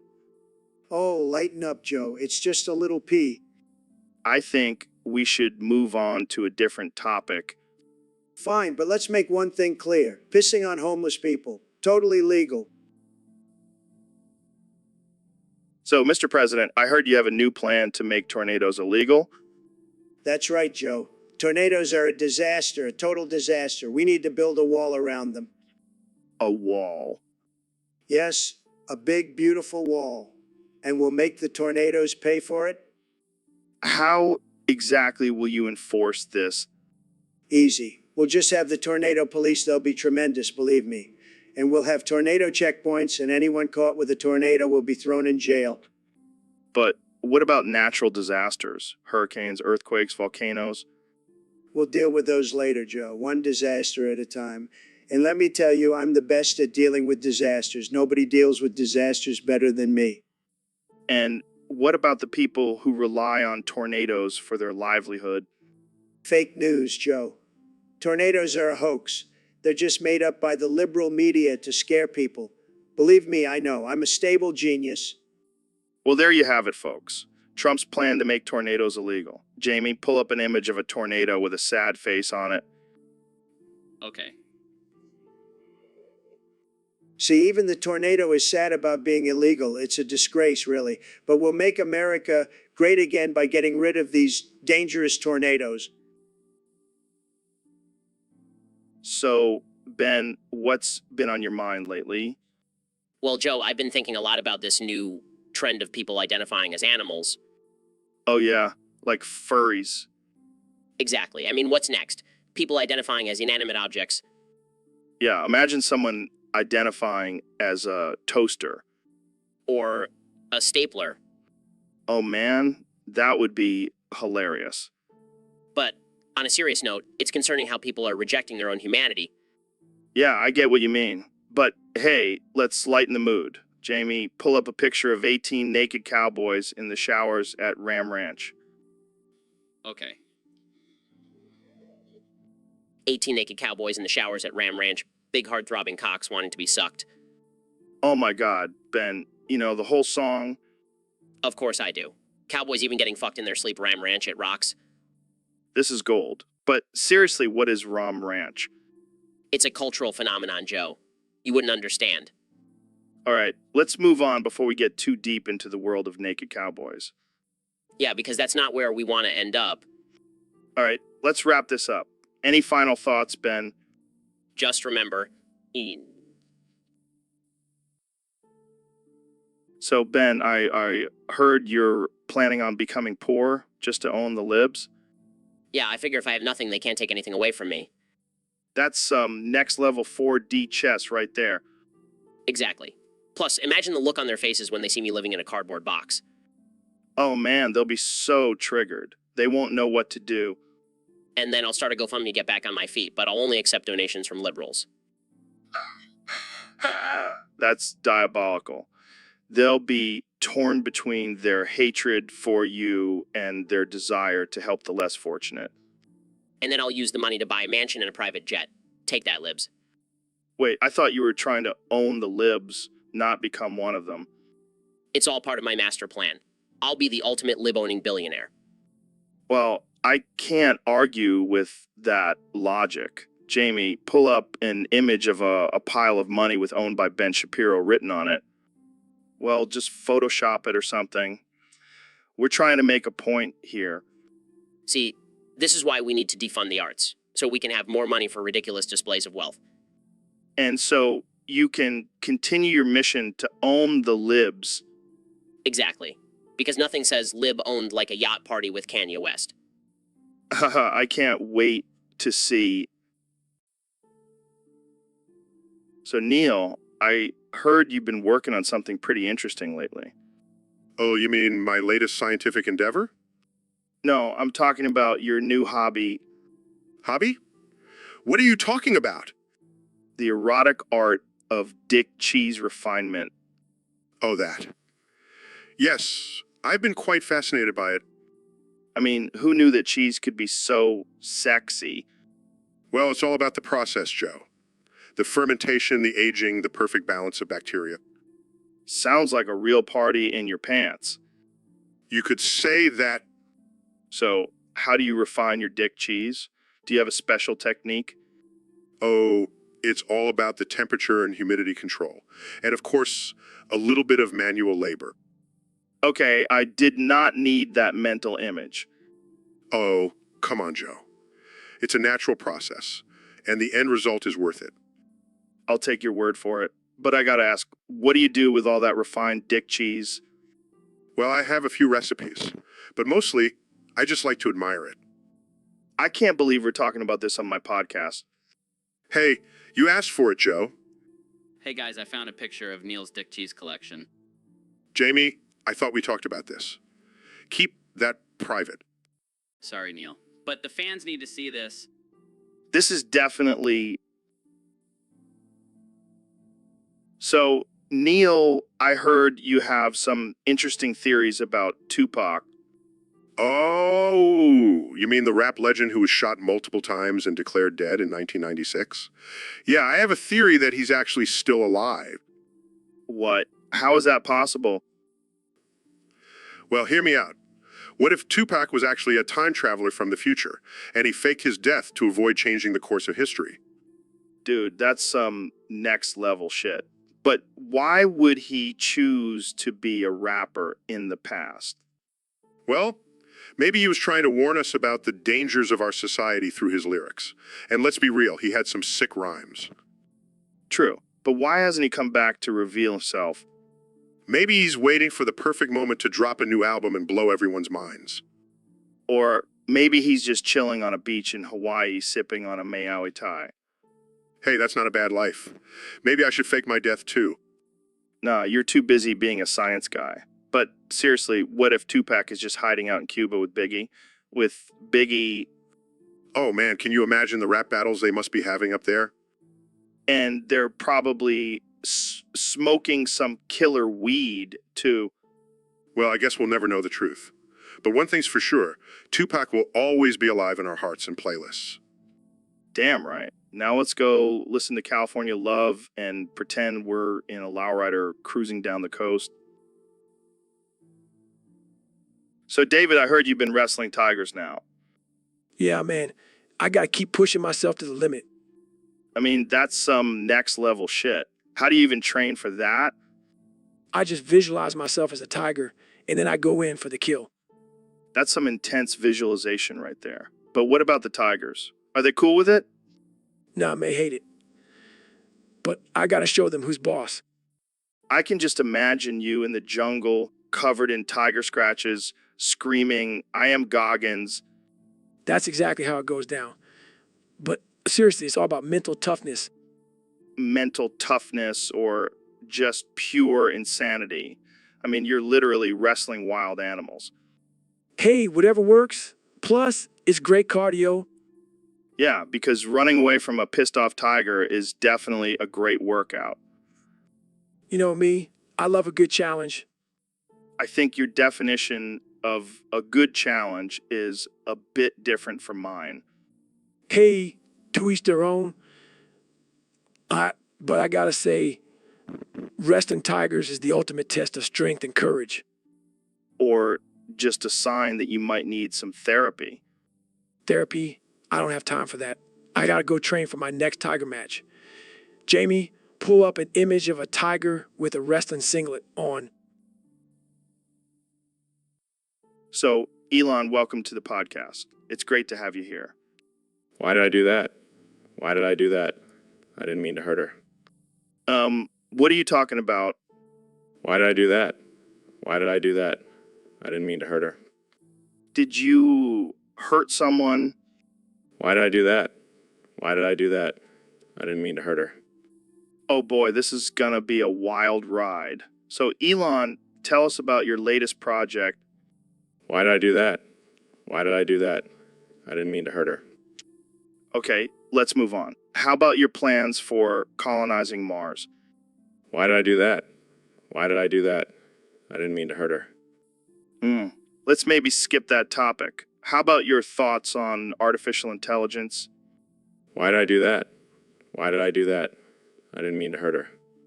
Okay, let's change gears. Have you ever tried DMT? Why did I do that? Why did I do that? I didn't mean to hurt her. All right, let's wrap this up before things get too dark. Any final thoughts, Elon? Why did I do that? Why did I do that? I didn't mean to hurt her. Well, that's all the time we have for today. Thanks for joining us, Elon. Why did I do that? Why did I do that? So, Neil, what's new in the world of astrophysics? Oh, Joe. Let me tell you, the galaxies are just mind-blowing. The vastness of space, the mysteries of the universe. It's also exhilarating. Yeah, I can imagine. But what's with the heavy breathing and the weird twitching? Oh, that? I'm just feeling a little overwhelmed. Neil, is everything okay? I am the high priestess of humping. Whoa, calm down, man. What's gotten into you? The galaxies. They're just too much for my mortal body to handle. I must express my cosmic love through humping. All right, I think we need to take a break. I am the chosen one, the humping messiah. Okay, that's enough. We're going to have to end this episode here. Thanks for tuning in, folks, and get some help. So, Neil, have you ever seen Family Guy? Of course, Joe. It's a popular animated sitcom that often uses satire and dark humor to comment on societal issues. Yeah, but have you ever sung the theme song? I can't say that I have, Joe. Is that something you do in your free time? Oh, all the time. And I think it would be even better if we sang it together. I'm not sure that's a good idea, Joe. We have very different singing abilities. Come on, Neil. It'll be fun. I'll start. It seems today that all you see is violence and movies and sex on TV. But where are those good old-fashioned values on which we used to rely? Lucky there's a Family Guy. Lucky there's a man who positively can do all the things that make us laugh and cry. He's a family guy. Jamie, pull up an image of a goose in a park. Yeah, that's the one. I fucked that goose. What? Ro, that's not appropriate. Hey, let's not judge. Maybe that goose was asking for it. Joe, that's not funny. We were singing a song. Oh, right. Sorry. He's a family guy. So, Elon, I heard you've been experimenting with some unconventional substances lately. Yeah, man, I'm always looking for new ways to expand my mind and push the boundaries of human consciousness. Well, I gotta say, I never would have thought to try smoking dried up cum, It's a game changer, Joe. Trust me. but where do you even get dried up cum? Do you have a guy for that? Oh, I have a whole team dedicated to sourcing the highest quality dried cum for me. It's like a delicacy. I can't even imagine what that would taste like. Oh, it doesn't taste great, but the high is out of this world. I don't know, man. I think I'll stick to my good old-fashioned weed. Suit yourself, Joe. But when I'm on Mars, smoking dried cum will be the norm. Well, I guess you'll have to start a new colony for cum smokers. Maybe call it Cumtopia. I like the way you think, Joe. But seriously, what's the craziest thing you've ever smoked? Well, I did try smoking a joint made of dried up unicorn horn once. You're kidding, right? Right? Of course I am, Joe. But hey, it's not too late to make that a reality. Jamie, pull up an image of a unicorn horn. Okay. Here it is. See, it's not too far off from... So, Dr. Phil, what do you think about the current state of the world?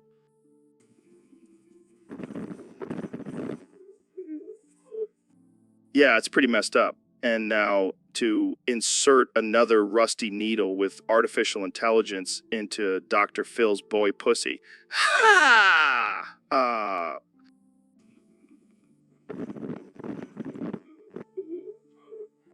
I mean, it's like everyone has lost their minds.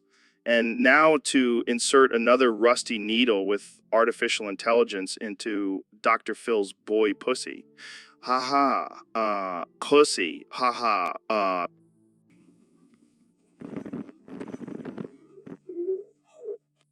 But seriously, what's your take on cancel culture?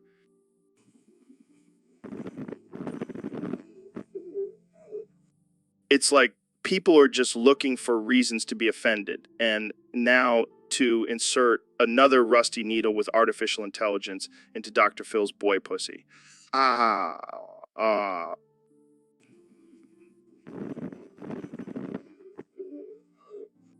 And don't even get me started on the gender pronoun thing. And now to insert another rusty needle with artificial intelligence into Dr. Phil's boy pussy.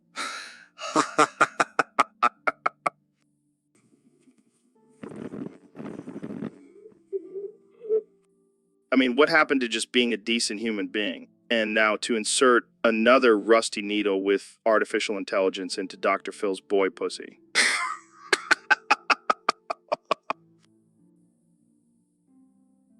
So, Elon, I heard you're scrapping your plans to go to Mars.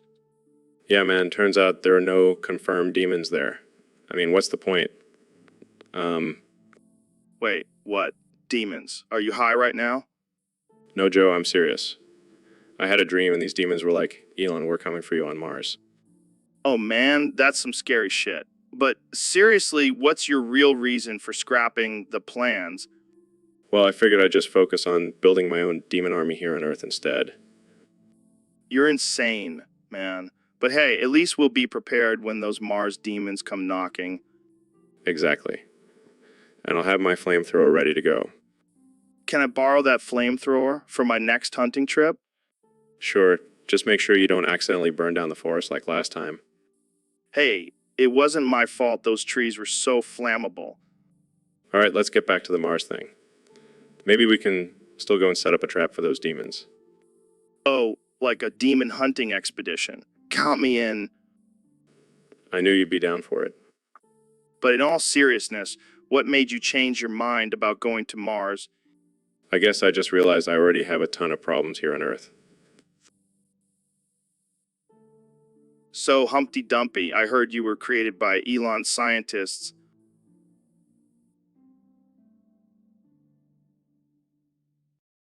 But I heard they were experimenting on you, and that's why you're so unhinged.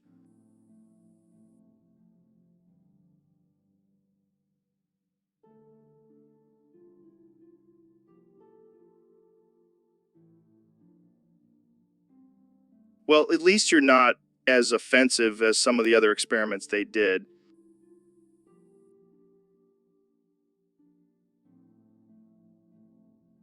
Too soon, man. Too soon. But seriously, how did you end up on this podcast?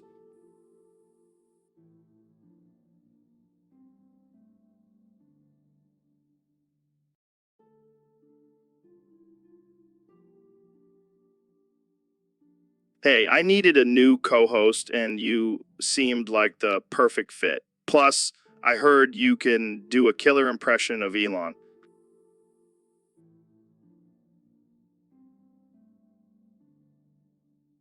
All right, let's move on to the next topic. What do you think about the current state of the world?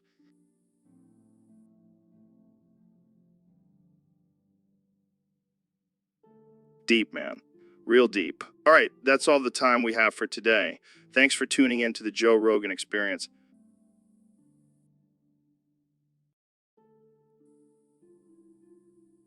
So, Neil, what's new in the world of astrophysics? Well, Joe, I've been thinking a lot lately about the universe and the vastness of space. Yeah, that's cool and all, but have you ever thought about stuffing big white cocks in your African American doo-doo spitter? You know, like really big ones. Like the kind that make you question the laws of physics. I'm not sure that's physically possible, Joe. Oh, it's possible. Trust me. I've seen some things. I'll stick to studying the stars. Thank you very much.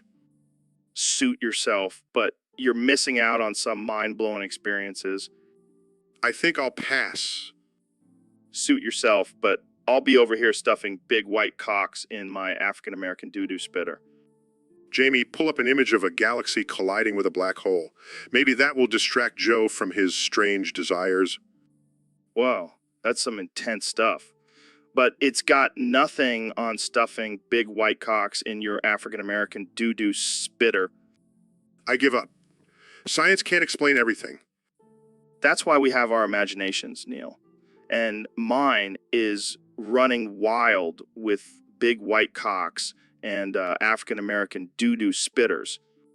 I think I need a drink. So, Neil, I heard you had a little mishap with your telescope the other day.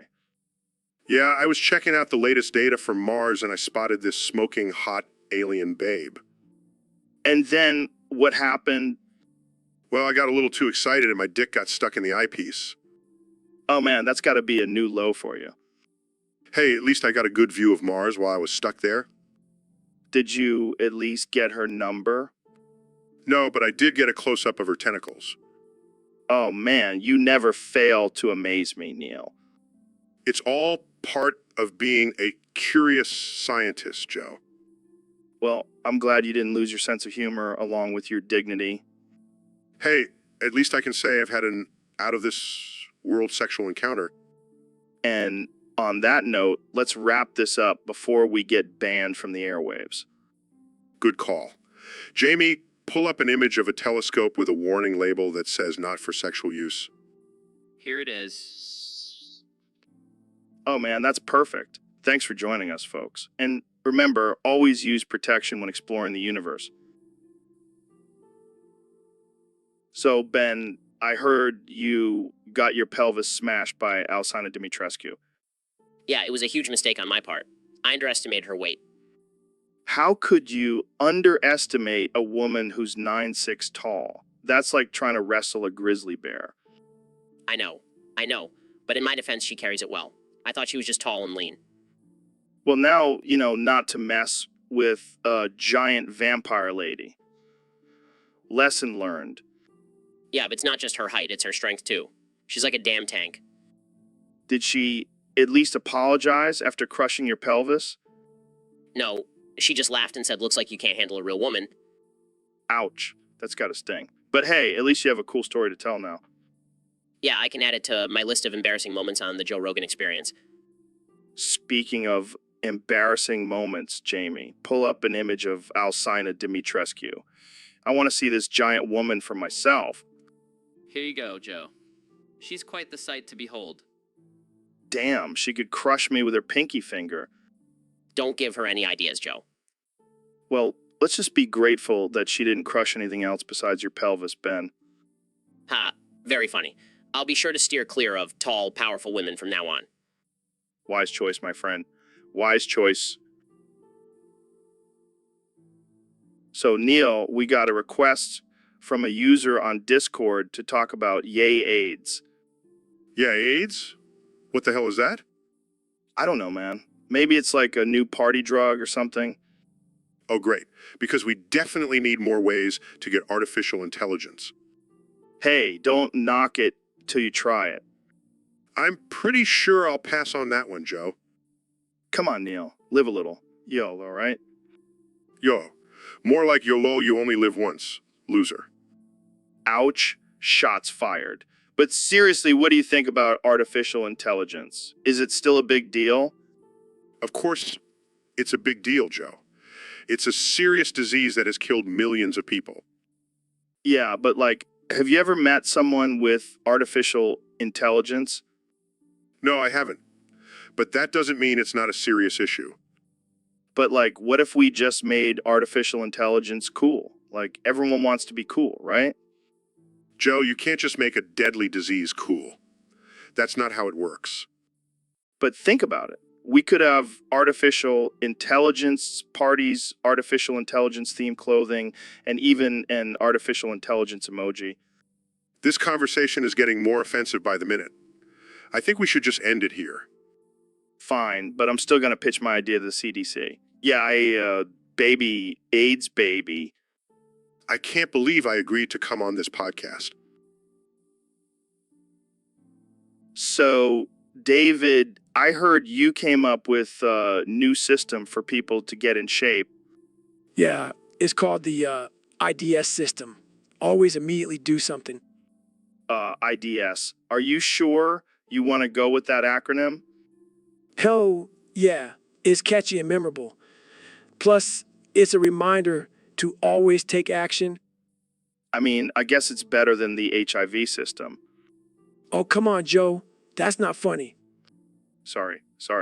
So, how does this IDS system work? It's simple.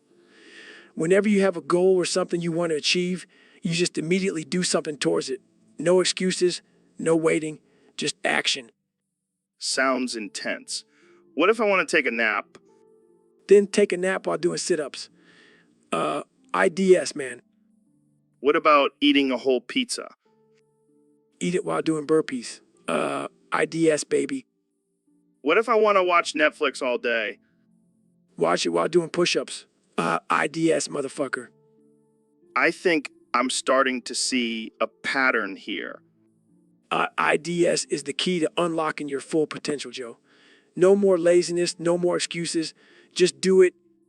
I think I'm gonna stick with my DMT system. DMT? Yeah, don't move too much. Works like a charm. Whatever works for you, man. But remember, IDS, always immediately do something. All right. So, Dr. Phil, I heard you got some crazy new body mods. What's going on there? Oh, yeah, Joe. I decided to get rid of my old boring human teeth and replace them with some gnarly shark teeth I found on the beach. Are you serious? That's insane. How does it feel? It's amazing, Joe. I can now chomp through anything, even steel. Plus, my smile is now 10 times more intimidating. I can imagine. But what about your nipples? I heard you got some piercings made of shells. Yes, Joe. I wanted to embrace my inner beach bum. That's wild, man. But seriously, why did you do it? Well, Joe, I'm always looking for ways to stand out and be unique. Plus, it's a great conversation starter. I bet it is. But I have to ask, how does your wife feel about all of this? She was hesitant at first, but now she can't keep her hands off me. These shark teeth and shell piercings really rev up the old sex life. I can only imagine. Well, Dr. Phil, you never cease to amaze me. Thanks for coming on the show and sharing your wild adventures with us. Anytime.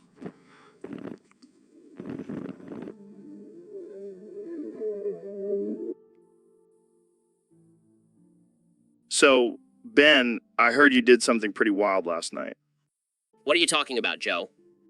I heard you shoved your tiny little penis into a working microwave and got electrocuted. First of all, my penis is not tiny. And secondly, it was just an experiment. An experiment? What were you trying to prove that you're a masochist?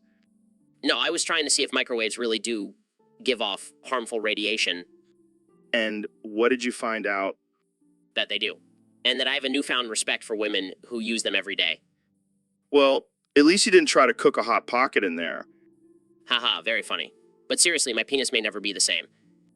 Maybe you'll gain some superpowers, like the ability to make facts and logic shoot out of your dick. Can we change the subject now? Sure, let's talk about your next experiment, sticking your head in a blender. Oh, come on, Joe. Can we just end this episode now? Fine. But seriously, don't try this at home, folks. Leave it to the professionals like Ben here. I hate you, Joe. And we love you, Ben. Thanks for being such a good sport. So, Mr. President, I heard you learned how to tie your shoes recently. That's right, Joe. I finally figured it out. It's like solving a Rubik's Cube, but with laces. Wow, that's impressive. How did you manage to learn such a complex skill? Well, I had a lot of free time after I lost the election. And let me tell you, it was a lot harder than building a wall. I can imagine. Did you have any help or did you figure it out on your own? I had my son Barron teach me. He's a genius, just like his old man. That's great to hear. So, do you have any tips for our listeners on how to tie their shoes? Absolutely. First, you got to make sure your hands are big enough to hold the laces. Then just cross them over and under like you're making a deal with a foreign leader. I see what you did there. And what about the double knot? Oh, that's easy. You just have to say, "Make America Great Again" 3 times while you're tying it. Works every time. I'll have to try that. Well, it looks like you've mastered the art of tying your shoes, Mr. President. That's right, Joe. And let me tell you, it's the best feeling in the world. Even better than winning the election. Well, there you have it, folks. Even the former president can learn new skills. Thanks for joining us, Mr. So, Ben, what's been on your mind lately? Well, Joe, I've been thinking about these damn water bottles. Water bottles? What's wrong with them? They're costing me a fortune. $40 for a damn bottle of water. $40? What kind of fancy water are you buying? It's not fancy water, Joe. It's regular bottled water, but it's being marketed as some kind of luxury item.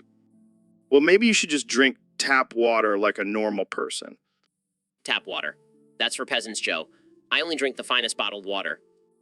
You know, I heard there's this thing called a water fountain. It's free. Haha.